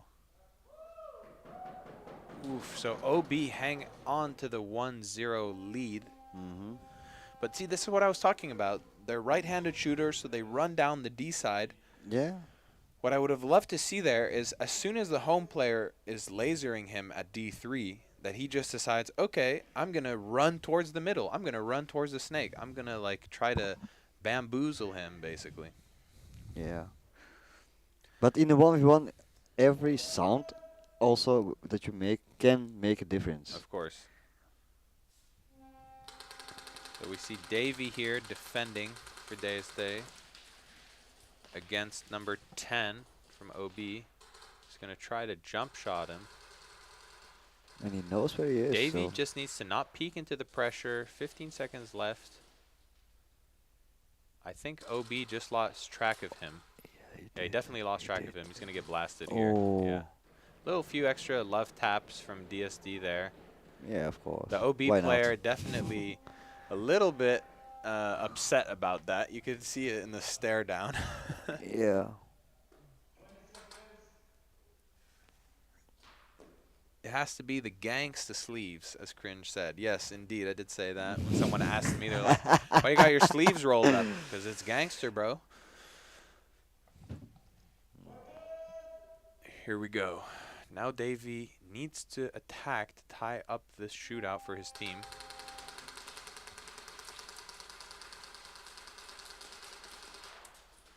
Ooh, that was close. Shot right over his back. Oh. Takes him out. Yeah, but I questions question OB players positioning behind on the field. Yeah. Why not stay more behind the bunker? Okay, yeah, visual does impair by the bunkers, but at least you're more secure and safe behind the bunker than open in the field. Yeah. So that was the third set of 1v1s, right? So we got 2 more. Yeah. Wait, 5 players. And we've already done 3 sets of 2. No, 2 sets of 2. 2 sets of 2? Okay. Yeah. No, wait. Yeah, 3, I think. Yeah, three. No, you're right. 3 sets of 3. So there's 2 more sets of 2 players, and then after that, the shootout is over. But the score is 1-1.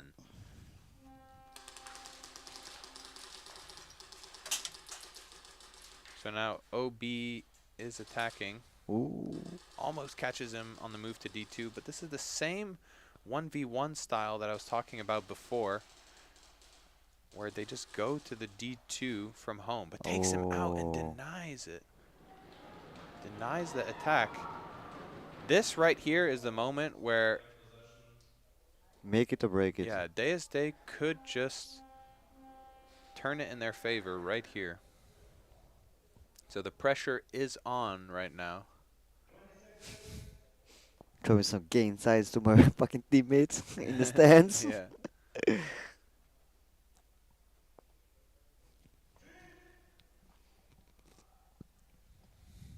I really want to see something different for these 1v1s. I want to see DSD go down the snake side or something. But it's hard to do something you're not, comfortable with, like shooting with your non-dominant hand. Yeah. Ooh, and he gets him. Wait, but OB doesn't even know that he got him. Yeah, but DSD was attacking, so it doesn't matter. True, true. Had it have been an attack... Oh, that would definitely be a different story, so... Still a 1-1 game. That means this last set here decides it. What happens if... They have to replay the whole shootout. No, till there's the point difference of one. Okay. Holy cow, guys. This is The really an intense shootout. This could determine it right here.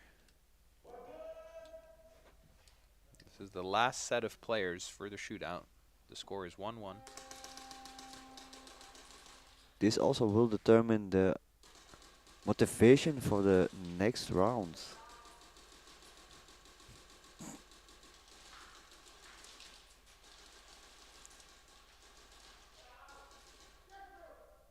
Ooh, and Obi gets the kill. Oh my gosh. He hits it. Okay, now will DSD able to... Essentially, if DSD don't score right here, it's over. OB wins. Yeah, Obi goes then to the finals if they manage to kill the DSD player. The pressure must be high.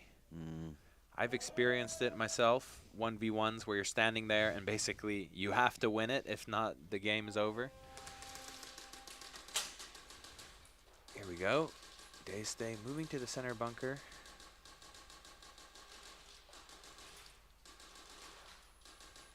And he gets him! Woo! Gets shot out. Oh, the mic drop. The mic drop from OB player. The Spice is still on the field. No way. Crazy. OB going to the finals. And DSD has to battle for third place. Absolutely gutted for DSD, though. I can't imagine how it feels losing that last gunfight for your team, having to walk back into the death tunnel knowing that it's all over. So there's gonna be another 30-minute break. Yeah. And we will be back with the battle finals. for the third place. Yeah. And then after that, the battle for the first place. Yep. See you guys soon. Thanks for watching. Cheers.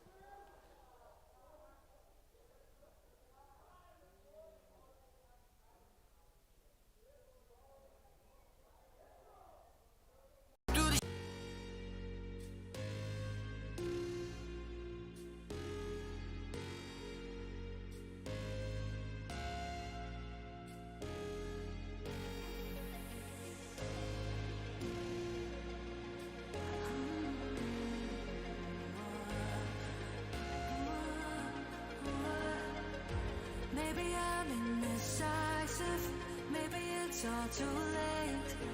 Maybe I'm just done fighting, maybe. Oh, maybe I'm indecisive, maybe it's all too late.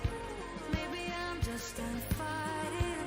It's all too late. It's all too late. All too late. It's all too late. Maybe I'm crazy. Maybe I'm falling down. Maybe it's me in my head and I can't get it out. Maybe I'm crazy. Maybe I'm falling down. Maybe it's hazy. Oh, I almost touched the ground. Touched the ground. Oh, I touched the ground. Touched the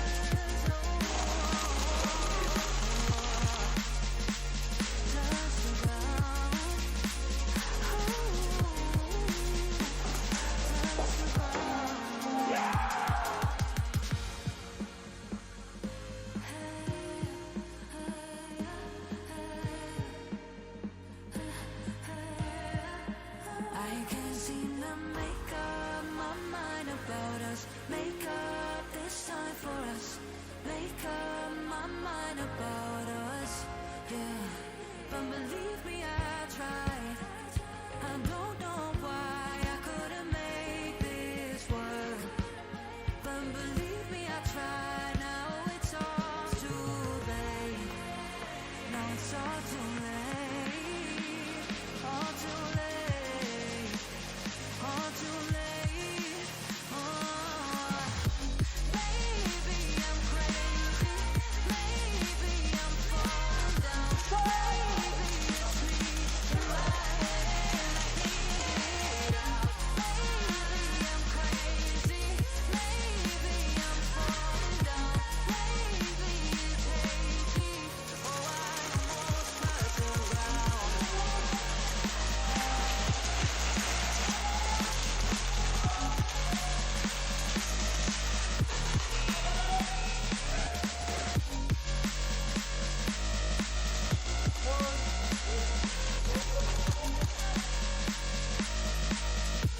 Excellent.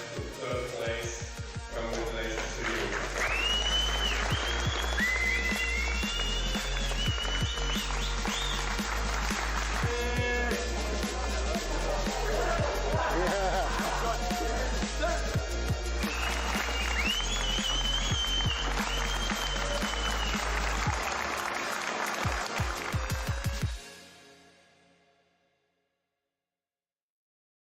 How's it going, guys? Stephen Williams here from Transfuse.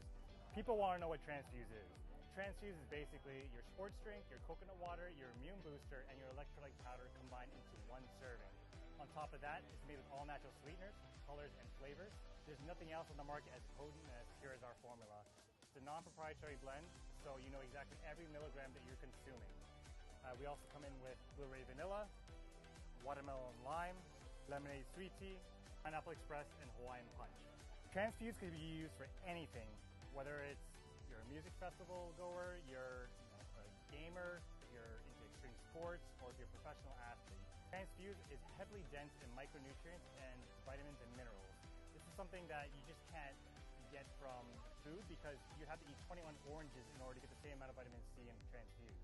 You can find us on www.transfuseusa.com.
Hey, this is Walker with Carbon Paintball here to talk to you about our SC custom jerseys.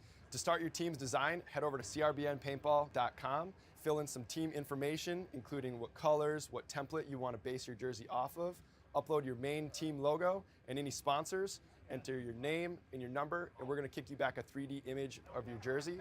The custom jersey is built on a 5-panel design that's all customizable. The jersey features a DWR coating all throughout the jersey, so it is water resistant. It also is stain proof, and it has side mesh venting. The jersey is also very fitted, so it has a compact neck collar, and it also features elastic thumb loops to keep the sleeves in place while you're sliding or running. To start your team design, head over to crbnpaintball.com.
Second to none. Green on the left.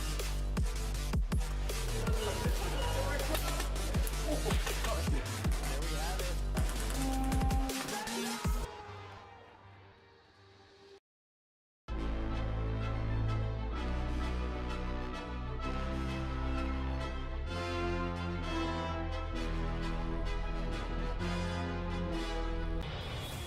There, but it looks like he's good. Ref's gonna pull him.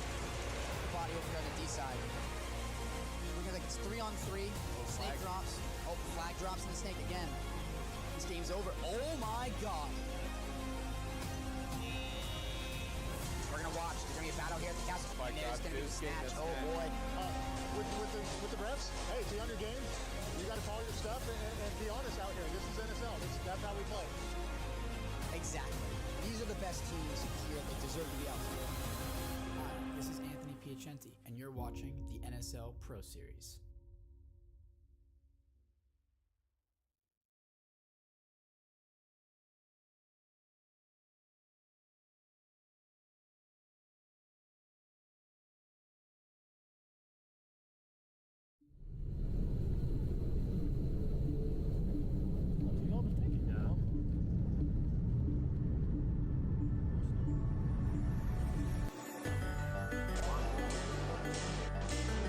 Hey, here we are, Sacramento. It is starting. Sacramento.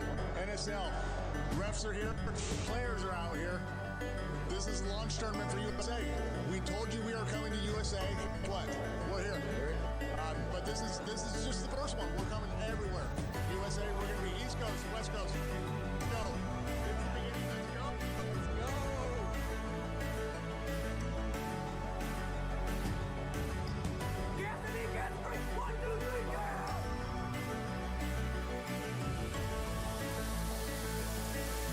You know, in terms of like SpeakyB and CSL, I would say the definite difference is, you know, the reffing is very, very aggressive, which is good, you know, because that's keeping people honest and it's also keeping the game a sport. You know, instead of it being a game, it's a true sport here at NSL, you know, so.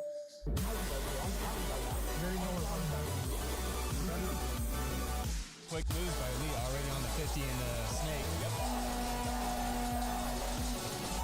We're gonna gonna hold, say anything. But that's gotta be it. You know, for us, we're still learning this game. We still ask questions while we're playing or in between rounds, like, hey, what do we do? So very strategic, what just went down.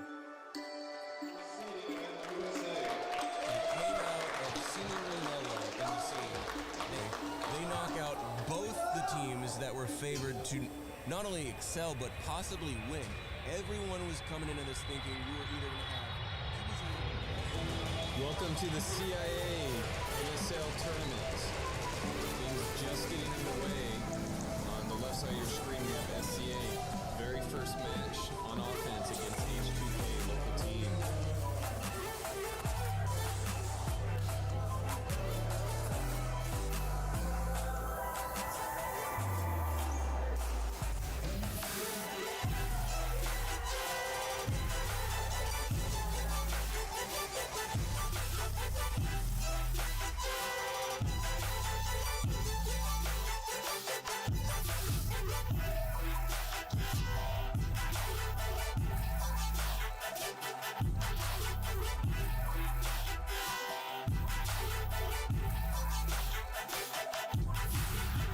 We're going to Rhode Island. We're going to the next stop. Let's go! Let's go! So, let's start with... Kenny, we're going to Rhode Island. Next stop, Rhode Island, NSL. Event number 3. Book the flight. Book the flight.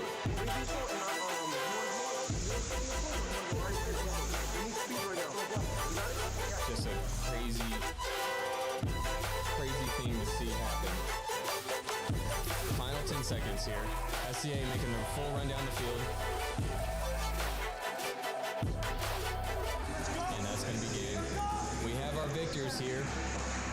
Right side of the field, Elite getting an impeccable weekend.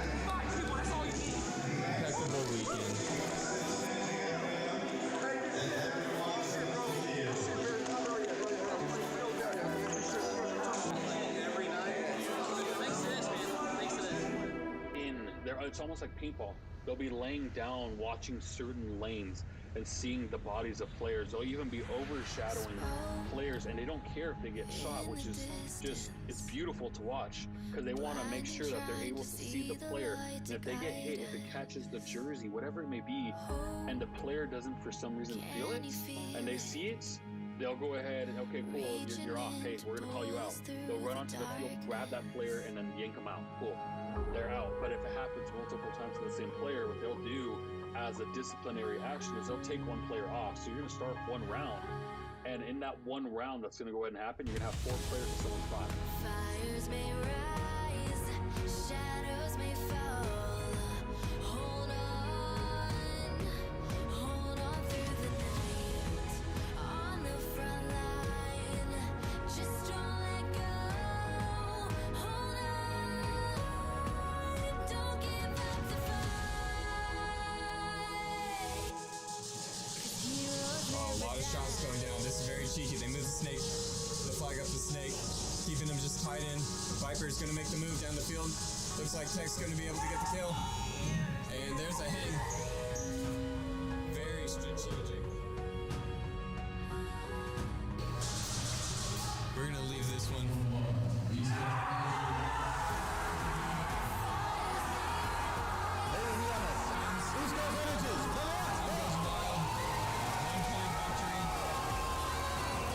East Coast Energy, first team to overthrow Elite in the 2023 NSL season. This has been an intense weekend. Congratulations to East Coast Energy.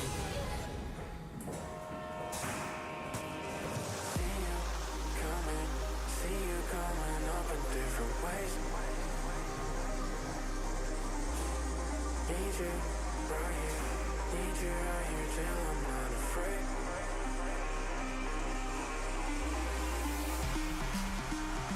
I just wanna close down the stars. I need you so bad, I need you near. I just wanna close down the stars. I need you so bad, so anytime. Junkie doesn't want the smoke, man. We're going to take you down. Come on. That's what I want. Come on. You guys better start practicing. Welcome back. Getting ready for the finals. SCA versus Tacos. Expect these next 15 minutes to be intense.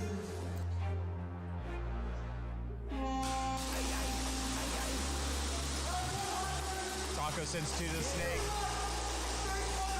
Late breakout. Does keep everybody alive across the board. Trapped in, trying to get that shot in snake.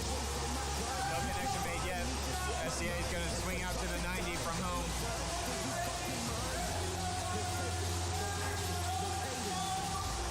Taco's talking it out. 1v1s for the finals. The crowd's excited to see it. We'll see who the lineup is here. 12-12.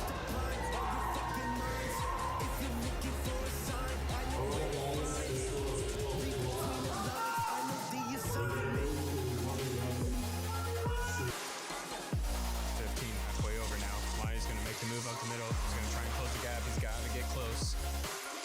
Gomez just holding it. Keeping chill, playing his game. And here comes the push.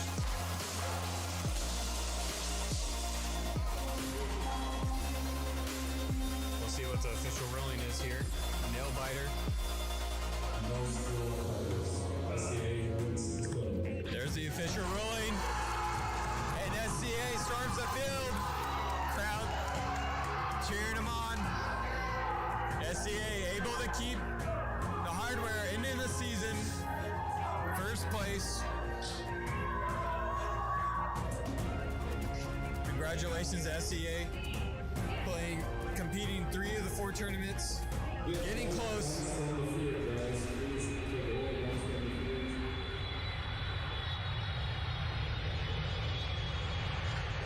How did the win feel? Yeah, how did it win? We just played our hardest, and we didn't like losing a round stop us. Yeah. We kept going as long as we need to, and we just played what we knew how to play. Yeah, you had your first game, you lost your first game, so you had a new tactics on the new game? Yeah. Yeah? Yeah, we completely switched it around. Like we were running. This is top notch. This is U.S. Championships. The refs are the U.S. champions. We're out here battling for the U.S. champions. They battle the tights and good stuff. With the refs, hey, be on your game. You got to call your stuff and be honest out here. This is NFL. That's how we play.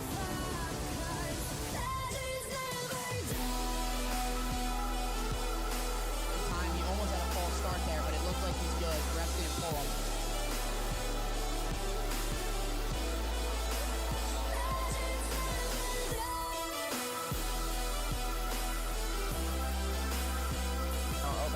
Here comes Tacos losing it, trapped in cross one live, and Obey's going to close in, and Plater gets the hang.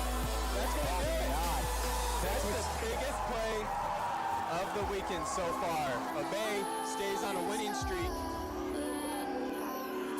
Obey took full advantage of the middle of the field being open.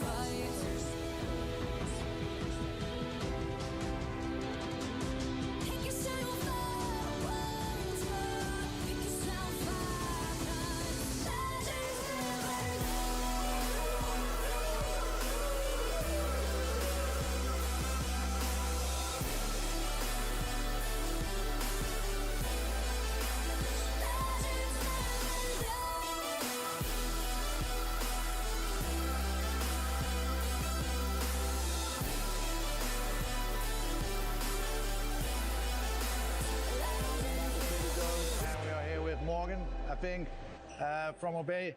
Man, what a match was this, man. I mean, you had it until the last 30 seconds. What happened right there, man? If you don't like that, you don't like NSL. Come on, that's what this is supposed to be, down to the last second. I mean, Obey pushed it on us, and they took it from us. Yeah, costly mistake on us. That's why your head's got to be in the game the whole 15 minutes.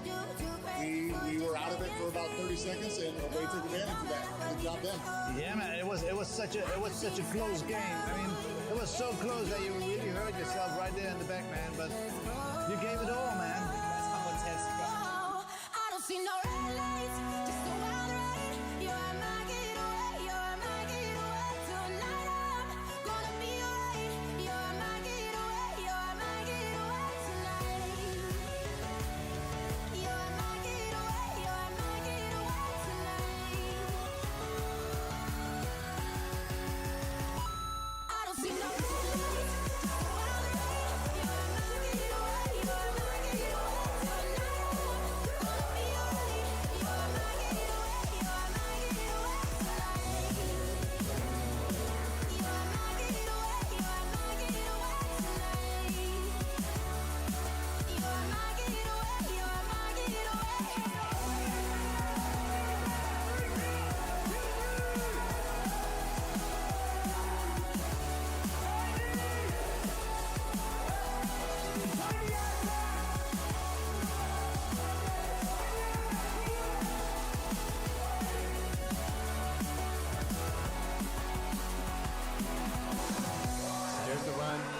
Far side field, Tech gets all the way up to the wall and gets a hang. Oh, they're gonna call him out. 10 seconds left on the clock. Macca gets the Macca's gonna win the game. Gomez. And Macca just won it for Elite. SCA season comes to an end. I don't see no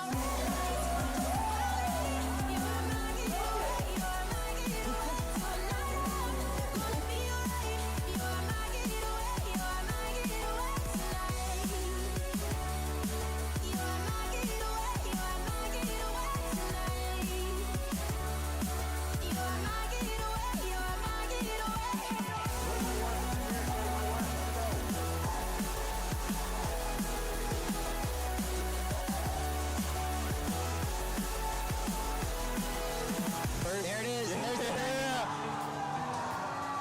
East Coast Energy, first NSL US champions here at East Arena. Crowd goes wild, team celebrating, throwing. Zeus is on the field, on his knees, he's crying. I mean, this is really kind of what you want to see, though. I mean, people don't understand. This means a lot to these guys that are out here.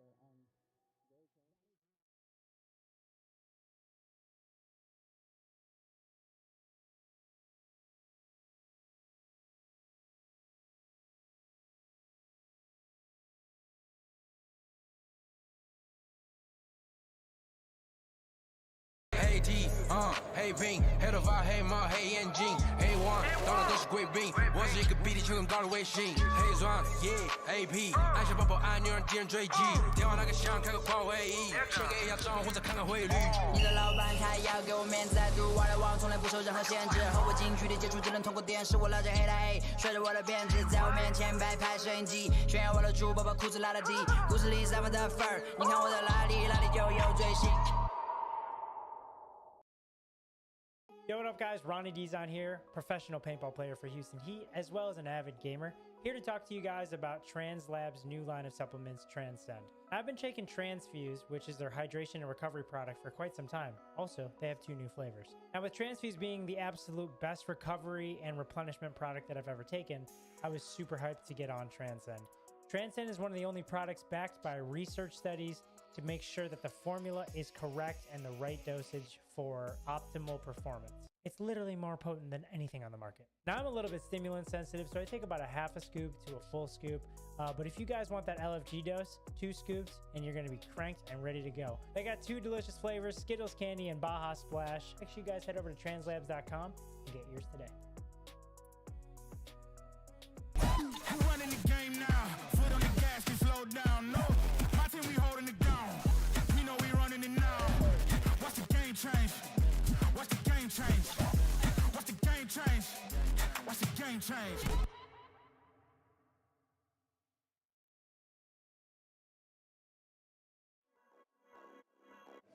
Why Monk Customs build is reliable for me. Well, to be honest, I was actually quite surprised at how well this performs all throughout the day as well, because sometimes, you know, when you're at a tournament, you can get things like, you can get gunk in the barrel, stuff like that. BB performance can be kind of bad, as well as, you know, having different kind of air pressures, but this thing shoots consistently, accurate, and really holds together well with all the, like, hustle and bustle, as it were, of playing in a tournament, so I simply can't recommend them enough. Well, actually, the reason why I picked the ARP is I'm a big fan of the mags, because M4 mags for me are slightly a bit more bulky, and like in terms of ergonomics and, you know, ripping them out the gun. It also means I can actually carry a lot more mags on my back. I actually play with 9 on my back and 1 in my gun, so roughly I'm running, you know, 1,200 BBs per match, per round. So it's just a nice, and because the mags are so slim and the mag release is right here, it's just a nice and easy, and just an easy stick in. It's perfect for me. I love it. Monk Customs has been an amazing provider and sponsor. They've always been there to help us out where we need it. They've supplied us with these great builds, with the belts, everything we need to secure our championships.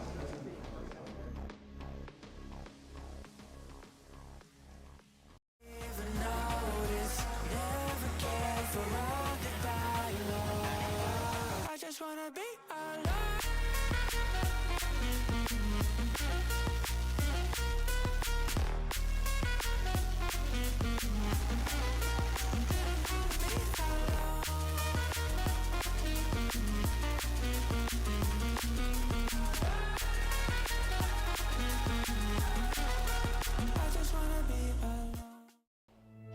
first official match of the Nations Cup for points in the group stage. It's going good, going good. Looking forward to this next game against France. You know, they're pretty fiery, so want to get out there and chop it up with them, man. If we can get control of that, I think we're going to come in tomorrow nice and fresh and confident. Keep talking, keep laughing. One day you wish you had it. On fire, fire. Maybe it's time they meet their dragon. For NSL, we are loving this. Thank you very much for making this happen, and thanks for these guys for being here to play for Portugal. Here's the breakout. Hunter pushing up through the snake. Tries to get a cross-field shot and then able to make the connection, drop this back down.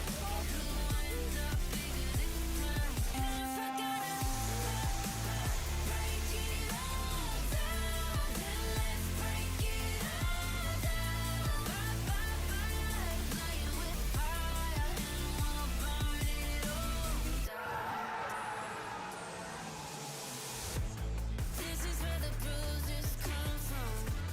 This is when the game gets set.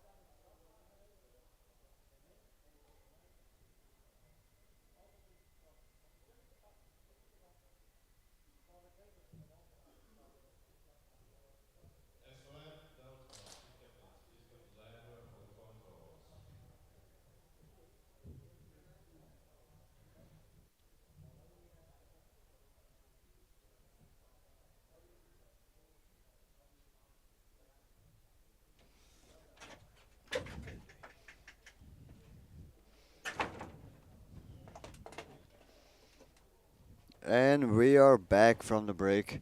Now the two teams, SON, DSD, gonna fight for the third place for this tournament. Yeah, both teams are hungry to go home with at least a third place finish. SON win the coin toss. They're going to choose to attack on cafeteria side, it seems like. Also known as the VIP side.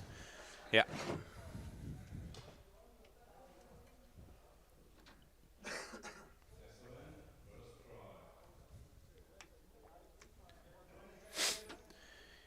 Here we go.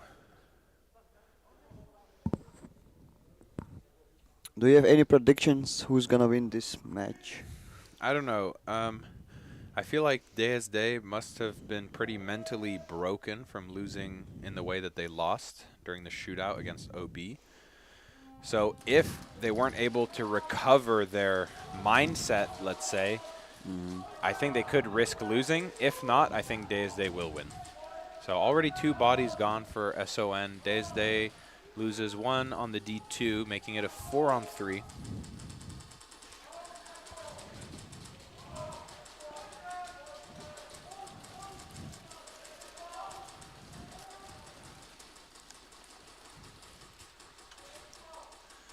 So DSD just holding it down.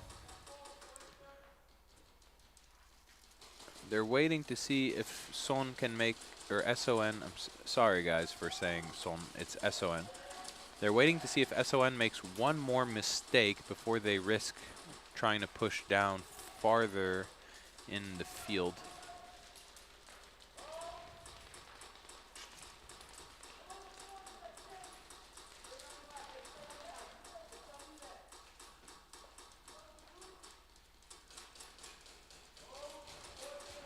But it seems like the both teams are, yeah, like you said, are waiting for somebody making mistake before they try to push up the field. Technically, DSD does have a one-man advantage, so they could perhaps decide to risk more.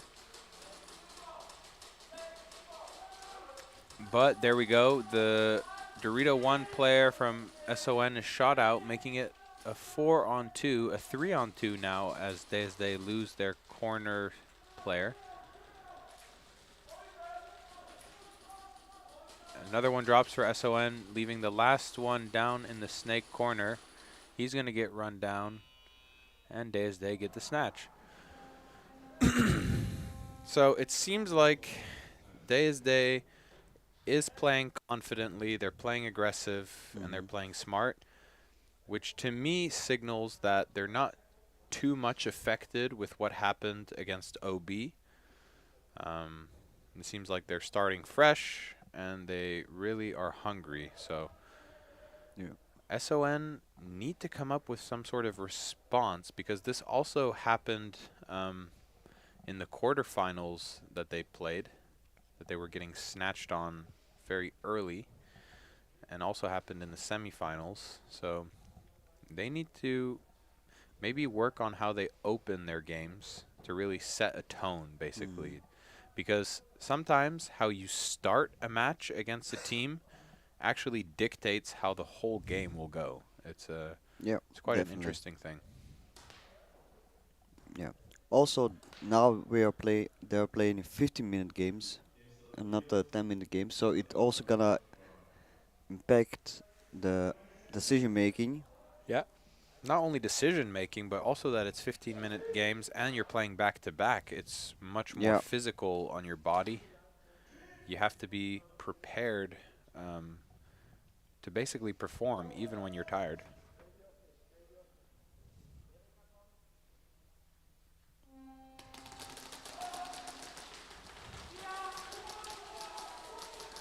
So SON lose one player off the break.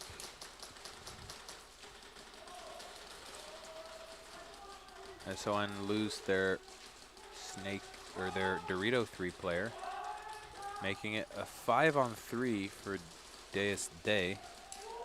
This is DSD's first attacking try.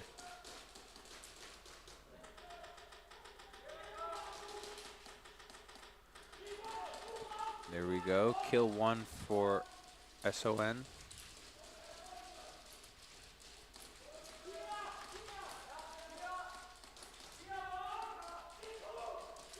Kill two for SON. I think the center Dorito player, number 46, is really putting in work for the team, balancing it out to 3v3. DSD is sacrificing. They're looking for the flag. Oh, I think it was just too late. Or no, was it? It was behind the home. Yeah. So I thought when he dove to the D2 that he was actually diving because he saw the flag, but it was just a prediction play. Good still try. A try. Yeah, it was still a good try from SON.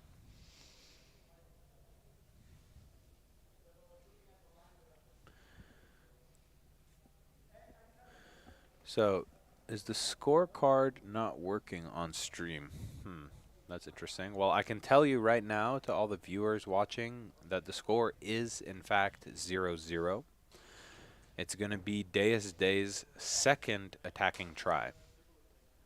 So, 0-0, DSD with flag possession, trying to score points against SON.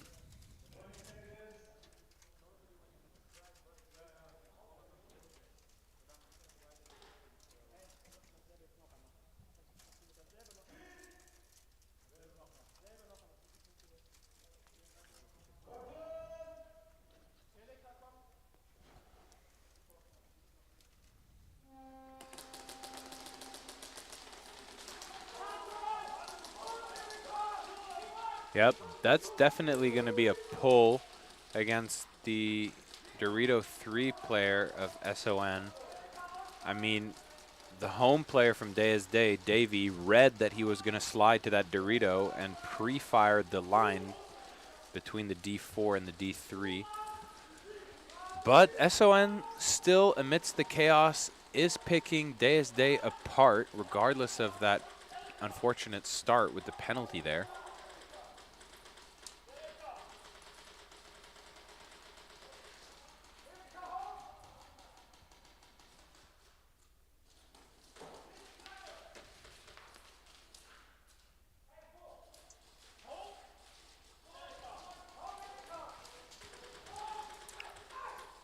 SON shoot. Oh, there's going to be a penalty on the DSD player. The snake corner of SON, I think, was shooting him in the foot or something.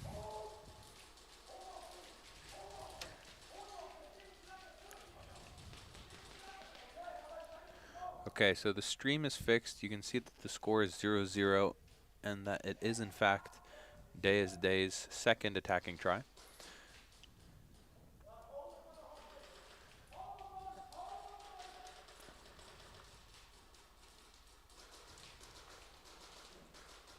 So, both teams taking their time here.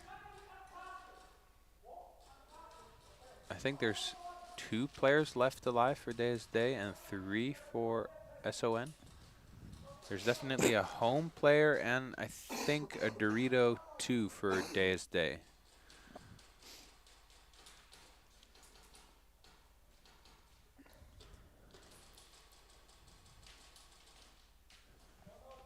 So we see SON doubling down in the hashtag bunker.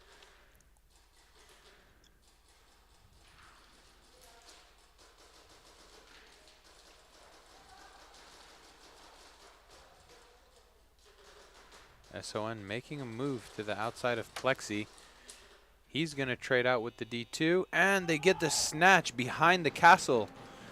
Wow, really well played there from the SON number 46 player. Ooh. He was in the hashtag, and he ended up seeing the flag and just made a dive straight for it. So a good read, good heads-up play. Yeah, so a little bit of a nail-biter here. Already 33% of the game is gone. 10 minutes left. So, yeah. We'll see how SON decide to attack. I think it's gonna be depending on which type of penalty that they get. Yeah, both teams are getting a penalty assessed right now. So I believe it's going to be for both sides a second degree because one was in the slide. So that could have been a belt hit or something for the SON player. And the Day player, with how he was positioned in the snake, getting shot by the snake corner of SON on the tape side, I think he was most likely getting shot in the shoe that was like sticking out a little bit or something that's hard to feel. So that's also going to be a second degree, I think, which means we might see a 4v4. I think the worst thing would be if one team gets a first and the other doesn't get a first, because then that could alter the balance quite dramatically.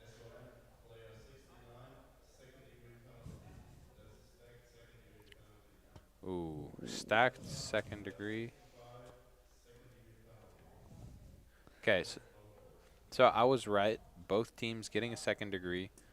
A stacked second degree still is basically a second degree where they have to play with 4 for 1 round, but it's just more heavy on the player themselves. So, yeah, that player's not going to be able to play at all anymore, I think. Yep. So hopefully SON have enough guys where they can fill in or something. And DSD also gets a second degree. Yeah, so it's a 4v4 now, both teams serving a second degree. SON first attacking try. Score is still 0-0. Ooh, that Day player escapes with his life despite that shaky breakout. It's a 3-on-4 now. Day lose their snake Dorito, making it a 3-on-3.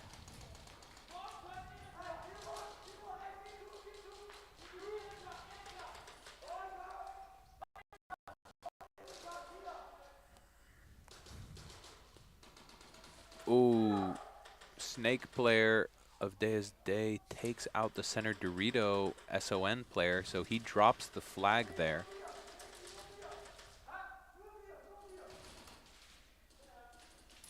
Day making a big move on the Plexi tape side, kills the corner, starts bunkering the last player. They trade.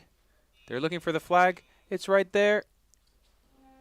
Ooh, I think that might be a snatch. It's really tough to say. Yeah, because I didn't. He was covering his body for our perspective to see if it's really. I did see the flag kind of move a little bit the moment that he jumped on it. Yeah, it's a Okay. snatch. Like, for anyone not familiar with the rules on how snatching works, you don't have to even grab the flag or touch it with your hand even. You basically just, the moment you make contact with the flag is when it gets captured. No, you have to do it with the hand. It has to be with the hand because foot doesn't count. Like, I Oh mean, yeah, if you have to grab it, sorry. Yeah, Or what I just mean, touched with your yeah, what feet. I mean is that you don't have to grab it with your hand. Yeah. You can like just touch it with one finger. It's the moment that it touches that it counts.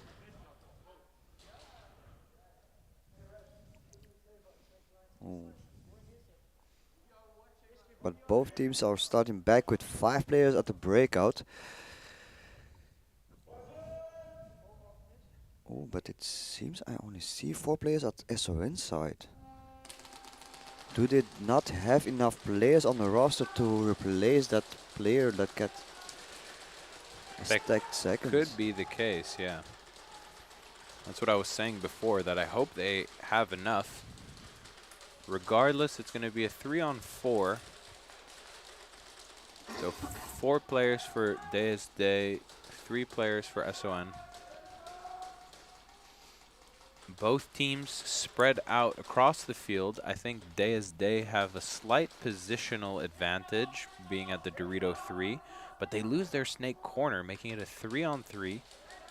This is the... Who is attacking now? It's the second try of Son, right? Oh no, because they got the snatch, that's right. DSD's. So DSD's first attacking try. Oh, but it seems to get them pull on DSD's side. Yeah. So that's really unfortunate for DSD now that they're getting another penalty. There's a trade on the Plexi side. I think it's a 2-on-1.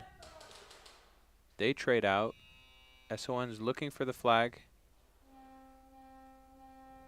Doesn't No manage snatch. to get the snatch, no.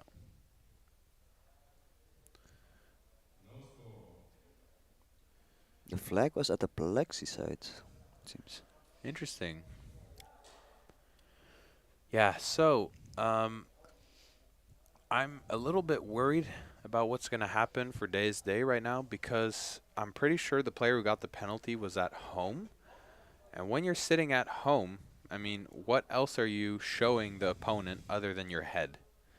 So if you are getting pulled there, it's because of a headshot no call, which makes it an automatic first degree, potentially even a major if multiple refs saw it. Yeah. I'm sure they're going to be checking the VAR for this one. But yeah, a headshot no call, first degree is definitely not what DSD wants to have in this position.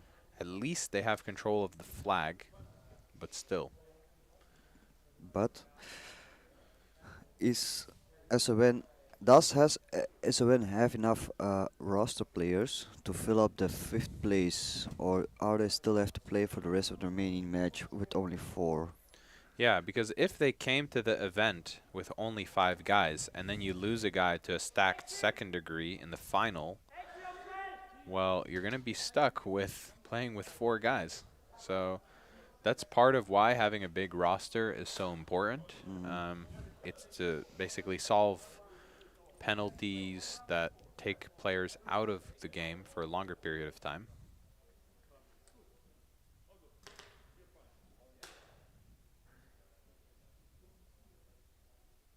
Or maybe SON misunderstood the rule and they thought they had to play still with 4. That is also a realistic scenario where they just maybe aren't as experienced with what the stacked second degree rule means. So they still thought, hey, we need to be out there with 4 people on the breakout wall for multiple tries. It wasn't that long ago that the penalty rules were updated. So that might explain it.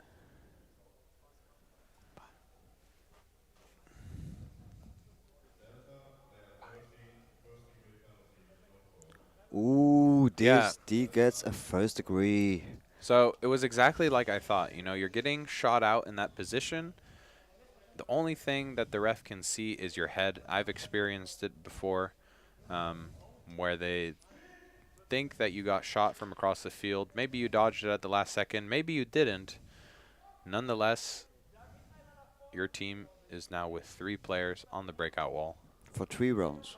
Yeah, for 3 rounds. So, and Day had their first attacking try already finished with that last round. So they're going to have 2 more tries to attack, and that means both of their attacking tries are going to be with 3, and potentially their first defense as well.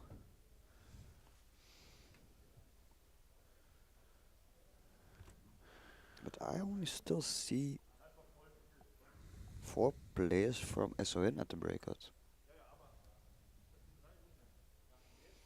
I don't know where is the 5th player.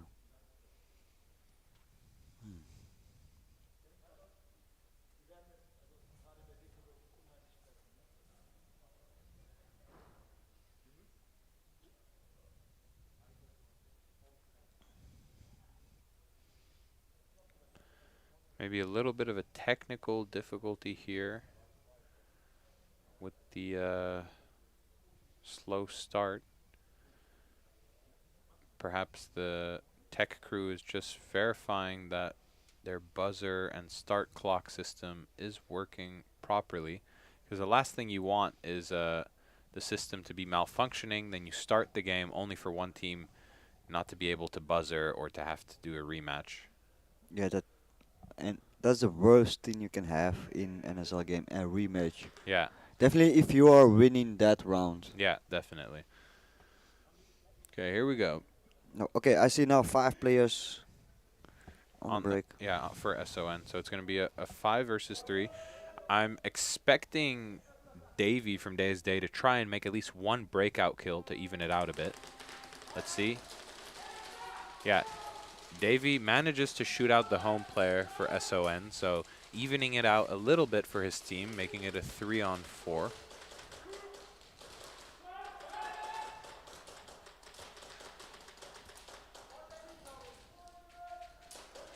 Ooh, SON trades with a Day player, making it a 3-on-2. Still potentially a winnable position for Day if they manage to pick up 1 more kill, which they do. They kill the snake corner of SON. It's a 2-on-2 now. Day's second attacking try. If they play this right, they could get a flag hang. Day doesn't know that the player moved up to the castle, though.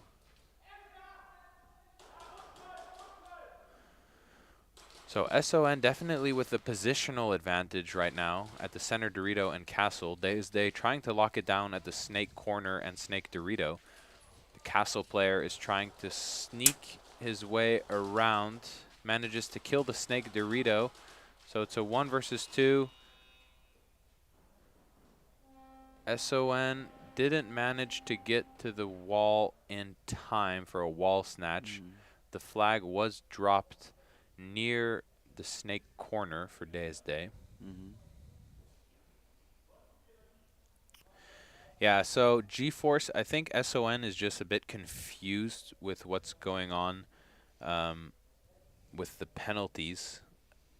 Basically, I don't think they even needed to have that player in the penalty box anymore after he served it 1 time. Yeah. But, you know, I think you get penalized if you need to have a player in the penalty box and don't. But you definitely won't get penalized, I think, if you accidentally have a player in there when you're not supposed to. So I think they're just doing the better safe than sorry approach. Yeah. Anyway, that was a close call for Day, almost getting snatched on. Still, for it starting out as a 3 versus 5, I don't think they did too bad. No, I mean in the previous Challenger series, also in the finals, I remember quite well. There was only 1 player left of DSD against 3 other enemy players, and he kept his cool. He kept the time running. They were up in points, and he managed to even kill 2 more guys from the enemy team, and just able to run the clock down. So I know DSD is capable of playing in low body situations. Yeah, that's an important skill to have as a player. I see some questions in the chat. Score is gone again. Let's see if Boy can fix that. The score is still 0-0 though, and it's Delta's third try. So SON had the flag there. That's a little bit unfortunate.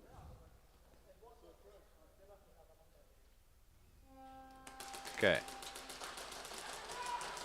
Clean breakout for both teams. Actually, Delta lose 2 bodies off break, making it a 4v0 now. Everyone has been eliminated. They just need to touch the wall. And it's a snatch. But nonetheless, it was the third try, so it didn't really matter. I see a question about what is a wall snatch from Moss Maniac. Basically, within the first 30 seconds of NSL, and this applies for whether you're doing a 3v3 NSL or a 5v5, you cannot buzzer. I think the time is slightly different for the 3v3 about when you can't buzzer, but for this 5v5 format, within the first 30 seconds, the buzzer does not work. That means if everyone from your team gets shot out within the first 30 seconds, you can't buzzer. And instead of searching for the flag in that situation, if the buzzer hasn't been pressed or it's not activated, you're allowed to just touch the attacker's breakout wall. And that will count as finding the flag, basically.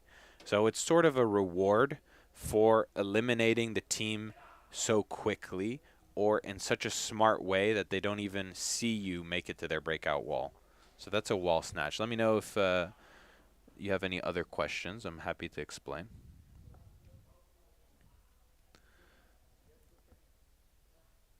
Yeah, so to get a wall snatch, you can get a wall snatch at any time. It doesn't have to be within the first 30 seconds. Technically, if you leave one player alive, the enemy team can't buzzer because they still have a player alive. So in that situation, you can also go for a wall snatch. It's as long as the buzzer hasn't been pressed.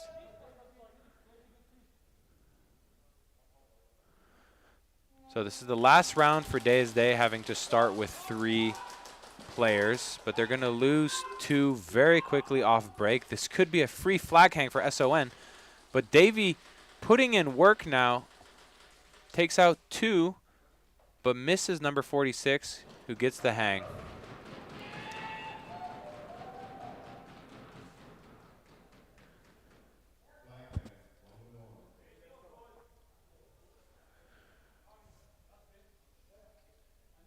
I thought if there was still a player alive and you touch their back wall, it counts as a snatch. Yes, indeed. That is what we're referring to right now. That's a wall snatch. So if you leave one player alive and they don't buzzer and you touch their wall, that's a snatch. If you kill everyone within 30 seconds, which means they can't buzzer, and you touch their wall, that's also a snatch.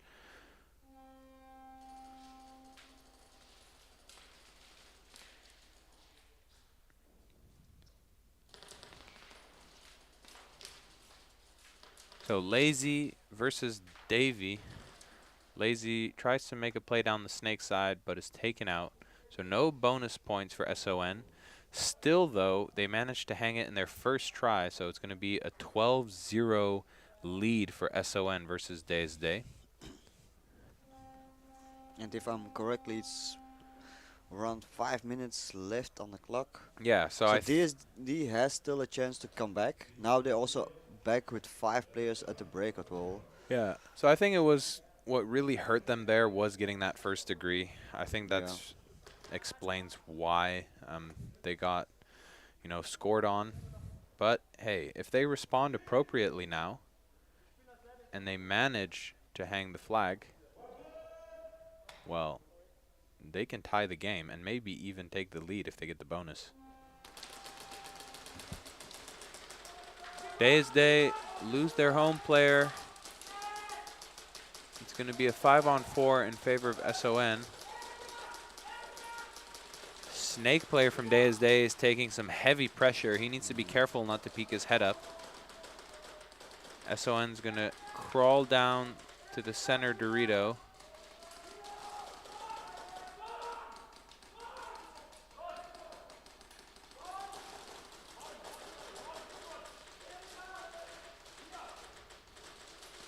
SON also with an aggressive move towards the D3. They managed to take out the snake player of DSD, making it a 5-on-3. DSD's attack is really falling apart. Yeah, what I saw from the breakout wall, they have different players on the wall, so it's also a bit of different playing style, it seems, with their setup of the breakout wall. So you see they are not as aggressive as usually. No, they're really playing a bit more defensively, it seems like, but that's not what they should be doing right now with how much time is left on the clock and the overall game situation.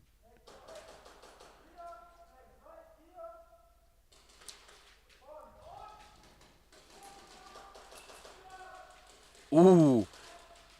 2, 3 players, 4 players from SON are going to take a walk. DSD trade out on the Dorito side. Oh, I thought that was a trade. Well, Chief was still in the game. Nonetheless, Chief with an across-the-field shot manages to catch the flag carrier of DSD off guard.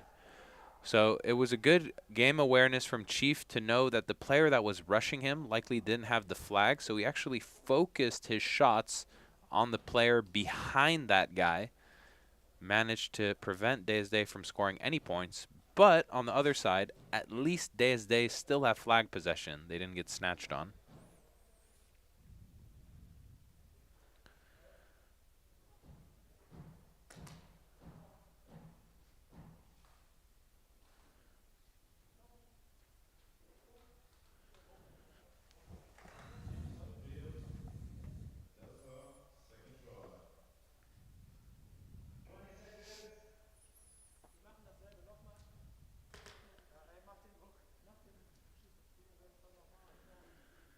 Second try for Delta.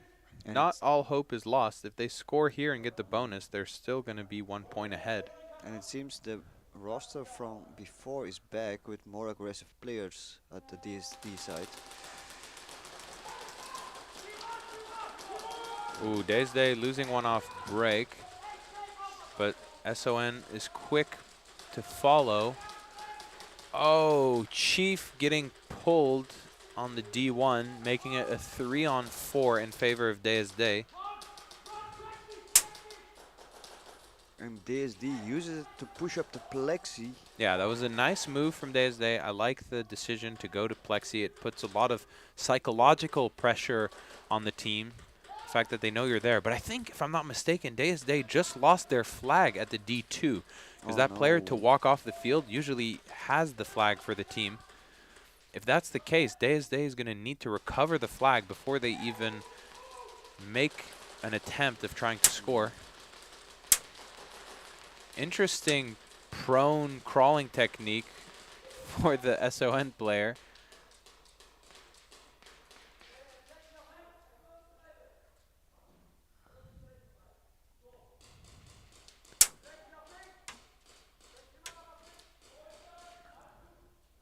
I think perhaps SON's going to try to force a trade with the Plexi. Ooh.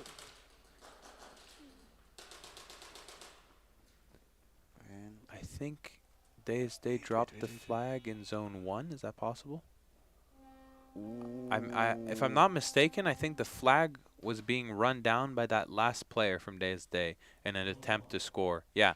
So zone 1, still not what you want to see, because it's going to be the third try for DSD. If they score in their third try, they're going to need the bonus just to tie the game. If they don't get the bonus after a flag hang, they're still going to be 2 points behind. I think it's only less than 2 minutes left on the clock. And SON gets a second-degree penalty, so they have to start the next round with 4 players at the breakout wall. Yeah, maybe DSD is going to use this advantage caused by the penalty to get a quick flag hang. I would like to see a flag hang here along with a nice bonus round win from DSD just to keep the finals exciting. There's not much time left on the clock, so I think if they don't manage to pull this off here, that could be the end of this finals. I hear Scheisse from the SON side. Not sure what that means. You don't know? I'm joking. Of course I know what it means. For a second I thought you were not joking. All right. Ooh. DSD already putting one player at the castle. Yeah. It's a 5-on-4 still.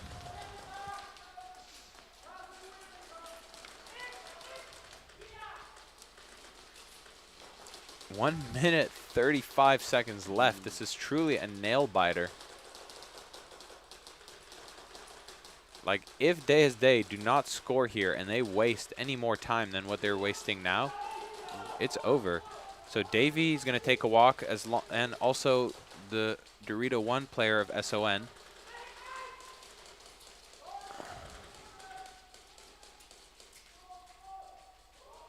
The player at the castle from DSD trying to get an angle at the players of SON. Another player from SON is going to fall. 1 minute left on the clock. They're going to go for it. They're going to go for it. Yes, I think they got it. It sounded like it, but it's hard to tell. Ooh, a very hard flag hang. We have to wait for the verdict of Zone 3. Yeah, it was really hard to tell. I think it was literally that I heard the boom, and then the flag hit. So you really have to hit it before the siren sound. A little bit too slow. Really gutting moment for DSD right here, because now SON's going to be back in possession of the flag. So they cannot control the game. But let's think about it here. If DSD get a super quick snatch, and I'm talking about an insane 30 seconds. Yeah, snatch. like an insane play, okay? Then they're back in flag possession, and it's their first try, which means they would only need to get a flag hang, and then they would win the game because they got zone points. Yeah, but if that happens, then DSD is definitely gonna be under 30 seconds mark, so it's gonna be a make it or break it moment, because it's gonna be a very risky situation to try to get the flag hang without getting a game altering penalty as well. So, but who knows? Maybe SON will get a game altering penalty. that is also possible, but DSD loses already one player from break. SON matches though, losing their home player. 36 seconds left. DSD just need to go right here. They got another kill. That should be the trigger. Go, go, go. We need to attack. There's no time for this. We need to blow them open. But I have a feeling that no one from DSD is watching the time. Or they're gonna do the last 10 seconds. Chief is gone. I think like, they know it's G3. Why is everyone at their starting bunker from DSD? I'm sorry, but this is a throw. This is a they throw. throw away the potential game. I think they just mentally accepted that it was going to be too tough to win. Congrats for SON. Congratulations. Really unlucky for DSD. You know, they fought hard, man. They fought hard.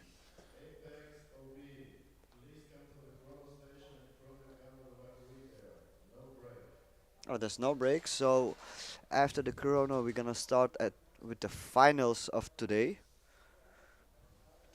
It's gonna be OB against Apex, fighting for the first place. Yeah, yeah. I think it's going to be an interesting one. Apex has definitely been performing more consistently this whole weekend. And also, in general, Apex has been putting more points on the board. They have a higher point difference than OB. But I still think OB has some shooters. I mean, they have some players where I'm thinking to myself, like, wow, like just their peak shots and how quickly they're moving cover to cover. That could be a threat in itself, especially in a finals where anything can happen. Yeah. And also, like, I mean, I think well that Apex is somewhat used to playing 15 minutes if they train with you guys at least. Whilst OB, I don't know if they also train for the 15-minute games and back to back. Yeah, no idea. So that may can affect OB their performance if they're not ready to get back out to the field and able to make the quick adjustments that they need. Yeah, I think it can be hard for newer teams coming into NSL to play a finals, especially because, you know, like you said, it's back-to-back. You got to make those rapid decisions in terms of how you're going to adjust your breakout, what you're going to change, depending on what the enemies are doing. But I can't really say necessarily who's going to be able to do that better yet. We have to see how the first round goes, because I really believe that setting the pace, setting the tone, determines a lot in NSL. If you're going to show up and the first round you play against a team, you maybe don't play as aggressively as you normally do or something like that, and your team just gets picked apart, well, that's sending a message to the other team that they can beat you, that they can have your neck. Yeah. If you show weakness, they will take the rest. Yeah, exactly.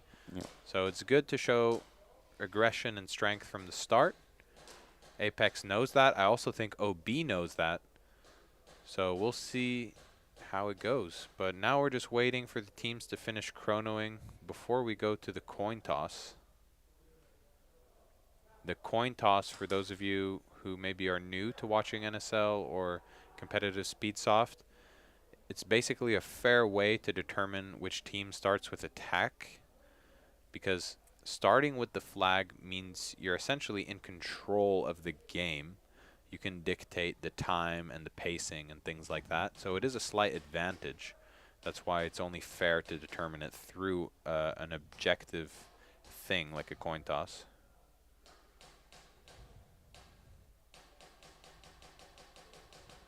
So we're above the 100 viewers right now, guys. For all of those people in the stream, make sure to like this video and be active in the chat. Maybe even share it with some family, friends who you might think are interested. Come show them what you can do in the world of competitive Speedsoft here with NSL.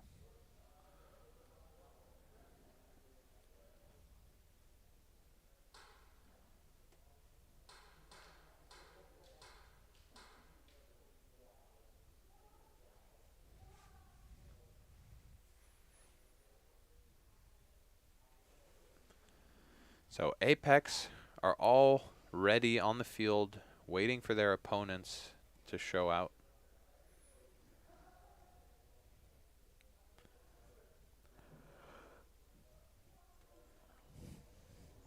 Yeah, where is OB?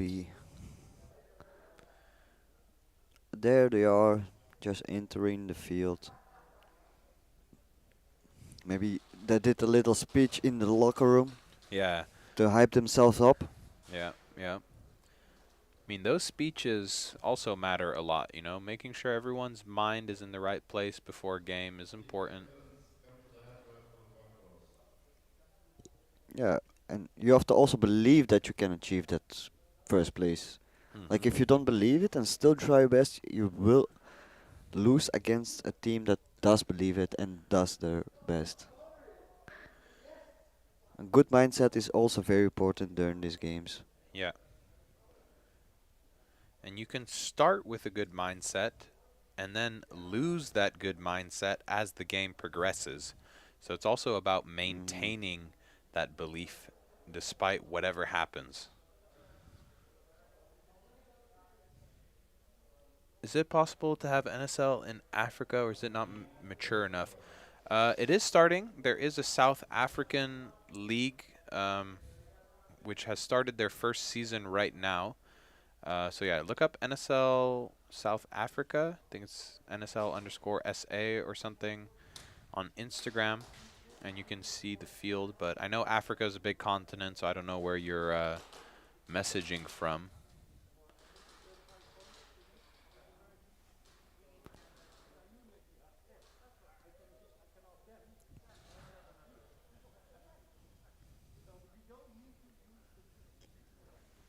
All right, so OB is going to be attacking.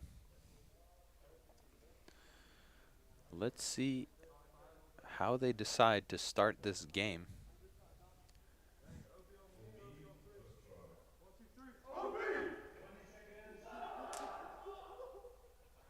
Yeah, by the way, I double checked with the OB guys for definitely check if the the name was correctly. If it's for and Uga, it's Uga boys. It's Uga boys. All right, They have well, it even on their jerseys, so. that's funny. It makes sense then that the gorilla is their mascot. Ooh. Bit of a hairy breakout, but Apex is the first to lose a body with their home player getting shot out. OB gets shot out from the snake corner, making it a 4-on-4.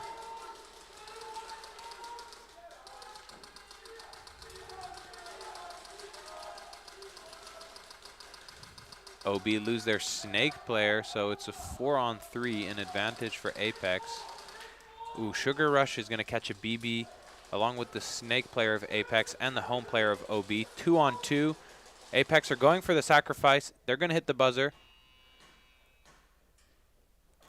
What? And it's a flag hang.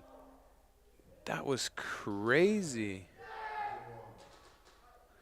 He managed to escape the barrage of BBs from Apex as they went for the sacrifice on the D side.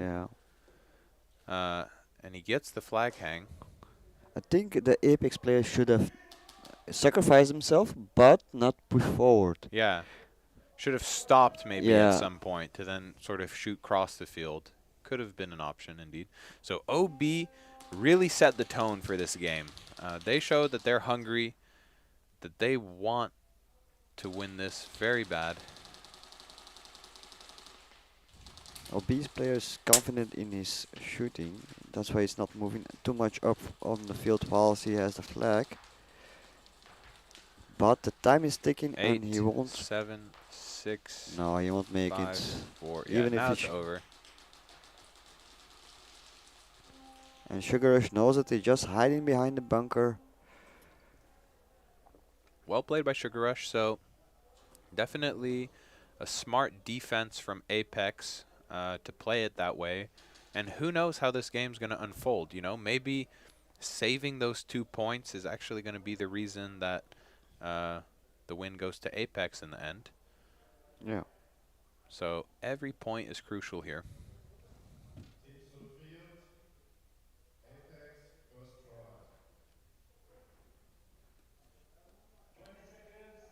Yeah, so I think OG Kaz, the Apex player, when he went to sacrifice, died at like the D1 or D2 of OB. So he was really hard to see, and that sort of delayed the response with the buzzer that Apex was able to do. That's why they pressed it a bit late, because they didn't want to early buzzer. OB losing 1 player off break. 2 players off break for OB are gone, along with 1 player from Apex. So it's a 4-on-3. Apex definitely with a huge advantage right now as they shoot out a 3rd player. 4 versus 2. I think even 4 versus 1 already. Yeah. If I'm not mistaken. OB has 1 player in the U still. Yeah. That's the last guy. They need to go. Ooh. They're going. Huh? Who had the flag there? I think number 69. Yeah, it was tough to see, honestly. Was it Gandalf? No. Wait. Who's that player? Oh, yeah. Okay, so it was Gandalf. Okay, well, but Apex with a strong response, though.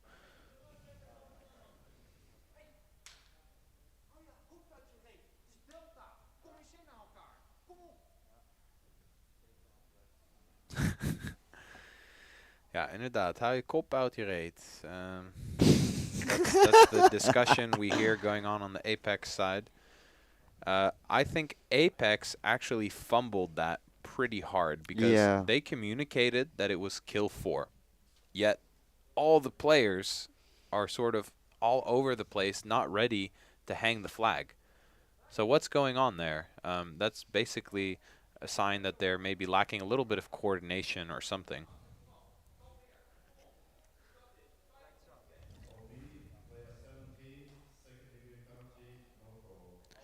It's going to be a second-degree penalty for OB, meaning Apex are going to get to attack with 5 guys against 4.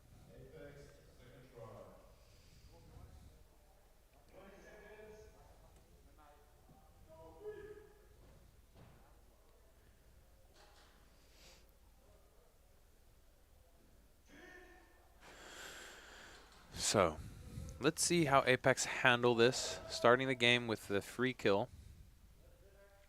Yeah. So, flag is with number 48, Sugar Rush. Oh, but he gets pulled. That is a little bit confusing, honestly. I don't know what player would have been shooting at him. Maybe from D2? That's the only possible what I can think of, but... Well, the flag is dropped for Apex. There's only 2 players from OB left, so Apex need to recover the flag. Yeah. Will El Capone see that and try to pick up the flag, or... I think Al Capone is getting a little bit of gun problems. Manages to sort it out. Oh. Apex lose their mountain player, so it's a 3-on-2. Al Capone needs to go for the flag. But he's scared from Snake's side because the OB has 1 Snake player at the Snake 4. Manages to narrowly escape. Yeah. There's almost unlucky timing there. Oh, but the Snake player from Apex. The D2 takes him out. Yeah. So Apex is just going to sacrifice now. Gets hit. Both teams fully Nice eliminated. Traded. So Apex is going to have a 3rd try now. Yeah, because I know that there is a line from D2 to Dorito Snake. Yeah. Yeah. Like the crossfield thing over the hashtag. Yeah. You know, I'm really confused about why Sugar Rush would be getting pulled there. It could be like a belt hit from the D2 on that exact angle we were talking about. Yeah, because if you're not close enough to the bunker, you are able to get hit in your belt.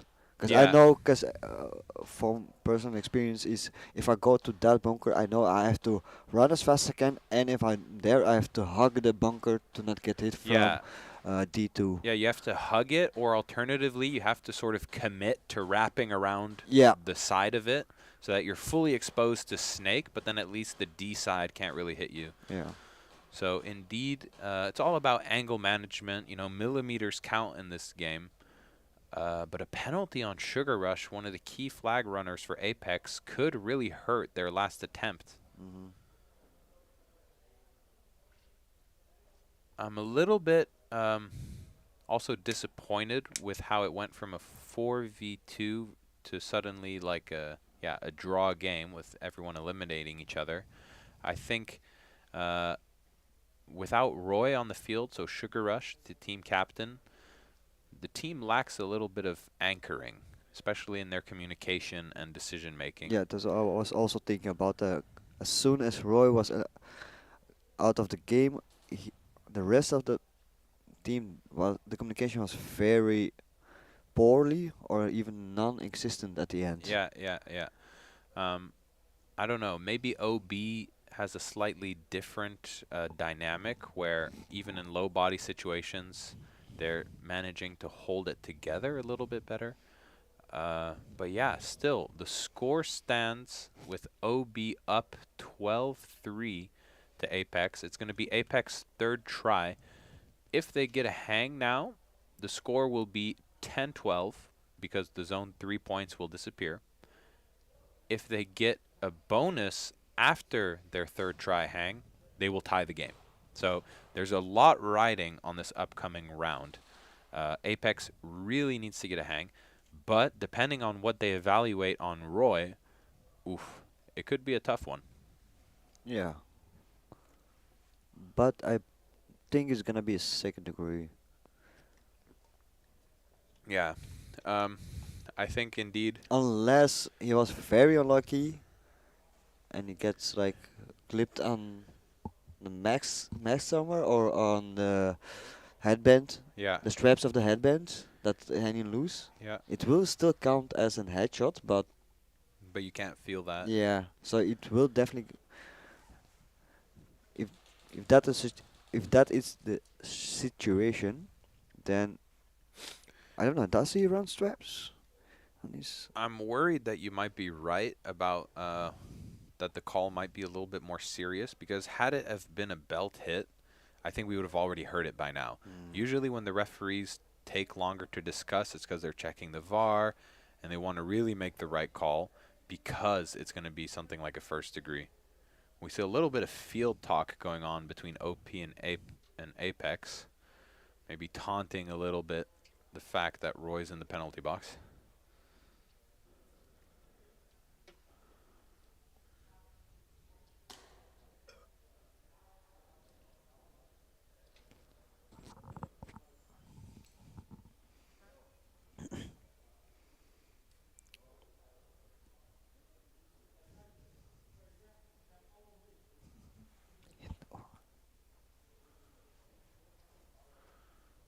All right, so still a lot of questions. Also from the Apex side, no one really seems to know what's going on. I'm sure we'll get some clarity in a bit, so just hang in there, guys, who are in the stream. We're at 121 viewers.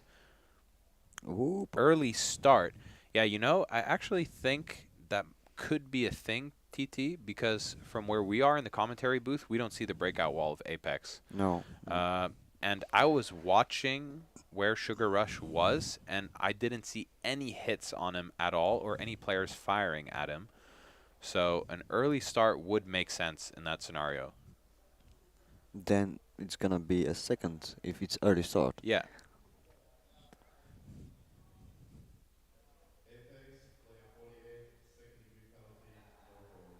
No, it's second a degree call. penalty, no call. Okay, then it might have been some sort of belt Hit, hit yeah. from the D2 across the field onto the Snake Dorito. Or even maybe a shot from home. Yeah, it's also possible. It's possible that they thought he got hit while in his slide or something when he made it to his bunker. Regardless, Apex down a player. It's going to be a 5 versus 4, and they need to get this hang. Still 12 minutes on the clock. Oh, but Apex already loses one player from the break. Yeah, so 3-on-4 situation. I don't know who has the flag for Apex. Is it the center Dorito player? I think they don't care about getting snatched on, so it's probably the center Dorito. We see a nice kill from Al Capone shooting out the Dorito 2 player of OB. Yeah, it seems to be indeed center Dorito player with the flag. So 3-on-4 now. Apex might be able to get one more kill and balance the game to their advantage, while OB is creeping up towards the Snake player in the hashtag. Yep.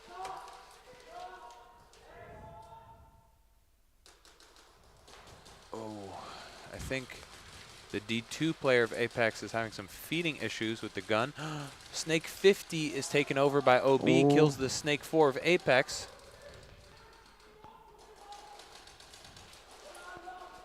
Oh, they drop the flag and they get the snatch. Yeah, so it doesn't really matter that they got the snatch there because it was their third try. But it does end the game regardless, so it is a way to close out. There's still enough time on the clock for Apex make a comeback. If they can deny all 3 tries or get the snatch. Yeah, and actually, you know, with the amount of time that's left, the fact that Apex managed to accumulate 4 points might actually benefit them if they snatch the flag and then hang. Because now suddenly they're going to get a hang, and they're going to get to add that to their zone points, which they already have. So that could mean that if Apex snatch it back from OB, it doesn't matter if they get a flag hang and try 1, 2, or 3. As long as they get one, they're taking the lead. But now what's important is that they defend against OB. They prevent any other zone points or any other flag hangs from happening, and they get the snatch. But OB, I wouldn't be surprised now if they just lock it down like we've seen them do against other teams and just play super defensively and try and take all the time away. But OB does. You can see that OB doesn't have a good pit crew because we're not fully ready at the break at all when they needed to be there. So nonetheless, he makes it to the wall. So yeah, but it can affect them in the long run. Yeah, of course. 10 minutes 40 on the clock. So we're nearing the 60% left or 60% remaining game time mark.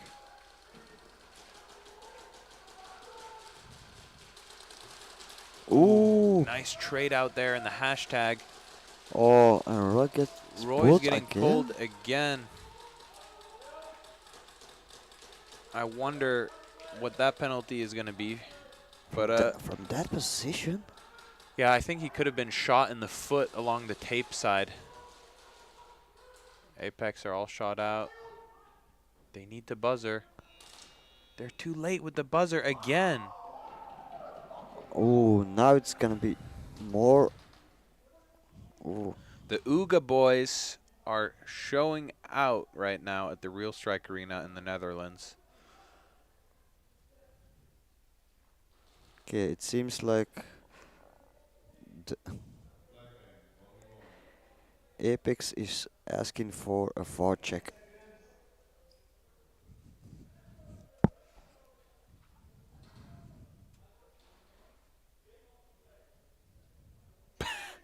So we see Apex arguing about whatever happened in the hashtag. Perhaps the player from OB who jumped up to kill the other hashtag player was shot as he was coming up. No, I think more is that the push from OB in the 50 at Snake. Could be. We'll see if they check the VAR on that one. And a nice defense from Al Capone. Was playing pretty brazen, just standing up like that, not really in much cover, but managed to connect the shots. He believed in himself that he was faster, that his reflex is going to be faster than the BB's coming towards him. So we see the Ooga boys support coming in to bomb the chat right now. It's coming home. They really want OB to win this. Great to see that you're tuning in to support your favorite teams. We love to see it, so keep that up. Oh, and more people still joining the live stream. We are at 133 viewers at this moment.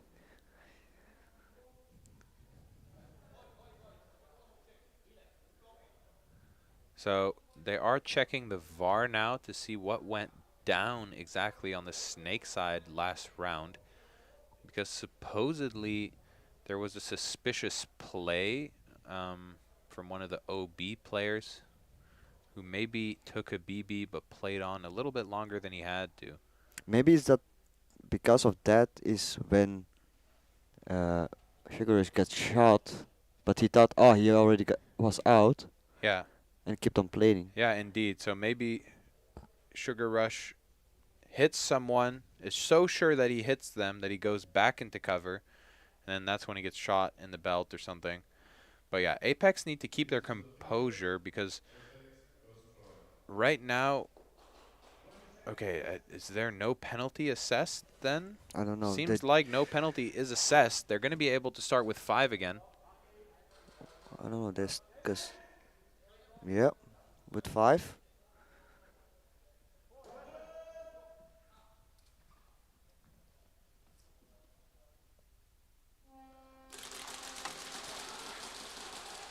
With Apex first try.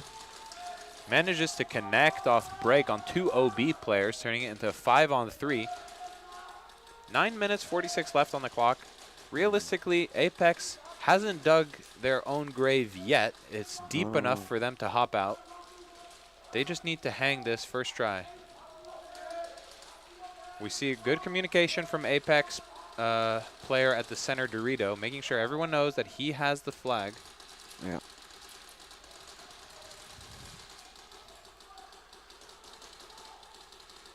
So indeed, we need to see maximum effort here from Apex. But OB playing really defensively. We see cross lines being held from the snake corner and the home, trying to just lock down the field. Whilst Apex slowly tries to move up the field, get in better position. But they're making that mistake once again. Their flag carrier is up front, whilst the rest slowly are behind them. I'm not trying to move forward. So Apex giving up a little bit too much time than what I would be comfortable with, honestly. I think now's the time to go. Okay. The D1 player's out, so now they're gonna step on the gas. They have to. Now they need to go. Yeah. Now they need to go. No, zone 3.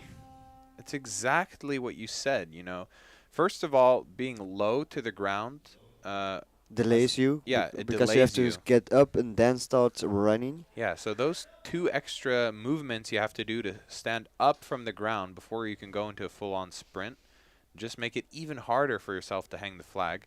I would have rather seen that player from Apex moved from the center Dorito to maybe the castle. That could have been maybe a slightly better position to run Or from. at least tried to move from the hashtag to the enemy center Dorito. So he's already at least up his feet, behind cover, waiting for the rest of the team push. Yeah. Because it was possible from the angles that the 2 less players of OB were positioned at. He could have made it. Yeah, well, I it's think. going to be try 2 for Apex now. Nice team kill from OB, okay. It's I going to think we missed be... that. Yeah, maybe OB did an intentional team kill before giving up. That's possible. It's hard to see from our perspective. Yeah. But if Apex hangs the flag here and try 2, the score will be 15-24. If they get the bonus, 17-24, which means they would have to snatch and then hang again to beat OB. So OB's still in a relatively comfortable position right now. It looks like the game is going to fall in their favor, but anything can happen. Yeah, there's still enough time on the clock to change the game pace, and Apex lose their snake player. That's a 4-on-5. 8 minutes left on the clock. Sugar Rush pushes into the snake, but eats a BB in the process. So it's a 3-on-5, 2-on-5 now as the D1 player from Apex is shot out. OB knows it and takes advantage and tries to push up the field from both sides. OB are just pushing in a whole frenzy here. I think they see the flag. And they get a snatch. So OB really takes control of the game here. The fact that they just got the flag is huge because, like I was talking about before, Apex would need 2 hangs to actually win this one. I think a big part of what's going on with Apex is the fact that their team captain, Sugar Rush, got pulled twice. So maybe he's having some frustrations, and that's sort of reverberating through the rest of the team. Yeah. While OB just is continuing to build and build confidence as they get these hangs, as they get these snatches. Yeah. But now comes Sonny on the field with his inspiration speech to give to the team captain and the rest of the team. I hope that was on stream. We see a tactical head slap. Oh yeah, oh yeah, it's gonna be, oh yes. There we go. Ooh. Yeah, I definitely think Apex, if they really just man up, focus up, get their head in the game, and take control, they can win this one. They need to snatch it right here, hang it, snatch it again, hang it, and kill the game. Yeah, they have still plenty time enough to do that also. So Yeah, and potentially, if they have the flag possession and they're going for their second hang in the last 30 seconds, maybe a game-altering play could even give it to them for free. Yeah. So who knows? But OB looking confident. They're looking hungry. Let's see it. The Uga boys put in some work. Two players from the Uga boys get shot off break, making it a 5-on-3.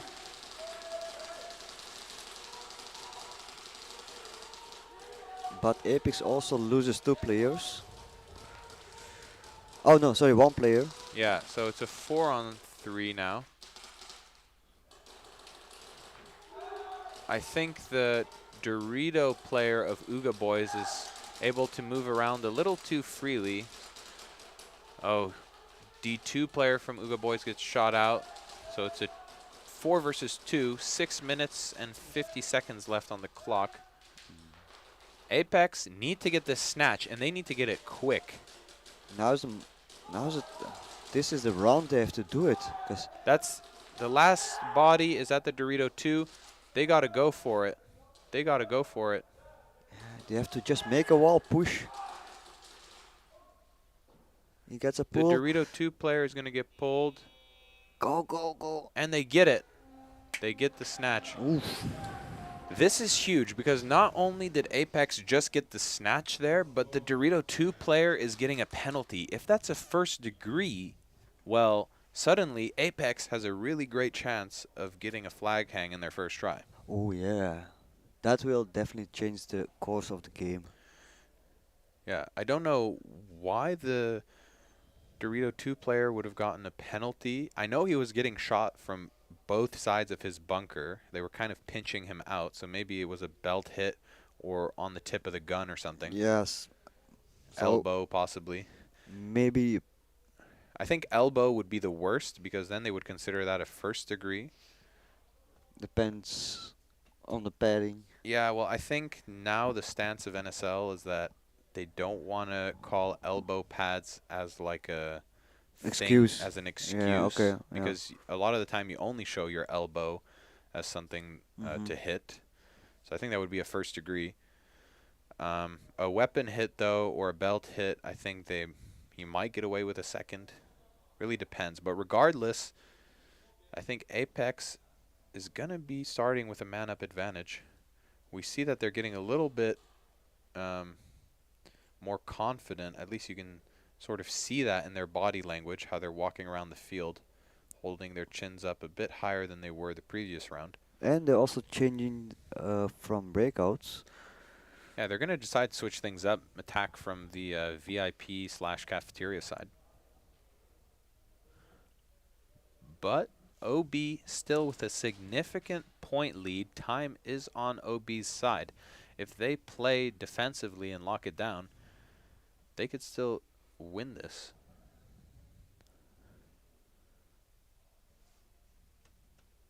So 141 viewers. The viewers just keep on pouring in. Thank you guys so much for tuning in. For those just tuning in, I'm Cringe Airsoft, player 99 from the Pro Series NSL team, the Saviors, and I'm joined here with Tsipa, the team captain of also a Pro Series NSL team, the Terra Knights.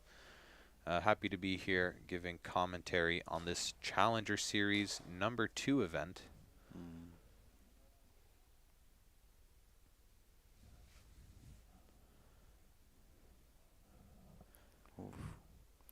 So definitely a long discussion here trying to figure out the penalty on OB. But I think it's also they want to be 100% sure that they make the right call. So it's going to be a second degree, so probably a weapon or belt hit. And I'm sure they check the VAR. But seems like the player from Apex is not fully accepting that it's the second degree and not the first. So, and it seems it worked. So, or not.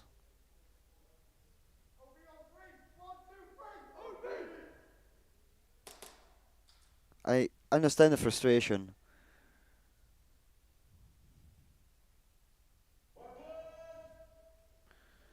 All right. Apex on attack.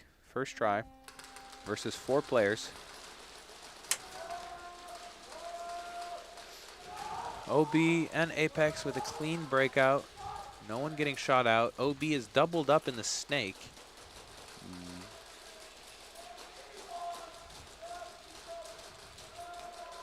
Apex moving up to the hashtag. 6 minutes left. OB slowly making their way down the snake. Ooh, the D2 player from OB is going to drop. It's suddenly a 5-on-3. Big advantage for Apex right now. I also am a little bit worried that the snake players from OB are just staying low and not keeping an overview of what's going on. That could mean they get flanked from the side. Sugar Rush from Apex is going to drop along with the center Dorito from Apex. So OB turns a 5-on-3 suddenly into a 3-on-3. And now they change it into their advantage onto a 3-on-1. OB really picking Apex apart. Their entire attack has suddenly fallen. Last player is going to get killed. They're looking for the snatch. And they're too late.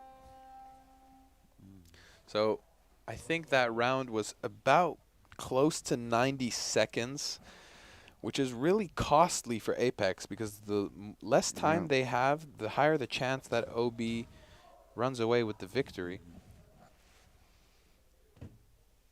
Because from our perspective, it looks like Apex has gotten enough opportunities to move forward, but didn't use them. But of course, it's different perspective than when you actually play on the field. So it's kind of hard to tell. Is there a line on him? Is that the reason that he cannot move up, or? Yeah, I think OB is just really good at sort of setting traps. So they don't, they stay calm in the low body situations where they know, okay, yeah, they're going to try and push us. So let me just control this zone right here and get an easy kill as they try and capitalize on their man advantage. So yeah.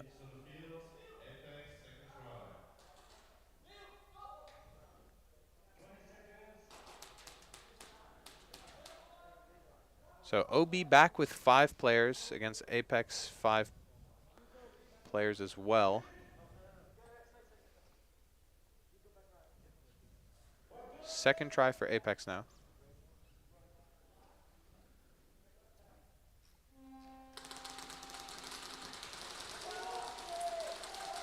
OB loses their Dorito 1 player.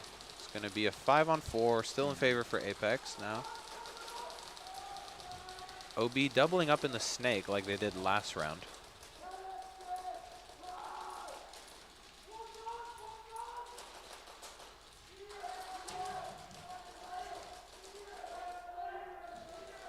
.40 on the clock. Apex need to start pressing on the gas. Sugar Rush is going to get shot out. I'm worried that he might have dropped the flag at that Dorito.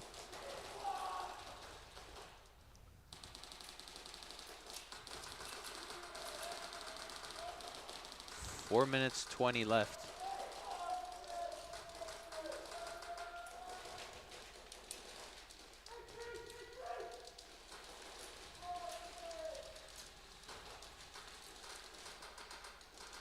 I see a comment, would it be possible for the VAR to be visible in the live stream in the future?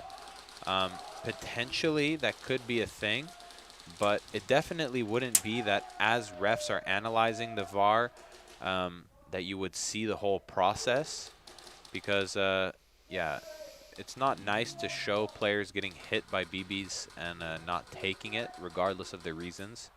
So if they would show VAR clips, it would be very specific moments. Only 1 player left from Apex? Oh, no. Yeah, now it's only 1 player left. And he runs for suicide. Yeah, but he doesn't have the flag. Why is no one buzzering? Because then... It's going to be the third try for Apex soon.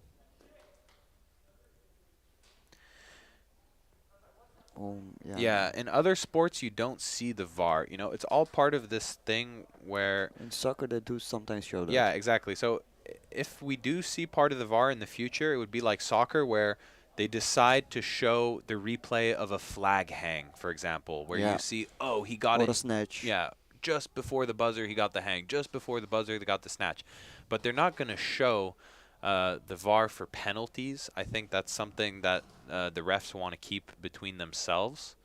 It's also to prevent any toxicity or things like that from growing with inside the sport.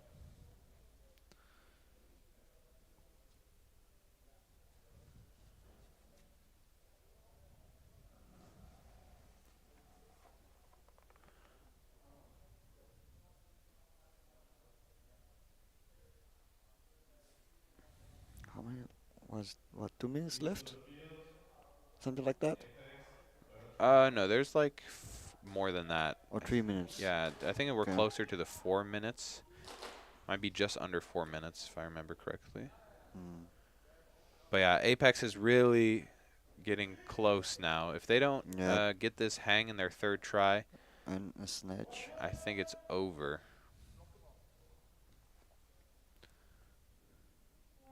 3 minutes, 10 seconds left on the clock. OB lose their home player.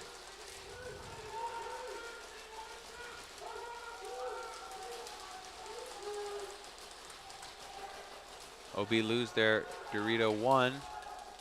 Apex really hungry now, playing much more aggressively than before, but OB still staying composed, shooting back. Sugar Rush gets taken out at the center Dorito. That might mean that the flag is down.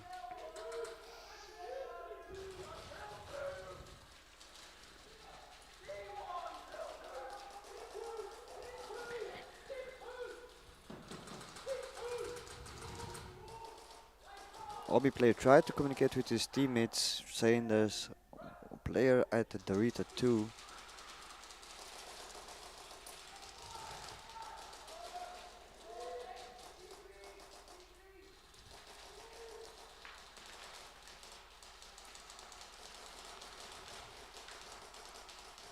Yeah, oh, Apex getting absolutely picked apart by the D2 player of OB, who takes a little three-piece right there.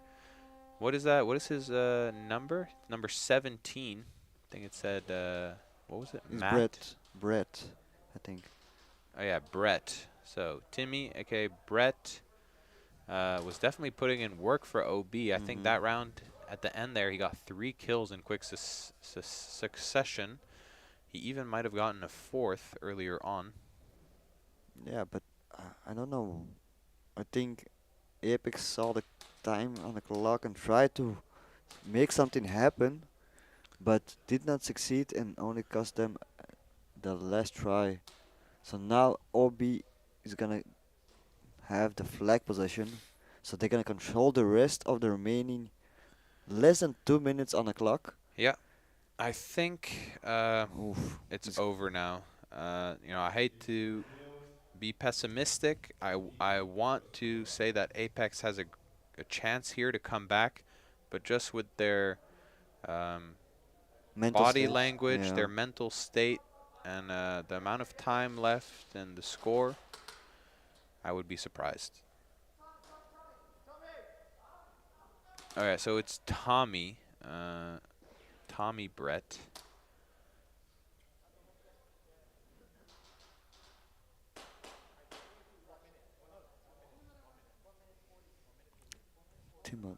What? Tim Tom Brett.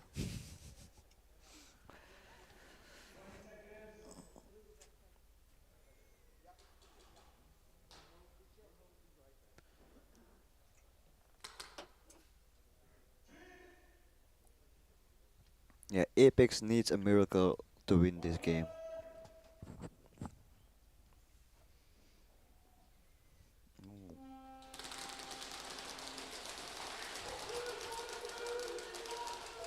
So Sugar Rush shot off break. That's going to be kill one in favor of OB. Yeah, so I see OB already stashed the flag in a very sneaky way in the snake corner. It's on the ground there.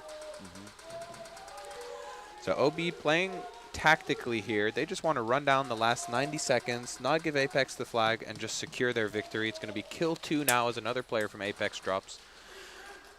Also trying to prevent any penalties that are not necessary to secure the win. Ooh.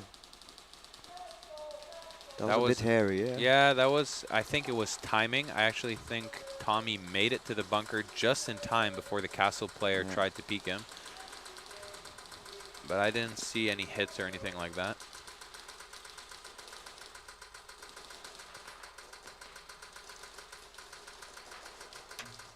Apex going for a little sacrifice. But it does not work out. 50 seconds left on the clock. They don't have to run. Yeah, so kind of funny, though, to see that OB's all confused looking for the snatch when they made the tactical play to leave it in the snake corner. Like, come on, guys, you decided that as a team, or did one dude decide it? Regardless of the awareness of the players on the field, it doesn't matter because they shot out all of Apex and killed another minute off the clock. So, indeed, I think it's all over. I think it's not possible for no, Apex. now like it's really to the point where it's not possible. Like you would have, the other team would have to give up basically. Yeah, just don't show up to the breakout wall. It's like 5 simultaneous brain aneurysms and then Apex wins. But yeah, well played, OB. Yeah.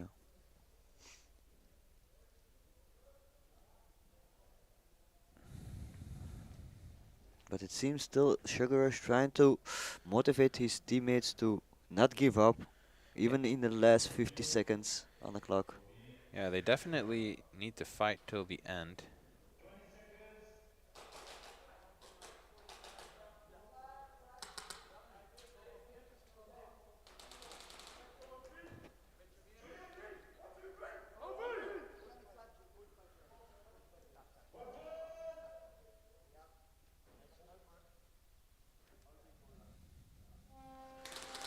.45 seconds left on the clock.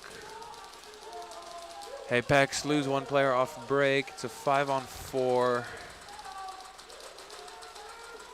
Another player from Apex is shot out. So it's a 5-on-3, 30 seconds left. Where did they stash the flag this time? Yeah, I don't think they put it in the snake corner anymore. I don't even know where the flag is, actually.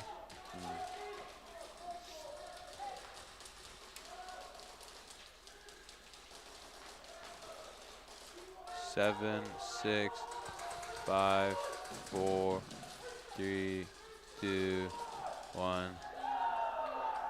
So where was the flag for OB? I don't know. I think it was was home. At home. At home, yeah. Yeah. So congratulations, OB, securing the win. Yeah. Well played to Apex as well. Yeah, they did very well. Compared to their last tournament, I mean, they played way better, securing the 2nd place. I mean, you can't be super upset about that either. Yeah. Yeah. We also want to thank the league sponsors for NSL. Of course, LA Kappa, Monk Customs, Who's Next, Vatios, Transfuse, Betaflare, High Kappa Club. Yeah, also Extreme Airsoft and SCA for being part of the league. Thank you to everyone who's supporting. Carbon, Paintball. Yes, Carbon. Yeah, so thanks for tuning in, everyone. That's the end of Challenger Series number 2. We're going to go down to the field now. You can, I think, also join in for the closing ceremony. Yes. I think they're going to leave the stream on. But yeah, congratulations to all team again. Yeah. And yeah, see you in the next one.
everyone come here. Because of the camera angles.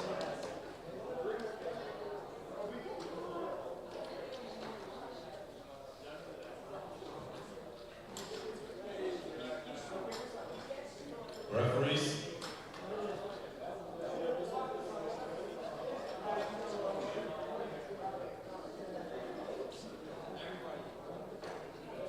All right. Rest.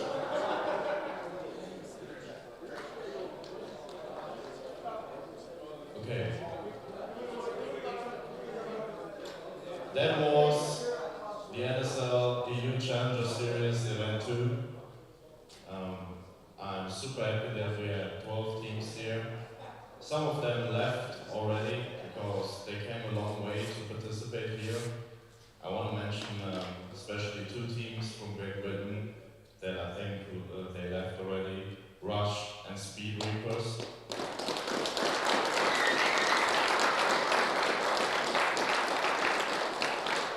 And also, I want to thank NFA from Poland coming all the way here. They drive like 12 hours, they're on the way back already.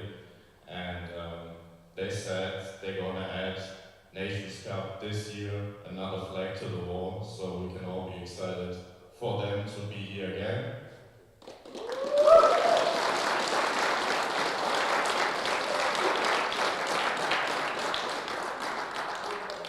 And then of course I want to thank all the teams for coming out who maybe dropped out a little bit earlier than they wanted in this tournament, but this is obviously how it goes. And before we move to the top 4, which we just saw happening, as always, we need to thank the Zebras for the work that they are doing. Without them, it wouldn't be possible. Thank you.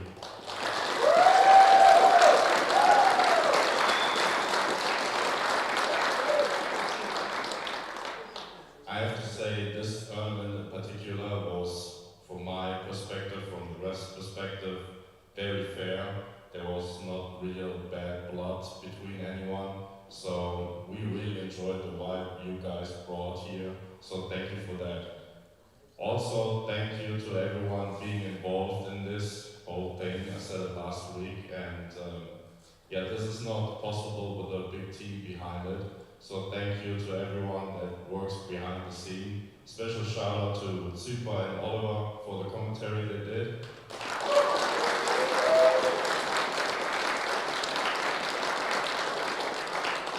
And then, of course, the long list, Rex, Jules, Dion, Harold, Ronald, everyone that's involved in here. Thank you for doing what you're doing. Without you, it wouldn't be possible either.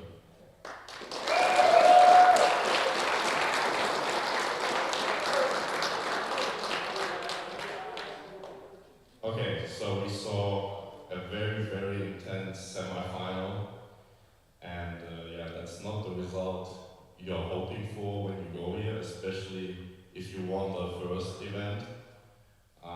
They just lost in a 1-1 overtime shootout in the 5th round.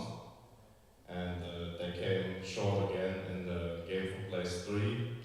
But no one can deny the work they put in that.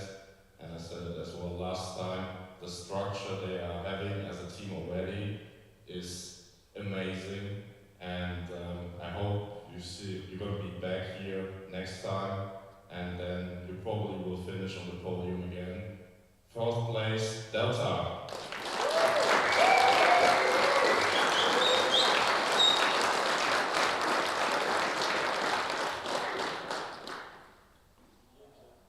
It's a little bit of the same story for the guys from Germany last time. They went exactly the same path that they took this time in this tournament. In the end, it was a little bit too hard of an opponent in the semis, but then they took out Delta in the game for place 3 and earned their 2nd, 3rd place in the European Challenger Series. SON.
beginning of the tournament, but one team that was crystal clear that they have a good shot to make it that far in the tournament. They had a very strong, dominant performance throughout the entire tournament. Improved so much on little details compared to the last time, and that's the reward. I know second place sucks, especially me. I know that very well.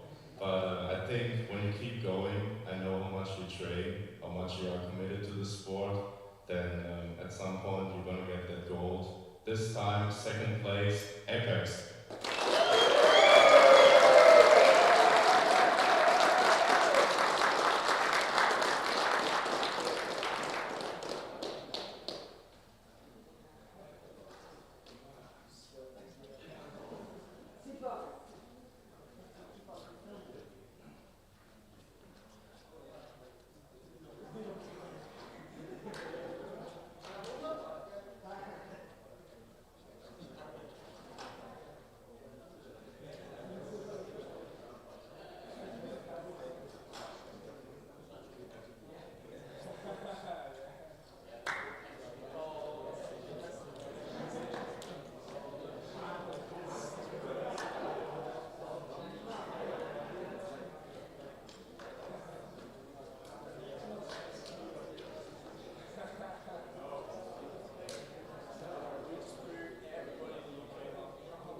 Big applause once again. Apex, second place.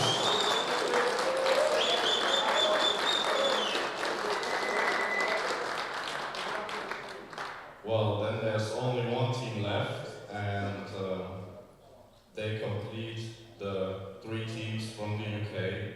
Some of them played here with Rush in the first Challenger event, but this time they are there as their own team.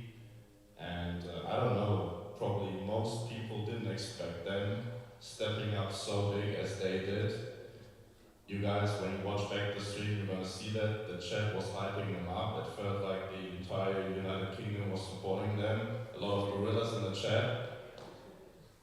They played flawlessly and they took gold this time. First place, OB from Great Britain.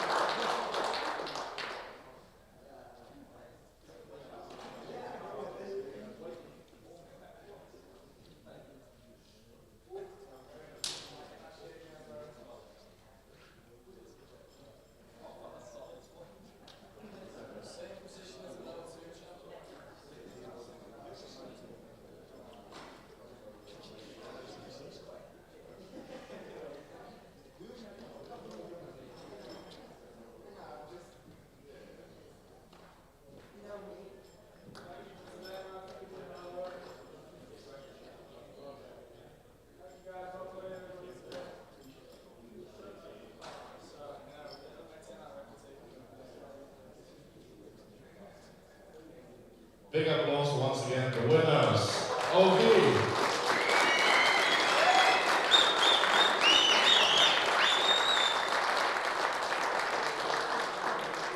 And as you guys know, it's a series. We give each team their seeding points, which they earn. So by tomorrow, we're going to have all the stats updated. And I expect a very close pack in the top. Everything is possible. And I hope to see you guys back in August, end of August, for the 3rd round. And there we're going to see who will win the Challenger Series this year, who will also be invited to the Globals, and who will qualify for the Pro Series next year. It's everyone game, train hard, and stay safe until then. See you guys at some point around here. Bye.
everything changed.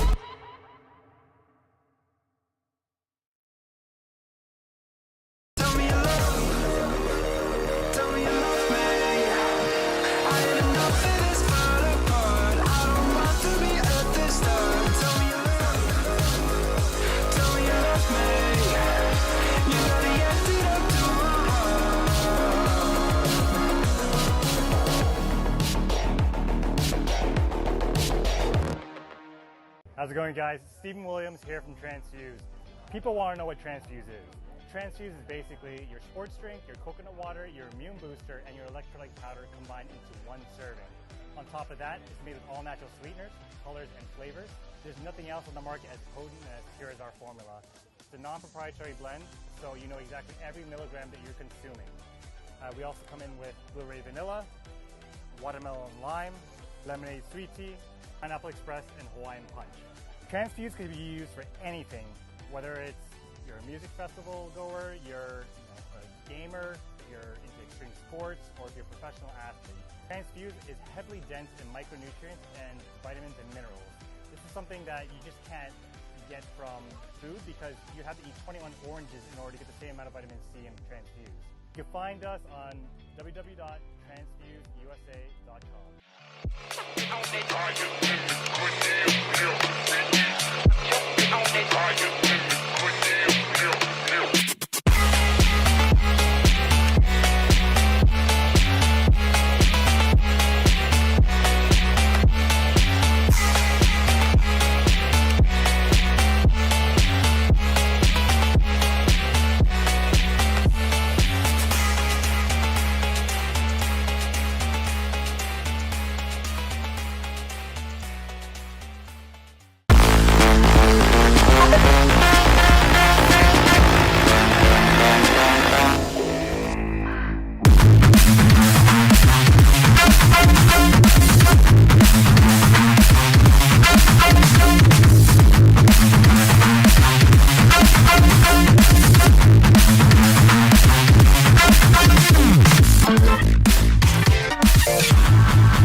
How's it going, guys? Stephen Williams here from Transfuse. People want to know what Transfuse is. Transfuse is basically your sports drink, your coconut water, your immune booster, and your electrolyte powder combined into one serving. On top of that, it's made with all natural sweeteners, colors, and flavors. There's nothing else on the market as potent and as pure as our formula. It's a non-proprietary blend, so you know exactly every milligram that you're consuming. We also come in with blueberry vanilla, watermelon lime, lemonade sweet tea, pineapple express, and Hawaiian punch. Transfuse can be used for anything, whether it's you're a music festival goer, you're a gamer, you're into extreme sports, or if you're a professional athlete. Transfuse is heavily dense in micronutrients and vitamins and minerals. This is something that you just can't get from food because you have to eat 21 oranges in order to get the same amount of vitamin C in Transfuse. You can find us on www.transfuseusa.com.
Hey, this is Walker with Carbon Paintball, here to show you guys our new Zero Pro Fade Series goggles. The Fade Series is available in 3 colors, the Fade Blood, the Fade Forest, and the Fade Indigo. Each goggle features a semi-translucent gradient fade throughout the whole goggle. For more information, visit crbnpaintball.com. Hey, this is Walker with Carbon Paintball, here to talk to you about our SC custom jerseys. To start your team's design, head over to crbnpaintball.com, fill in some team information, including what colors, what template you want to base your jersey off of, upload your main team logo and any sponsors, enter your name and your number, and we're going to kick you back a 3D image of your jersey. The custom jersey is built on a 5-panel design that's all customizable. The jersey features a DWR coating all throughout the jersey, so it is water resistant. It also is stain proof, and it has side mesh venting. The jersey is also very fitted, so it has a compact neck collar, and it also features elastic thumb loops to keep the sleeves in place while you're sliding or running. To start your team design, head over to crbnpaintball.com. Yo, what up guys, Ronnie Dizon here, professional paintball player for Houston Heat, as well as an avid gamer, here to talk to you guys about TransLab's new line of supplements, Transcend. I've been taking Transfuse, which is their hydration and recovery product, for quite some time. Also, they have 2 new flavors. Now with Transfuse being the absolute best recovery and replenishment product that I've ever taken, I was super hyped to get on Transcend. Transcend is one of the only products backed by research studies to make sure that the formula is correct and the right dosage for optimal performance. It's literally more potent than anything on the market. Now I'm a little bit stimulant sensitive, so I take about a half a scoop to a full scoop. But if you guys want that LFG dose, 2 scoops and you're gonna be cranked and ready to go. They got 2 delicious flavors, Skittles Candy and Baja Splash. Make sure you guys head over to translabs.com and get yours today.